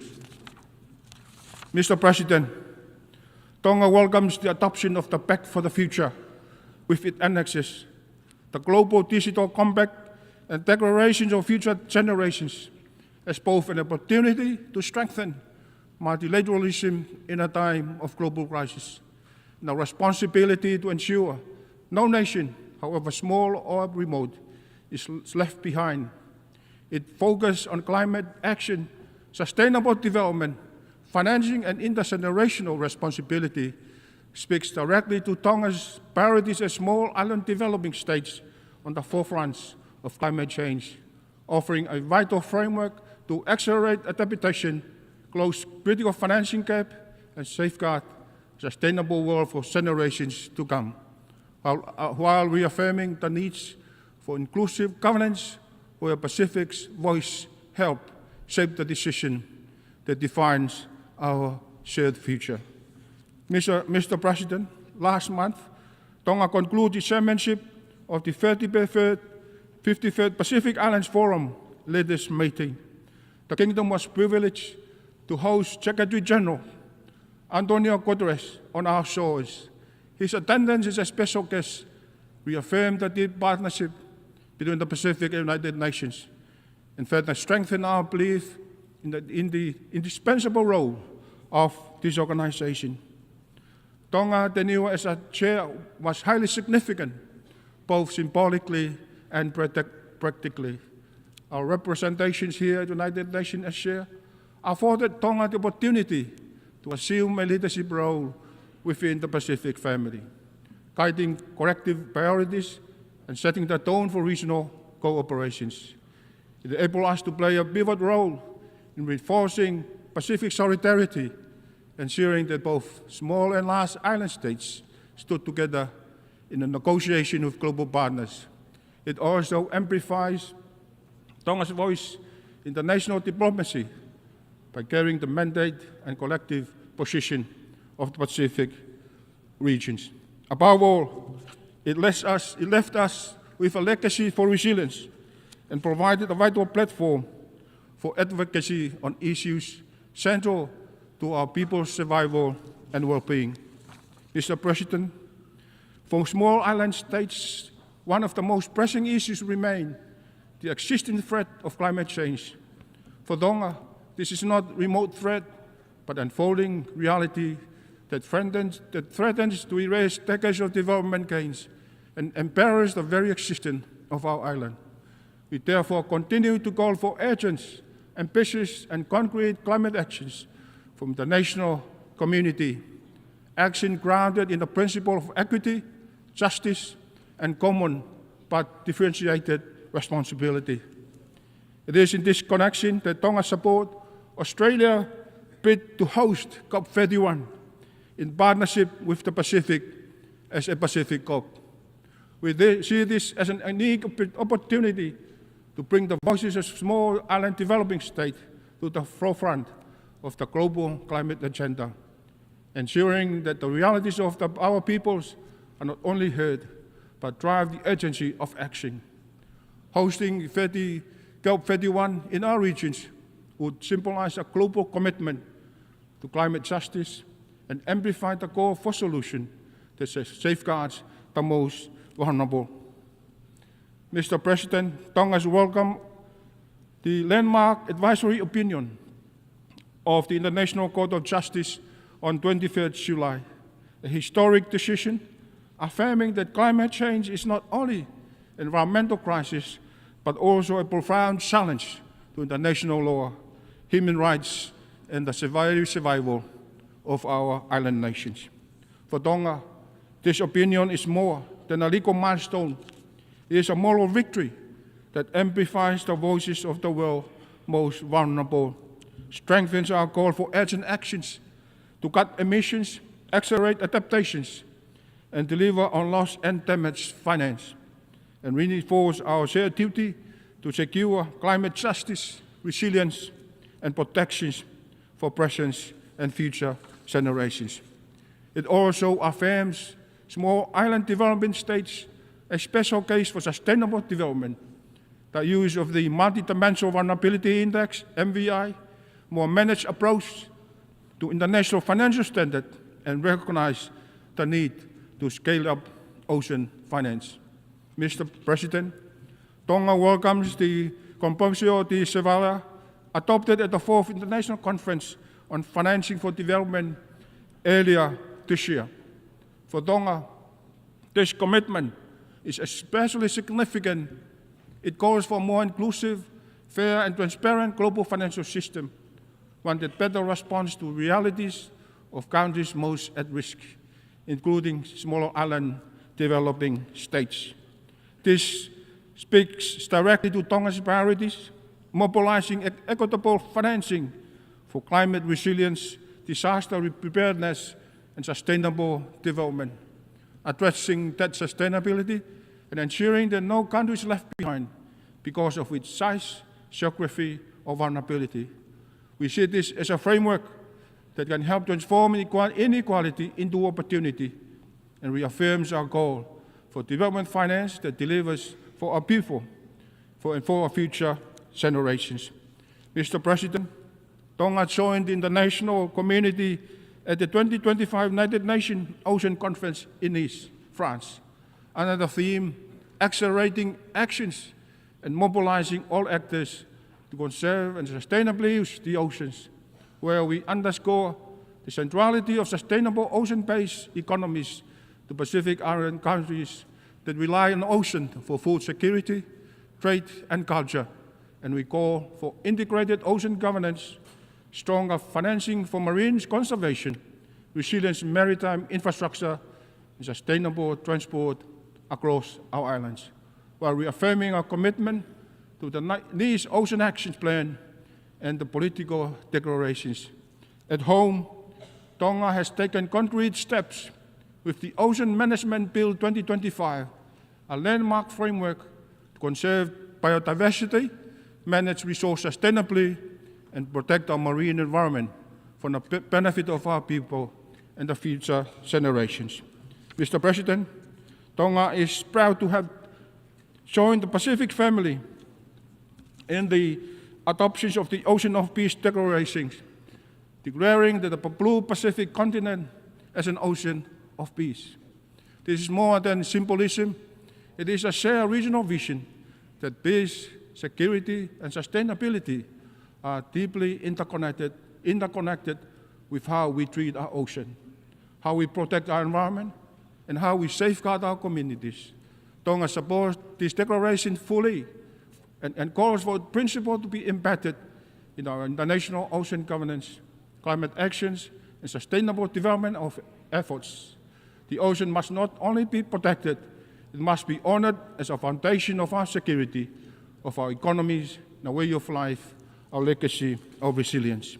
Mr. President, it is in this spirit of resilience that Tonga is proud to host the Pacific Resilience Facility, the Pacific-led, member-owned and regionally managed financing mechanism dedicated to strengthening climate and disaster resilience across our Blue Pacific continent.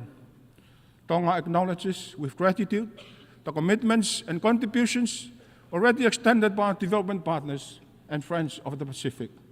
And we continue to urge global partners to support a Pacific-led solution, the PRF, designed to bridge the financing gap for small, high-impact adaptation projects. And in doing so, we not only strengthen resilience in the Pacific, but also demonstrate how regionally owned solutions can advance global climate and sustainable development agenda. Mr. President, Tonga continues to strengthen laws to protect our children, especially those who are susceptible to harm from technology in this digital age, and empower our youth, recognizing them as the foundations of our nation's future. Remain firmly committed to safeguarding public health and addressing the dual threats posed by the scourge of drugs and the rise of non-communicable diseases.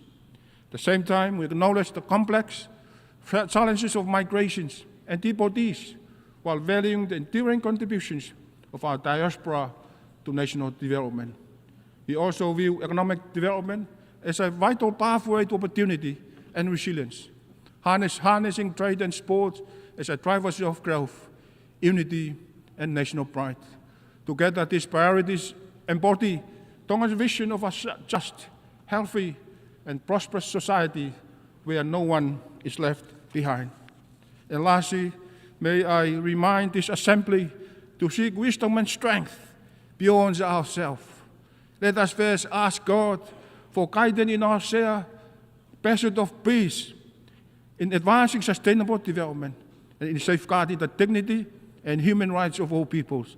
In humility, we recognize that our common challenges are greater than any one nation. In closing, may I share the national motto of Tonga, Tua mo Tonga ko hok tofia, which translates that God and Tonga are my inheritance. It is from these foundations that I draw a strength to serve with humility and dedication. A reminder that with faith, solidarity, and collective actions, we can rise to above and beyond, turning trials into pathway for hope, guided by compassion and a spirit of service to humanity. God bless United Nations.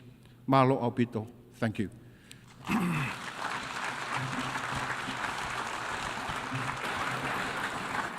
On behalf of the Assembly, I wish to thank the Prime Minister of the Kingdom of Tonga.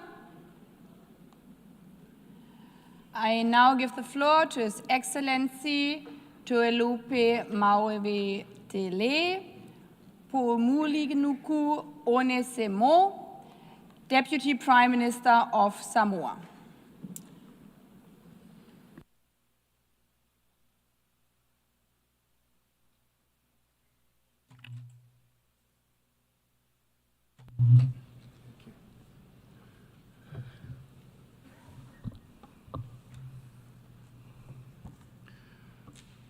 Samoa elu tātou tofi, tāpua I mai amal manuia, se wheru tātou sāo, I upu whai o malo au whatasi.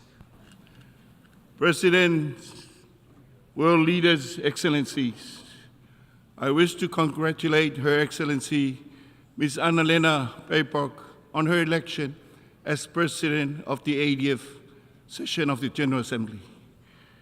The theme you have chosen resonates deeply with Samoa, particularly as we celebrate 80 years of our United Nations.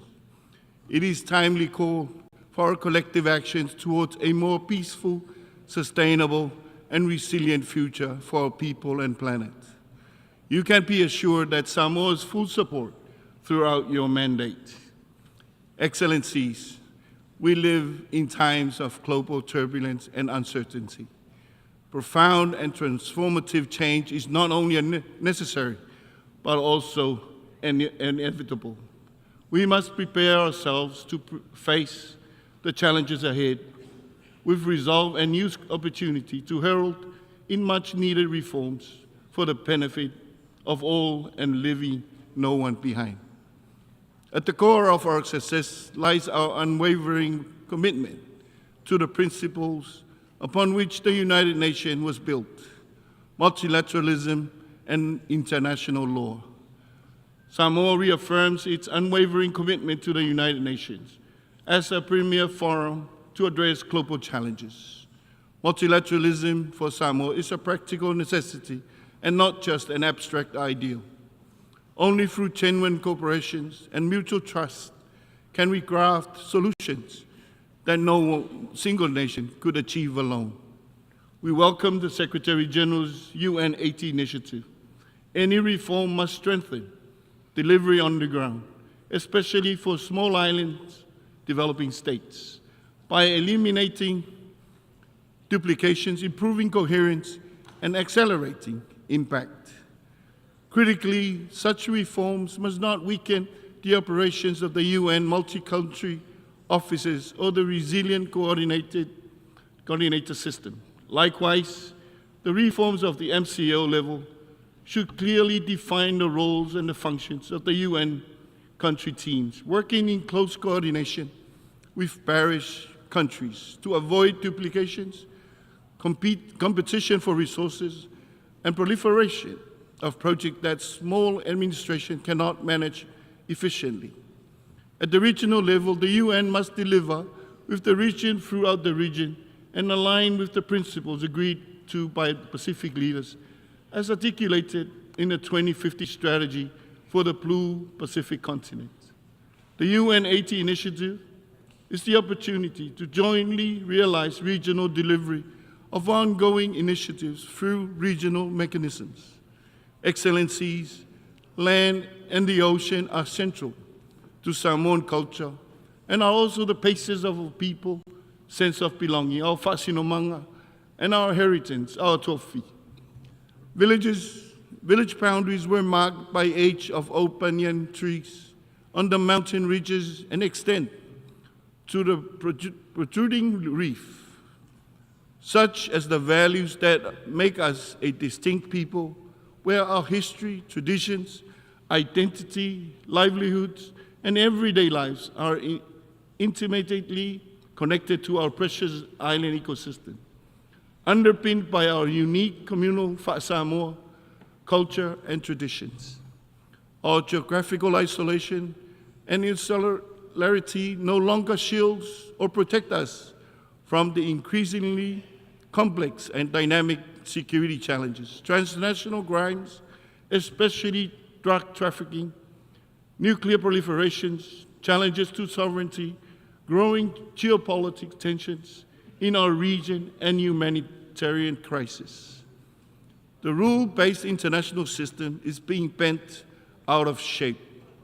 Gone were the days where we took only what we needed from our environment, when we were a lot more conscious of the importance of a continuity of our culture and values, unadulterated by the impinging world around us.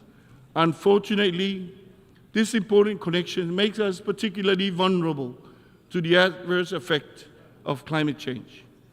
Over the past decades, we have witnessed more frequent and intense storms and cyclones, such as we left a trail of destruction in the wake, homes flattened, food crops destroyed, lives lost, constant threat of relocation. The reality of climate change and increase in severity of disasters mean many communities are at risk of losing traditional homelands as rising sea levels, king tides and storm surges wash away the shoreline, and inland communities experience landslides, living communities devoid of safer and more disaster-resilient land. Regrettably, continuous inaction means detrimental effect of all aspects of Samoan life. Climate change remains the greatest existential threat to Samoa and other Pacific states. Its impacts are more extensively felt by the states due to our special circumstances and the lack of capacity to respond quickly and effectively. We commend the International Court of Justice advisory opinion, which rightly recognizes the climate change not merely as an environmental concern, but as an existential problem of planetary proportion that requires urgent global action. Unless we invest now in climate mitigation adaptation and resilient economies, we risk compounding both environmental and financial crises. We must do more to turn the tide, to honor our commitments and obligations, and to take urgent and ambitious climate actions now. As we approach COP30 in Brazil, we urge that the new NDCs reflect maximum ambition, including 50% reduction in global emission by 2030. The 35 countries responsible for 86% of global emissions must be part of the solution, not just the problem. One can continue to question whether climate change is real, but for Samoa and the Pacific, the impact of climate change confronts us on a daily basis. It is our lived reality. Samoa will be launching its third national determined contribution ahead of COP30.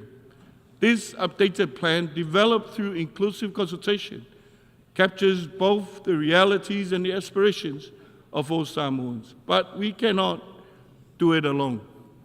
Excellencies, now is the time for the world to witness firsthand of the consequences of climate change in our region. You can only truly appreciate our challenge if you visit us.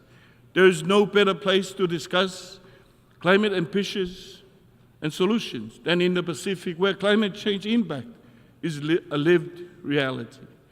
This is why Samoa supports Australia's bid to host COP31 on behalf of the Blue Pacific continent. We also strongly endorse the recent AOSIS declaration on the special circumstances of SIDS.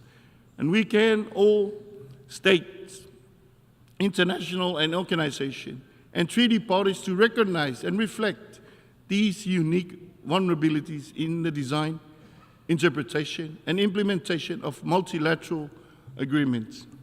Excellencies, the Pacific Ocean is our greatest asset that must be sustainably managed for the benefit of our present and future generations. It unites our islands in common purposes. It is our home and our key to a future of infinite promises. Therefore, we continue to go for urgent global actions to implement SDG 14. The third UN Ocean Conference in Nice marked in our global ocean journey, but much more needs to be done. The ocean crisis is a direct result of our choices. The pursuit of economic growth has come at a grave cost to our marine ecosystem. Coupled by the unchecked exploitation of these sea-bedded mineral resources, our ocean face a crisis of limitless proportions. We must take a careful approach that balances economic growth while ensuring environmental sustainability. Samoa hosted the Commonwealth Heads of Government meeting in 2024, at which its leaders adopted the Apia Commonwealth Ocean Declaration. It reaffirms the Commonwealth family's commitment to SDG 14 and calls for action on key ocean issues, including safeguarding our coastlines and homes against the unprecedented impact of sea level rise. The Apia Commonwealth Ocean Declaration was acknowledged and recognized for action as part of the recently issued ICJ advisory opinion. We remain actively engaged in negotiation towards global treaty on plastic pollutions, particularly to protect our marine environment. For Samoa, plastic pollution is a daily battle impacting our livelihoods, food security, and public health. We are pleased that we have reached the required 60 ratifications for the PB&J to enter into force. We are moving closer to the most important part, its effective implementation. At the national level, through the Samoan Ocean Strategy, we have completed and legally adopted a marine spatial plan which helps implement our commitment to protect 30% and manage 100% of our ocean by 2030. We understand we must sustain that which sustains us now and into the future. Excellencies, climate finance is the bridge for ambitious to action. It must be scaled up, easily accessible, devoid of burdensome conditions, and responsive to the needs of small island states. This way, the climate funds end up in the villages and the communities that need it the most.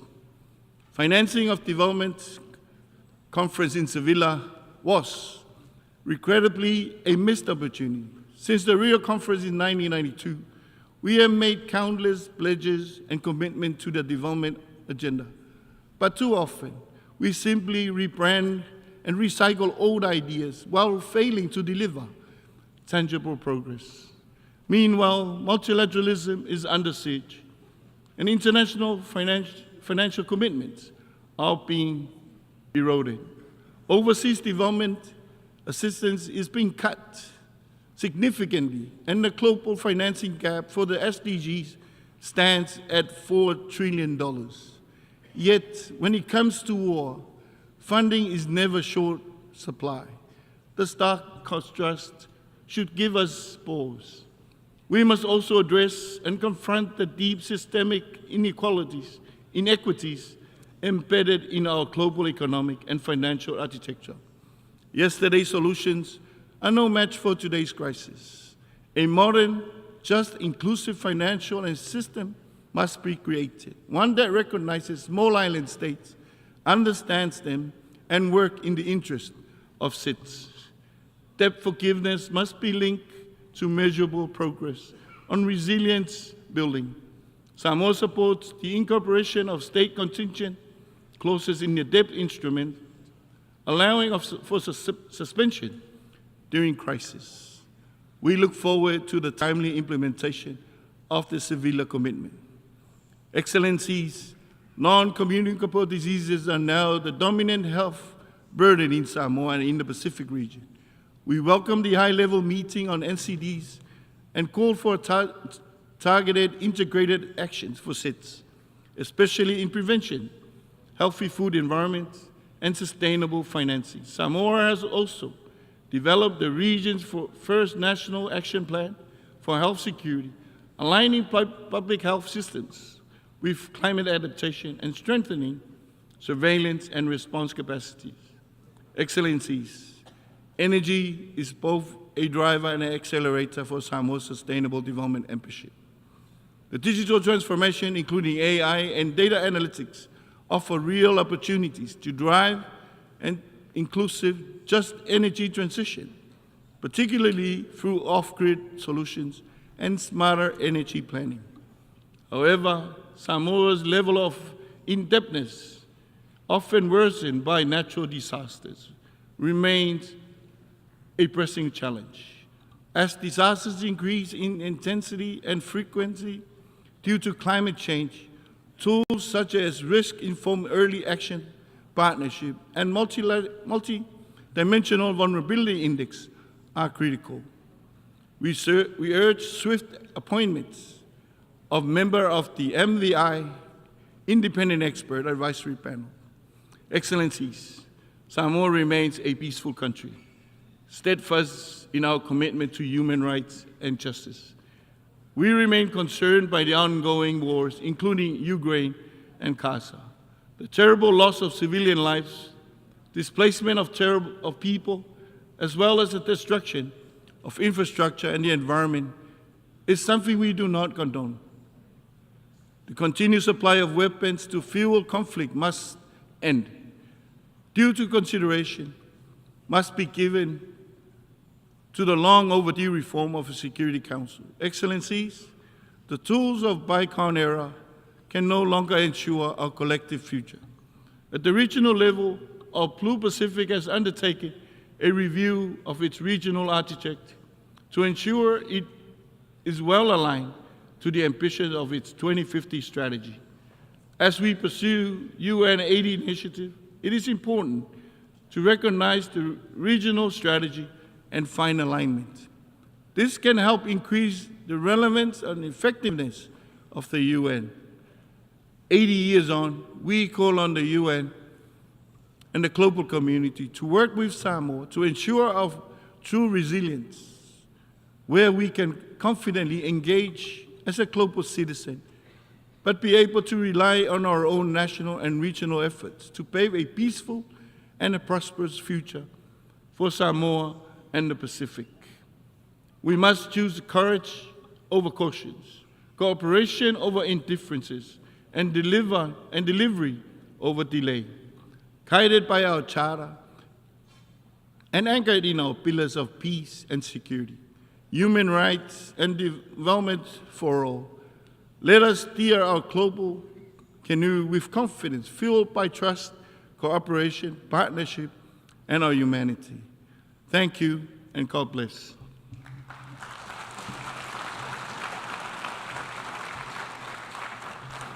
I thank the Deputy Prime Minister of Samoa. I now give the floor to His Excellency Amon Mawira, Minister for Foreign Affairs and International Trade of Zimbabwe.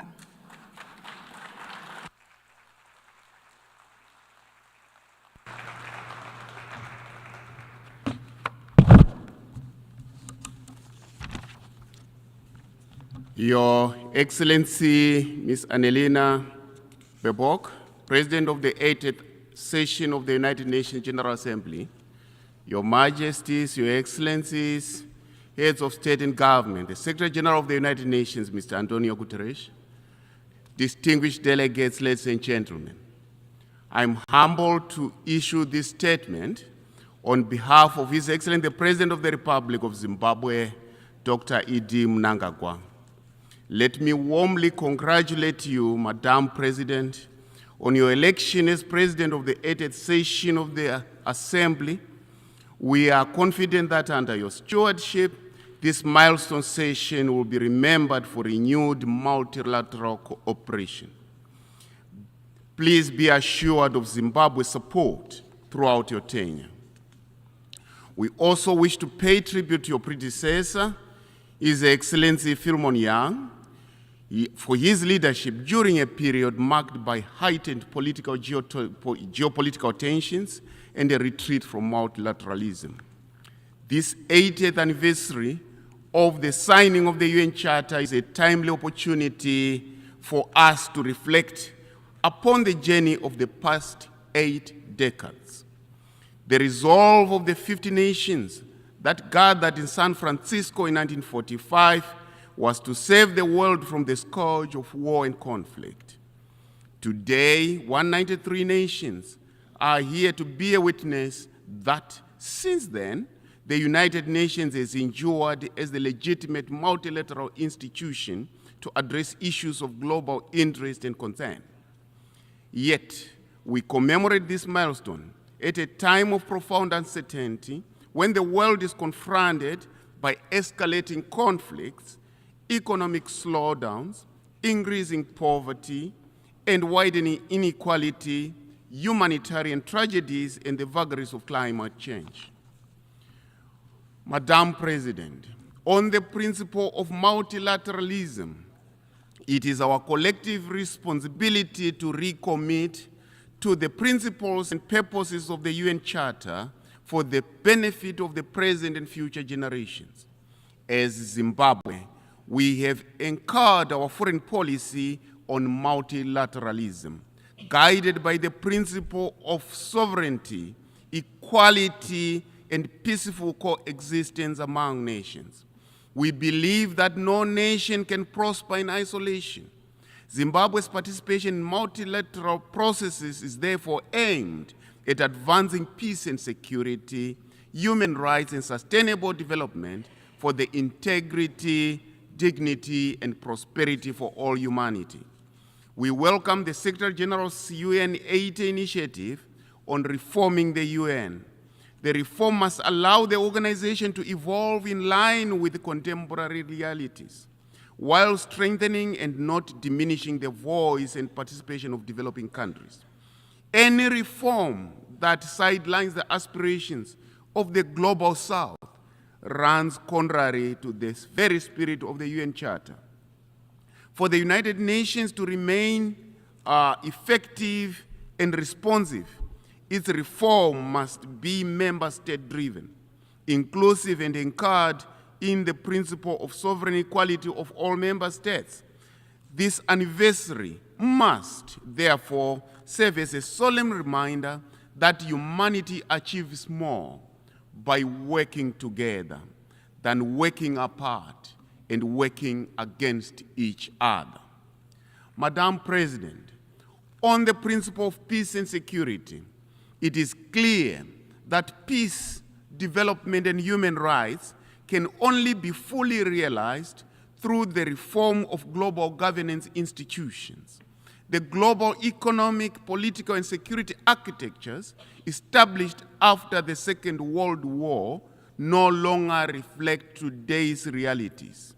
In 1945, a large percentage of the current UN member states, including Zimbabwe, were mere colonies.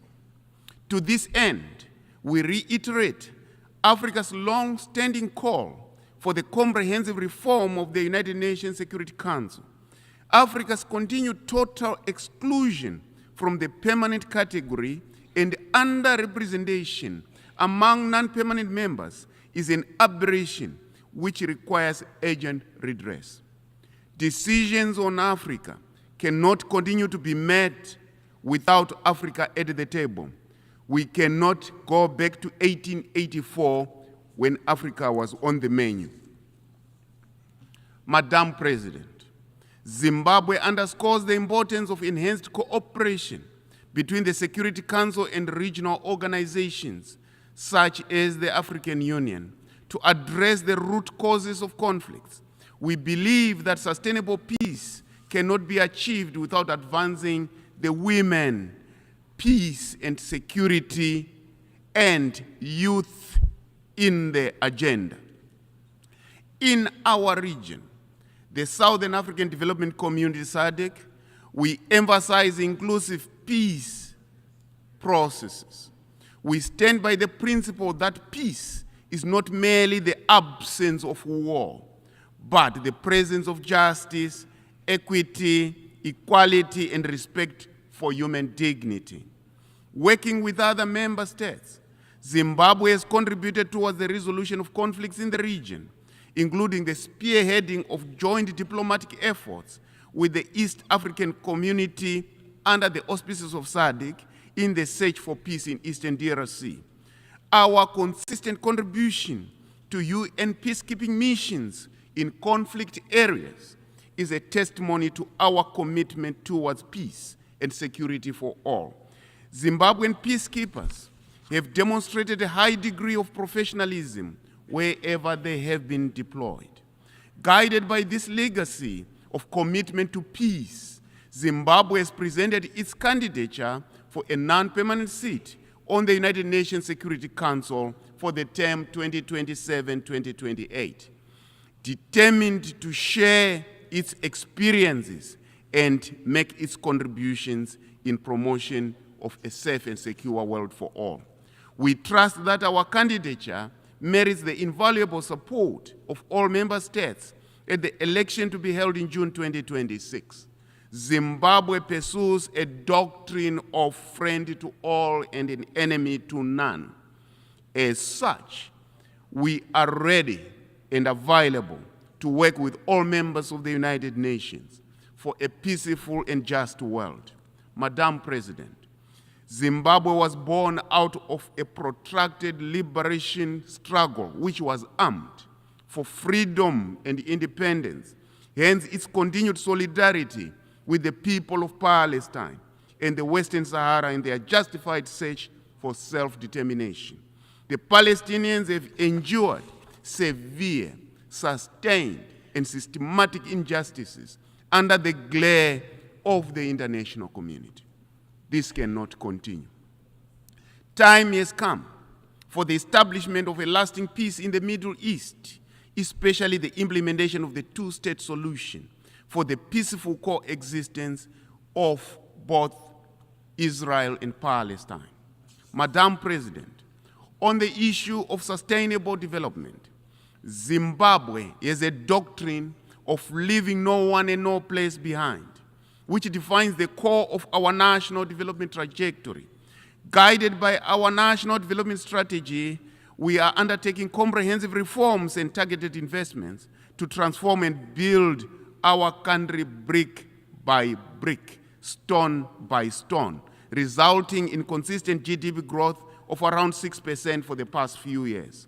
Reforms to our critical economic sectors, including agriculture, mining, tourism, and manufacturing, have resulted in significant levels of investment, positively changing the lives and livelihoods of our people. Strengthening our social protection frameworks remain a top priority. The empowerment of women, youth, and persons with disabilities, enhanced inclusivity, and the broad participation in national development processes by all citizens. In addition to Zimbabwe's efforts, is its mainstreaming climate action across all development planning processes. Our focus is on expanding renewable energy use, strengthening early warning systems, scaling up climate-smart agriculture, upping our irrigation systems. Zimbabwe is ready and available to share with the UN member states our successful conservation agriculture technique that we call Pfumvudza Intwasa, which is climate-smart as a model, which is among the best, including other economic empowerment models. Madam President, we reaffirm our commitment to the Paris Agreement and the principle of common but differentiated responsibilities. As we approach COP30, Zimbabwe calls on all states to demonstrate greater ambition by enhancing their nationally determined contributions. Madam President, we welcome the adoption of our WAZA program of action for landlocked developing countries. We hope our commitment will be translated into tangible actions in line with the broader objective of reforming the international economic order to make it fairer, more inclusive, and responsive to the need of developing countries.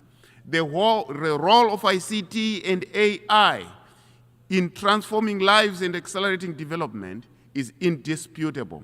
It is, however, equally observed that criminals are using ICT for harmful behavior with serious destabilizing consequences to society. Zimbabwe therefore remains supportive for the establishment of frameworks and strategies to combat the use of technology for criminal purposes. The global dialogue on AI governance should assist all countries. We applaud the deliberate effort by the UN Secretary General towards optimizing the benefits of technology while minimizing the potential harmful effects of the same. On financial architecture, we reiterate our support for the commitments undertaken at the 4th International Conference on Financing Development in Seville, Spain. It is important that we implement these commitments and also operationalize the SDG stimulus. Without the means to implement our collective action, regression is inevitable.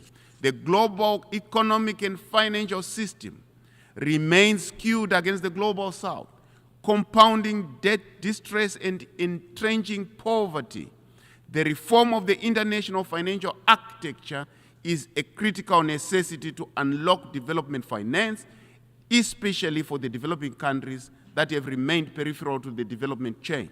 Madam President, we emphasize the importance of a fair and rules-based international trading system that ensures equitable opportunities for all nations, particularly developing countries.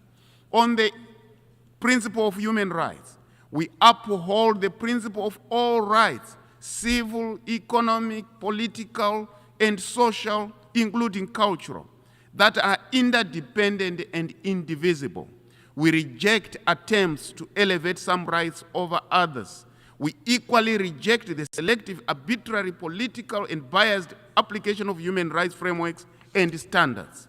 We reaffirm our support through the non-aligned movement for a legally binding covenant on the right to development, an essential framework to strengthen the global development agenda. In December 2024, Zimbabwe abolished the death penalty, reaffirming our commitment to the sanctity of human life. Madam President, despite our gallant efforts towards national prosperity, we have continued to face challenges occasioned by the illegal, unilateral, coercive measures imposed on us. We therefore reiterate the call for the unconditional removal of these unjustified and unwarranted sanctions on Zimbabwe and for Zimbabwe to realize its full potential. Our people have remained resilient against this adversity, encouraged by the unwavering solidarity and support from our sister SADC countries and the African Union and other progressive partners across the world. We are greatly indebted to this magnanimous pillar of support. Zimbabwe also stands in solidarity with other nations under UCMs, especially the government and the people of Cuba in their continued fight against one of the longest economic blockades. We reiterate our call for the removal of this comprehensive embargo. We welcome the designation of 4 December as the International Day Against Unilateral Coercive Measures. This should increase voices against the human cost of sanctions, reaffirm diplomacy over domination, and advocate for a return to legality, legitimacy, and multilateral cooperation. Madam President, the United Nations today stands at crossroads amid multiple and intersecting crises. However, let us seize this anniversary to renew our covenant for peace, recommit to development, and strengthen the pillars of multilateralism that truly serves we the people. The greatest lesson from COVID-19 pandemic was that no one is safe until everyone is safe. Similarly, our sustainable future is possible only when we leave no one and no place behind. Let us build the future we all want, the future we are all proud of. I thank you.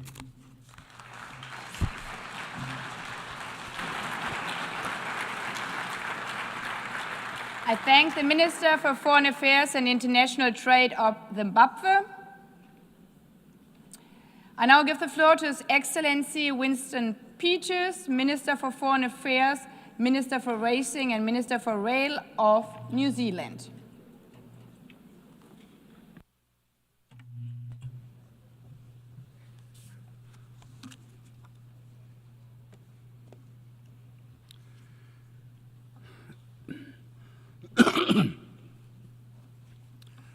Madam President, 12 months ago, when delivering New Zealand's national statement, we said that never has it been more apparent just how much political leadership is required to respond to the international challenges we face.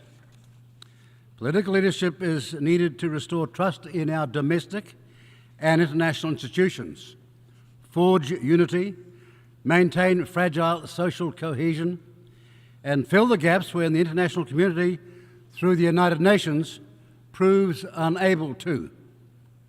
Traversing events during the past year, that leadership gap has only grown. The international order that has sustained peace for the past 80 years stands on the precipice of breaking down. The shift in the international order from rules to power continues its malignant path, while the Security Council is effectively paralysed on many of the acute geopolitical challenges it faces. This inability to act, largely a product of the veto power by the Permanent Five, impacts deeply on perceptions of the United Nations' broader legitimacy. And for a small state like New Zealand, whose security and prosperity for the past 80 years has relied on a functioning multilateral system, the erosion of that system is hugely troubling and costly. The United Nations as an organisation has grown enormously since its creation 8 decades ago, but its effectiveness has not kept pace with this growth. So it has found itself a bigger target from those who question the breadth of its ambitions or from those who want to weaken the multilateral system itself. The United Nations reform effort needs to rise to the scale of its current structural, fiscal and geopolitical challenges. We will play our part as co-chair of the Mandate Implementation Review because New Zealand, as a small state, wants the United Nations to carry out bold reforms that can restore its standing with member states.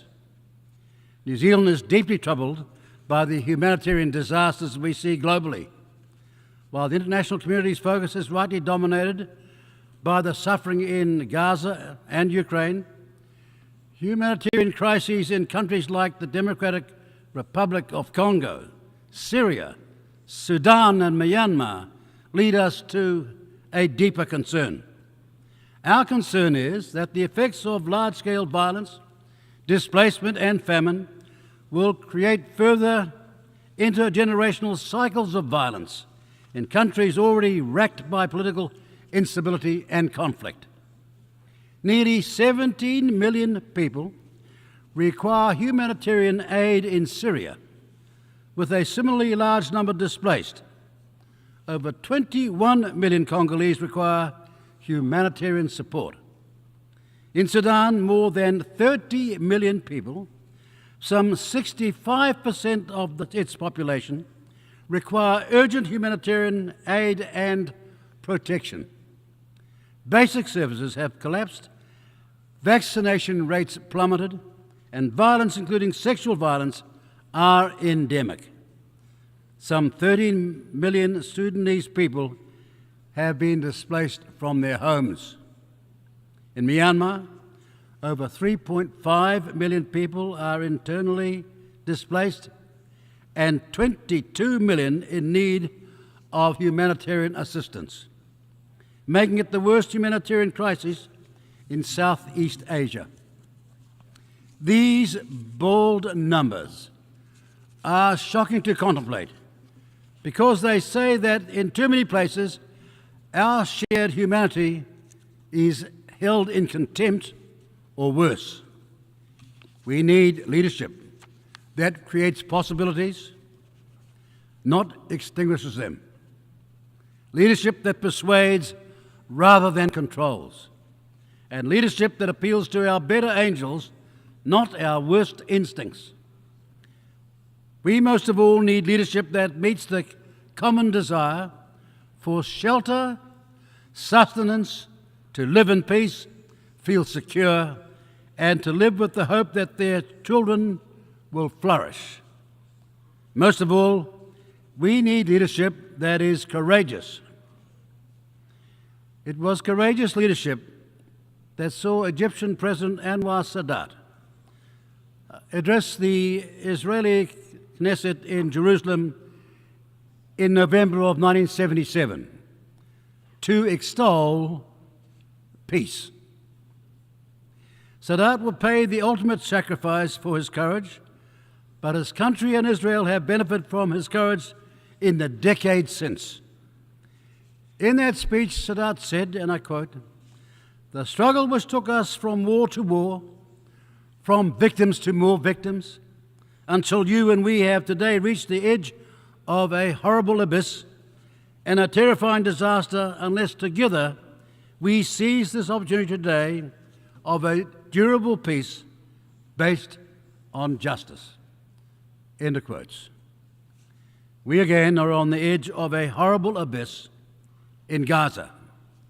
But where, we ask, is the quality of leadership that can pull Israelis and Palestinians back from the abyss to project hope to the victims of this intolerable violence? Because without hope, the cycles of violence that fuel and perpetuate this never-ending conflict will not end. It will instead be a terrorist breeding ground, creating the next generation of recruits for those who only hate. That is the current context which the New Zealand government is considering the vexed question of Palestinian statehood. New Zealand is an enduring supporter of the two-state solution and Palestinian self-determination. Our long-standing policy is that Palestinian state recognition is a matter of when, not if. Now, we noted the announcements by some countries in July and August that they intended to recognise Palestinian statehood this week, now confirmed. We have also closely observed the Israeli government's actions in Gaza and on the West Bank following these earlier announcements. And we have listened carefully to the arguments made earlier this week at the Two-State Solution Conference. Palestinian statehood recognition is, however, uniquely complicated given it is embedded in a seemingly intractable, never-ending conflict situation. Very few New Zealanders can recall any period of sustainable peace in the Middle East during their lifetimes. And while New Zealand is furthest away from that conflict in the Middle East, we also acknowledge the strongly held views people have about it. New Zealanders were appalled by the barbarity of Hamas' attack on Israel citizens on October 7, 2023, the worst massacre in Israel's history, and Hamas have no plan and no place in any future Palestinian state. They know only hate.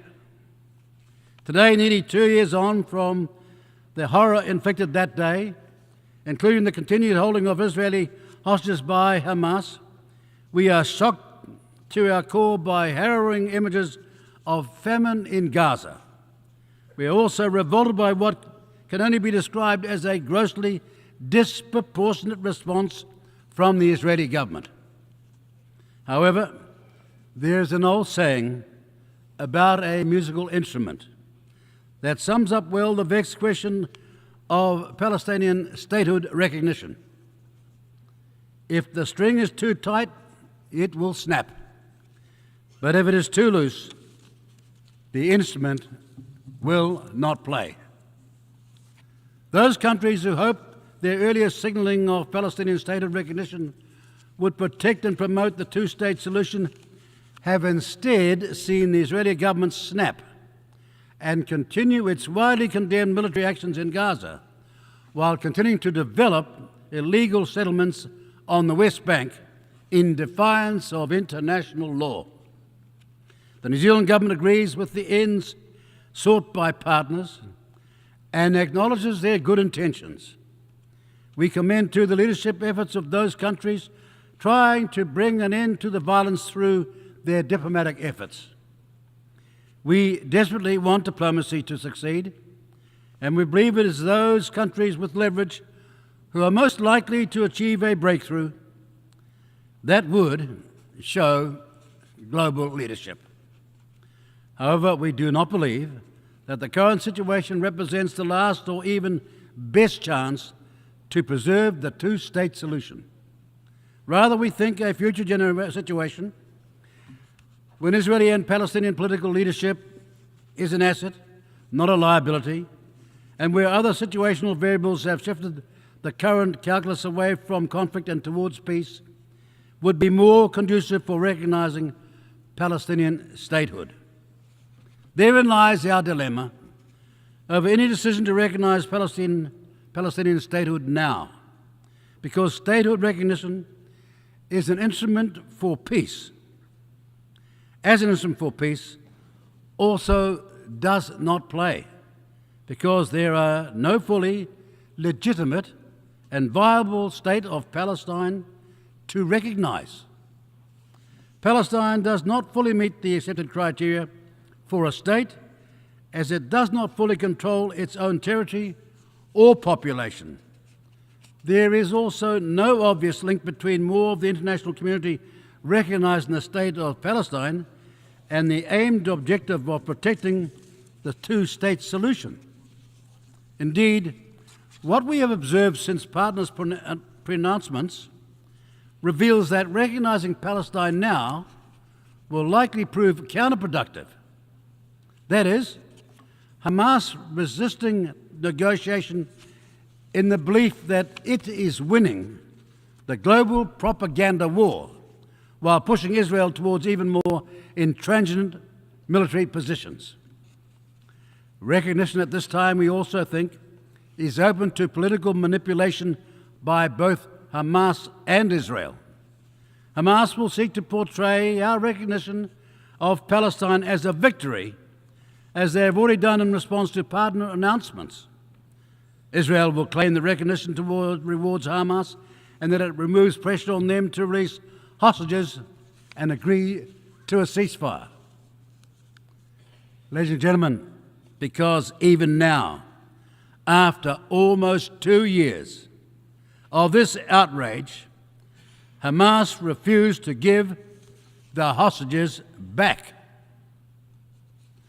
And then, like over 150 countries before it, New Zealand's recognition of Palestinian statehood now would serve as little more than an existential act of defiance against an unalterable state of affairs. We are not ready to make that gesture. Rather, the New Zealand government believes that it has one opportunity to recognise Palestinian statehood, and it would make better sense to do so when conditions offer greater prospects for peace and negotiation than at present. With a war raging, Hamas still in place, and no clarity on next steps, we do not think that time is now. We have, ever since the October 7 attacks, repeatedly demanded a ceasefire, the release of the remaining hostages, and for Israel to allow vital aid to flow into Gaza. That is where our focus remains. To that end, today, the New Zealand government announces a further significant financial contribution to support the humanitarian crisis in Gaza. Our focus will not shift from where it's needed most. In Gaza, right now, aid must flow and the violence must cease. Ultimately, however, if leaders and their people do not covet peace or cannot overcome their hate, no actions taken by us will shift them from their destructive and ruinous path.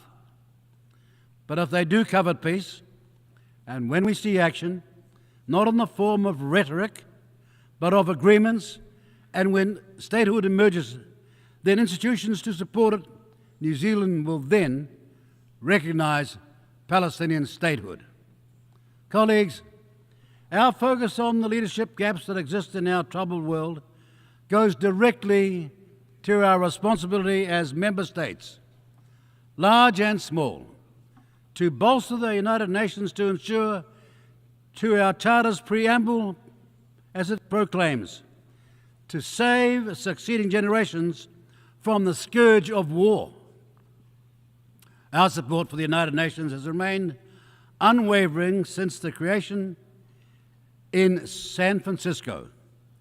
Keeping the spirit of San Francisco alive is the work of us all, because the United Nations, as was once said, remains our greatest hope for future peace. And now is the time for those of us who believe in multilateralism not to compromise it, but to stand up and to fight for it. Thank you. Muchas gracias al ministro. I thank the Minister for Foreign Affairs of New Zealand.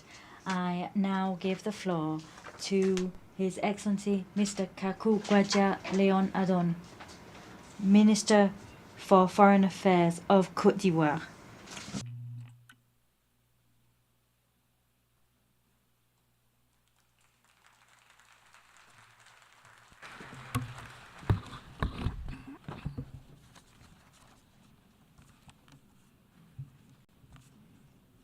Madame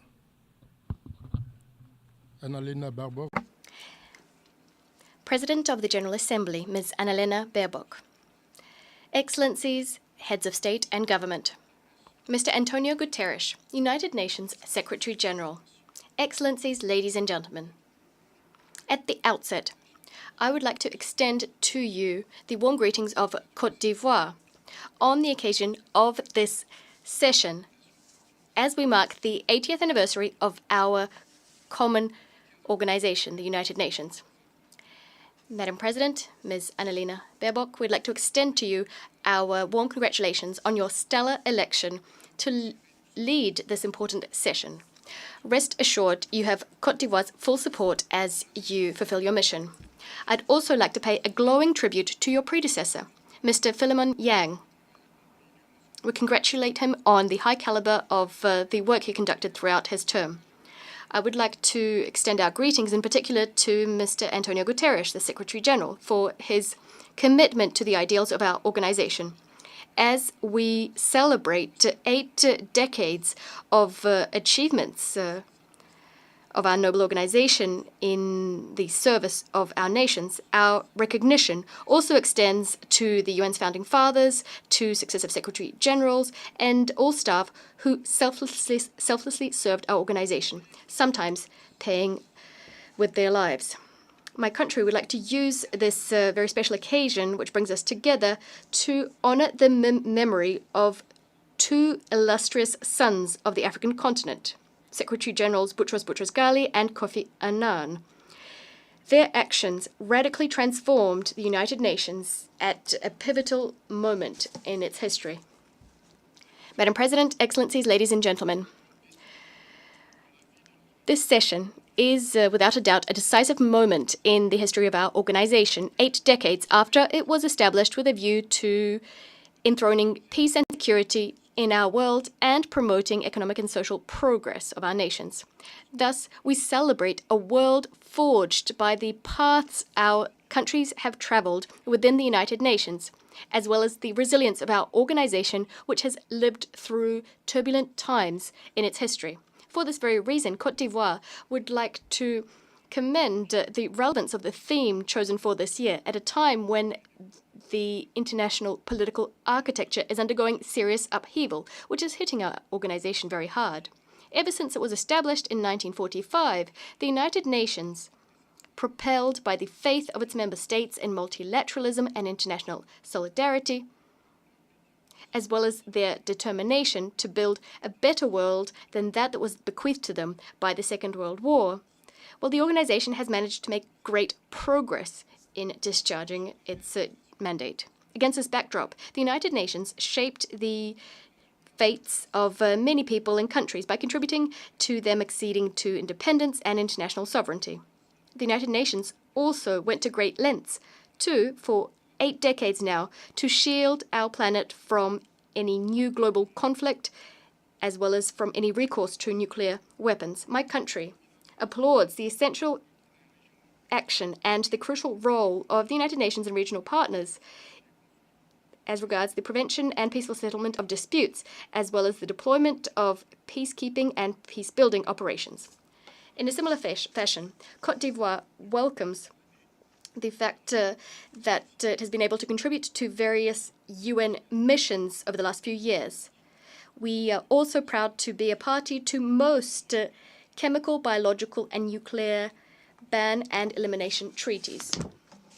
At a time when conflicts and disputes have not abated, the United Nations have constantly been the best framework for our common efforts aimed at peace and security.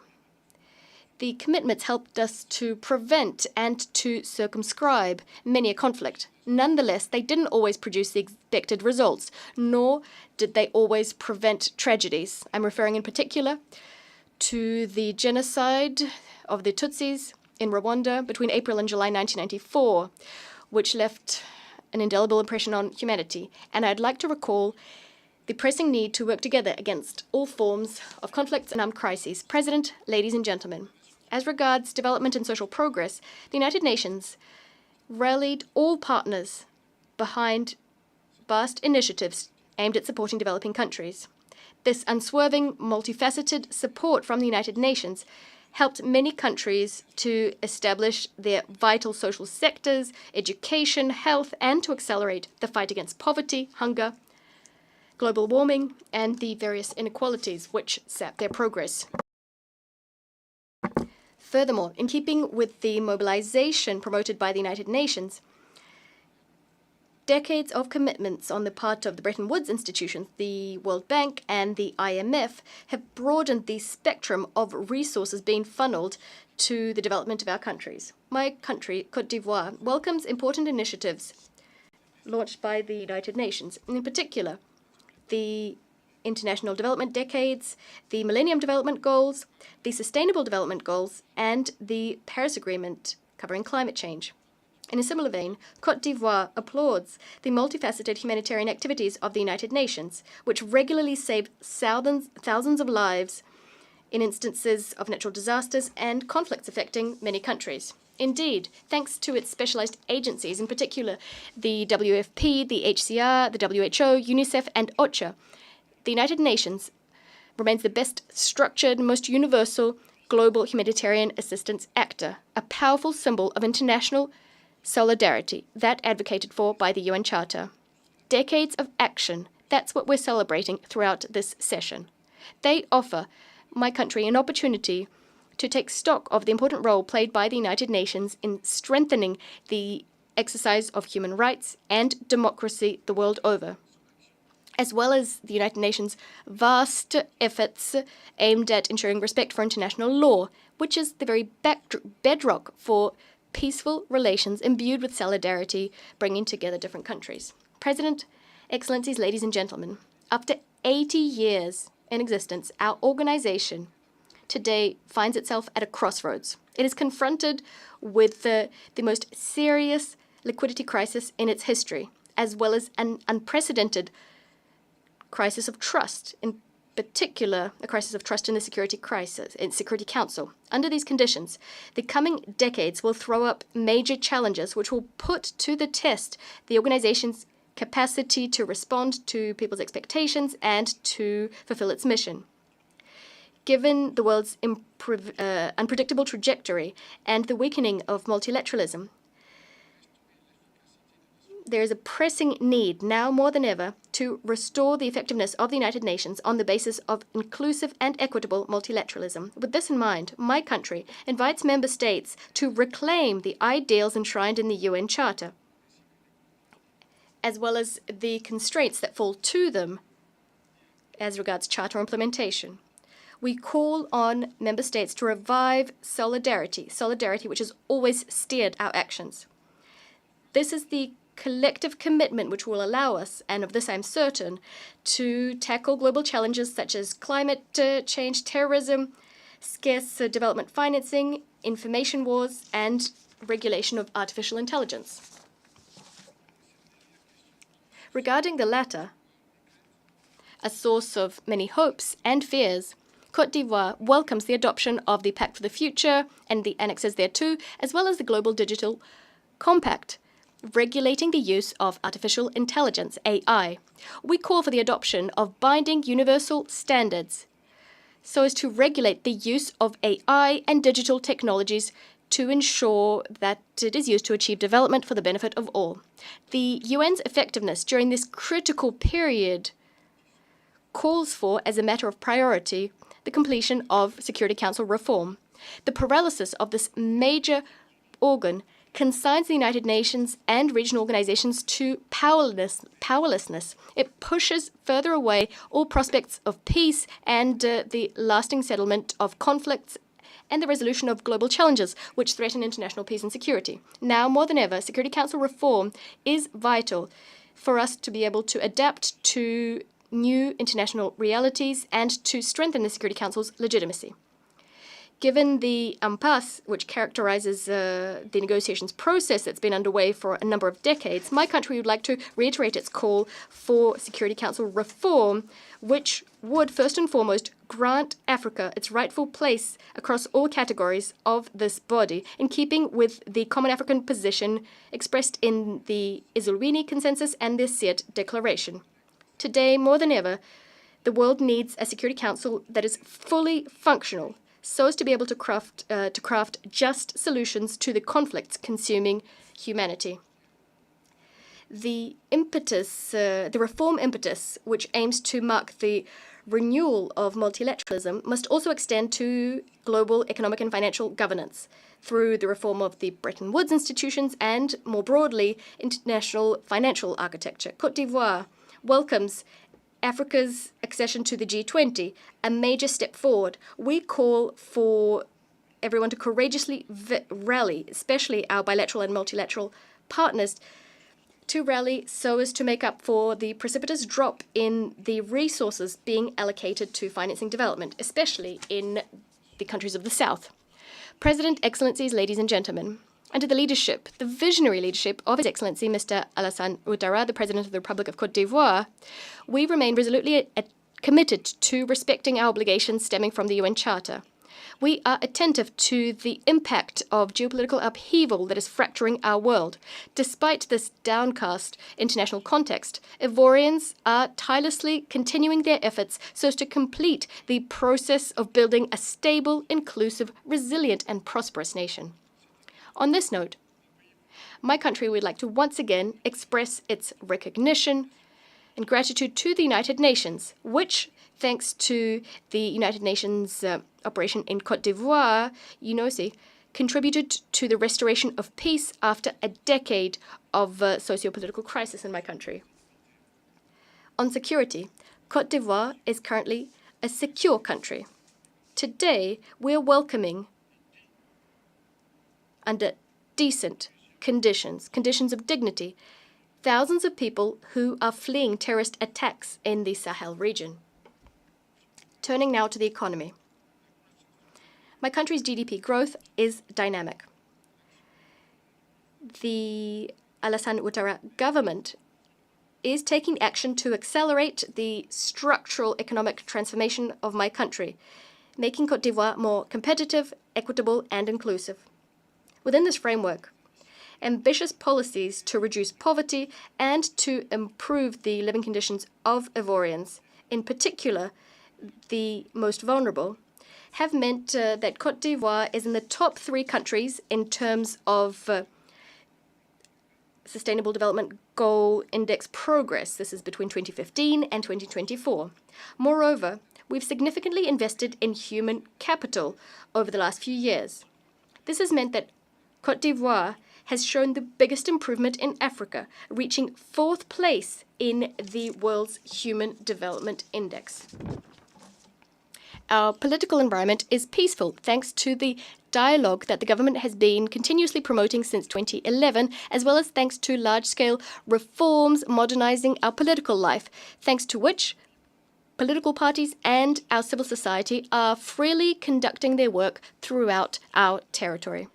The human rights state of affairs is satisfactory. It is being consolidated thanks to the reaffirmed independence of the judiciary, as well as to the strengthening of our regulatory and institutional framework, as well as streamlined access to justice. Madam President, following over a decade characterized by significant economic and social reforms, as well as large-scale infrastructure projects which transformed Côte d'Ivoire's image, laying the groundwork for irreversible development, our country now intends to work on locking in democratic values and consolidating institutions. On this note, we are emphasizing the definitive entrenchment of the rule of law in our country, especially as regards the practice of politics, so as to ensure that democracy and peace are irreversible, preserved for the benefit of our young people and future generations. It is in this spirit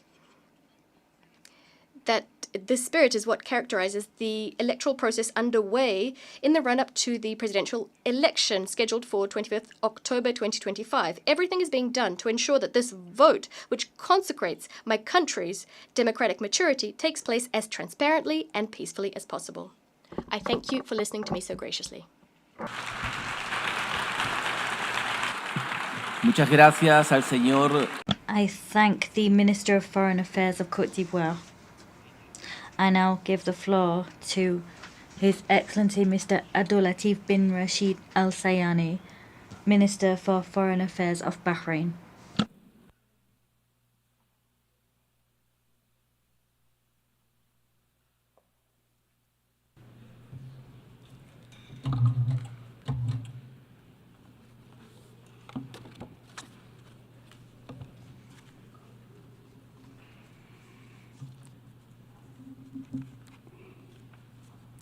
In the name of God, the most gracious, the most merciful, Your Excellency, Ms. Annalena Baerbock, President of the United Nations General Assembly, Your Excellency, the Secretary General of the United Nations, ladies and gentlemen, distinguished delegates, may the peace, mercy, and blessings of God be upon you. It gives me great pleasure to congratulate you, Your Excellency, on your election as President of this session, wishing you every success in conducting its work. I would also like to thank His Excellency, the Secretary General, Mr. Antonio Guterres, for his tireless efforts to strengthen the role of the United Nations in addressing contemporary international issues. Madam President, this 80th session of the General Assembly is convened while the world is facing accelerating transformations and complex challenges. This includes geopolitical tensions, armed conflicts, climate change, and major political and economic crises. All of them have great humanitarian repercussions. This situation requires collective effort to strengthen international solidarity, to deepen dialogue and understanding, and to uphold international law for a brighter future for humanity. In this context, the Kingdom of Bahrain, under the leadership of His Majesty, King Hamad bin Isa Al Khalifa, and with the support of His Royal Highness Prince Salman bin Hamad Al Khalifa, Crown Prince and Prime Minister, reaffirms its commitment to strengthen multilateral cooperation, upholding international law and the principles of the United Nations Charter. We're committed to deepening our strategic partnership with the United Nations and its agencies in order to fulfill our shared aspirations for peace, security, and sustainable prosperity. The work of this session coincides with my country's election as a non-permanent member of the UN Security Council for the coming 2 years, with 99.5% of votes in the General Assembly. This is a precious expression of international confidence that we highly value. We thank all countries on their support and confidence. My country is also preparing and looking forward to hosting the forthcoming GCC summit this December, thereby reinforcing its role as a key partner in advancing regional and international peace, security, and coexistence within stable, sustainable, and prosperous societies. From this vein, the Kingdom of Bahrain sets forth its vision under the leadership of His Majesty the King for regional and global peace, coexistence, and prosperity. This vision is deeply rooted in our historical and civilizational heritage, our human values, and our balanced diplomatic approach. This is aligned with the principles of the UN Charter and international law. We firmly believe in peace. We firmly believe that any conflict can only find a lasting solution through direct negotiations, political will, and a spirit of compromise.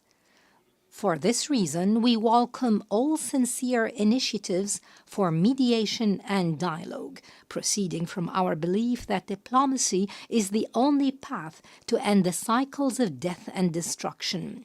It will help shape a future of dignity and hope for future generations. The Kingdom of Bahrain seeks to advance this vision through the following main pillars. First, a commitment to the peaceful settlement of conflicts, especially in the Middle East. The Kingdom of Bahrain calls for a comprehensive and lasting ceasefire in the Gaza Strip. We call for the protection of civilians, the immediate release of hostages and detainees. We call for expediting the sustained delivery of humanitarian aid, the implementation of the Arab and Islamic Plan for recovery and reconstruction in the Strip, and the firm rejection of any forced displacement schemes. We also reject any settlement expansion or attempts to alter the historical and religious status quo of Jerusalem, a city that has embraced divine faiths throughout history. My country warns of the repercussions of the war in Gaza on regional stability and global interests. We condemned the Israeli attack on the brotherly state of Qatar, which has long played a recognized role in mediation, together with the Arab Republic of Egypt and the United States of America. They aim to reach a lasting ceasefire in the Gaza Strip and secure the release of hostages and detainees. Accordingly, my country calls for negotiations and diplomatic solutions as the path to resolving the Palestinian question in line with the rules of international law and the UN Charter. We urge the international community to respond to the initiative endorsed by the 33rd Arab Summit, the Bahrain Summit, that calls for an international peace conference in the Middle East. This would lead to direct negotiations leading to a comprehensive and sustainable solution to the Palestinian-Israeli conflict. The Kingdom of Bahrain welcomes the decision of the General Assembly to endorse the New York Declaration on the peaceful settlement of the Palestinian question and the implementation of the two-state solution. We commend the growing international recognition of the State of Palestine and the concerted efforts undertaken by the Kingdom of Saudi Arabia and the French Republic in this regard.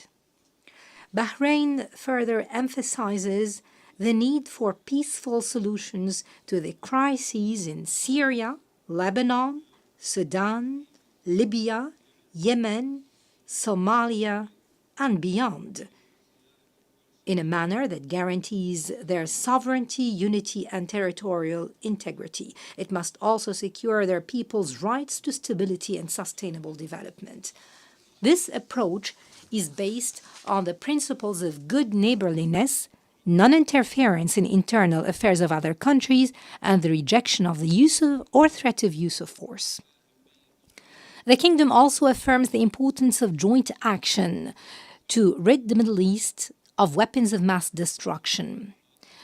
It should be spared the risks of any arms race or military escalation.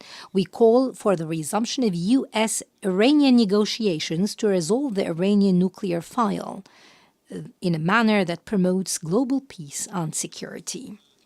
The second pillar is the promotion of a culture of peace, tolerance, coexistence, and dialogue between religions and cultures. This would be pursuant to the principles of the Kingdom of Bahrain Declaration on Freedom of Religion and Belief.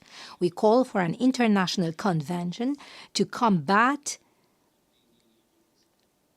religious hate speech and racism, and banning the abuse of digital platforms to incite extremism, radicalism, or terrorism. Turning to the third pillar of the Kingdom of Bahrain's vision, it is related to strengthening international strategic partnerships for security, peace, and prosperity.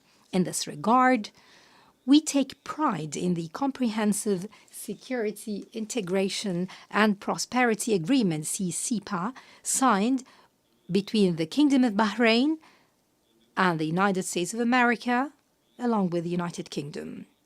His Royal Highness, the Crown Prince and Prime Minister, described it as a launching point for a multilateral framework that brings together like-minded states to achieve stability and prosperity, and an effective model of a comprehensive vision based on mutual respect and common goals. My country seeks to enhance partnerships with states, organizations, and regional and international groupings. This aims at combating terrorism, strengthening cybersecurity, and ensuring food and water security. We also seek to promote digital innovation and artificial intelligence with the aim of providing a safe, stable, prosperous, and sustainable environment. The fourth pillar reaffirms my country's commitment to strengthening international cooperation for sustainable development and humanitarian solidarity. This includes tackling poverty around the world. The Royal Humanitarian Foundation in the Kingdom of Bahrain undertakes the implementation of numerous health, education, and relief projects worldwide. The Kingdom is also pursuing the implementation of its initiative endorsed by the Bahrain Summit to provide health and education assistance to those affected by conflicts and disputes in the region. This supports the SDGs to ensure that no one is left behind. The Kingdom of Bahrain, proud of its fruitful cooperation with the United Nations, reaffirms its commitment to sharing its experience as a leading model of reform and constant development.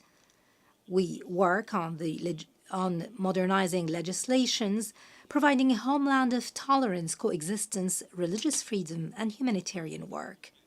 We in the Kingdom of Bahrain are proud that reform and development have not been mere slogans, but have become a reality experienced by the Bahraini citizen. Our youth are leading digital innovation. Our women are assuming leadership positions. Our society presents a model of coexistence and pluralism. My country's government's goal has always been to ensure for our citizens a dignified life in housing, work, education, and health, because we believe that human dignity is the foundation of national prosperity. The same spirit should be the starting point for building a more cooperative and stable region. My country has strengthened the rule of law and constitutional institutions. We have made notable progress across all areas of human rights. We take pride in our pioneering initiatives such as the alternative sentencing measures, the open prisons, the special court for children, the programs supportive for women, families, and children, in addition to an advanced legislative system. Our economy continues to diversify away from oil with a growing contribution from non-oil sectors and increasing foreign investment. This reflects a growing international confidence. As to the digital sphere, Bahrain ranks among global leaders in innovation, digital transformation, and cybersecurity. His Royal Highness, the Crown Prince and Prime Minister, in his address before the General Assembly last year, called for the adoption of an international convention to regulate and govern the development of AI. My country takes pride in the abilities and competence of its youth. We have adopted numerous pioneering initiatives to empower the youth, such as the King Hamad Award for Youth Empowerment in partnership with the United Nations, the launch of the Global Youth Competitiveness Support Network, the HOPE Network, and we supported the advancement of women through the launch of Her Royal Highness Princess Sabika bint Ibrahim Al Khalifa Global Award for Women's Empowerment, now in its 3rd edition. This comes in addition to our membership in the Executive Board of UN Women for the coming 3 years. Turning to the environmental field, we reaffirm our commitment to achieving net zero carbon neutrality by 2060 through investment in clean energy and green technologies. Madam President, ladies and gentlemen, what Bahrain is building domestically in terms of reform and development is an extension of our broader global vision. Building a more just, tolerant, and sustainable society in Bahrain is a direct contribution to creating a more stable and secure Middle East and a more cooperative and equitable world. From this podium, the Kingdom of Bahrain renews its commitment to the United Nations Charter. We are keen to strengthen cooperation with the organization through the Strategic Partnership Framework for Sustainable Development, signed with more than 21 UN agencies. As His Majesty the King underlined in his message on the 80th anniversary of the United Nations, Bahrain takes pride in its membership. It is determined to achieve shared humanitarian and development international goals and to strengthen strategic partnerships for a future of peace, justice, and prosperity for the peoples of the world. From this standpoint, my country calls for the reform of the UN system to enhance its effectiveness, transparency, to maintain international peace and security. We need to ensure the representation of developing countries in decision-making. My country, throughout its upcoming non-permanent membership in the Security Council, is committed to promoting dialogue, building bridges of peace, consolidating tolerance and coexistence, supporting the protection and promotion of human rights, advancing sustainable development, and enhancing the Council's efficiency in addressing global challenges. The decisions we take in this session do not only shape our present, but will determine the fate of generations yet unborn. Will they inherit a world torn apart by conflict and division, or a homeland of peace, prosperity, and human cooperation? Let us work together to realize the essence of this session's theme, Better Together. better together to rise up to the human values enshrined in the UN Charter. That brings us together. Let us make this 80th session of the General Assembly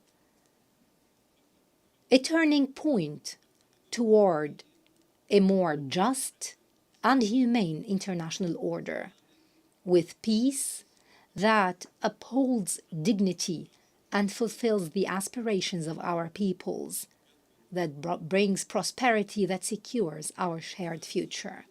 The coming generations deserve a world that embraces their dreams, unrestrained by fear and unburdened by conflict.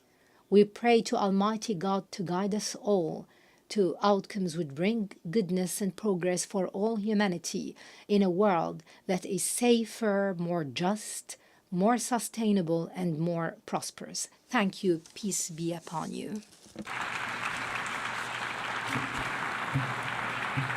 Muchas gracias al... My thanks go to the Minister for Foreign Affairs of Bahrain. I now give the floor to His Excellency Ivan Gil Pinto, Minister of Foreign Affairs of the Bolivarian Republic of Venezuela.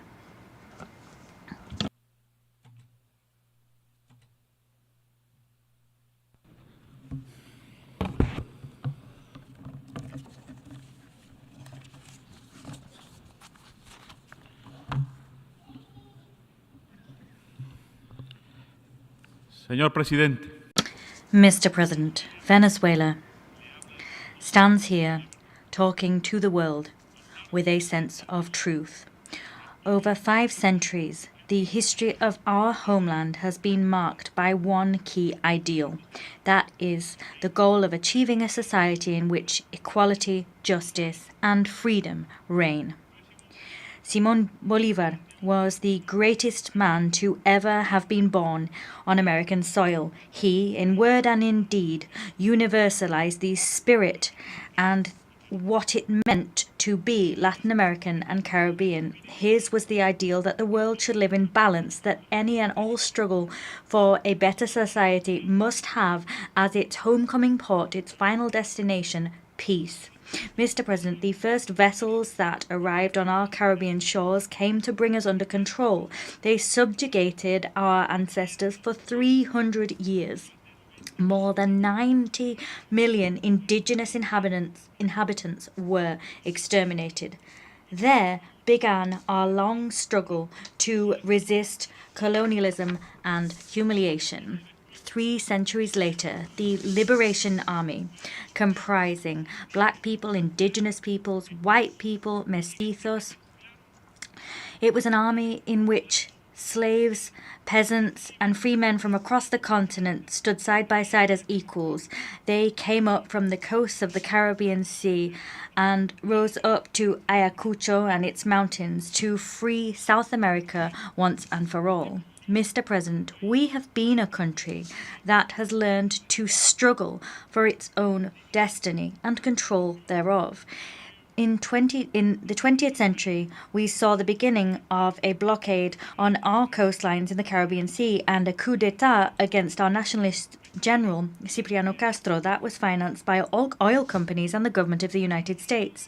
The 20th century was one of bitter disputes between the ideal held by a nation that demanded the sovereign right to enjoy its own wealth for its own development and puppet governments that subjugated the country to foreign and imperialist interests. These governments sold our nation down the river and as such plunged Venezuela for decades into the most abject misery, poverty and repression. It was at the end of last century, in 1999, that the Venezuelan people succeeded in giving shape to the historic strength it had built up over decades of struggle. They ushered in a project for an independent, just and sovereign nation. That project drew upon the original ideals of Bolívar and was led by an extraordinary leader, Commander Hugo Chavez. And the project proved itself able to compel a people's movement to rise up to wage a peaceful and democratic revolution. Mr. President, since the very beginning, President Chavez bravely led a nationalist sovereign oil policy and undertook an epic journey to get OPEC back on its feet as a major multilateral instrument and a guarantee for global energy security. Today, 26 years later, global public opinion and the peoples of the world are acutely aware of everything done by the United States government to topple Commander Chavez and everything it did to lay waste to the historic project of liberation that's been supported and given new mandates time and time again by the Venezuelan people in 32 elections. With the passing of President Chavez, the people in myriad electoral and political events have reaffirmed their staunch support for the historic Venezuelan emancipation project, which is now in the hands of President Nicolás Maduro. It is also widely documented and known to all that war has been waged upon us in myriad forms. There is the criminal aggression that in the last decade has been waged against Venezuela to allow external powers to get their hands on Venezuela's natural resources and usher in a so-called regime change. There have been countless aggressions, Madam President, against Venezuela in recent years, actions seeking to destabilize the nation, plots, conspiracies. These included an assassination attempt using drones. There's been the economic war, whose most cruel form has been the 1,042 sanctions that are criminally imposed upon our oil industry and the productive sectors of our nation. We've also seen several incursions using mercenaries. In addition to all of the above, now we have an absolutely illegal and completely immoral military threat hanging over our heads. That threat is a violation of the United Nations Charter as well as of the rights of Venezuela as a sovereign state, and it is even a violation of the very laws of the United States itself. Venezuela thanks this General Assembly for the solidarity shown to it by the overwhelming majority. The governments of the world and the peoples of the world have shown us that solidarity. I'm thinking particularly of CELAC, BRICS, and the non-aligned movements. All of these peoples and all of these groups have repudiated these immoral threats and have supported Venezuelan democracy and Venezuela's right to peace and development. Madam President, in these early decades of the 21st century, we have seen false and tasteless justifications invoked to invade our sisterly country, Iraq. We have witnessed the bombing and destruction of Libya and the 20-year invasion of Afghanistan. The aggression waged by global powers has not let up for even a second. As such, a short while ago, we saw the criminal and cunning bombing of the peaceful Islamic Republic of Iran. Today, the target of this aggression is now Venezuela, a peaceful country built on solidarity.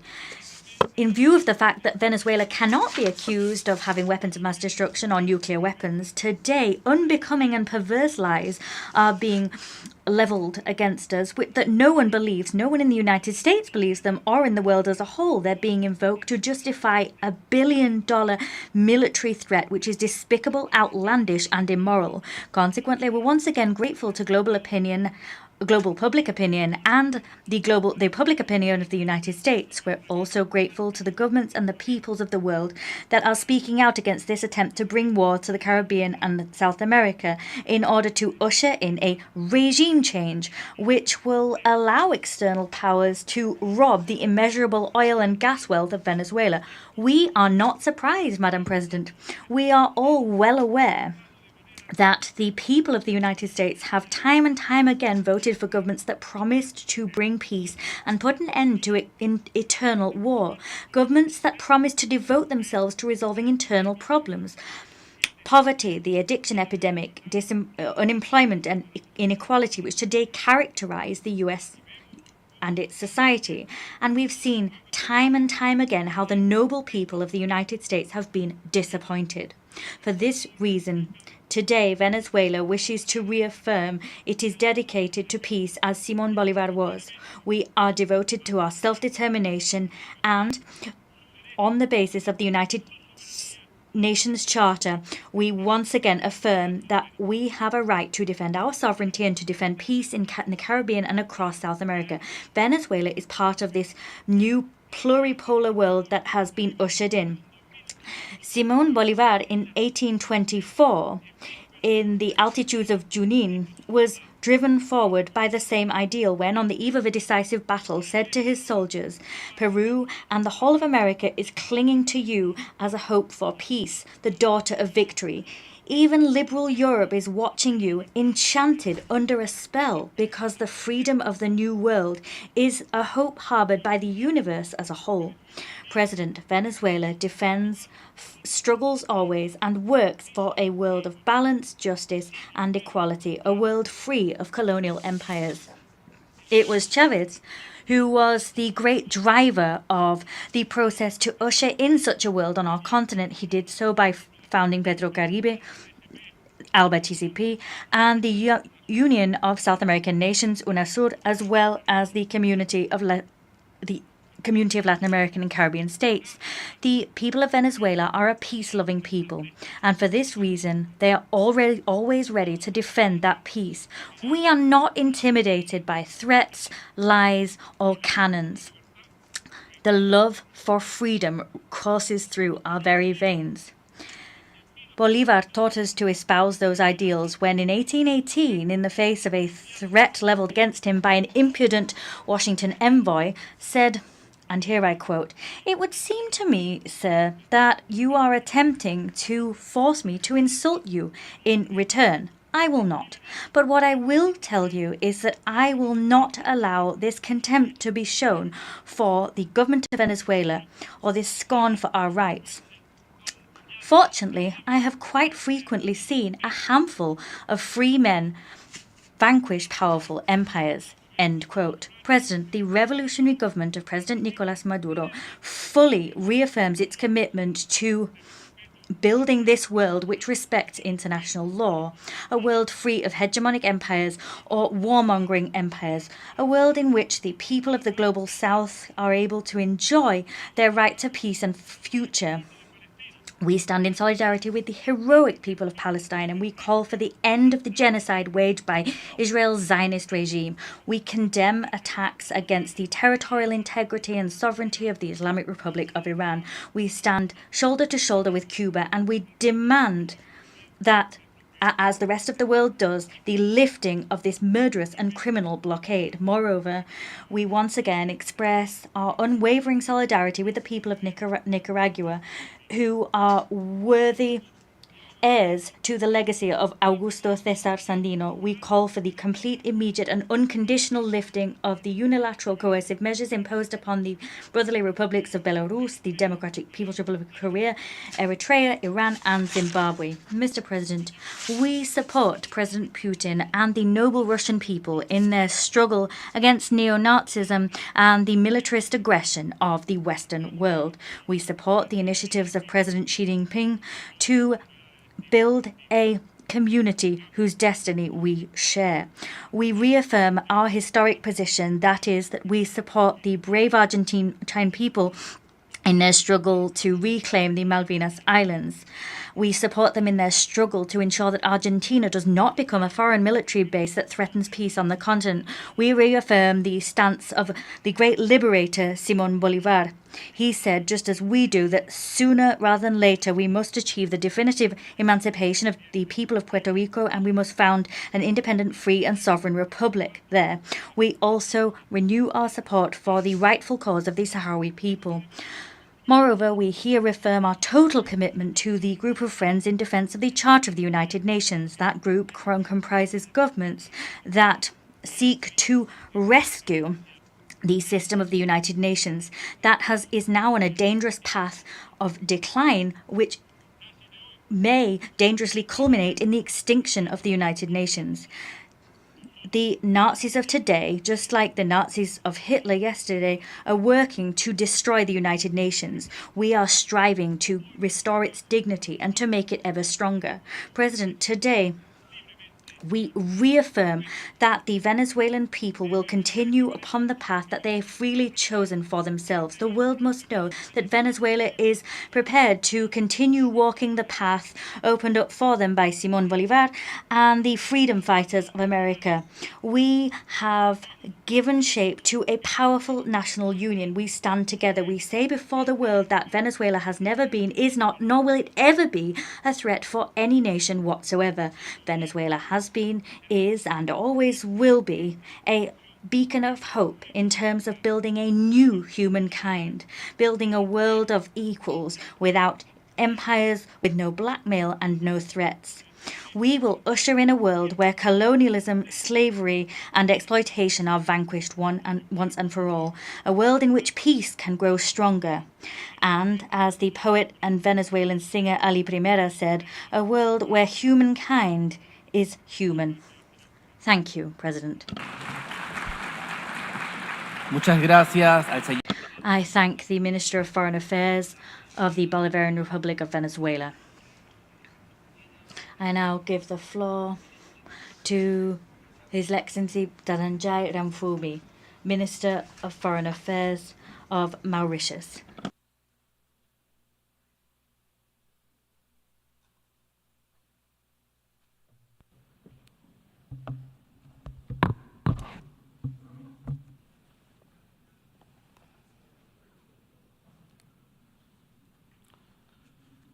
Your Excellency, the President of the General Assembly, Your Excellency, the Secretary General of the United Nations, Excellencies, distinguished delegates.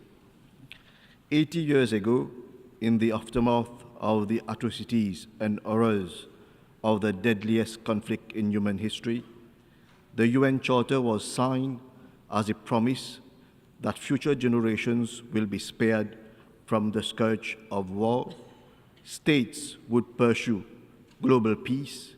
International cooperation would be the cornerstone of our shared prosperity and progress, and human rights would be protected. The theme, Better Together, 80 years and more for peace, development, and human rights, resonates deeply with these founding ideals of our organization. There can be no peace without development, no development without peace, and neither peace nor development are sustainable without respect for human rights. The UN has stood as a beacon of hope by, amongst others, catalyzing decolonization, adopting the Universal Declaration of Human Rights, deploying over 70 peacekeeping operations, leading global efforts in times of pandemic, providing food aid to millions of people, and working in over 170 countries to help eradicate poverty, reduce inequalities, and build resilience. These are not just facts and figures, these are testimonies of what we can achieve by working together in good faith with a common purpose. These are demonstrations of how the UN is making a difference in people's lives. Unfortunately, behind these figures also hides the continued suffering of hundreds of millions of our fellow humans living in conflict zones, subject to violations of their human rights, and for whom basic human needs remain a dream.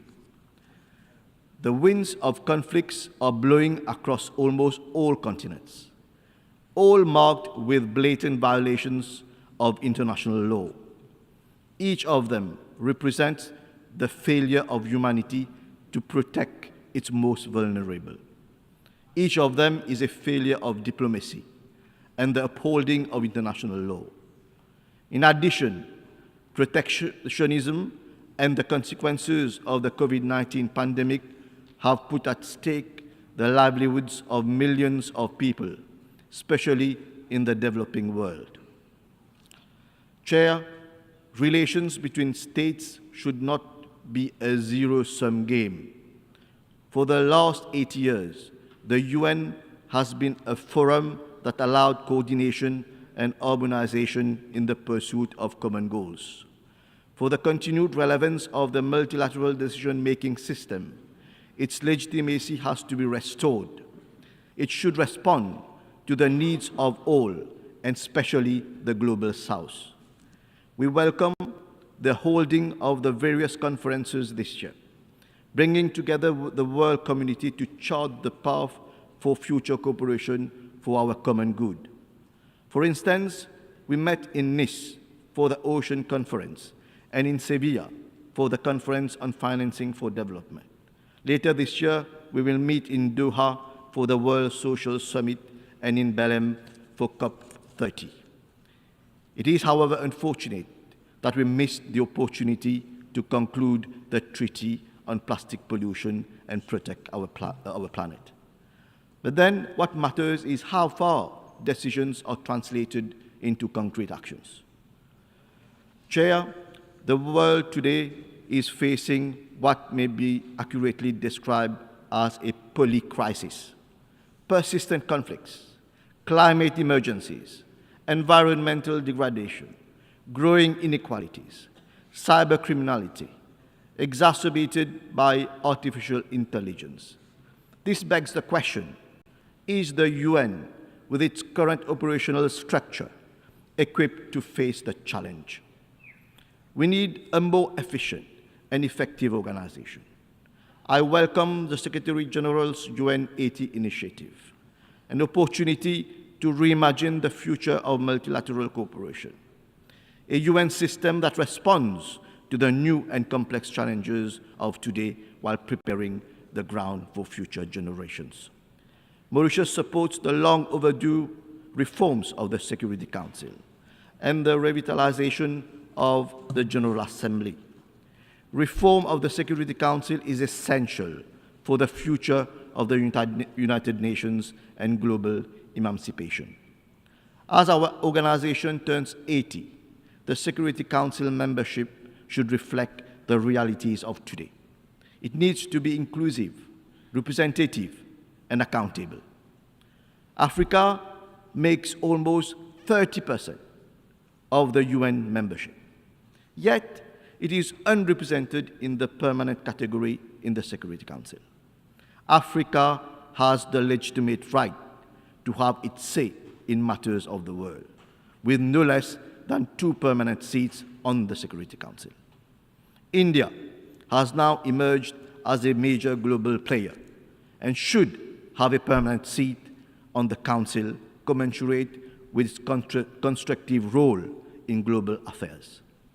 Mauritius also supports the G4 and the L69 in their efforts to promote a constructive dialogue on a more representative and equitable composition of the Security Council. Mr. President, Mauritius is fortunate to have a robust and viable democratic system. The new government elected in November last has been entrusted with the duty of making Mauritius better and bringing the people together, a mission that echoes well with the theme of this 80th session. Mauritius will continue to place people at the center of its national development, with particular focus on women, youth, and vulnerable groups. True prosperity can only be achieved when economic growth, social inclusion, and environmental sustainability advance together. Mauritius remains committed to this path. As a small island developing state, faced with the devastating impacts of climate change, external economic shocks, and geopolitical uncertainties, we value multilateralism. We value the role of the UN in shaping a world governed by the rule of law and not allowing the force of anarchy to take over. Chair, in 2015, we committed to the global ambition of ending poverty, protecting our planet, and ensuring that all people enjoy peace and prosperity through the UN Agenda 2030. We are just 5 years from our own deadline. Globally, the SDGs are far off track. Finance remains the major challenge faced by SIDS like Mauritius. We need long-term investment in sustainable development and strong multilateral cooperation. Climate change is a reality. Mauritius is not spared from its cataclysmic impact. Episodes of prolonged droughts, flash floods, and cyclones are more and more frequent. Air temperature has increased by up to 1.39 degrees Celsius. Sea level is rising by 8 millimeters per year compared to the global average of 3.3 millimeters. The socio-economic challenges posed with these irreversible changes are enormous for us to face alone. Amongst others, our tourism industry is affected, agricultural production is decreasing, and food security is real cause for concern. The historic advisory opinion of the International Court of Justice on climate change last July is clear and unambiguous. We all have a responsibility to protect the climate system. Obligations under the Paris Agreement to provide financial support, technical assistance, and technology transfer are binding. Mauritius calls upon all member states to translate these legal obligations into concrete climate action and enhance support for the most vulnerable groups. The international community should ensure that the assistance that we need for adaptation, mitigation, and building our resilience are made available. Chair, we are pleased to note the greater recourse to the ICJ in recent years. We hope that the reforms agenda will include measures to increase its effectiveness in peaceful settlement of dispute. Mauritius particularly applauds the advisory opinion of the ICJ on the Chagos Archipelago, which paved the way for negotiations that led to the signature of an agreement in May this year between the governments of Mauritius and of the United Nations. This is a vindication of international law. In this context, Mauritius is strongly committed to protecting and preserving the pristine marine environment of the Chagos Archipelago. In this regard, it is in the process of establishing a Chagos Archipelago marine protected area, whilst taking into account the aspiration of Mauritian citizens of Chagosian origin to resettle in the Chagos Archipelago. Mauritius extends its deep appreciation for the support received from UN member states right from the early 70s up to the adoption of the UNGA resolution on the 22nd of May 2019 in support of the ICJ advisory opinion. Mr. President, Mauritius reiterates its principled and long-standing stance in support of the Palestinian cause, which led to our recognition of the State of Palestine in November 1988. 78 years after the adoption of General Assembly Resolution 181, the State of Palestine continues to be denied full membership of the United Nations. Mauritius welcomes the overwhelming support for a two-state solution and endorses the New York Declaration on the peaceful settlement of the question of Palestine and the implementation of the two-state solution. We call on the international community to spare no effort to achieve this solution. Chair, the transformative potential of AI and digital technologies are undeniable, but they also represent real challenges for contemporary society. AI's capabilities should be harnessed responsibly and collectively. There is need to build a global governance architecture through multilateral negotiations that will ensure safe, secure, ethical, and inclusive use of AI. Resource and capacity constraints of developing economies have to be acknowledged and addressed. The digital divide should not be allowed to widen further. We welcome the recent establishment of the UN Independent International Scientific Panel on AI and the global dialogue on AI governance. Monsieur le Président, President, I would like to reiterate my country's commitment to fully supporting regional cooperation as well as the pooling of the efforts of Indian Ocean Rim countries in the interests of all of us. This is our regional version of Better Together.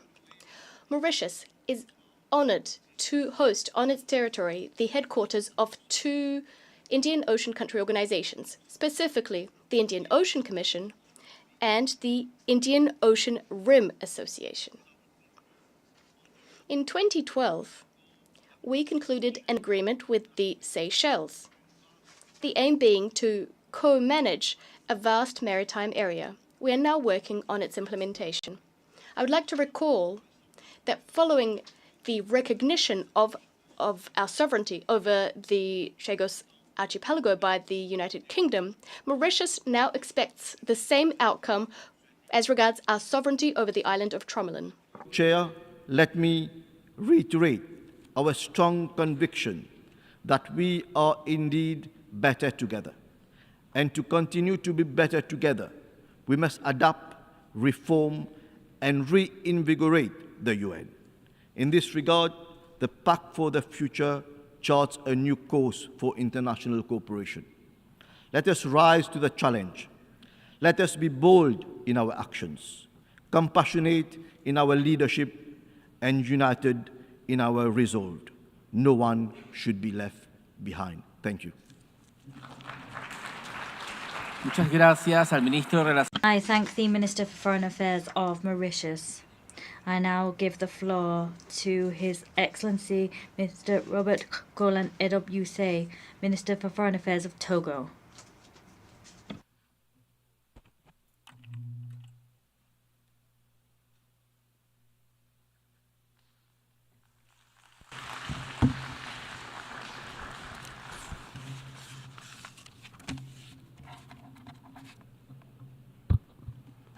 Madam the President of the 80th session of the United Nations General Assembly, Excellencies, Head of State and Government, distinguished Head of Delegation, Mr. Secretary General of United Nations, ladies and gentlemen, I would first like, on behalf of the President of the Council of Togo, His Excellency Faure Nanyazingbe, the government and the people of Togo, to extend our warm congratulations to Madame Analeka on her election as the President of this 80th session of our General Assembly. Faced with the many challenges confronting our common organization, Madam President, I wish to assure you of my country's full support and express my deep conviction that your leadership and relational intelligence will enable you to successfully lead work of this session. I also wish to pay well-deserved tribute to your predecessor, Mr. Yang, for the practical wisdom and constant availability we demonstrated in leading the work of the 79th session. It's also particularly pleasing for me to commend the effort to the Secretary General, Antonio Guterres, to revitalize our common institution, whose effectively is threatened by the return of unilateralism and the law of force to the detriment of the force of international legality. In an international context of extreme confusion, where everything is upside down, it's not easy to be Secretary General of the United Nations. That is why Togo gives you its full support. Madame la Présidente. Madam President, ladies and gentlemen, how can I possibly talk to you about global affairs without talking about the remarkable performance of our country, Togo? rest assured that Togo is doing fine. Togo is doing better than some. In service of our populations, my country, Togo, has in recent years notched up significant achievements, progress that has been largely recognized by many. There is the implementation of the SDG agenda. The government has made Agenda 2030 not a simple reference framework, but rather the real lodestar of its public policy. More than 70% of the SDG's targets have now been integrated into national strategies, particularly through the government roadmap for 2020 to 2025. That roadmap comprises four key pillars: social development, economic development, environmental development, and governance. Some examples of our work now. We have reforms that have been done to improve the public finance management system and reforms of our public investment system. And to improve things on these fronts, we've done remarkable work. We've seen the digitization and simplification of tax and customs procedures, and that has led to the increased tax revenue being collected by the Togolese tax office. We've operationalized a one-stop shop for tax collection and for the submission of accounts. That means that people can submit digitized accounts and tax returns in one place. We have digital issuance of land deeds, and we have operationalized our tax policy unit. We have public-private partnership work, and that's increased public-private partnerships. We can now, in terms of improving our business climate, list the following reforms. You can have online meetings. We've reduced waiting time to process cases through the courts for business recognition, etc., etc. So various reforms have been staged by the government of Togo under the aegis of my president in the 2025 roadmap. This work has led to a number of projects that we can list before you. In Togo now 96% of our territory can access healthcare, and that's been the case since 2023. That's an increase of 19.23% on 2020. We've also seen the launch of universal health coverage for 3 million people. Now, 3 million people are covered by such health insurance, including the pupils covered by school insurance. 26% of people had access to drinking water in 2024. That's a 26% increase on 2020. There is now a great deal more access to electricity, and that's reduced dependency on external sources of energy and electricity. That dependency has reduced to under 50%. 24% of the population are now living below the poverty line versus 51.1% in 2020. We've seen agricultural income increase in 2025. Our maize, rice, cassava and soya sectors have all seen their revenues increase by 32%. A lot of our coastline has been protected against erosion. We've had a lot of roads tarmacked properly and restored across our territory, and that had occurred by the end of 2024. We could cite more and more examples to show you, as you will see, that Togo is doing better than it ever has done. 60% of our coastline is actually protected against coastal erosion, for example. We've also planted 40 million more plants across 48,000 hectares. These various achievements all form part of our implementation of our government roadmap, and all of these initiatives have allowed us to accelerate the pace of economic growth in Togo. So we increased that growth to 7% in 2025, and we brought inflation under control. By way of an example, the 2024-2025 report of the UNDP on the Human Development Index emphasized how far Togo has come in terms of income, education, and life expectancy. In the zone covered by the Economic Monetary Union of Western Africa, we are one of the only 2 countries classed as having medium human development, and we are second in the region in the Human Development Index. In the ECOWAS sphere, Togo ranks 4th on the Human Development Index. These results, ladies and gentlemen, bear witness to the determination of the Togolese government to combine economic resilience, social stability, and ambition for sustainable development. This in a global context beset by manifold challenges. Madam President, my country is modernizing and is looking to the future with confidence. However, the efforts we've made in that regard are still at risk of being undone by the terrorist threats hovering over the Sahel and the whole of West Africa. I wish at this high rostrum to pay a much-deserved tribute to all victims, both civilian and military, that paid the ultimate price in this bitterly difficult struggle. Madam President, ladies and gentlemen,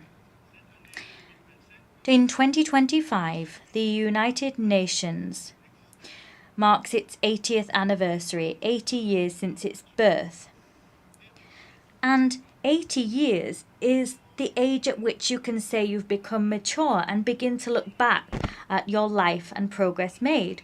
We've walked a long way together, but we need to overcome obstacles and usher in a fairer world. As such, the world cannot stand idly by and fail to heed cries we're hearing from all corners of the world to change the international order.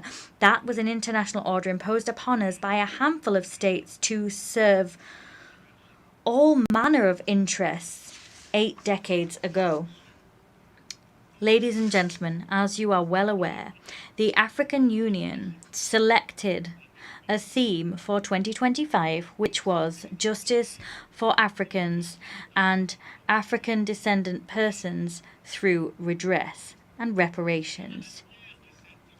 There is a bitter thirst for justice on the African continent, which needs to be understood, and Africa's struggle for reparations should be understood through that lens. Africa is crying out for justice and redress, which is the form that justice needs to take. Africa is calling for justice as a result of having had its resources pillaged. Africa was humiliated through the yoke of slavery, the slavery of its sons and daughters for more than 4 centuries. More than 20 million Africans were snatched from their families. Families were torn apart, and these 20 million Africans were brought to the Americas where they were enslaved. The souls of millions of men await justice. Africa is calling for justice. Justice, having seen its history upturned through a century of colonialism. It was thrown off its rightful course and wants justice as a result. Africa is calling for justice because it has paid with its blood and its own resources for the prosperity of other continents. Africa is demanding justice because between 80 and 90% of its cultural heritage is today in foreign museums. Africa is demanding justice because African human remains remain in the hands of foreigners outside of the continent, and that violates the most sacred laws of humankind. Africa is demanding justice because its significant contribution to the defeat of fascism in the 20th century was overlooked and cast aside when the United Nations was founded, the United Nations where we are today, in 1945. Africa is demanding justice because she was excluded and has been excluded for 80 years from the decision-making bodies across the globe. Africa is demanding justice because the Security Council needs to properly represent all the peoples of the world among it. Africa demands justice because its children continue to be victims of racism and humiliation around the world.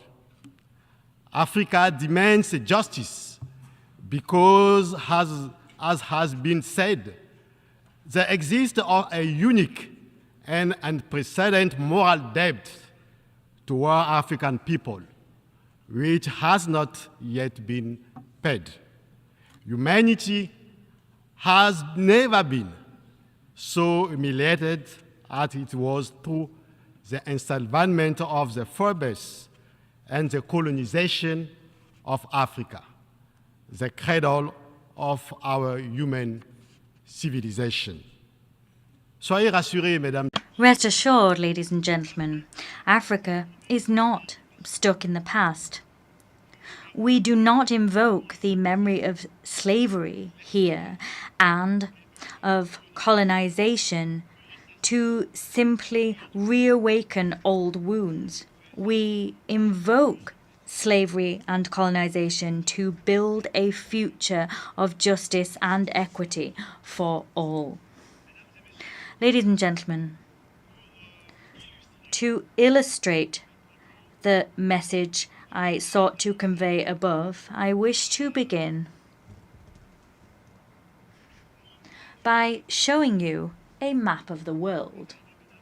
Ladies and gentlemen, please look, if you will, at this world map. It is a map that all of us studied at school. This is the map right here. We call it a planisphere. To use a technical term, we call it the Mercator projection. It is named after a cartographer who you all know, the cartographer Mercator. And you can see yourselves that on this map that we all use, there's a problem. If you can't see the problem, I'm going to help you to understand the problem as an African man. Candidly speaking, the Mercator projection is something we inherited from the 16th century. It reduces the African continent to about half its genuine size. At the same time, it swells North America and Europe unfaithfully. Africa extends over 30 million square kilometers. In other words, 3 times the surface area of the United States. However, on this world map, it seems scarcely any bigger. With a surface area of 30.3 million square kilometers, including all the islands, it covers 20% of Africa, the land surface area. 6% of the global surface area of the Earth, with around 1.4 billion. Soon we'll have 1.5 billion inhabitants. That's the reality. In 2025 or 2030, that's where things will stand. So it accounts for about 18% of the global population. The size of Africa here is intentionally reduced. It's minuscule in real terms. It seems the size of Greenland and Russia are also reduced. Or it's reduced to the same size as Greenland and Russia. And it's all false. It's a distortion. Africa has 54 continents, and we somehow think it's smaller than it actually is.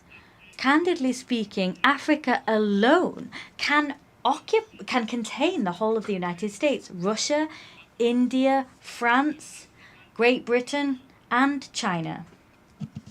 It can contain all of those countries. It is for that reason, ladies and gentlemen, in support of the African Union, we call for Africa's depiction on world maps to be corrected. And we seek to do that with the campaign that we ask the United Nations to support. The name of that campaign is Correct the Map. Geography must be decolonized. There needs to be a new political map of Africa. You also understand why at the Second African and Caribbean Summit, held of the 7th September in Addis Ababa, Ethiopia, Africa and the Caribbean reaffirmed their determination to put the fraternal transcontinental partnership at the service of reparative justice for Africans and African descendants, and emphasize the need to move toward the creation of an African Union decade for justice for African and African descent people. I wish here to salute our brothers and sisters in the Caribbean who grasped the meaning of this struggle. You have understood that by standing together for the cause of reparation, we will advance in more effectively. This too is the essence of the Pan-Africanism, a Pan-Africanism for justice and for the cause of reparations. It was the same test for justice that promoted Togo to submit to the deliberative bodies of the African Union, the initiatives that led the decision adopted by the Assembly of Head of State and Government of our continental organization on 16 February 2000 this year to classify slavery, deportation, and colonization as crimes against humanity and genocide against the people of Africa. This decision marks a major event for Africa and people of African descent, for it counters the logical whereby descendant of perpetrators dictate the term of the debate and name the crimes, rather than the rightful have the people who suffer those crimes